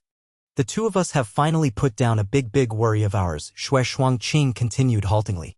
But this youngest daughter of mine gives me a greater headache. Manhwa is sharp and intelligent, well-behaved, adored by everyone, and beautiful like a fairy. Why would she give you an headache? Dongfeng when Xin pretended to look surprised. My son is now a precious treasure. If your daughter wants a share of it, you'll have to be the one to come over to ask. Either way, I won't be the one to initiate it. Dongfeng when Xin was extremely firm. We already have 3 at home. If you're not proactive enough, it's your loss. We're not in a rush. When children grow up, they will always look for someone they fancy. Lady Jun, that son of yours, Shuangqing coughed awkwardly, has also given you trouble in this area, hasn't he? Also, when they grow up, they'll have to marry. This son of mine has always saved me from worrying from he was young. Even now, he still does. Especially when it comes to affairs concerning marriage, he would handle them on his own. I am more worried that it might be getting too much. The one beside Moxie, Tian Fa's venerable Mei, is my first daughter-in-law. This one beside me, Qing Han, is also my daughter-in-law. They've already consummated. We still have Dugu family's daughter, Dugu Xiaoi, back at home. Haha, this son of mine, he's not too shabby in terms of his looks, and he is extremely honest. He don't know how to not be too showy, so he couldn't help but attract the attention of ladies. These 3 girls are the official wives that I am aware of, but I'm not too sure if he has any more. I've already reprimanded him numerous times on this matter. Always makes my chest hurt from anger. Dongfeng when Xin may sound as if she were begrudging, but an extremely proud expression sat upon her face. Anyone could tell that this mother was showing off. Who couldn't tell from her honored tone? Of course a mother would feel proud that her son was so charismatic. Or not was she supposed to look forward to no one to asking about her son? On the side, Jun Wui has clearly reached the borders of breaking down any time. Sister-in-law is too amazing, although what you said is not too far from the truth, but considering what sort of reputation Moxie had back in Tianxiang, this has gone too far off. Shuangqing felt the corner of her mouth twitch. Are you lamenting about your son? Why does it sound like you are so proud of it? Taking a look at Mei Shuiyan and Qing Han, they both don't seem lesser than my daughter in any way. And there is one more at home. And the possibility that there may be more than these 3. What should she do? There were already 3. And their statuses were not low. Just take Venerable Mei, for example. She alone was someone Blizzard Silver City could not touch. Did she really have to marry her daughter to become his concubine? That was not acceptable. Just as Shuangqing was deep in her thoughts, Dongfeng when Xin continued, so with so many daughter-in-laws, it's really troubling because it's a matter concerning who is the official first wife. Everyone comes from reputable families and they also hold high statuses. Especially Mei Yan, who is an overlord of a generation. Regardless, there's no logic for making any one of them the mistress. Yes, that's very true. Shuangqing agreed immediately. I've been so vexed that some hair has turned gray. But I finally thought of a solution. Dongfeng when Xin lowered her voice mysteriously, that is, to not make any difference in terms of their status or position. Everyone shall all be sisters in terms of their age. Isn't that great? Like this, the distinction is already made and everyone becomes closer, so everything else becomes easier to settle. There would be no problem even if there are more wives. Furthermore, I'm not trying to praise myself here, but I am not like one of those cynical mother-in-laws. I will always find a way to please them, right? As parents, it's really tiring for us, even if the least worrisome child has something that makes you worry. But what would that little beast Moxie even know of the woes of being a mother? Dongfang when Xin had lowered her voice, so Shui Shuangqing also followed suit and hushed her voice. It seemed like if this was the case, then it shouldn't really matter. Furthermore, the Jun family was now a superfamily and clearly Yan Meng had deep-rooted feelings for Jun Moxie. Why would she become the villain here? Besides, if it ended up like Han Yaoyao, it would just be a dead loss. Coughing to clear her throat, she spoke this. Lady Jun, what do you think of my younger daughter? Shui Shuangqing finally went straight to the point after going in circles. Is she worthy of your son? Naturally I do adore Meng'er. But, if Yaoer is to marry Wu Yi is Moxie's blood uncle. The seniority will be all messed up. Dongfang when Xin pretended to be shocked. What problem can seniority pose? The pugilistic world is full of messed up seniorities. Shui Shuangqing laughed nervously. If that's the case, then you can leave this matter to me. We have to let them have their wishes. I'm really too soft-hearted. I cannot bear to see the children suffer. Dongfang when Xin was confident. They're already calling each other little wife, mistress already. How could she have misunderstood? Furthermore, the more daughter-in-laws, the more grandchildren. It would be best if each of them could give birth to 10 or more. Taking a sideway glance at Han Yanmeng, Dongfang when Xin thought that the girl seemed to have a body that was likely to conceive a son. That'll be ideal. Shui Shuangqing was elated. You can rest assured when Meng'er comes to my place. Haha, in-law, I'm pretty good at taking care of children. Dongfang when Xin said warmly, directly addressing Shui Shuangqing as in-law already. Jun Wu Yi completely broke down.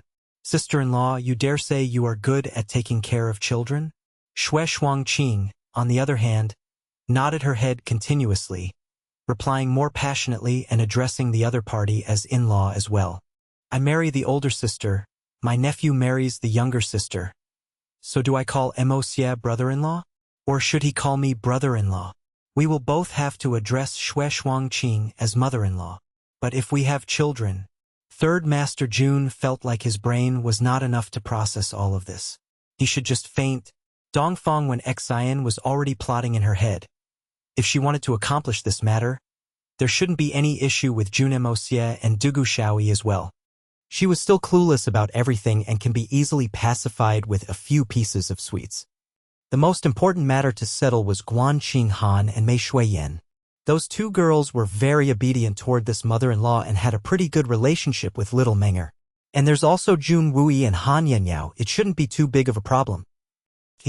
Dongfang when Xin relaxed after sorting out these matters in her heart, even fantasizing about how to get a few more grandsons.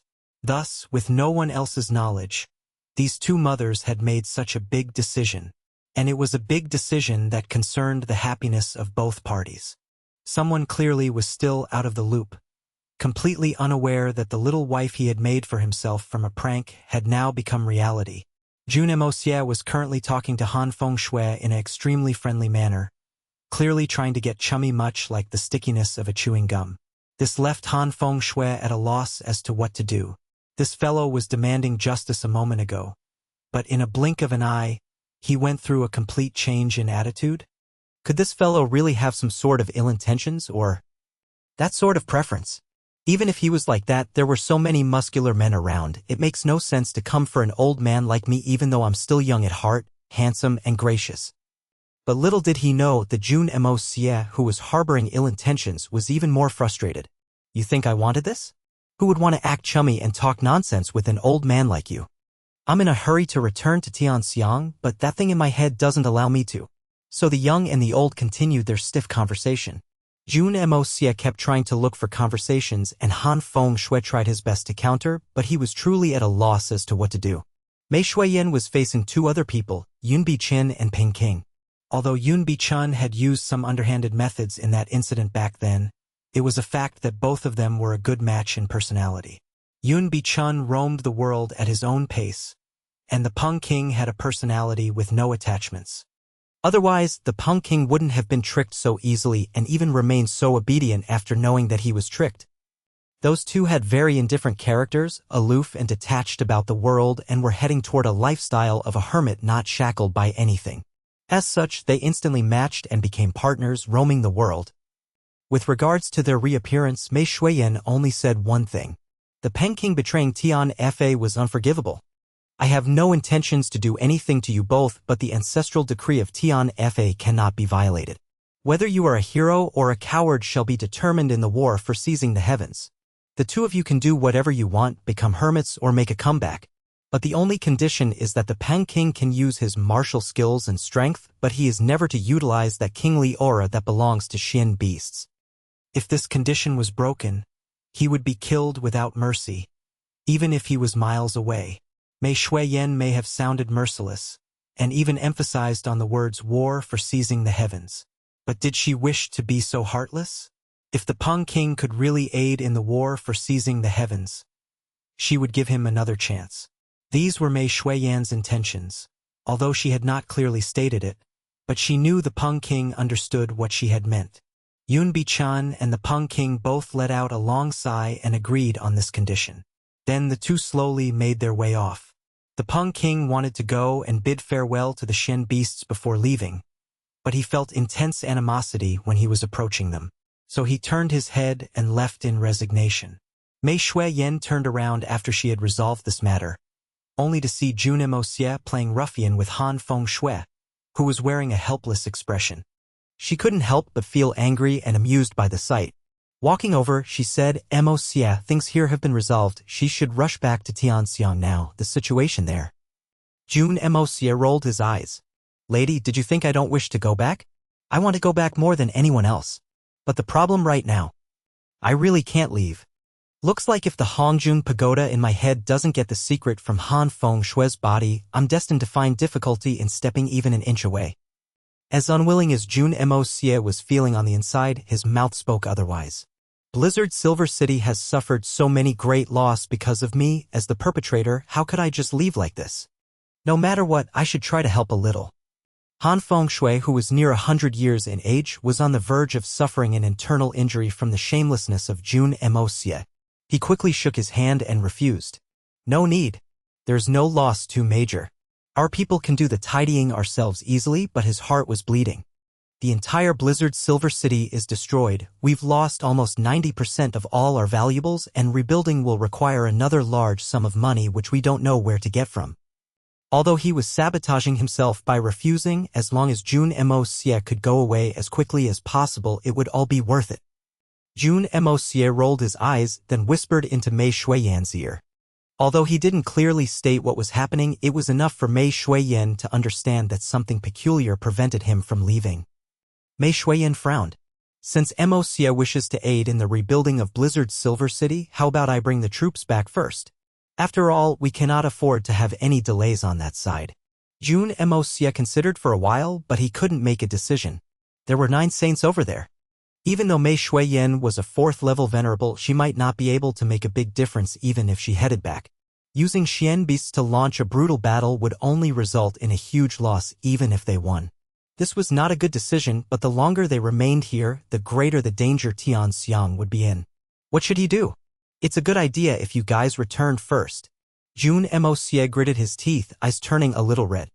Shuiyan, you must be extremely careful going back. If anything already happened to Tianxiang, bring the army back to Tian Fa Forest immediately. Don't take any actions on your own. Do not seek revenge. Wait for me to return first before we decide anything. You only need to send the Crane King over to inform me. If nothing has happened, that would be the best. Just pretend to comply and drag as much time as you can.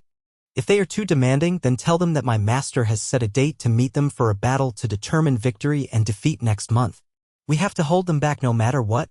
Remember, you must wait for me to go back. Before that, do not act on your own. Mei Shuiyan agreed seriously. Don't worry, we will not hastily go against 9 saints before our own saints from Tian Fa are out. Even Beast Kings stand no chance against a saint. I am clear of the advantages and disadvantages. After saying this, Mei Shuiyan whistled. All the Xian beasts got into formation neatly. Jun Wui, Dongfang Sanjian, Sikongenyi, and the rest also got ready to head back. Han Yenyao knelt before her mother to bid her goodbye. They embraced each other. It was another inevitable separation. But this time, no matter what, Han Yenyao was to follow back to Tianxiang. What was unexpected was under the intentions of her mother, Han Yenmeng was to follow Dongfang when Xin and her sister back to Tianxiang. Although Xue Shuangqing couldn't bear to part with her daughter, she loved her daughter dearly, so she had to make such a decision. Blizzard Silver City was currently in ruins and required rebuilding. Han Yenmeng will only suffer were she to stay behind. Even lodging would be difficult, what more other necessities? She might as well go back to Tianxiang. No matter what, she'd live more comfortably there. Furthermore, there was no more grudge between the two families. Even if she missed her daughter, she could go and visit anytime. Also, by leaving the younger daughter there, she could also improve her relationship with her future son-in-law. This had no disadvantages to Blizzard Silver City. Dongfang when Xin knew the intentions behind Xue Shuangqing's actions. Bidding farewell, she got aboard the back of a flying Shen beast with Guan Qinghan and the rest. Mei Shuiyan whistled loudly. In the heavy snow, thousands of Shen beasts took flight together, flying back to Tianxiang. Only two people were left, Jun Moxie and Condor King. Jun Moxie kept Condor King behind because of his speed. His flying speed was even faster than the Crane King's. After resolving the matter here, it would save a lot of time getting back. Why are you not leaving? What are your intentions? Han Fengshui glared angrily. He was on the verge of going berserk. Everyone has left, but this annoying fellow stayed behind. This is absolutely insufferable. Why not leave everyone behind and let this person go on his own? Why is it that everyone leaves but he remains behind? Why must he stick so awfully close to me? What kind of person is this? Jun Moxie was just as equally frustrated. You think I'm willing to stay behind and act chummy with your old ass? There's nowhere to look for pretty girls in this freezing place. And I only have a dark-looking Condor King as company. Hongjun Pagoda, you really make me uncomfortable this time. Such a crucial time, You've really tossed me into the fire. Senior, I say, shouldn't we go and take a look to see how much of Blizzard's Silver City is destroyed? If there is anything we can still use. Jun Moxie suggested eagerly. Han Fengshui flew away angrily, feeling that if he looked at this fellow for another moment, he would be driven him nuts. Xue Shuangqing was entertaining Jun Moxie extremely intimately, walking along slowly. Her behavior made Han Zhanmeng a little jealous, feeling unhappy with his wife. When this fellow met me that day, he was almost shouting at me, but you're treating him so well right now. If other people were unaware, seeing how gentle and considerate you are of him, they might mistake him for your son. Han Zhanmeng was unaware that his wife was working on building a good relationship with her future son-in-law. The more she looked at him, the more pleased she felt. She felt even more pleased with Jun Moxie than her other son-in-law, Jun Wui. A handsome appearance aside, in the millions of years of the Xian continent, countless of prodigies have appeared, but was there one who was able to accomplish as many groundbreaking achievements as my son-in-law? At the mere age of 18? No wonder his mother was so proud. How could anyone pass on a son-in-law as excellent as this? So the more Xue Shuangqing looked, the more she admired him, even that heretical aura around him was accepted by her as a cool and stylish personality. Young Master Jun was also having a headache, not sure of how to address this gorgeous madam who was the mother-in-law of his third uncle. What should he address her as? Grandmother-in-law? But this issue was resolved by Xue Shuangqing. Moxie, your mother and I are now extremely close friends. You can just address me as aunt. We are all part of the pugilistic world. Why bother so much? This sentence left Jun Moxie dumbfounded. What? Even if we are part of the pugilistic world, should it be so reckless? If I address you as such, then doesn't that mean I should go back and address my third uncle as third brother? Or like brother-in-law? Then can I still keep my ass? Thus the two continued to chat as they made their way to Blizzard Silver City. Tianxiang City. Li Yuran had began his operation on the second day after Jun Moxie left with the rest. With 3 saints as his aide, Li Yuran felt mighty and powerful. But at the same time he was a little frightened. He did not ever think that Jun Moxie, the person he had always viewed as his rival, would be this powerful. To require 3 holy lands to send experts of a saint cultivation. And to send 9. In this world, where a venerable was powerful to stand at the top of the food chain, what was the concept behind sending out 9 saints? Facing such a lineup, Li Yuran could only feel terrified. He couldn't even estimate how powerful those forces were.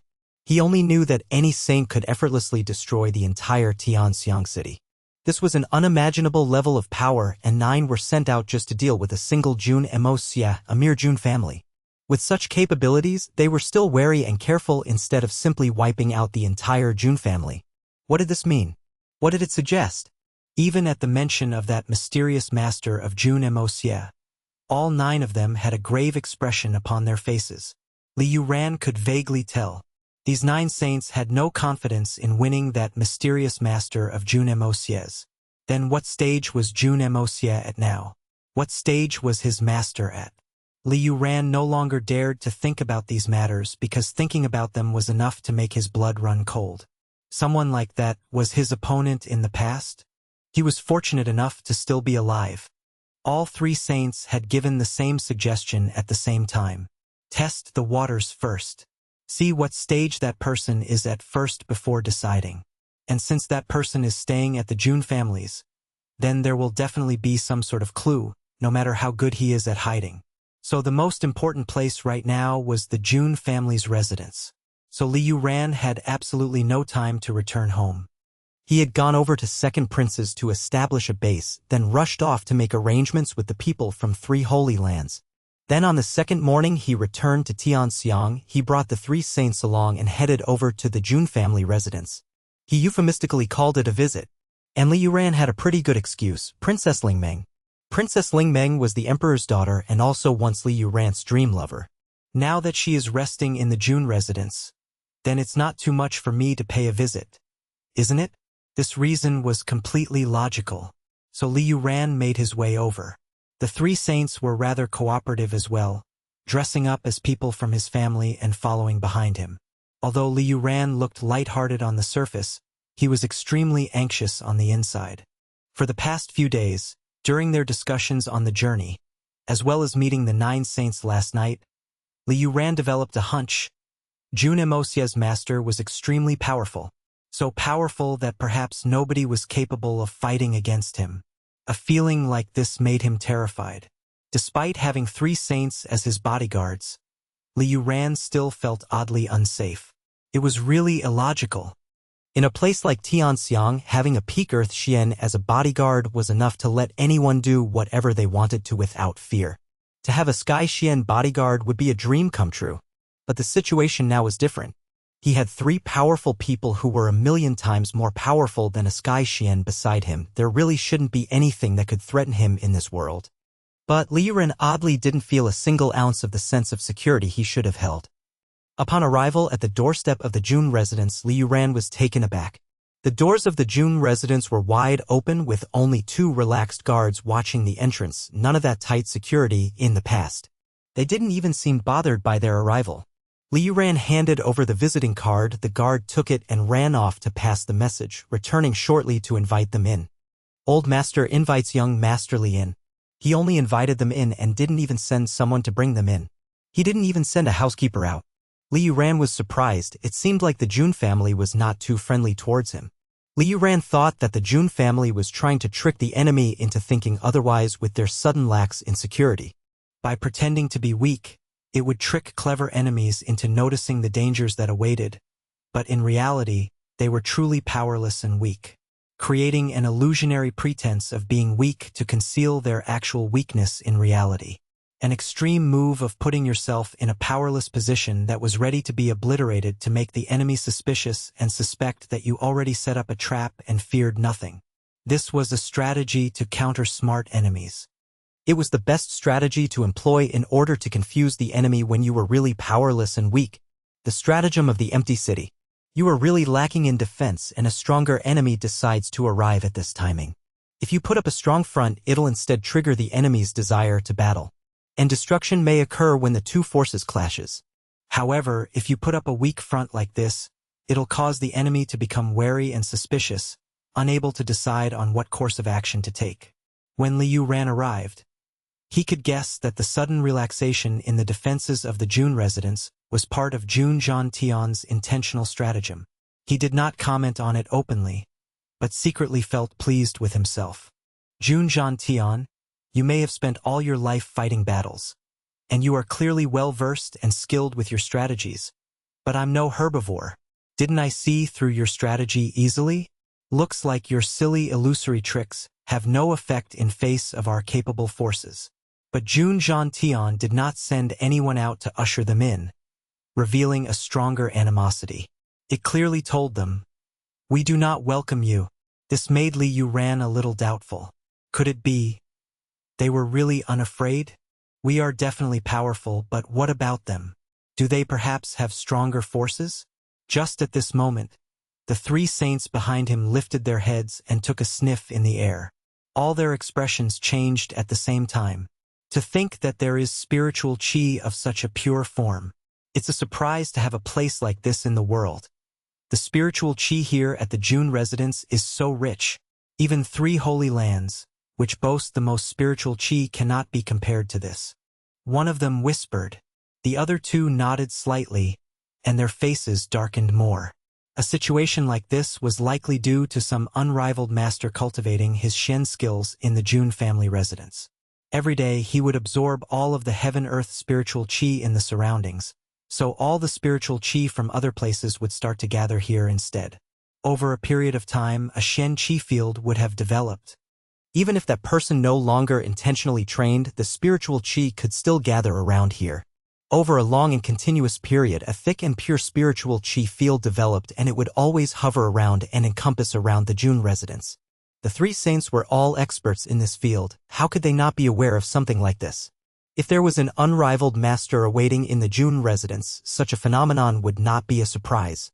But the thing that really scared them was the purity of the spiritual chi in the air. It was so thick it didn't dissipate. This was an unimaginable situation because as long as someone stopped their training, even if a spiritual chi field vortex existed and lingered around, it should not reach such a level of purity and richness. Had it been the case where that person was training when they had arrived, it would have made sense. But there were no fluctuations from someone practicing, so everything happening right now made no sense. When these 3 people stepped into the chi field, they instantly felt extremely refreshed. Even at the Supreme Golden City, at the place all the saints trained together, there was no such accumulation of spiritual chi of the scale or richness. And this place was in the mortal realm. In other words, the rate this unrivaled master released spiritual chi was beyond the rate of all the saints in Supreme Golden City taking in spiritual chi combined, and by multiple folds. A fact like this shook them to their very core. Even though they had yet to meet this master, they all felt a little timid already. To think that there was someone like this in the mortal realm. We clearly are not his match in a one-on-one battle. Even if the 3 of us joined forces, we still may not stand a chance. This person is too fearsome. All 4 of them pretended that they were unaffected by anything despite hesitating in their hearts as they stepped foot into the Jun residence. They were heading to the main hall when all 3 saints stopped at the same time. From inside of the house, the crisp voice of a young girl could be heard. "Snowy, don't run about. If you run off again, I'll really hit you. You lazy fellow, to think you already put on so much weight. I can't even carry you anymore. So infuriating. If you continue to grow fat like this, I'm going to abandon you. I don't want you anymore. Don't run. I'm so tired. You're so fat, but why are you so good at running? Stop." Following the clear shout, a white animal ran over with a whoosh. It was the size of a lion cub, and its chubby body was covered in snowy white long fur. Its eyes as pretty as rubies, and it was extremely adorable. It rolled playfully on the ground before running off again. Following it, a young girl came chasing from the inner house, panting heavily. "Snowy, if you keep running I will." Liu Ran? Why did Snowy become Liu Ran?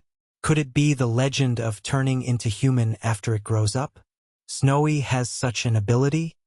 It was a beautiful young girl, and although there was still some baby fat on her face, it wasn't hard to tell that she would definitely become an alluring great beauty in a few years' time.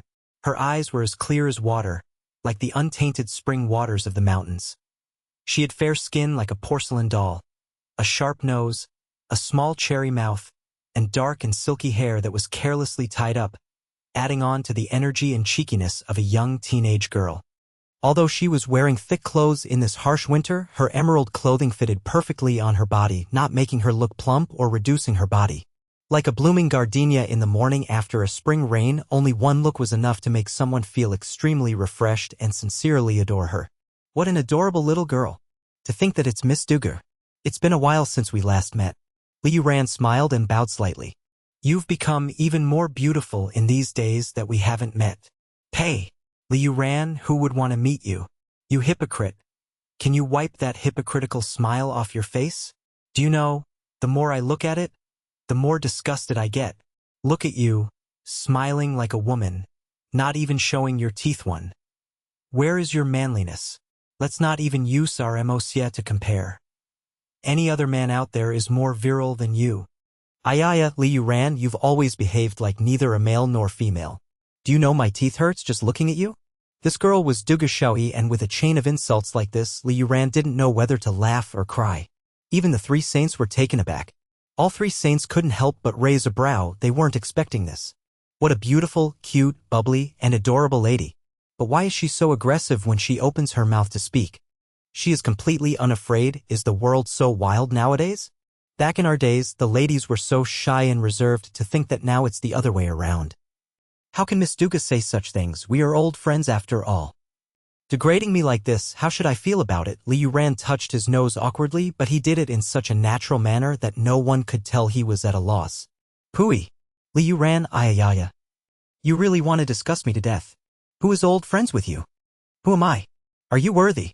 I have no time to waste with you. I need to go chase Snowy. Snowy. Don't run. Liu Ran, why did you change to these three followers? Duga Xiaoyi was about to walk away calling out to Snowy, but she looked at the three saints standing behind Liu Ran, looking at them as if she had discovered something new. With a face full of contempt, she pouted her lips and squinted. Look at the three people you picked, TSK. Why are they so ugly? They all look hideous and stupid. You may be lesser than me by a few folds, but you are still the young master of a worldly family. You should pick a few servants that look decent enough to be brought out. I really judge your taste. Someone like the three of them, haha, in our Jun family, no matter how capable, just on their appearance alone, they would be naturally meant to clean the toilets. After thoroughly insulting them, Duga Xiaoyi left to chase after Snowy. Toilet cleaners? Liu Ran was feeling so awkward that he stood there with sweat forming on the tip of his nose.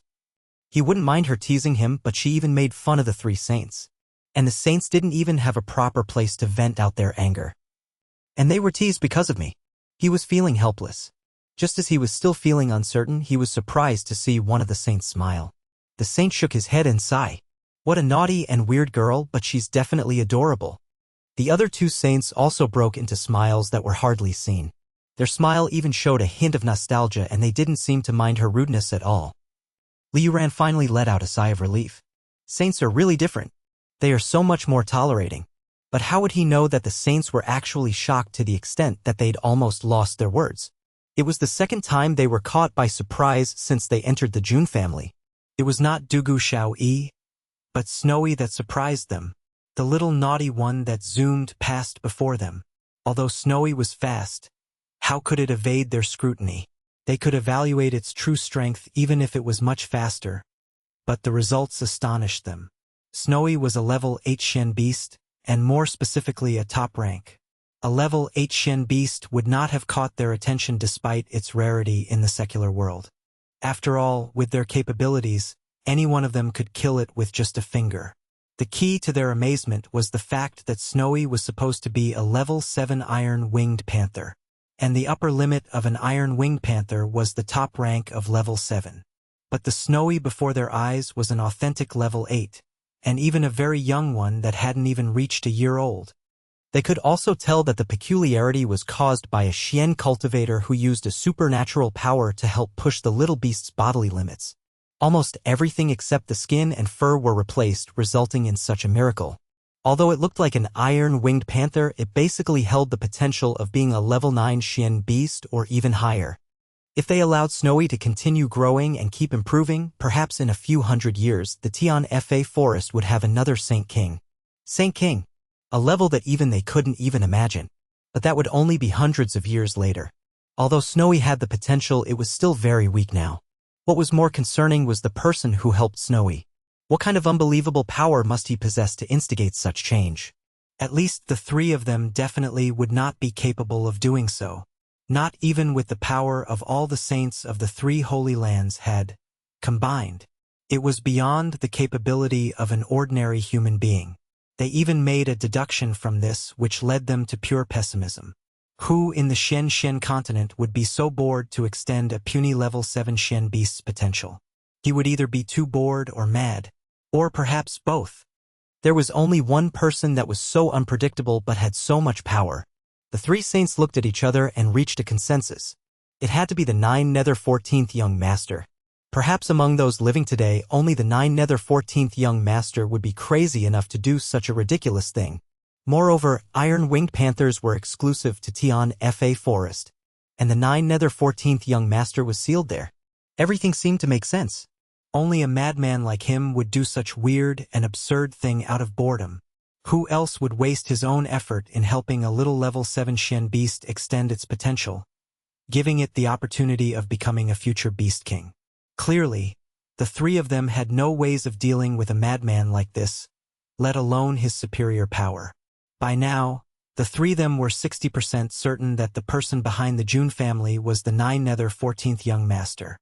However, knowing their situation did not help alleviate their anxiety. In fact, it only intensified their stress. Before they had reached Tianxiang, the three of them had a discussion over who exactly it would be. Would it be the legendary 9 Nether 14th young master or someone else? Undoubtedly, all of them have the same idea. Don't let it be that mad Ann. If it really is him, Tianxiang City is really in for some deep mess.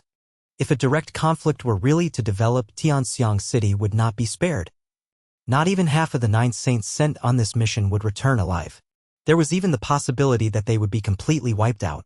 So when they saw Snowy, they felt as if a mountainous burden had just landed onto their shoulders. They felt helplessness and dismay. Damn, it's really him. It was understandable why they didn't even pay any attention to the insult of mistaking them for toilet cleaners. Snowy was assisted by that madman, so perhaps its owner was also under his protection. They decided to cause as little trouble as possible at this point of time, so they just went with it. The three saints were very experienced with their old age. They could quickly put on a smile perfect for the situation and deceive everyone around. However, they weren't aware of the existence of the Hongjun Pagoda. It was something more than 10 times more powerful than the 9 Nether 14th young master. They had unreasonably overestimated the power of the 9 Nether 14th young master. It was the classic situation of scaring themselves unnecessarily. This arrangement was formulated by Old Master Jun when Jun Moxie left. It was specifically aimed at tackling the psychology of a grandmaster. For now, the strategy seemed to be working very well. Afterwards, the four of them entered the hall of the Jun family in silence. The butler Old Pang was waiting in the hall. He welcomed the four in politely. He then gracefully poured all of them tea and served them diligently. With the stature the three saints presented right now, they were not supposed to have been given seats, but seats were arranged for them anyway. This only heightened the three saints' anxiety. And there were no signs of Jun Tian at all. Butler Pang, may I know if the old General Jun is at home? One of my aims of visiting this time is to meet the old general. Li Yuran said nonchalantly with a graceful smile. He was sitting straight with a cup of tea in hand. He blew at the tea leaves as he uttered out these words.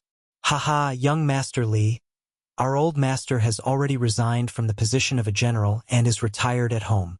How could he bear that title anymore? Old Pang smiled modestly. He was standing upright except for a slightly bent waist.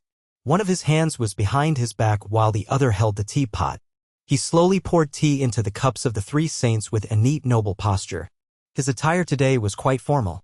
Even his hair was waxed with egg white until it shined. Even his smile was so elegant that it was comparable with Li Yuran. If it weren't for the menace-looking scar on his face. The whole posture originated from Jun Moxie. These was in fact the posture of waiters and waitresses from Western restaurants in Jun Moxie's past life. He taught them to the maidservants, and Old Pang acquired the skill by watching all the time. Upon hearing that Li Yuran was visiting today, Jun Tian requested to serve them with utmost grace and formality, so Old Pang decided to serve by himself. He even sacrificed 12 eggs for the hairstyle. If the whole tea presentation was done by a maidservant, It would indeed amplify her beauty, and at the same time increase the gracefulness of her movements. But with someone who was usually so crude like old Pang, it was like an insult to the person who invented this set of movements. It was especially so given as old Pang held his chest high and tried to pretend as gentlemanly as he could. He even unintentionally made his face look spookier than before. Looks like old Master Jun is now free from his official responsibilities. That's a great thing. I greatly admire his ability to be able to see past worldly matters and retire swiftly, the true quality of a hero. Liu Ran smiled and gently put the teacup back. Leaning back in his seat, he smiled and asked, "Just as I have mentioned earlier, I came forth today with intentions to visit old Master Jun. I wonder if it is possible for housekeeper Pang to help inform so." One couldn't help but be impressed with Liu Ran's self-preservation. To be able to continue to smile so elegantly when facing such a grotesque face. As expected, the pertinence of an expert was unfathomable. The scar on old Pang's face turned red, but he still maintained that gentle and attentive attitude, and smiling, he replied, "If that is the case, please wait a while, young Master Li." Then he began to catwalk away, swaying his butt as he left. This was part of what Jun Moxie had trained the maids to do, and since old Pang had learned it, naturally he had to deliver the full set. The moment old Pang had stepped foot out, one of the saints couldn't bear it anymore and crushed the teacup in his hand into powder. Wearing an odd expression as if he wanted to vomit or was constipated for almost half a month, he asked despondently, "Liu Ran, is that guy a man or a woman?" While I could still forcefully endure how sissy he was earlier, but swaying his butt like that really makes me. He shook his head and let out a long sigh. As expected, you're bound to meet a demon in area where demons appear. The other two saints nodded aggressively in agreement, clearly feeling the same way. They had better self-preservation and didn't shatter the teacup. Liu Ran was also a little disgusted, but he managed to force himself to bear with it. He frowned slightly and said that is old Master Jun's housekeeper, but he used to follow old Master Jun into battle as his first general. If not because he wished to continue to stay by old Master Jun, he would hold a relatively high position in court today.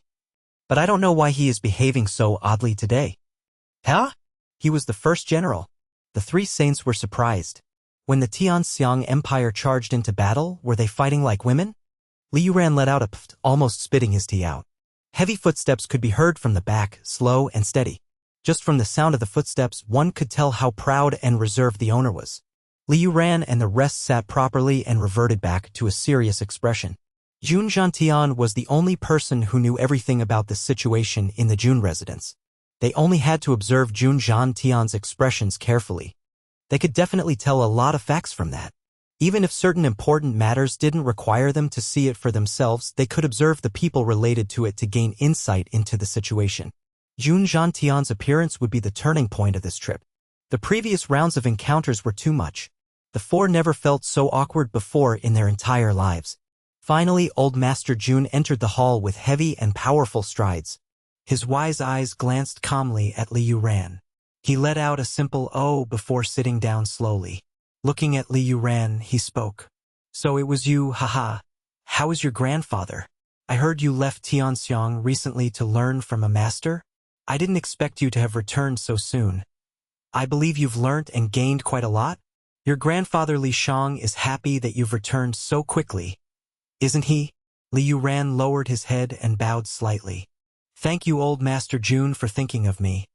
I had only learnt that it was tough in the outside world compared to the comforts of home. I couldn't bear to be away from home, so I have returned. As I had returned so soon, I didn't manage to gain anything but only wasted my time. I've let you see me make a joke of myself." Jun Zhantian laughed. "It's all right if you didn't gain anything. You are still young and have plenty of time to train and practice. You're a good child for knowing how to miss home, one who is worthy of being taught, haha." He had just finished this sentence when his ears seemed to have moved slightly. While there was no change in his smiling expression, his gaze shifted over to the three saints. Wearing a strange look in his gaze, he smiled and asked, "Who are these three people?" Liu Ran quickly replied, "These three people are my followers, haha. I have been pampered since young. If I don't bring a few followers along when I go out, I will feel really odd." Housekeeper Pang was really generous to serve them tea and grant them seats, but it was really me being impolite. Haha. The three saints quickly stood behind Liu Ran. They were completely disguised like ordinary people, and no matter how one looked at them, they just looked like any other regular person on the streets. The look in Jun Tian's eyes suddenly changed to one of rumination, and he spoke slowly. Young Master Yuran is truly fortunate to have those three as your followers. Although his expression did not change earlier, his eyes did perk for a moment.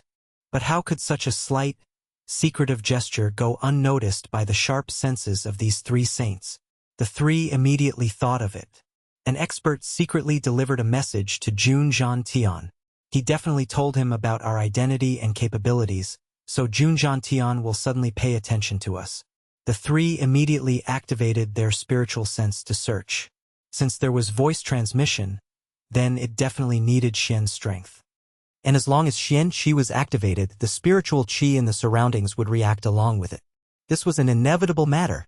But after carefully searching around, to their surprise, they realized that there were no spiritual fluctuations in the surrounding, and no abnormalities in the spiritual qi. Though the three did not allow anything to show on their faces, they heightened their guards. There is always some sort of spiritual qi fluctuation when one uses voice transmissions, but we did not notice anything like this. This shows how skillful this person is, to be able to conceal all abnormalities in an instant, and for the surroundings to remain this flawless. Just this alone is enough to show how much more skillful he is than us. But why does he not come out directly to defeat us and hide behind the scenes instead? If there was some sort of movement in the air, these three people wouldn't be this suspicious. But precisely because there was nothing that had led these three saints to think that the other party's capabilities were unfathomable and surpassed all of them.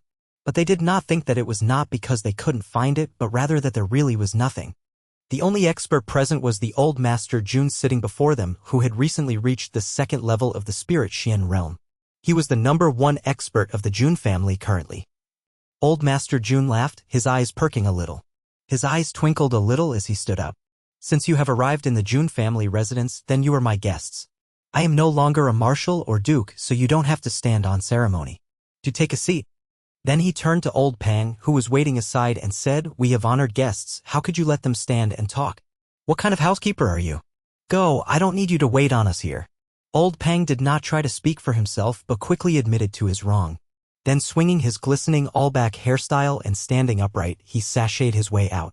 Though old Master Jun had no change in his peaceful and calm expression, his heart was frightened by the old Pang's sachet.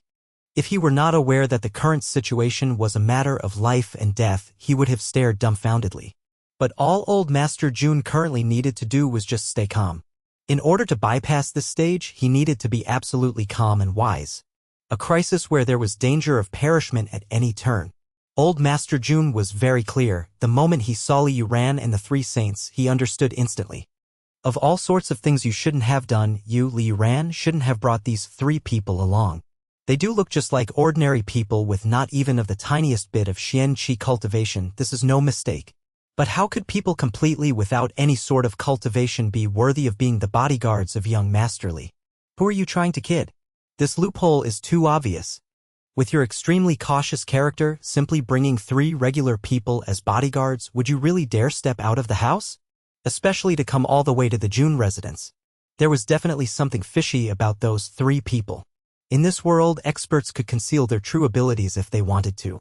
But no matter how brilliant a person was, they would not be able to choose extent he wished to reveal, like Jun Moxie. They only had two choices, one was to conceal completely, the second was to not conceal anything. Old Master Jun was already at the second level of the peak of Spirit Xian. He was confident he was able to see through those who were lower than a Spirit Xian in their cultivation. But those three followers were obviously regular people. No matter how he looked at it, they were still ordinary people, so old Master Jun immediately raised his caution. There were only two possibilities. First, these three people were perhaps really ordinary people. Second, these three people were at a higher cultivation level than himself. So much higher that they could perfectly conceal their own capabilities so he couldn't tell. Old Master Jun did not even need to consider the first possibility.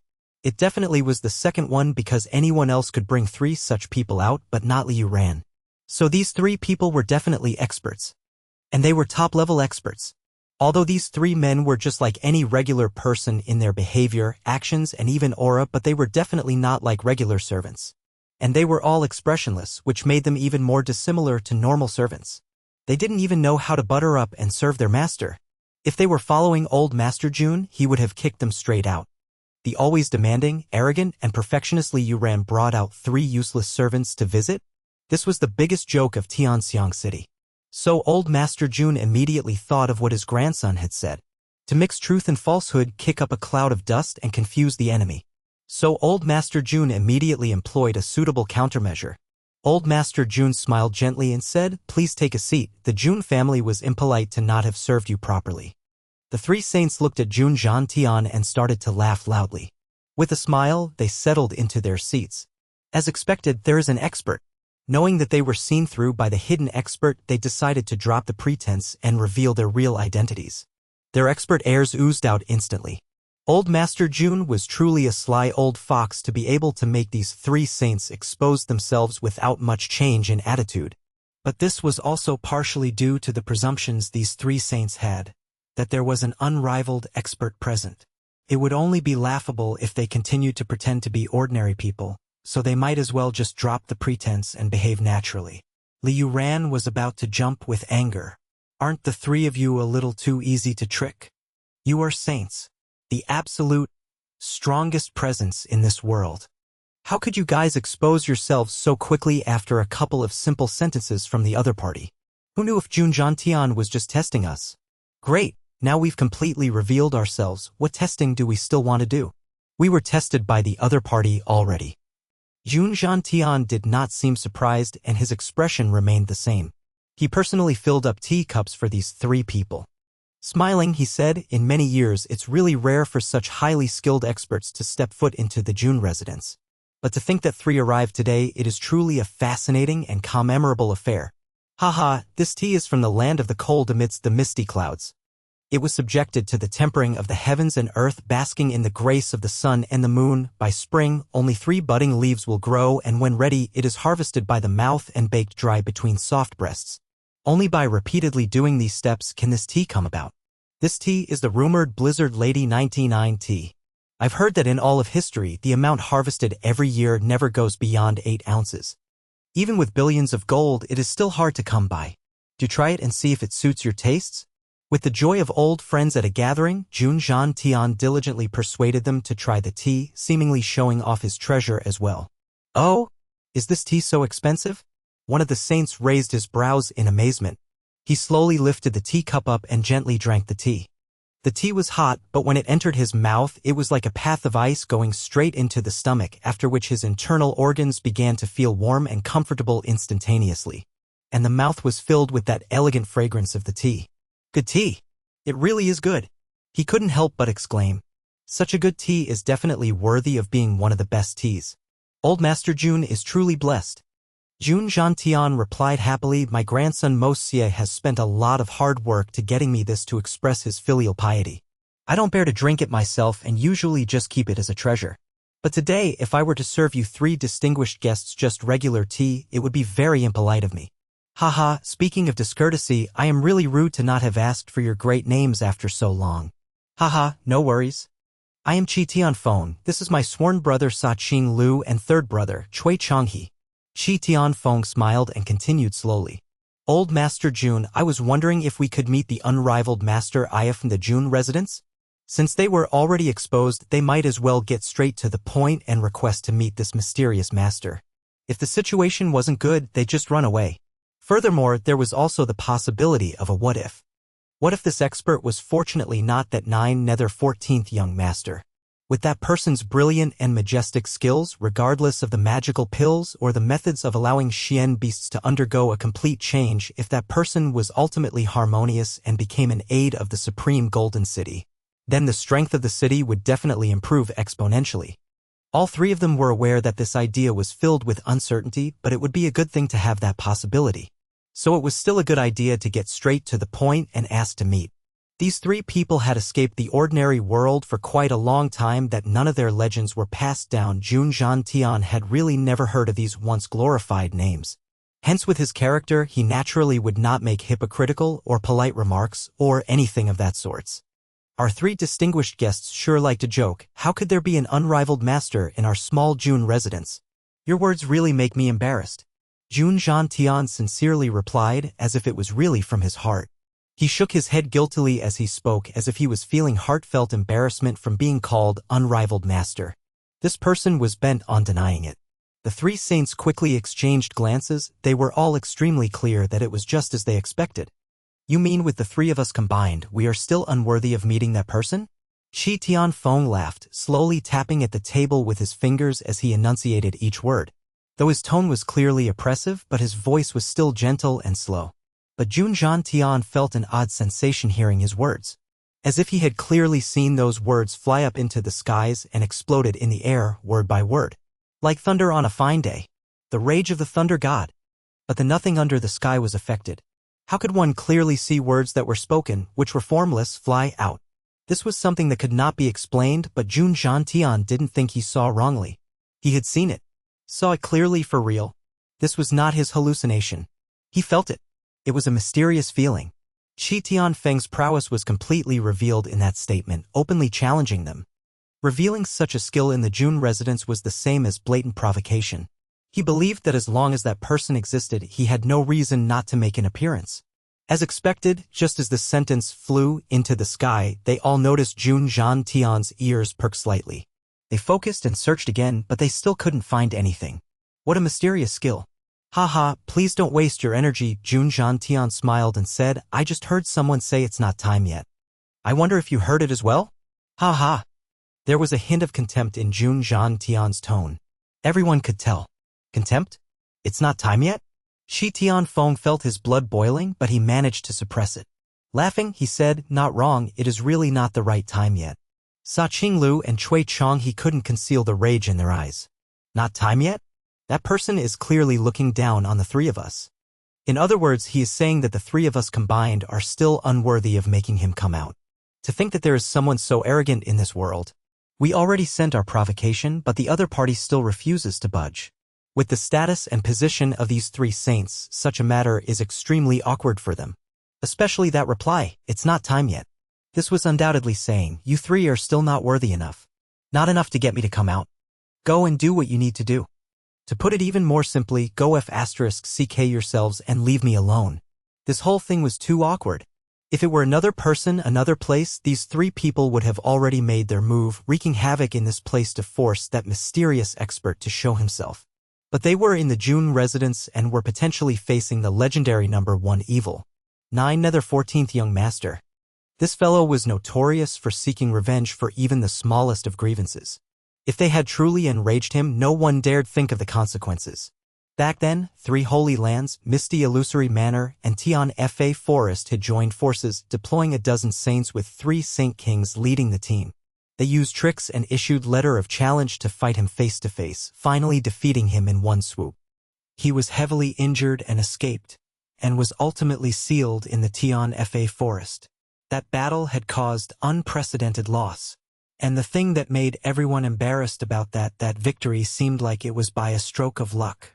The 3 Holy and 1 Ferocious Lands and Misty Illusory Manor were only able to achieve this due to the arrogance of 9 Nether 14th Young Master.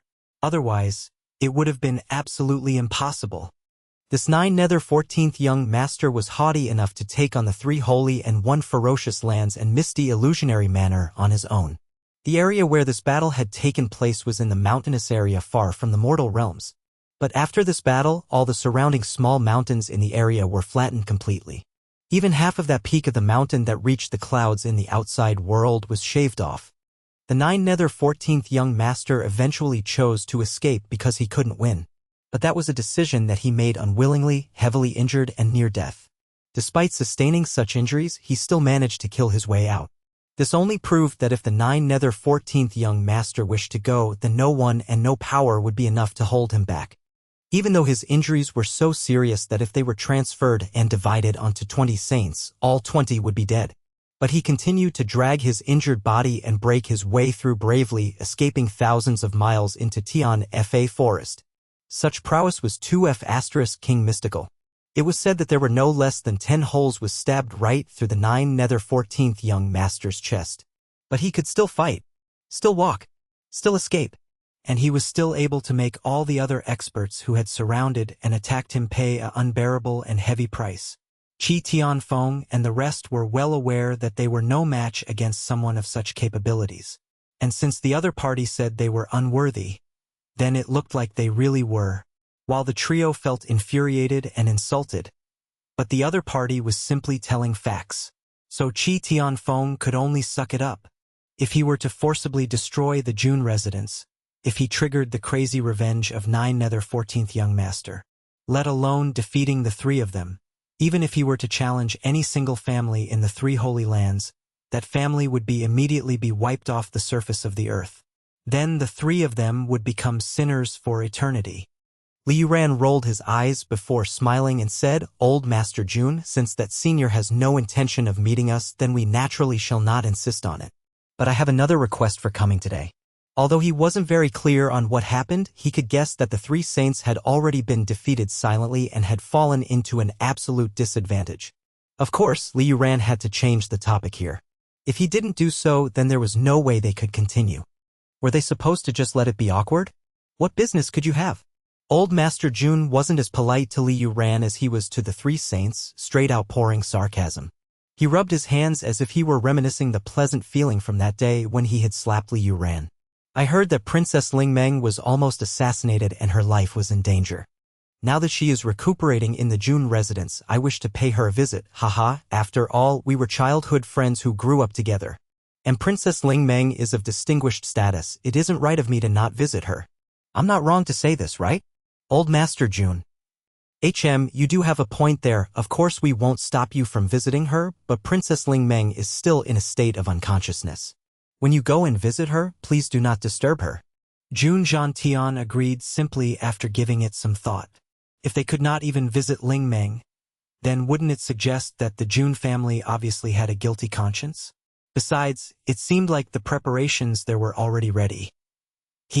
Thank you, Old Master Jun. Li Yuran gave his thanks politely. Jun Zhantian laughed and called Old Pang to lead them to visit Princess Lingmeng. Just as the 3 saints got up, so did Jun Zhantian, who stood up to send them out, seemingly reluctant to bid them goodbye. But the trio felt extremely awkward and didn't wish to stay for even a second longer. That single "it's not time yet" had thoroughly hurt their pride. "We are saints. God damn it, not even giving us a little respect." Following Old Pang, who was doing his catwalk and swinging his butt, was much better than meeting this Old Master Jun again. Because at least Old Pang was unaware of this matter. The 5 of them walked in a row into the inner courtyard of the Jun residence. With Old Pang gracefully doing his catwalk and leading the way, the 3 saints forcefully resisted the urge to kill the man and trailed behind Li Yuran, carefully analyzing the surroundings secretly. Suddenly, all 3 of them noticed at the same time that the air they were walking towards was odd. There was a burst of warmth and a refreshing feeling. It even had a tinge of the atmosphere of spring. Warm, soft. The 3 of them snapped back to their senses, and a series of curses appeared in their minds. It can't be. Are we going to the place of that person? Isn't that the same as delivering a lamb into the tiger's den? F***CK. The aura became more refreshing and soothing as they headed forward. But the look on the faces of the 3 saints also became heavier. Tianxiang City was closer to the north, and although it was already the 2nd day of the 2nd month of the year, the ice and snow outside showed no signs of melting. But in the Jun residence, it was a different world. Especially deeper into the house, the farther you went, the more it felt like the beginning of spring. The willows on both sides of the path seemed a little limp, but the willow trees a couple of steps forwards seemed to have a tinge of green to its branches. A greater surprise awaited them a few steps ahead. The willows were already popping out some small and tender green shoots. At the end of the path was Jun Moxie's courtyard. After Jun Moxie left, Princess Lingmeng had been recuperating in here. Because everything they saw on their way here clearly indicated that the 9 Nether 14th Young Master was within this courtyard. The 2 willow trees at the door were already sprouting with lush green leaves, hovering and swaying around. The perimeter walls of the courtyard were covered by the tentacles of countless of greenery. An entire wall of roses covered it. Waves of refreshing fragrance of flora could be smelt coming from the inside. The 3 saints inhaled a breath of cold air. Oh my god! Roses go in full bloom during warm seasons. This strange scene that existed purely in delusions actually happened in front of everyone. This was a peculiar event that was incomprehensible. The drizzle moistened my gown with wet apricot, the wind caressing my face with willow's chills. A poetic scene like had appeared before them, but it sent chills in the hearts of the three saints. Their hearts felt as cold as ice. Defying the heavens. This was an act of creation that defied the heavens. Something completely unheard of in all of history. There were two other courtyards on both sides. Though the other two were also green and lush, they were not as special as this one in the center. Clearly, it was a result of the influence from this courtyard in the middle. At this moment, the three saints had no room to advance or retreat. The three of them knew clearly that this elegant and cozy courtyard was the open mouth of a demon. As long as they entered it today, their lives would no longer be under their own control, and they would immediately become puppets at the mercy of 9 Nether 14th Young Master. To enter or not enter. The trio started to begrudge Liu Ran in their hearts at the same time. If we had directly taken our leave, there wouldn't be many problems. At the most, we only shamed ourselves. Then you just had to insist on visiting some princess. Great, just great, we just stepped right into a trap. Looks like our 3 lives will be completely given away thanks to you. The despondence in their hearts could not be expressed in words. Old Pang, who was catwalking in front and leading the way, and Liu Ran were astonished by the 3 saints who had suddenly become hesitant. The two looked at the trio. What was going on? Old Pang really didn't understand. As the saying went, the older the wiser. Old Pang had already noticed that these 3 people's capabilities were inscrutable, but he could tell that they were much higher than those he had met before, at least higher than Venerable Mei, so he had taken extra precautions. Liu Ran was a little confused. With Old Master Jun's character, since he allowed us to enter and visit, even if there was some unrivaled master present, he would not launch a sudden attack. What's more, you 3 are already experts with the cultivation of a saint. Why are you still so cowardly? Was it so difficult to understand the ways of the world? Left without a choice, the 3 laughed bitterly. Whatever. Since we are already here, if we were to turn back without stepping inside, then do we still have the face to leave our mark in the pugilistic world? It's better to be beaten to death rather than being frightened to death. With this thought, the 3 of them continued to walk. Each step was coupled with great caution, and they all wore relatively tragic expressions. It's not that they didn't know the ways of the world, but the 9 Nether 14th Young Master was famous for his fighting prowess and being iniquitous and unreasonable. As long as he didn't like the sight of you, he would attack you. 3 seniors, could it be that there is something wrong about this place? Liu Ran whispered carefully after observing their faces. Then he took another look at the place. Nothing seems off. This is just where Jun Moxie stays. I've visited before and more than once. Or could it be that my own cultivation level is still too low, making it difficult to notice the huge danger lurking within? Wrong? It's beyond just wrong.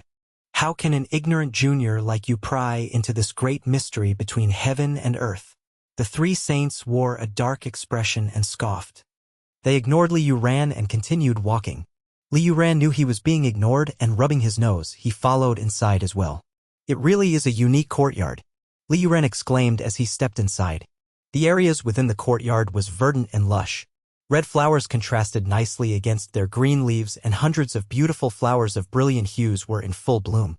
Be it the winter sweet that only bloomed in the cold winter, or the gold chrysanthemums that bloomed in autumn, or the orchids that bloomed in spring, or white lotus that bloomed in summer, they all swayed gracefully in the wind.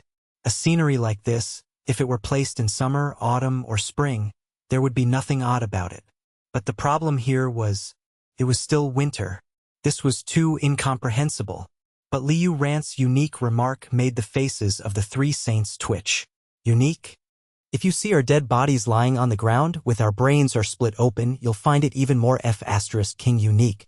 To think you can praise such an eerie, terrifying, bizarre place with so much admiration in your face. We are in a huge crisis here, you ignorant fool. Just then, an odd voice said, "Who are you guys? What is your purpose here?" Following the direction of the voice, they were greeted by the sight of 2 children who were looking over at them with cold eyes. These 2 children held short swords and were missing a limb on their left and right arm each. 2 cripples. Extremely mediocre and disabled children. But these 2 disabled children might have been young and mediocre, but every inch of them made other people feel a cold, killing intent. God damn it. As expected, an abnormal place will have abnormal people. 2 random crippled children were born cold-blooded killers. Did you see the brutality and coldness in those two pairs of eyes? A gaze that views human lives as mere nothing. How many people have they killed? Even a general who had crawled his way back through heaps of corpses and oceans of blood in his many years of being on the battlefield was unlikely to even have such a huge killing intent like them.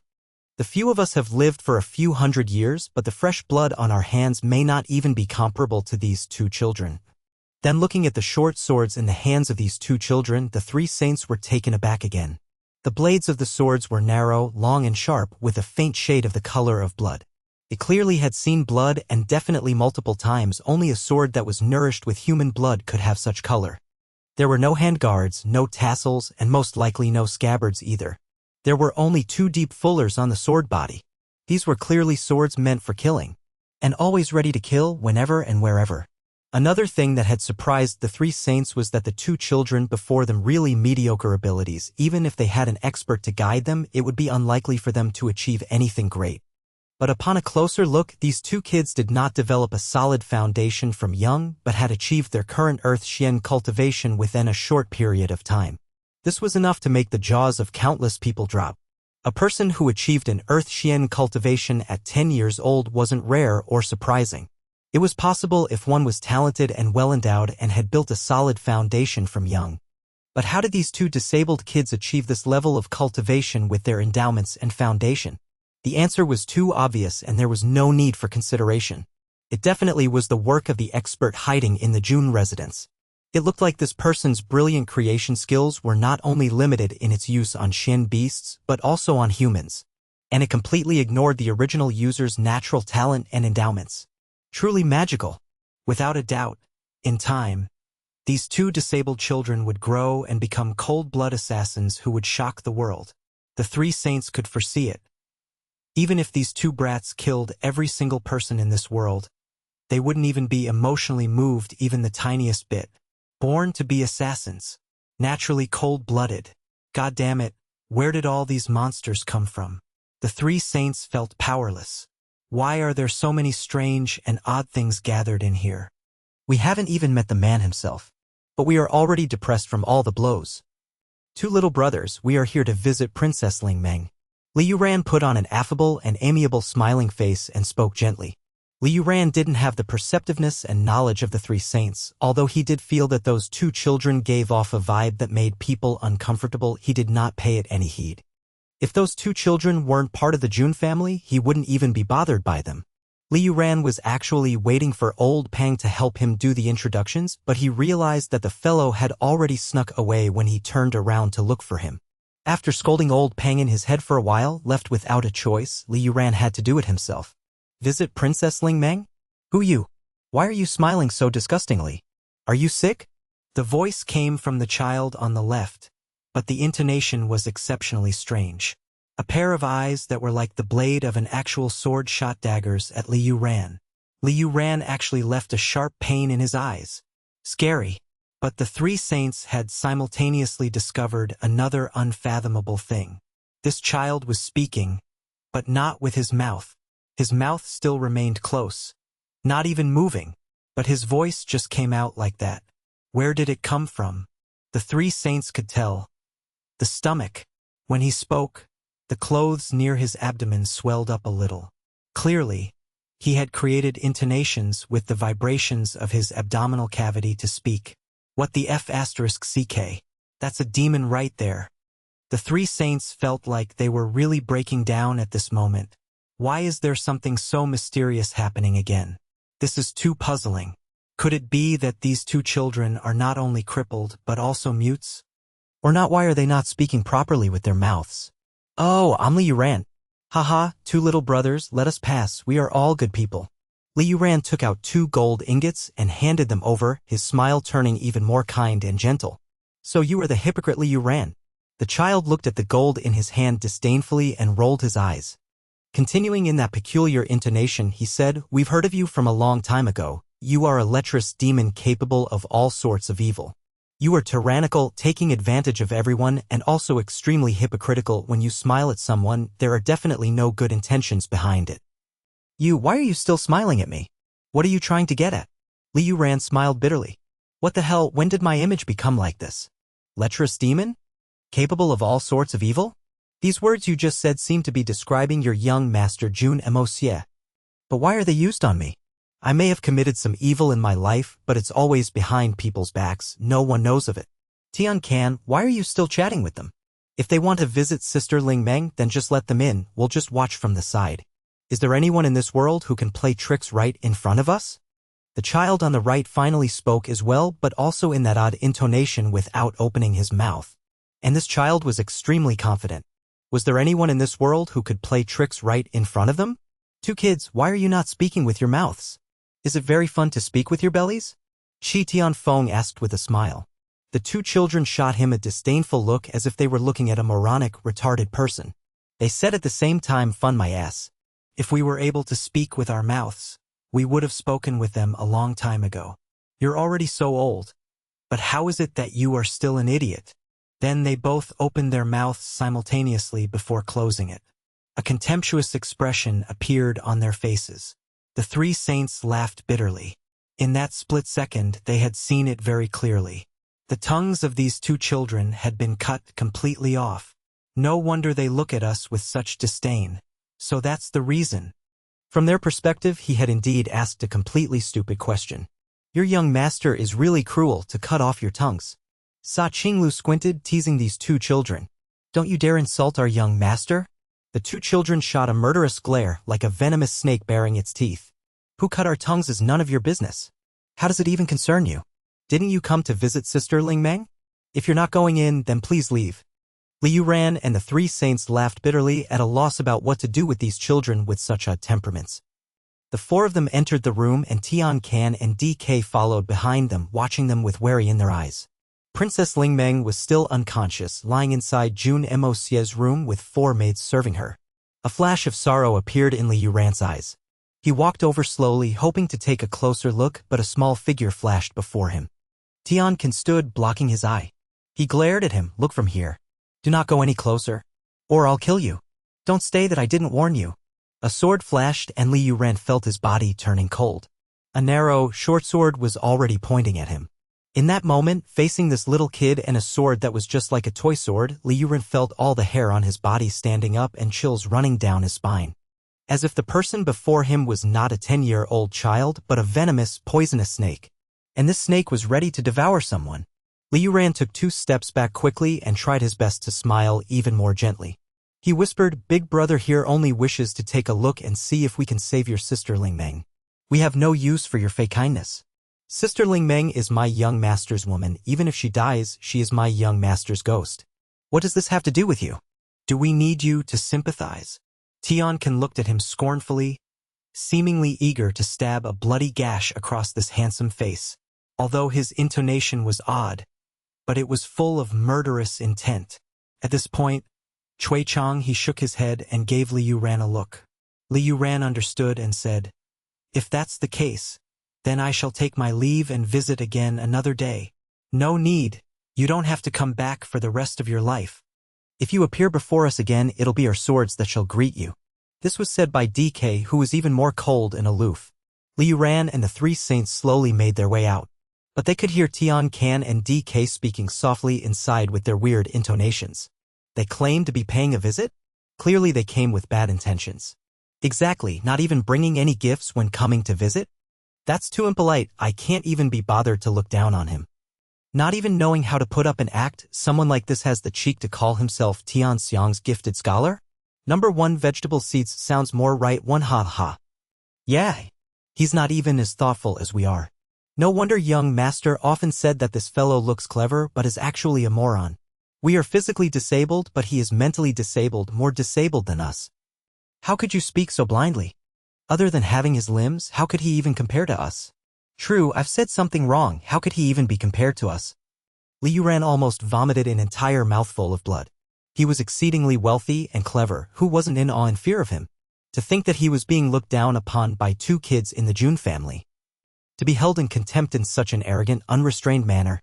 Just at this moment, there was an adorable shout. Liu Ran, why did a pervert like you come out from there? Say it. Did you have bad intentions? It was Dugu Xiaoyi with Snowy wagging its tail and trailing behind her. Her bright eyes glared mercilessly at Liu Ran. as if she had seen a complete lecture. I have come to visit Princess Ling Meng. Why, is there a problem? Since their arrival, nothing had gone smoothly, and there was absolutely no gain. Even his final goal of visiting Princess Ling Meng wasn't achieved. He was already feeling frustrated over this matter, but at Dugu Xiaoyi's fierce accusations he was even more unhappy. Why am I a lecher? Young Master Liu Ran, who had always had an easygoing personality, lost his temper for the first time. Liu Ran might have been ruthless, heartless, and willing to sacrifice anyone without hesitation when needed, anyone, including Princess Ling Meng. But Princess Ling Meng was still the only woman he had truly loved in his life. This was an undeniable fact. Watching his beloved woman lying in bed and not knowing whether she'd pull through, his heart was bleeding. But to be told, Sister Ling Meng is my young master's woman, even if she dies she is my young master's ghost. What does this have to do with you? This sentence had dealt a huge blow to Liu Ran. It was a blow that had hit directly and heavily in the deepest of his heart, making this young Master Liu Ran, who had always been sophisticated and had never revealed his emotions on his face, vomit blood on the spot. What man in this world would not be affected seeing the woman he loved deeply get called another person's woman? Not immediately picking up his sword and engaging in a fight already counted as having extreme self-preservation. So Dugu Xiaoyi's angry accusation triggered the fury in his heart. Visit Ling Meng? Is Sister Ling Meng someone you should even see? Liu Ran, why are you pretending to be righteous? Did you really think that no one would know of what you've done?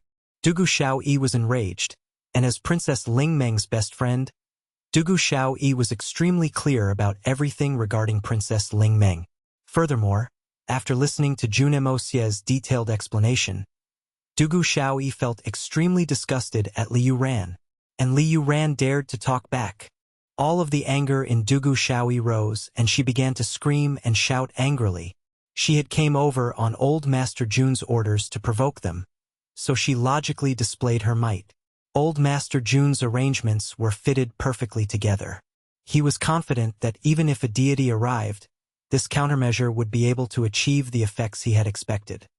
As Dugu Xiaoyi jumped out, old Master Jun stroked his beard while reading a military warfare book, completely immersed in it. Liu Ran? You may be clever, but you are still young.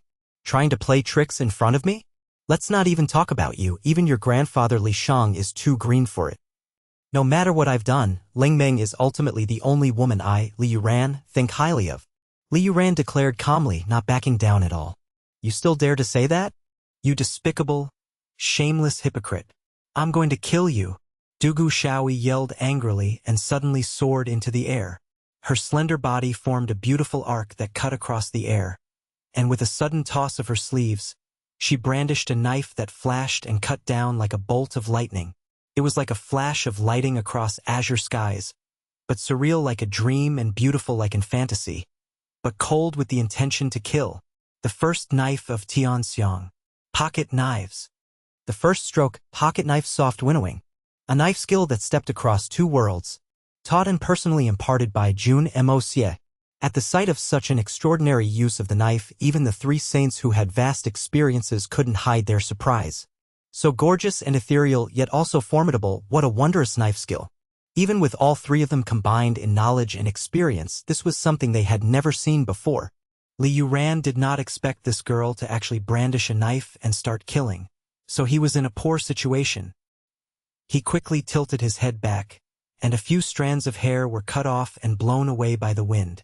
Dugu Xiaoyi had gotten the first strike in one stroke, so she continued to rain attacks continuously in an imposing manner.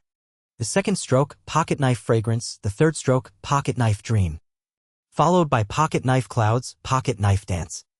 The three saints were completely dazzled and stunned, constantly praising as they watched on, completely engrossed. Dugu Xiaoyi's negligible xian cultivation was naturally not interesting, but her knife skills were really exquisite. They even felt like they could see some essence of martial arts in the way she used knives, but it wasn't complete enough for them to be able to distinguish it, which showed that the profoundness of this set of knife skills was way beyond their knowledge and experiences. Liu Ran was in an extremely pathetic state, incessantly complaining in his head. His xian cultivation level was originally a few times higher than Dugu Xiaoyi. But over this period of time, Dugu Xiaoyi had been shoving all sorts of divine medication and pills into her mouth as if she were eating candies. so she had improved greatly, seemingly not weaker than Li Yuran. Coupled with such clever knife skills, even though she was still lacking in experience, it was not difficult. Dugu Xiaoyi did her best to exhibit all that she had learnt, steadily gaining the upper hand. She felt awfully high-spirited. She had been bullying others all her life, but she had never felt this sort of gratification. And she was now bullying someone whom she had always disliked. In the past, she wanted to bully him, but she couldn't win. But now, a feeling like this was too darn good. So her attacks became more ferocious and imposing. Li Yuran suddenly screamed, stumbling back and losing all his deportment. His legs turned into jelly and he fell onto his butt. Pocket knife, destroy dreams. Dugu Xiaoyi shouted, attacking as quickly and fiercely as lightning and thunder. Aiming at the top of Li Yuran's head, Li Yuran felt the wind from the knife brush against his face. His heart turned cold and he thought, am I actually going to die here today? Suddenly Qi Tianfeng moved and stopped the pocket knife with two of his fingers when it was a few inches away from Li Yuran's scalp. Using a little bit of strength, he snatched it from the girl. He looked at it and marveled, truly excellent knives, excellent knife skills. Then he gently tossed the knife back to Dugu Xiaoyi and spoke gently, young lady, when it is possible to let people off, one should spare them, always leave a chance. It will be better if you cross paths with each other again. Then he pulled Li Yuran up and said, let's go. Li Yuran was still in a shocked daze. Only after they had exited the doors of the Jun residence had he regained his senses and finally noticed that there was something off about the three saints' expressions. Right before they had walked out of the Jun residence, he had even crushed a floor tile with his steps. Looking at their clothes, their backs were completely soaked. In such a cold winter weather. What was happening? That was a close call. Qi Tianfeng finally groaned after heaving a sigh. The saint couldn't help but lift his hand to wipe the cold sweat off his face. Close call? Li Yuran asked in surprise. Which part was dangerous? How come I didn't notice even the slightest danger? Could he mean that encounter I had just now? That was too unlikely based on the abilities of three saints. Although the girl's abilities were beyond what I had expected, there shouldn't be any danger? It really was a narrow escape. Sa Qing Lu sighed and glared at Li Yuran.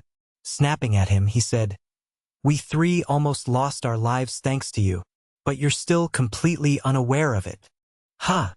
Li Yuran was really surprised now. If my guess is not wrong, Jun Moxie's mysterious master was in that courtyard we entered. Cui Chong, he rubbed his head and sighed before continuing. It was truly beyond our expectations. Did you not notice that in that courtyard, not a single thing made sense? Not a single thing was something you've seen or heard of before, be it objects or people. Sharp as expected. Qi Tianfeng looked up to the skies for a long time before letting out a deep sigh. It was only now that the three of them felt more relaxed. Li Yuran, on the other hand, felt like he was listening to a heavenly book, completely confused and understanding nothing. He didn't know what these three old men were saying. Even if there were things that did not obey the seasons, that was no reason to be so frightened, right? Roses go in full bloom in the summer. This was the first abnormality. In the eyes of most people, it is just unusual scenery, but in our eyes, it is an act of defying the heavens. Something like this is the same as snow falling in the month of June or thunder during winter. Qi Tianfeng said a heavy tone, raising a finger. The two children talked with their bellies, since they were unable to talk with their mouths. This was the second abnormality. Sa Qing Lu continued. This is something beyond comprehension. In the millions of years of Shen continent, there has never been such an odd situation. A martial art of such peculiarity. Third is that Princess Ling Meng that was lying in bed. Cui Chong, he sighed. It is not that she cannot wake up, but someone intentionally prevented her from waking up. This person used a skillful method to control her body to make her fall into a deep sleep and controlled extremely minute areas within her body. I am second to none when it comes to medical knowledge, but even when faced with such a situation, I am unable to be of help, because as long as some abnormal Shen Qi is poured into her, her body will be damaged forever without any chance of recovery. And those exquisite knife skills of that girl, they have never appeared in this world. If not for the girl having negligible abilities, had the person using those knife skills had the cultivation level of even a first-level venerable, even we may not be able to save you easily. And that rank 8 iron-winged panther cub, this This is something that is completely impossible. But they had all happened before our eyes. The three saints looked at each other with a complicated expression in their eyes after sharing these abnormalities. Huh? Li Yuran was really surprised and shocked. He had never expected that there were so many mysteries embedded in those abnormal occurrences that he had seen along the way. It must be known that Li Yuran had superb wisdom and unique vision and was capable of finding opportunities and devising strategies and winning battles thousands of miles away. He was smooth and slick enough to make everything go his way. But he also has his weakness, and it was a fatal one. That was that his Xian cultivation level was not high. This severely restricted his experiences and knowledge. All the things the saints had noticed, he couldn't. Even if he had seen it, he wouldn't have been able to understand it. Though the saints had noticed so much, but truly, it was just them scaring themselves. Li Yuran was unaware, but he was more at ease than them, and this was a blessing on its own. Ignorance was bliss. Let's go. We need to reconsider and assess with regards as to how to go about handling the Jun family. After we go back, contact the 6 saints from the illusory Blood Sea and the elusive world of immortals immediately. We need to meet and discuss our plot in detail. Looks like the situation is worse, much worse, than what we had expected. Shi Tianfeng turned around and looked at the dense aura covering and hovering about the Jun residence and sighed deeply. He said weakly, I had originally expected before coming that it was definitely dangerous, but I had never expected that it could be this treacherous. Now, I can confirm that the unrivaled master hiding in the Jun residence is definitely that person. Sa Qinglu and Cui Changhe shivered and said at the same time, 9 Nether 14th young master. Is this 9 Nether 14th young master very powerful? Li Yuran was a little puzzled. Compared to a few saints, could he be? Li Yuran didn't continue his sentence, feeling like it was a little insulting to make a statement like this. Saints? Qi Tianfeng scoffed coldly. In the hands of the 9 Nether 14th young master, what are saints? In the Supreme Golden City there are 2 disabled saints. One has a huge gaping hole in his chest and the other lost half of his skull. Although they managed to survive with great difficulty through their Xian skills and stubborn lives, it's already been hundreds of years, but they are still unable to recover their original state. Cui Changhe sighed and added, you have to know that for a saint, as long as your spirit is still intact and you have not lost your life, you can regenerate and grow back your disabled limbs elsewhere. But of the saints that were injured in the hands of the 9 Nether 14th young master, not a single one was able to recover. The 9 Nether 14th young master. Li Yuran repeated this name and his heart completely shocked. To think that there was such a terrifying existence in this world. The 4 continued to head back without a word. Shi Tianfeng only sent a single order, all 9 saints must gather and meet tonight.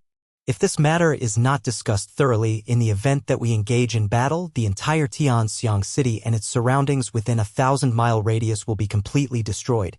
And the thing most concerning is whether the 9 of us stand a chance of victory. There is the danger of overturning at any moment.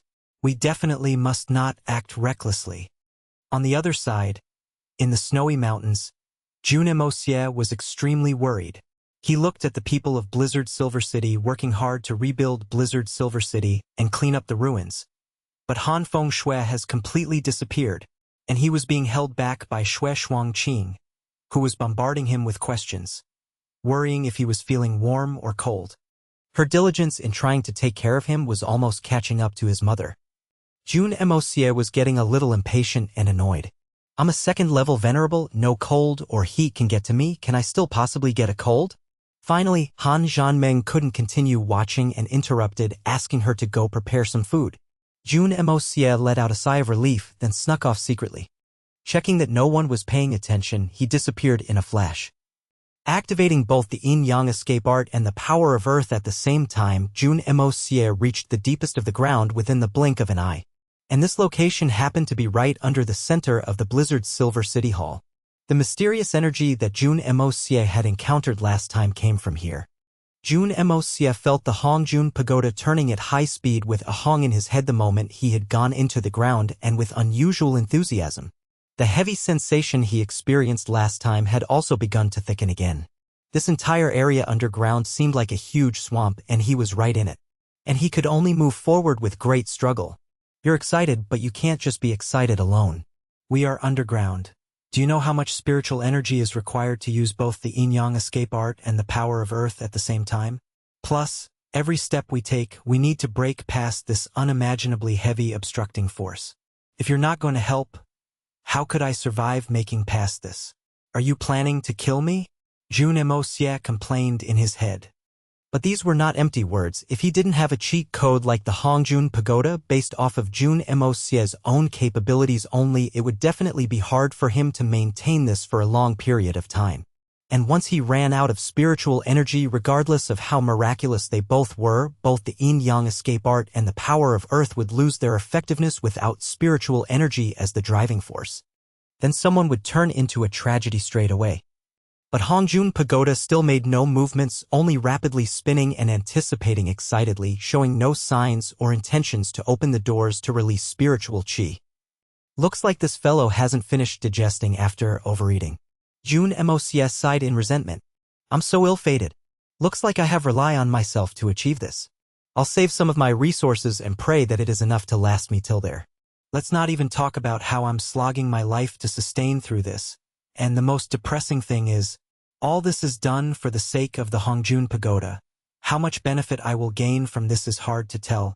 This caused Jun Moxie to feel a little unfair. With a mentality of not wasting his energy, he tested out a step in all four directions. Jun Moxie then made a decision to drill his way northwest, because it was the direction which was most difficult to break through amongst all four directions. And its density was even more obvious. If there was really something good here, it must be there. Nothing else to say. I'm risking it. Succeed or die. Jun Moxie took a deep breath and began to spin rapidly in the soil, turning faster and faster, eventually forming a tornado. At the highest speed of the spinning, he positioned himself horizontally. With a strong kick with his legs against the soil behind him, he shot forward like an arrow.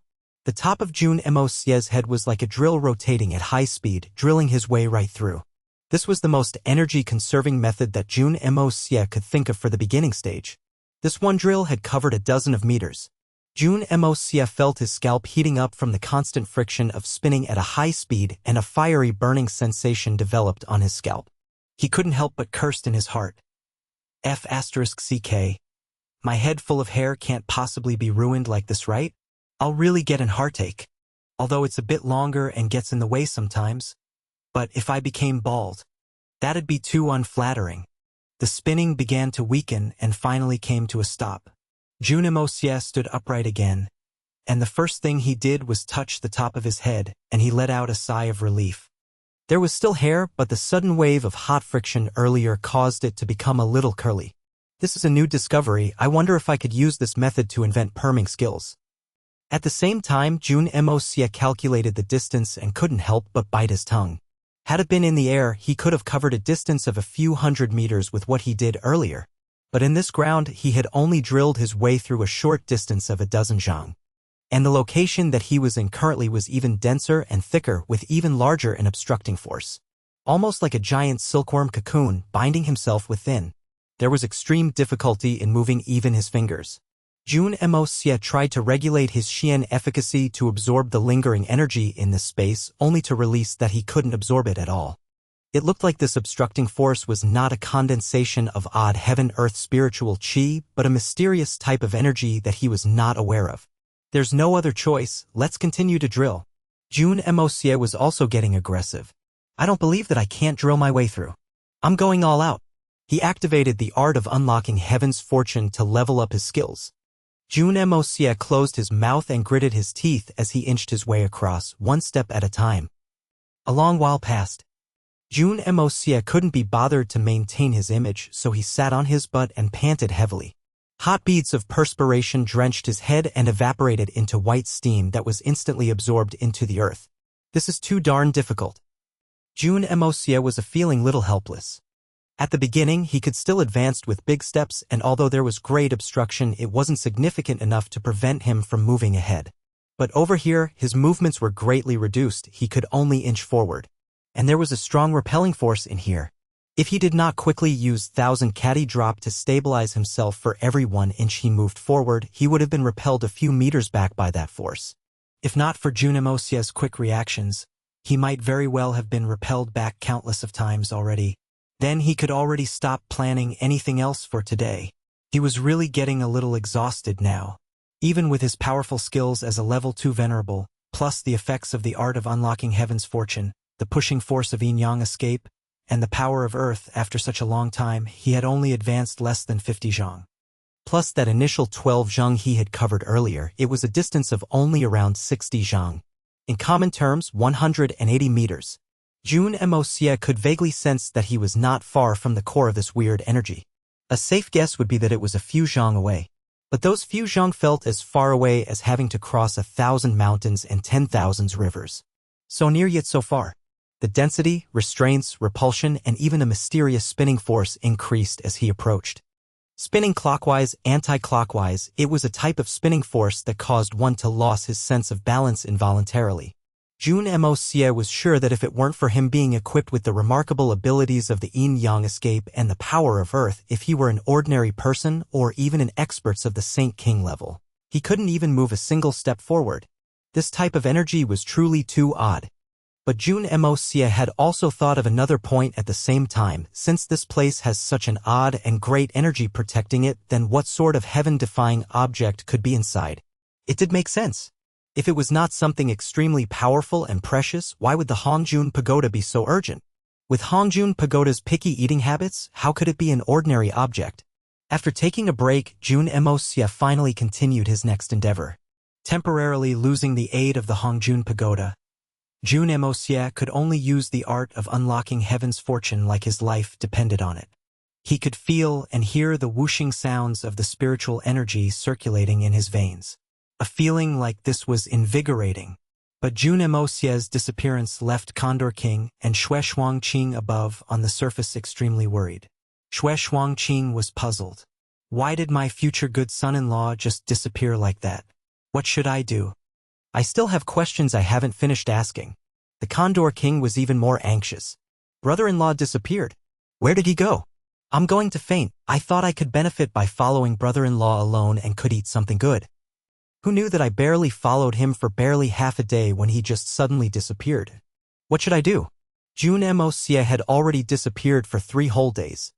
Only Han Zhanmeng had an extra consideration. It couldn't be that this unpredictable fellow had found his way to the biggest secret of the Blizzard Silver City, right? Although he knew it wasn't possible, he still snuck back to take a look. But only his father, Han Fengshui, was alone inside with no other abnormalities. Facing his father's surprised look, Han Zhanmeng felt relieved and he genuinely began to wonder where Jun Moxie ran off to. I don't think there is anything else in Blizzard Silver City that would catch his fancy. But no one thought that Jun Moxie stubbornly battled that mysterious energy underground for 3 days. 3 whole days? As the last day passed by, Jun Moxie felt like a catfish that had been tossed on land, thoroughly exhausted. But he could confirm that he was definitely less than half a meter distance away from that god *MN energy. Right now, that weird, repulsive force was extremely strong. Jun Moxie didn't even dare to lift his foot up to move forward. He could only worm his way forward with his entire body, advancing inwards a millimeter by a millimeter. Young Master Jun had suffered greatly from Hongjun Pagoda's lack of aid. Although he was still in the state of the yin-yang escape, he could clearly feel that there were countless places on his body that hurt from all the grinding. He used the divine sword to slowly cut through that mysterious energy, then slowly squeezed himself into that small opening he had created. Heaven. Earth. My God. Jun Moxie really felt like crying. A torturous experience like this, I don't want to go through it a second time ever again. Finally. At the last moment, Jun Moxie felt as if he had just pierced through an odd balloon made of a weird material. Although it was difficult to pierce through, but once it was broken, the entire balloon started to disintegrate and an unimpeded feeling passed through the sword and into his chest, but before he could celebrate it, he was tossed out by an immense, terrifying force that he couldn't oppose at all. Yes, tossed out. Like a person who had eaten something bad, eagerly excreting the disgusting, foul-smelling object out of his body with a swish. Jun Moxie was caught unprepared and got sucked straight in. It all happened quickly and he was left dazzled and unable to see clearly. Then his body hit a stone wall. Real and solid. Pooh! Mommy! Jun Moxie couldn't help but howl in pain, feeling as if every bone, muscle, and tendons was in extreme agony and pain. After a long while, he finally regained consciousness. Biting his teeth as he opened his eyes to look around, he took in a deep breath of cold air at the sight. This place. What the F***ck? It's too beautiful. Following that strange flow, he found himself in an unusually big underground palace. It was 1,000 feet wide and about 100 feet high. Looking across this place, it was full of glittering jewels and treasures. Everything one could think of existed in this place. Yes, everyone is reading correctly.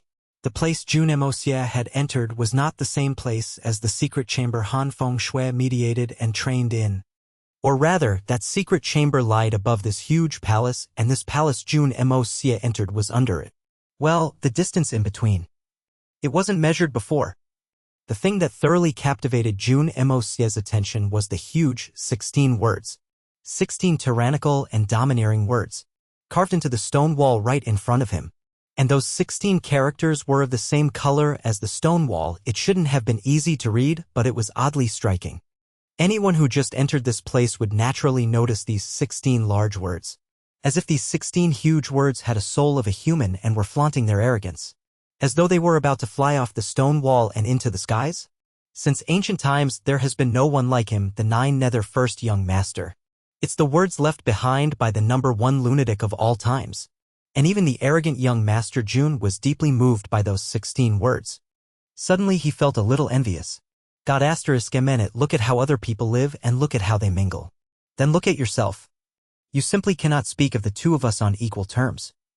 Jun Moxie removed the yin-yang escape art and kept the power of earth before getting back up on his feet and dusting the dirt off his body. Too bloody weird. I was clearly using the yin-yang escape, so I'm technically formless, but where did all this dirt come from? Whatever, let's not harp on things that cannot be understood. Putting his hands behind his back, he began to tour around the place ostentatiously like a king inspecting his own territory. So what if you're super strong? Now this entire place belongs to the surname Jun. Jun Moxie laughed and was about to inspect the goods when suddenly the stone wall with those 16 characters rumbled. With a whoosh, a scroll fell from the top, falling right in his face. This scroll wasn't made of gold or jade and was extremely soft. After falling onto the ground, it opened up on its own. The first 5 words were like 5 strokes of lightning that hit and penetrated deep inside Jun Moxie's soul. Jun Xie, you have come. Jun Moxie felt all the hot blood rush to his head. He felt as if he were seeing stars. He gasped for air heavily as if he were suffocating. The shock in his heart seemed almost as if it were going to shatter his soul completely. It was clear that this was the handwriting of the Nine Nether First Young Master. And he had written Jun Xie, you have come, and not Jun Moxie, you have come. There was a difference of only 1 word, but there was a vast difference between the two. Jun Xie was his name in his previous life. And in this life of Jun Moxie, there was no one else who could know of this name. Reading it forward was his original name and flipping it around was his nickname. Jun Xie, Evil Monarch 1. But how did this legend of millions of years, the Nine Nether First Young Master, know of his name? And the name of his previous life? Suddenly, a huge doubt began to surface in Jun Moxie's heart. Tianxiang City, the second prince's residence. Secret room. 12 people gathered and sat in 3 directions. But all of them wore an especially solemn and gloomy expression. The owner of this space, the second Prince Yongdan, was not present, simply because he had no rights to engage in this high-level discussion.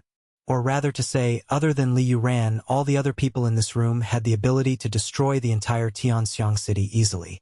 That's the gist of it, Qi Tianfeng said slowly. So the 3 of us did not dare act recklessly.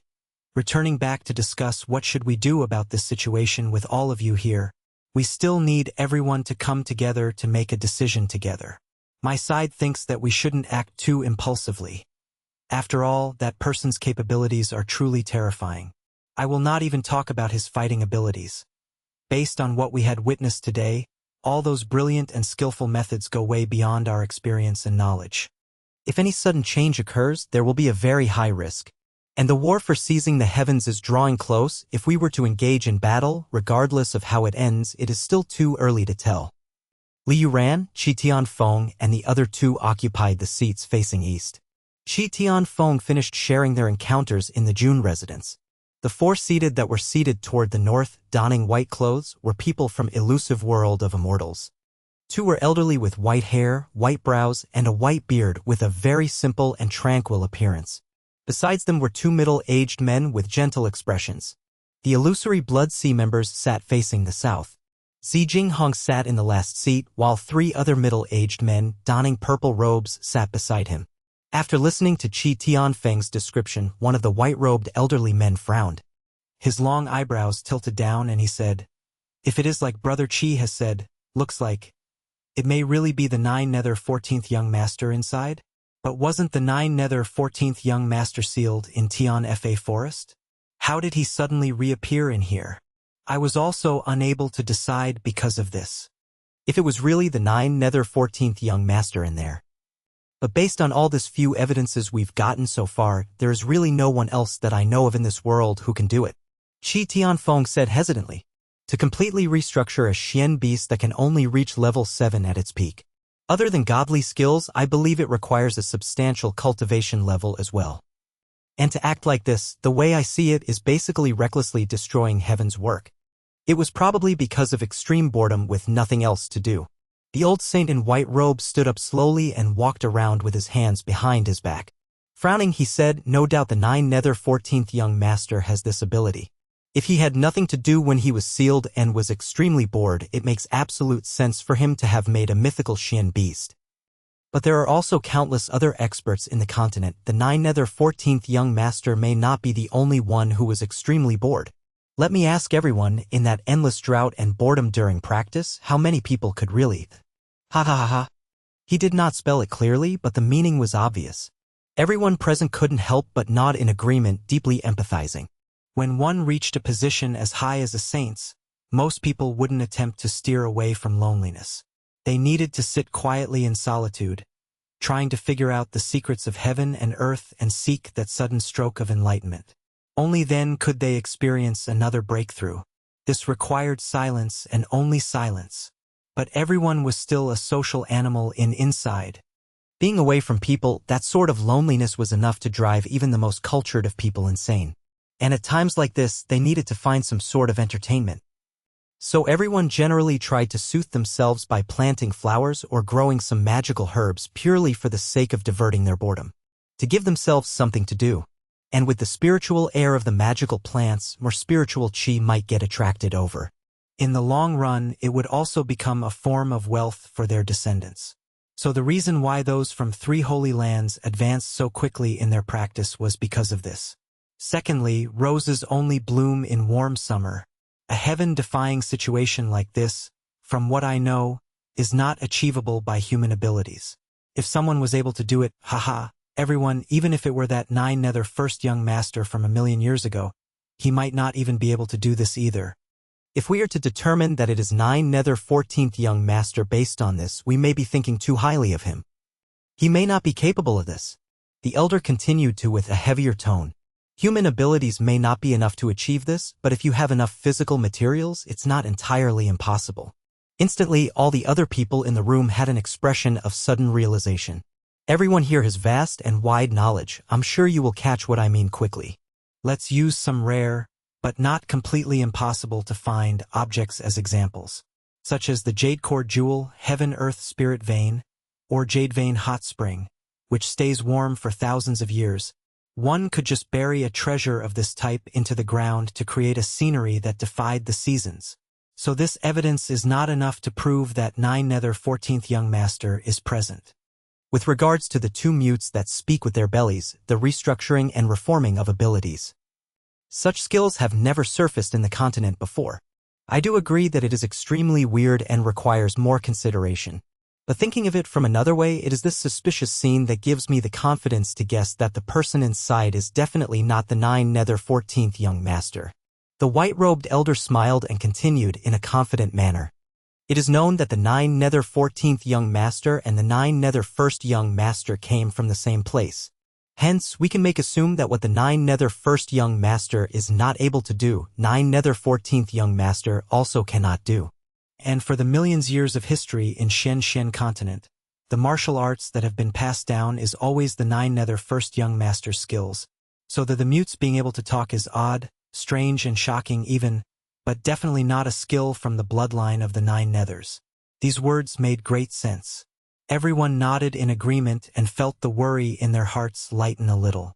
And that girl's body who was being controlled, I would discern it to be some sort of high-level skill, but it might not be a Shen skill. After all, there are still many things in this world that we cannot understand. Let's talk about the restriction skills of all the various families. We may have the cultivation level of a saint, but as we all know, we may not necessarily know of every single one that exists. They are secret skills that are only imparted within the family, and outsiders are incapable of breaking them. This isn't something uncommon. Haha. And lastly, the knife skills of that little girl. Just as the matter with the mutes talking, it follows the same logic. I would speculate that there is an expert in the Jun residence, without a doubt. But it definitely is not the Nine Nether 14th young master. Although this person's prowess is relatively significant, but it still cannot be compared or likened to the Nine Nether 14th young masters. With a decisive tone, this white-robed elder denied Qi Tianfeng's deduction. And one more important thing, a middle-aged man donned in purple said. As legends have it, wherever the Nine Nether 14th young master appears, a type of unfathomable eerie aura follows. And as long as this bizarre aura appears, everything in that area is incapable of growing. This is also why the seniors who were injured at the hands of the Nine Nether 14th young master still are unable to recover till date. So, the courtyard filled with all sorts of greenery is the biggest reason as to why the Nine Nether 14th young master is not inside.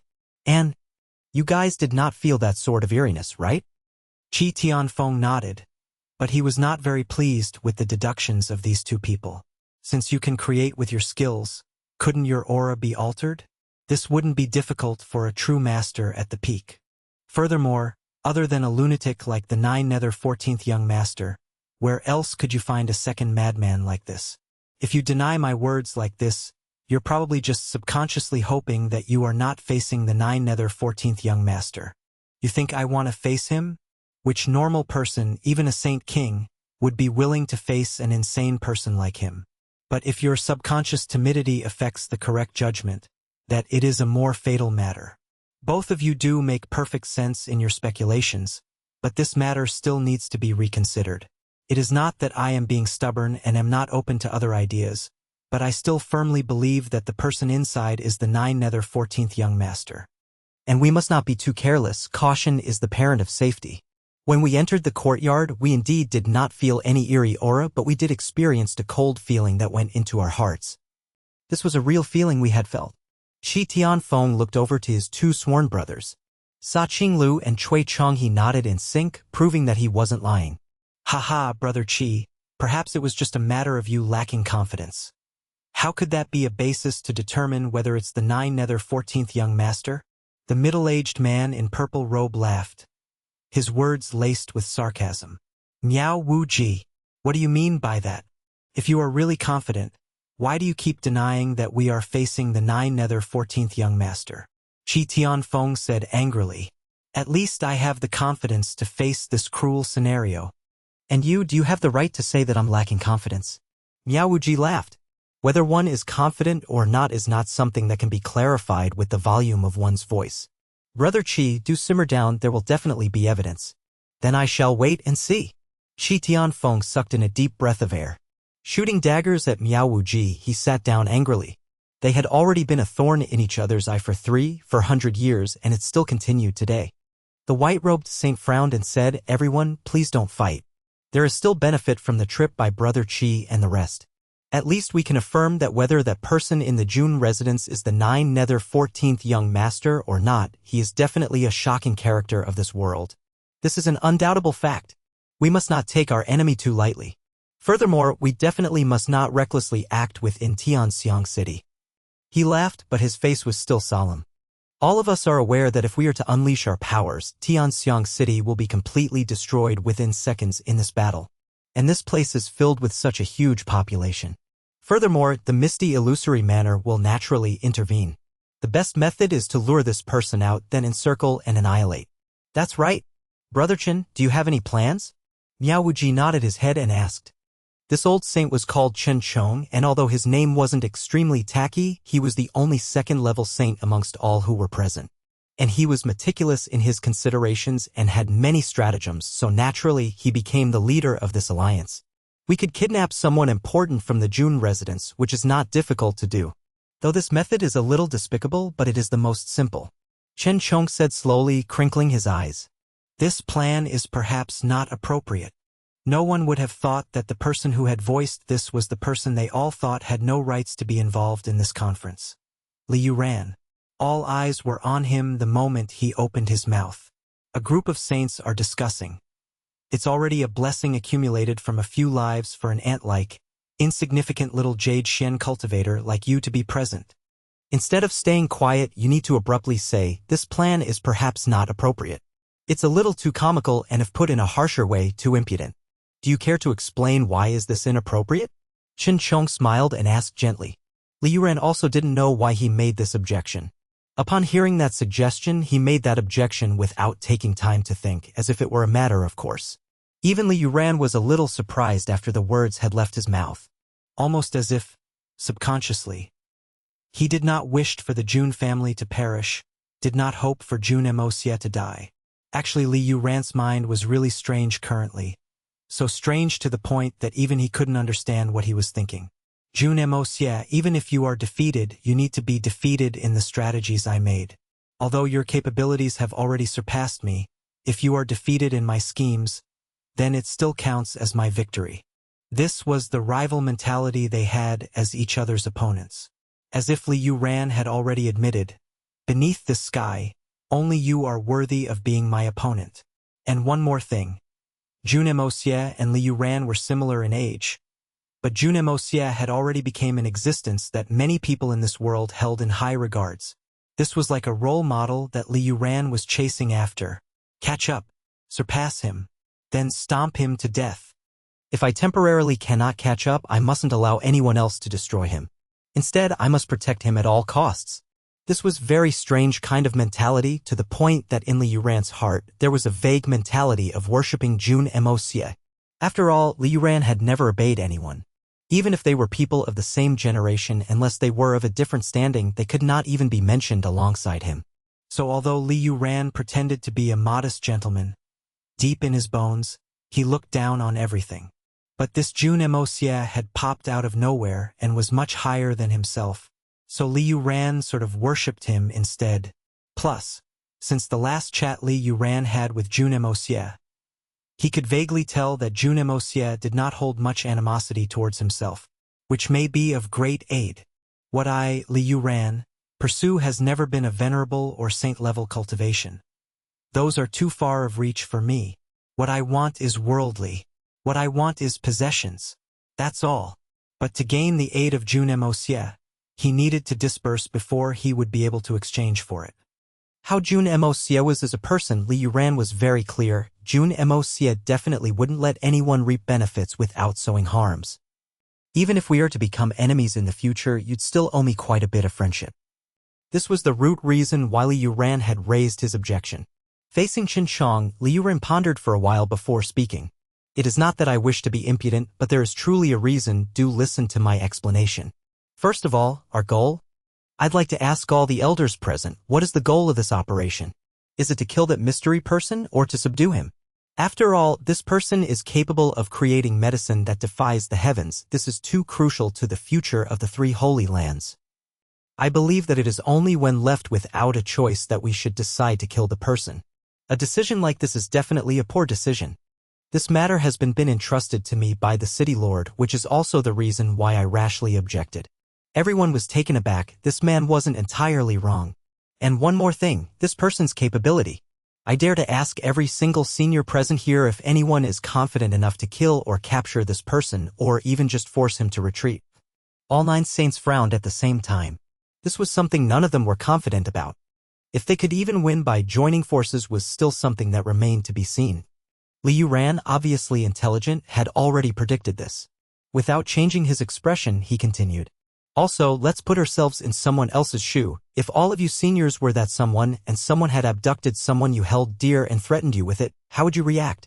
Perhaps it may not last as a lifelong feud, or become impossible for both of you to live under the same sky, but I'm afraid that there may not be any opportunities for any form of collaboration in this lifetime. Everyone nodded. And there is one more reason. Jun Tion's personality. If we want to kidnap someone, only Jun Tion is capable of putting up a fight. But this old man has an extremely irascible personality, and he wouldn't allow himself to be insulted. If he were to die due to this, then 3 holy lands will definitely become the target of this expert's vengeance and revenge. After all, his disciple had left the house to him, but in a couple of days, the most important person died just like that. Had it been you seniors, what would you do? Even if the 3 holy lands didn't mind, it is still not a good thing. At the very least, we must take complete advantage of him before cutting off ties. What would we do? Of course, go berserk. Seek revenge. Take out our anger. All the saints nodded slowly. How could they not mind? A master of such capabilities, even if 3 holy lands were to face off with him, they would still be in trouble. If that weren't the case, why would 9 saints all gather here? So I think that the best method to handle this expert is to fight fair and openly. Liu Ran continued. First, it will show that we are open and aboveboard. Second, it is more suitable of our statuses, at least, it wouldn't attract too much disgust. Third, I dare guess that when you have attained such a level of cultivation, you may feel a little lonely. Upon meeting an expert that is almost at the same level as yourself. Haha, I believe you'd be happy. This does make sense. Shinchong looked at Liu Ran and said, That's right, it is just as you said. Senior has flattered me. Liu Ran replied humbly. Liu Ran was truly good with his words. After his speech, all the saints nodded their heads in agreement. It is better to fight in the open, but the problem is, how do we get him to do so? After all, we do have the upper hand of number of people. Miao Wuji scratched his head. After he had asked this question, they all realized that they had gone back to the beginning. After half a day of discussion, nothing was solved. Letter of challenge. Lead the way or startle them. Shinchong gritted his teeth and said, We shall act based on these 3 methods for now. We definitely need to lure him out. Only 1 person is to go each time and do not stay for longer than 10 breaths. If there is no success, immediately return. Everyone nodded. 10 breaths was an essential preparation time to take control over saints like them. Even a saint king couldn't control a saint as he wished. 10 breaths was the most basic period of time that was needed to communicate with the heaven-earth spiritual chi and convert it into an energy that could be used to control saints. As long as a saint was not controlled in his actions, then no one could stop him as long as he wished to leave. Even if it's were the 9 nether 14th young master, there was this safety guarantee. Everyone nodded and this matter was temporarily decided. Thus, in the following few days, people visited the Jun residence at night in waves, continuous and never-ending. Always leaving quickly, even if they stayed, it was for the duration of a couple of pants of ordinary people. Provoking with their aura, encompassing with their spiritual ability, or disturbing and alarming them with strange sounds. Even a gold-ironed letter of challenge was very formally delivered into the Jun residence. When faced with all this, the Jun family was like a prideful princess, facing the whistles of gangsters and scoundrels. They remained motionless. They didn't even bother to take a look. There was no choice. Even if they wished to take action, they couldn't. Even with the entire family's forces combined, it wasn't enough to compare to the force of a single saint blowing out in 1 breath. What actions could they take? So everything was put on hold for discussion later, and time continued to pass slowly by. On the other side, in the snowy mountains, Jun Moxie was experiencing one of the most bizarre encounters he had ever experienced before. Jun Moxie, who had only just seen that scroll with those first 5 words spring out of nowhere, was already shaken to an unimaginable state. From the scroll and the handwriting alone, they were clearly antiques. Furthermore, the 9 nether first young master, this person was a legend from at least 10,000s of years ago. The ancestor of Xian Shi in the entire Xian continent. A legendary figure. How could a person like this know of someone like Moxie who existed after 10,000s of years? What is his relationship to me? To even know of my name from my previous life. All this, everything, was unfathomable. Too difficult to comprehend. Could it be true that some people had attained a divine level to be able to understand the past and predict the future with absolute accuracy to such a shocking extent? As the scroll continued to unfold itself, lines of neat handwriting began to appear before Jun Moxie's eyes. The handwriting was still that unrestrained, untamable, arrogant, and haughty script. Just looking at this handwriting alone was enough to imagine how this legendary Nine Nether First Young Master, this crazy ancestor, was uninhibited and tyrannical. Every single word shows extraordinary gifts, and every word was like drawn daggers. Along with that confidence was a sense of untamability and unaffectedness, as if the heavens and earth were for him to walk upon freely. And Jun Moxie's attention was completely captured by the contents of the scroll. Why? Could you have been frightened? Little thing, don't feel despaired. After all, I've never met anyone in all of history not frightened in the face of this young master. I believe that you are the same. The arrogance and mocking intentions behind this paragraph were almost as if the Nine Nether First Young Master was standing right in front of Jun Moxie, looking down at him condescendingly. F***ck. Did you seriously think you could scare me with these couple of ghostly scribblings? You're too damn wrong. Did you think I'm like those ordinary folk? You're thinking too highly of yourself. Jun Moxie couldn't control his temper and shouted at thin air as if he were really facing the Nine Nether First Young Master. Although he knew that incredibly arrogant fellow clearly wasn't in front of him, Jun Moxie could feel an odd sense of hostility. To be looked down upon by some ghostly scribblings. A feeling like this really got Jun Moxie riled up. And to be honest, he really was frightened earlier. Good lad. You have the guts to scold this young master. I'm really regretful. If I could stay till now, then I could come before you, strip you of all your clothing, hang your naked self high up before all your lovers, and harshly cane your white bottoms. You dare to scold this young master? You King have the balls. This young master has never met anyone as ballsy as you. But you came 10,000 years too King late. This is your greatest fortune. The Nine Nether First Young Master's message seemed to have fully and completely predicted all of Jun Moxie's actions and what he was thinking. You King dare? If I catch you, I'll strip your pants and drag you to parade around Tianxiang City while exposing your D***ck. Jun Moxie hollered angrily, fury in his eyes. Why did this Nine Nether First Young Master's way of speaking sound so much like a hooligan's? Wasn't it a little too vulgar? Almost like we came from different place and are the same.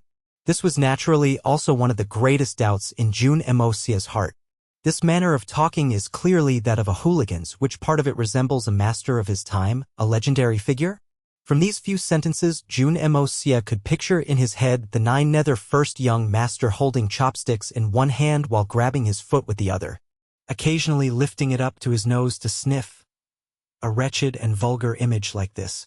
This was vastly different from the legendary figure of the Nine Nether First Young Master in Jun Moxie's heart, and was even more different than the Nine Nether First Young Master in the legends. Are you wondering about the way this young master speaks? Little Jun Xie, wasn't this young master forced to do this by you? With my talent and flair, it's not difficult for me to write an entire passage of incomprehensible talk, but I was worried that you would probably toss the scroll into the fire when you're not even halfway through reading it, completely uninterested in continuing to read it. So you can say that this young master has taken great pains for your sake. But never mind that you don't feel the least grateful, but to even call this young master vulgar. Jun Moxie couldn't help but sweat in his heart. This Nine Nether First Young Master was very right about himself. If he had really written an essay, even if it were written superbly, it would probably be tossed into the fire by Moxie now. I have to say, this way of speaking really feels great. Saying whatever you what, scolding when you feel like this is the highest state of following one's heart. A whole mouthful of literary jargons, an entire essay of leading others to doing good. Even if you don't wish to read it, this young master is also unwilling to write it. This young master hates those hypocrites the most, always blabbering about ethics. So in a rage, this young master burnt all the ancient books and records in the world. F***ck their granny's balls. That bunch of people all look sanctimonious and dignified, always talking about morals and values, but always end up going into brothels to have some fun when night comes. Remember, when you meet people like this, you have to eliminate them completely. Because this type of hypocrites is even worse than those gangsters on the streets. Even though gangsters aren't good either, at least they are open about it. Jun Moxie couldn't help but clap in admiration, his face radiant with delight. This person's temperament was the same as his own's. He truly understands me. Pooey, why is it so sour? Is it because it's too to my taste? If he is still around, perhaps I would burn yellow paper and cut the heads of a chicken, bow 8 times and become sworn brothers. Cough cough, this topic has deviated. I know that you're still confused, so this young master shall help you clarify your doubts. Jun Moxie frowned, finally realizing that this nine-nether first young master had a particular catchphrase, this young master. He didn't address himself as anything else. From start to end he had always simply used, this young master. You're at least 10,000 years of age, a genuine standard old monster. But you have the cheek to address yourself as this young master? This doesn't really seem appropriate, right? Jun Moxie criticized in his heart, but he continued to read the scroll. If you little asshole still dare scold me, this young master will make this scroll disappear instantly. Do you believe me? This sentence left Jun Moxie completely speechless. This old ancestral figure of 10,000 years ago was really unconventional. This young master can live forever without aging. Even if I reach millions of years in age and the heavens and earth fades away, I will still bear that same look of an 18-year-old. Why can I not address myself as this young master? Did you want to see this young master address himself as this old man? Why don't you imagine an 18-year-old baby face calling himself this old man? How would you feel? Jun Moxie sweated aggressively. What? What is this?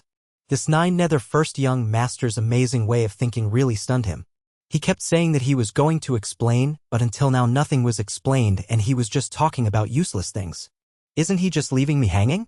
Even then, even if I scold you right now, you also don't have the capability to make the scroll disappear instantly. Did you think it's still 10,000 ago? Never mind, we are all clever people. This young master probably can't scare you enough to stop you. But it is very rare for this young master to get an opportunity like this to tease his juniors, especially teasing you after a period of 10,000 years. This gives this young master great sense of satisfaction, and I'll take it as you are respecting the elderly. Obedient little Jun Xie just continued to look on patiently. Jun Moxie rolled his eyes and felt like fainting. This person really had a bad taste. If he really wanted to be polite and respectful to an eternal 18-year-old babyface, then stop guessing blindly. I know what you little fellow is thinking about, doubtful about, but this young master is going to tell you seriously that you are a stupid fool. Extremely foolish little brat, you've guessed wrong. Completely wrong, gravely mistaken, way off. Jun Moxie really had an immense urge to rip the scroll into shreds. Facing just a mere scroll, he had been scolded for almost an hour. What the F***ck is this? You're definitely guessing this young master probably came from the same place as you. Wahahaha. You're wrong. This young master is too extraordinary for a good obedient little boy like you to be able to guess. Do you feel depressed? Aggrieved? Jun Moxie's breathing became heavier, and the veins on his forehead popping out. To think that I am belittled like this. This young master comes from the Nine Nethers. Do you know what the Nine Nethers is? Good boy, this young master will slowly tell you all about it. You must be patient. There is no need to rush. There is no use if you are impatient. Young Master Jun bellowed angrily, standing up and landing a heavy punch onto the stone wall on the 5 words of Nine Nether First Young Master. He was really enraged by this fellow's teasing. After venting it out, he panted heavily before sitting back down again. Just as he had expected, the stone wall did not even budge and not even a chip fell off. This was not because the stone wall was too hard, but because the Nine Nether First Young Master had used some unique methods to make it like this. Gaga gaga. Sure enough, you couldn't bear it. Little obedient child, your temperament still needs quite a bit of polishing. At the sight of the weird laugh on the scroll, Jun Moxie felt like he could see the image of a young-looking person laughing uncontrollably, his entire body shaking back and forth. Don't get angry, don't get angry. I won't get angry. If I get angry, then I'll be falling for his scheme. Absolutely must not get angry. Jun Moxie chanted in his head, taking in a deep breath before focusing again. You are a teachable child. Jun Moxie, your temper can be said to be your biggest weakness in this lifetime. You get this angry when faced with a little teasing by this young master from 10,000 years ago.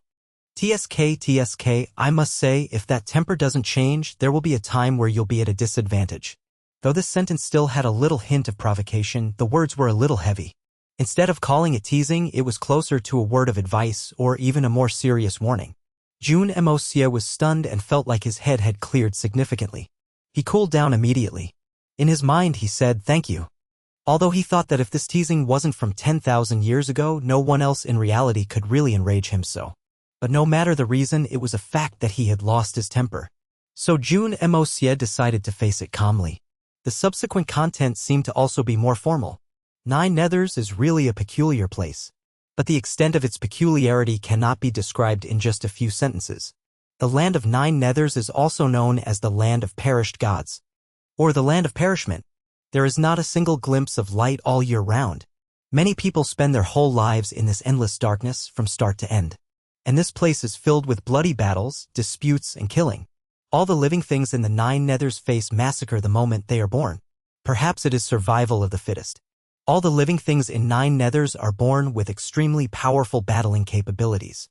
All sorts of skills and arts are sealed in their heads. But they do not come without effort. They need to keep clearing and breaking through stages, constantly challenging their own limits. Only when they have pushed beyond their limits will they gain the imparted skills that were sealed. And only a small portion of it. It is only by constantly breaking through can they gain more and more imparted skills. No doubt, this requires firm and unyielding willpower. Only then can one break through, slowly, bit by bit, to unleash their strongest capabilities. So the Nine Nethers clan has always been the strongest clan, but those who can stand at the peak can be counted on mere fingers. Similarly, the Nine Nether clan is also a clan that can never be satisfied. They are full of insuppressible ambitions. The Nine Nether clan's lifespan is extremely long. If it were to be calculated in the Xian continent's terms, any random person could easily live past a few thousand years old with no problem. Jun Moxie took in a sharp breath. What sort of monstrous clan was this Nine Nether clan? To be this different from others? No light all year round, then what did they eat? They didn't need to do labor? Didn't plants need light to photosynthesize? Why did this sound similar to the Azura realm in the 6 realms of existence? 1. For Buddhists, the 6 realms represent all possible states of existence. 2. Azura is the realm of anger, jealousy, and constant war. They are demigods who are powerful, fierce, and quarrelsome. At the peak of the Nine Nethers' holy land is a door that leads to the heavens. For many generations, countless of Nine Nether seniors wanted to pass through it. Because according to legend, as long as you pass through that door, you will be able to reach paradise. There is light, flowers, and grass, in white, green, red. And all these were the greatest desires of the Nine Nether clan. But there were indescribably dangerous obstacles before the land of paradise. If one wished to reach paradise, if they wished to pass through the door that leads to heaven, they needed to pass through all those perilous inhibitions. This journey to heaven in the Nine Nethers realms is a journey to death. In the billions of years, those who had managed to successfully pass through, from what I am aware of, is this young master alone. All the other seniors who had attempted to pass through the door that leads to heaven all died in that door. Although this paragraph was a little prideful, Jun Moxie could tell from that bitter handwriting that there was also great sorrow. Since this young master had came onto this continent, I was mesmerized at first sight by this place. It was truly beautiful. It was called paradise for a reason. So this young master swore on the day he stepped foot on this continent that he would conquer it. Make it my personal backyard. Throughout time, only I alone shall be revered. So at the same time as I made this vow, this young master set off on this expedition eagerly. Jun Moxie sighed. You really can't blame this lunatic. If anyone came digging their way out of a place that was completely dark and was greeted by a spectacular scenery of mountains, rivers, flowers, and plants of every shade, they'd have the same mindset. Perhaps this shouldn't be called ambition, but instead, a type of unexplainable possessiveness and desire to monopolize. Put in more common terms, it was a case of jealousy and envy. The Nine Nether first young master was like this, so were the subsequent Nine Nether young masters. Not long after, this young master discovered that the people of this world are really too weak. So weak that this young master could barely imagine. There were still a few who claimed to be strong. But even when they joined forces, they couldn't even make it past 100 strikes of this young master. That made this young master extremely unhappy. Alas, in this entire world, there was no one who could put up a fight. It was not easily to walk up the lonely peak. That sort of loneliness really made the heart of this young master cold. Furthermore, the martial arts of this world may be extremely weak, but it was full of deceit and schemes, full of mutual deceptions, and most of the operations to defeat this young master all began like this. And this young master always pretended like he didn't know of it and stepped right into their traps, then broke through from them. This made this young master feel some happiness. Perhaps it is only like this can I find some slight entertainment. What a sicko. Jun Moxie sighed at a loss for words. As he read on, he realized the next paragraph had further proven the Nine Nether First Young Master's nickname of Maniac. It was extremely lonesome to be unrivaled, and when one was extremely lonely, they could only create some sort of entertainment in things that weren't entertaining. This young master is immune to all sorts of poison, and no weapons are capable of hurting me. Broken limbs can be grown back again, and my energy knows no limit. This bunch of mere ordinary people can have all sorts of methods and schemes, but how would they be able to do anything to this young master?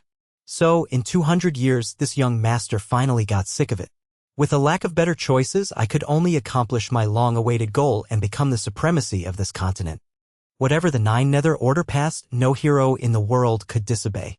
But a pity, after that momentary joy of accomplishing this goal, this young master had no other goals. Haha, since there were no goals, then just create a new one. So this young master created a set of 7-color exquisite battle arts that were tailored to the physical capabilities of the people in this continent. I spread it all over the world and accepted disciples. But there were people who were blind that said this young master's cultivation methods were rubbish. How could this young master not be enraged? So I burnt and destroyed all the ancients' books and records in under the sky. In 10 years, I brainwashed all the experts. The rest that refused to comply killed. Those rotten scholars slaughtered. The eerie intentions behind his words appeared vividly on the paper. Even Jun Moxie, who tried to stay calm, couldn't help but feel a shiver. How many people did he have to kill to achieve this? So another few hundred years passed, and the 7-color exquisite battle arts could be seen everywhere on the Xian continent. All those original martial arts completely perished. Those rubbish martial arts are not even worthy of existing in the same world as the cultivation methods this young master had created. This young master has a clear conscience. Following the name of Xian continent, the 7-color exquisite battle arts adopted the name of Jun Xie. I spent another few hundred years thoroughly completing this set of skills, a set of powerful arts that could create truly powerful and strong people. I accepted disciples, imparted these skills, and had good pupils all over the world. So this was how the martial arts of Jun Xie on the Xian continent came to be. Formerly, when this person destroyed all the records and brainwashed people and imparted Jun Xie, this set of skills was only just a draft. Jun Moxie broke out in cold sweat. Is this person not worried that people might suffer a backlash and go mad? There weren't even any follow-up skills, and to do it so ruthlessly. No wonder the legends called him a lunatic. But this also made sense. If he had considered so meticulously, then he wouldn't be that Nine Nether First Young Master. Following the passage of time, this young master's cultivation also got higher and higher.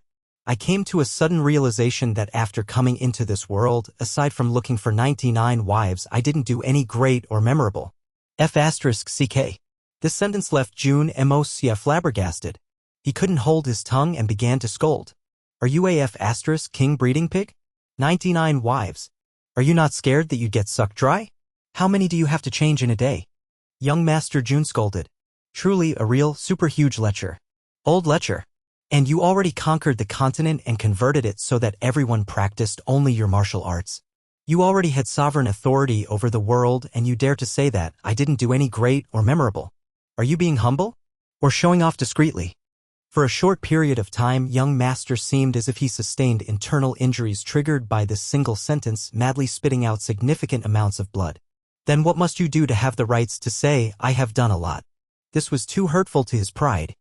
Thus this young master has already dwelled long enough on this continent, so I began to think of going to other places for a stroll. This sentence of Nine Nether First Young Master had inflicted another significant blow onto Jun Moxie. There was no doubt that think of going to other places for a stroll was definitely not going sightseeing, but to go for a stroll on other planets. Jun Moxie lost the mood to even scold. But the 99 wives weren't high enough in their cultivation, so there was a delay of 1,000 years. 1,000 years later, this young master brought his beautiful wives and successfully left this place and went to an odd place called Earth. Jun Moxie buried his face in his hands and groaned. So this asshole really went to Earth.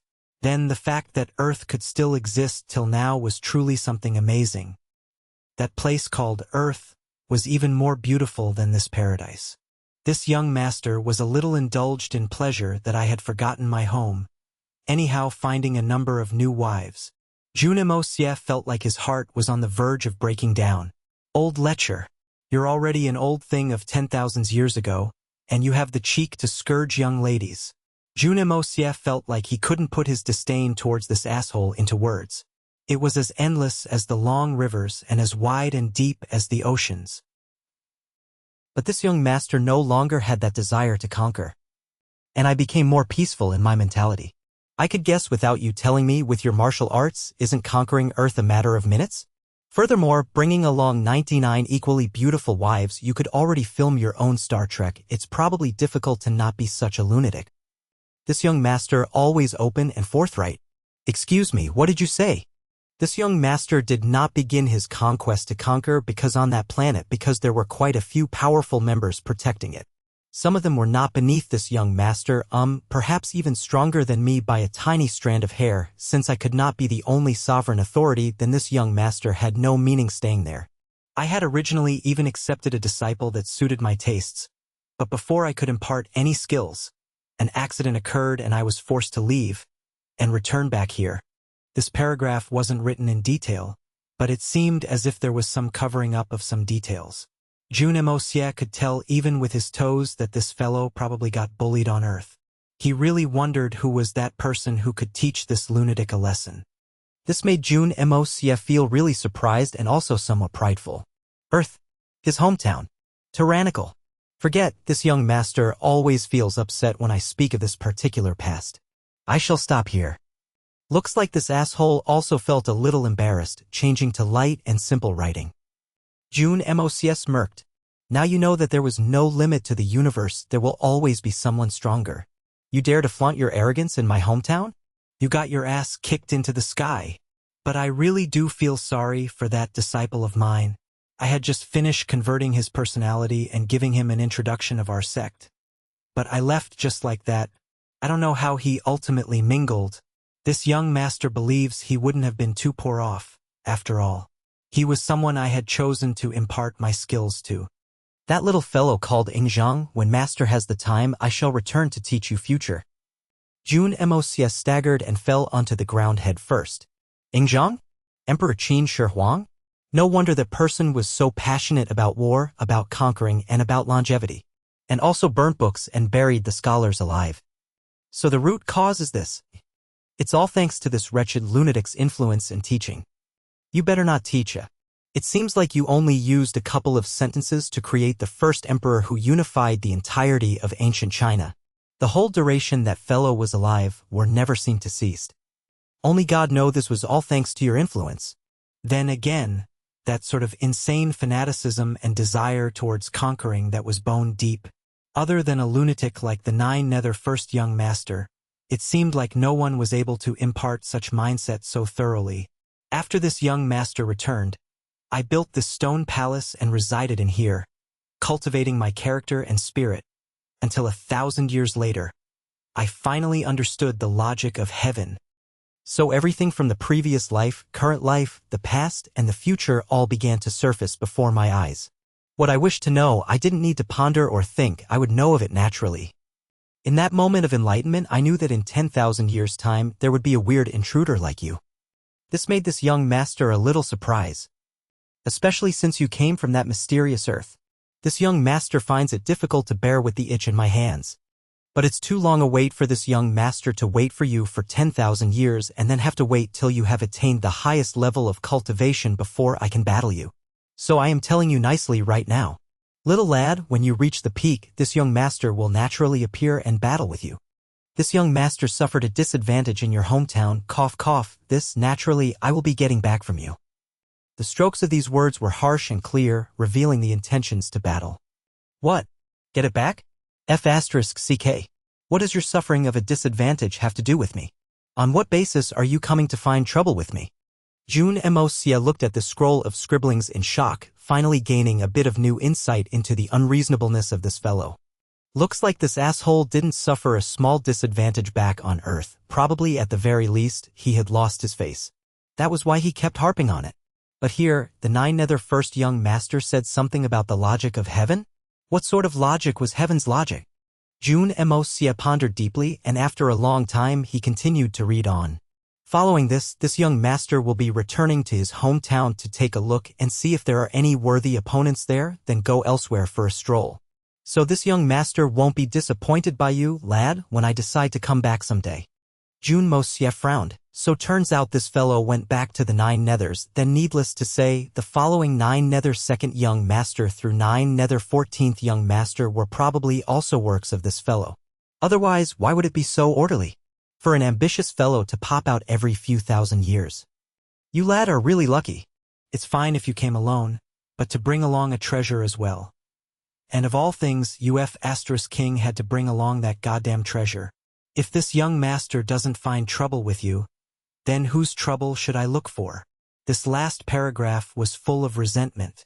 Jun Moxie also finally understood. So it was this great person that made the 9 nether first young master taste defeat. The great god Hong Jun. Suddenly, Jun Moxie's heart was filled with an immense admiration. Oh great elder, you truly are impressive. Our prestige is all thanks to you.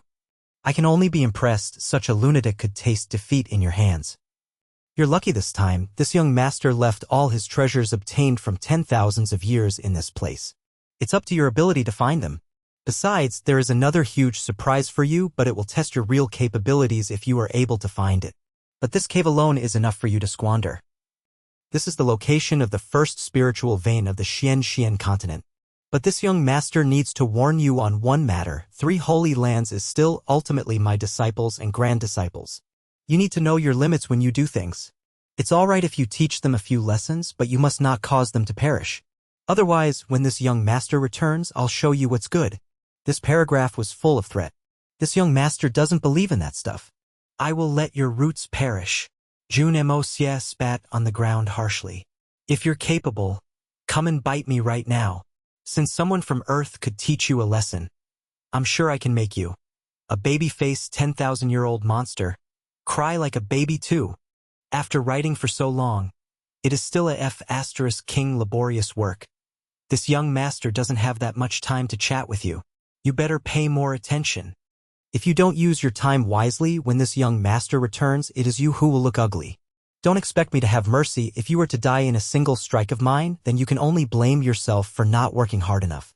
Not my heartlessness. My wife is calling. This young master must go. It should have finished by now, but there were still a few more lines below. The handwriting was awfully messy, as if it was written very quickly in a short period of time. Don't you King question the value of my gifts. Finish looking at what I left behind for you first before your shocking decision. That's all. You look like you're asking for a beating. Just wait for this young master to come back and make 3,600 different looks out of you. Again, I warn you, don't try to use those little tricks you learnt in an attempt to change this world. You are still too far from it. This was the actual ending. It was full of curses and exclamation marks. Jun Moxie felt awkward after finally finishing reading this. Looking at the scroll, it was just a long message, but it had given young Master Jun numerous internal injuries, numerous urges to vomit blood. 2 King irritating. Luckily, when this fellow had gone over to visit Earth, it was still the period of spring-autumn warring states.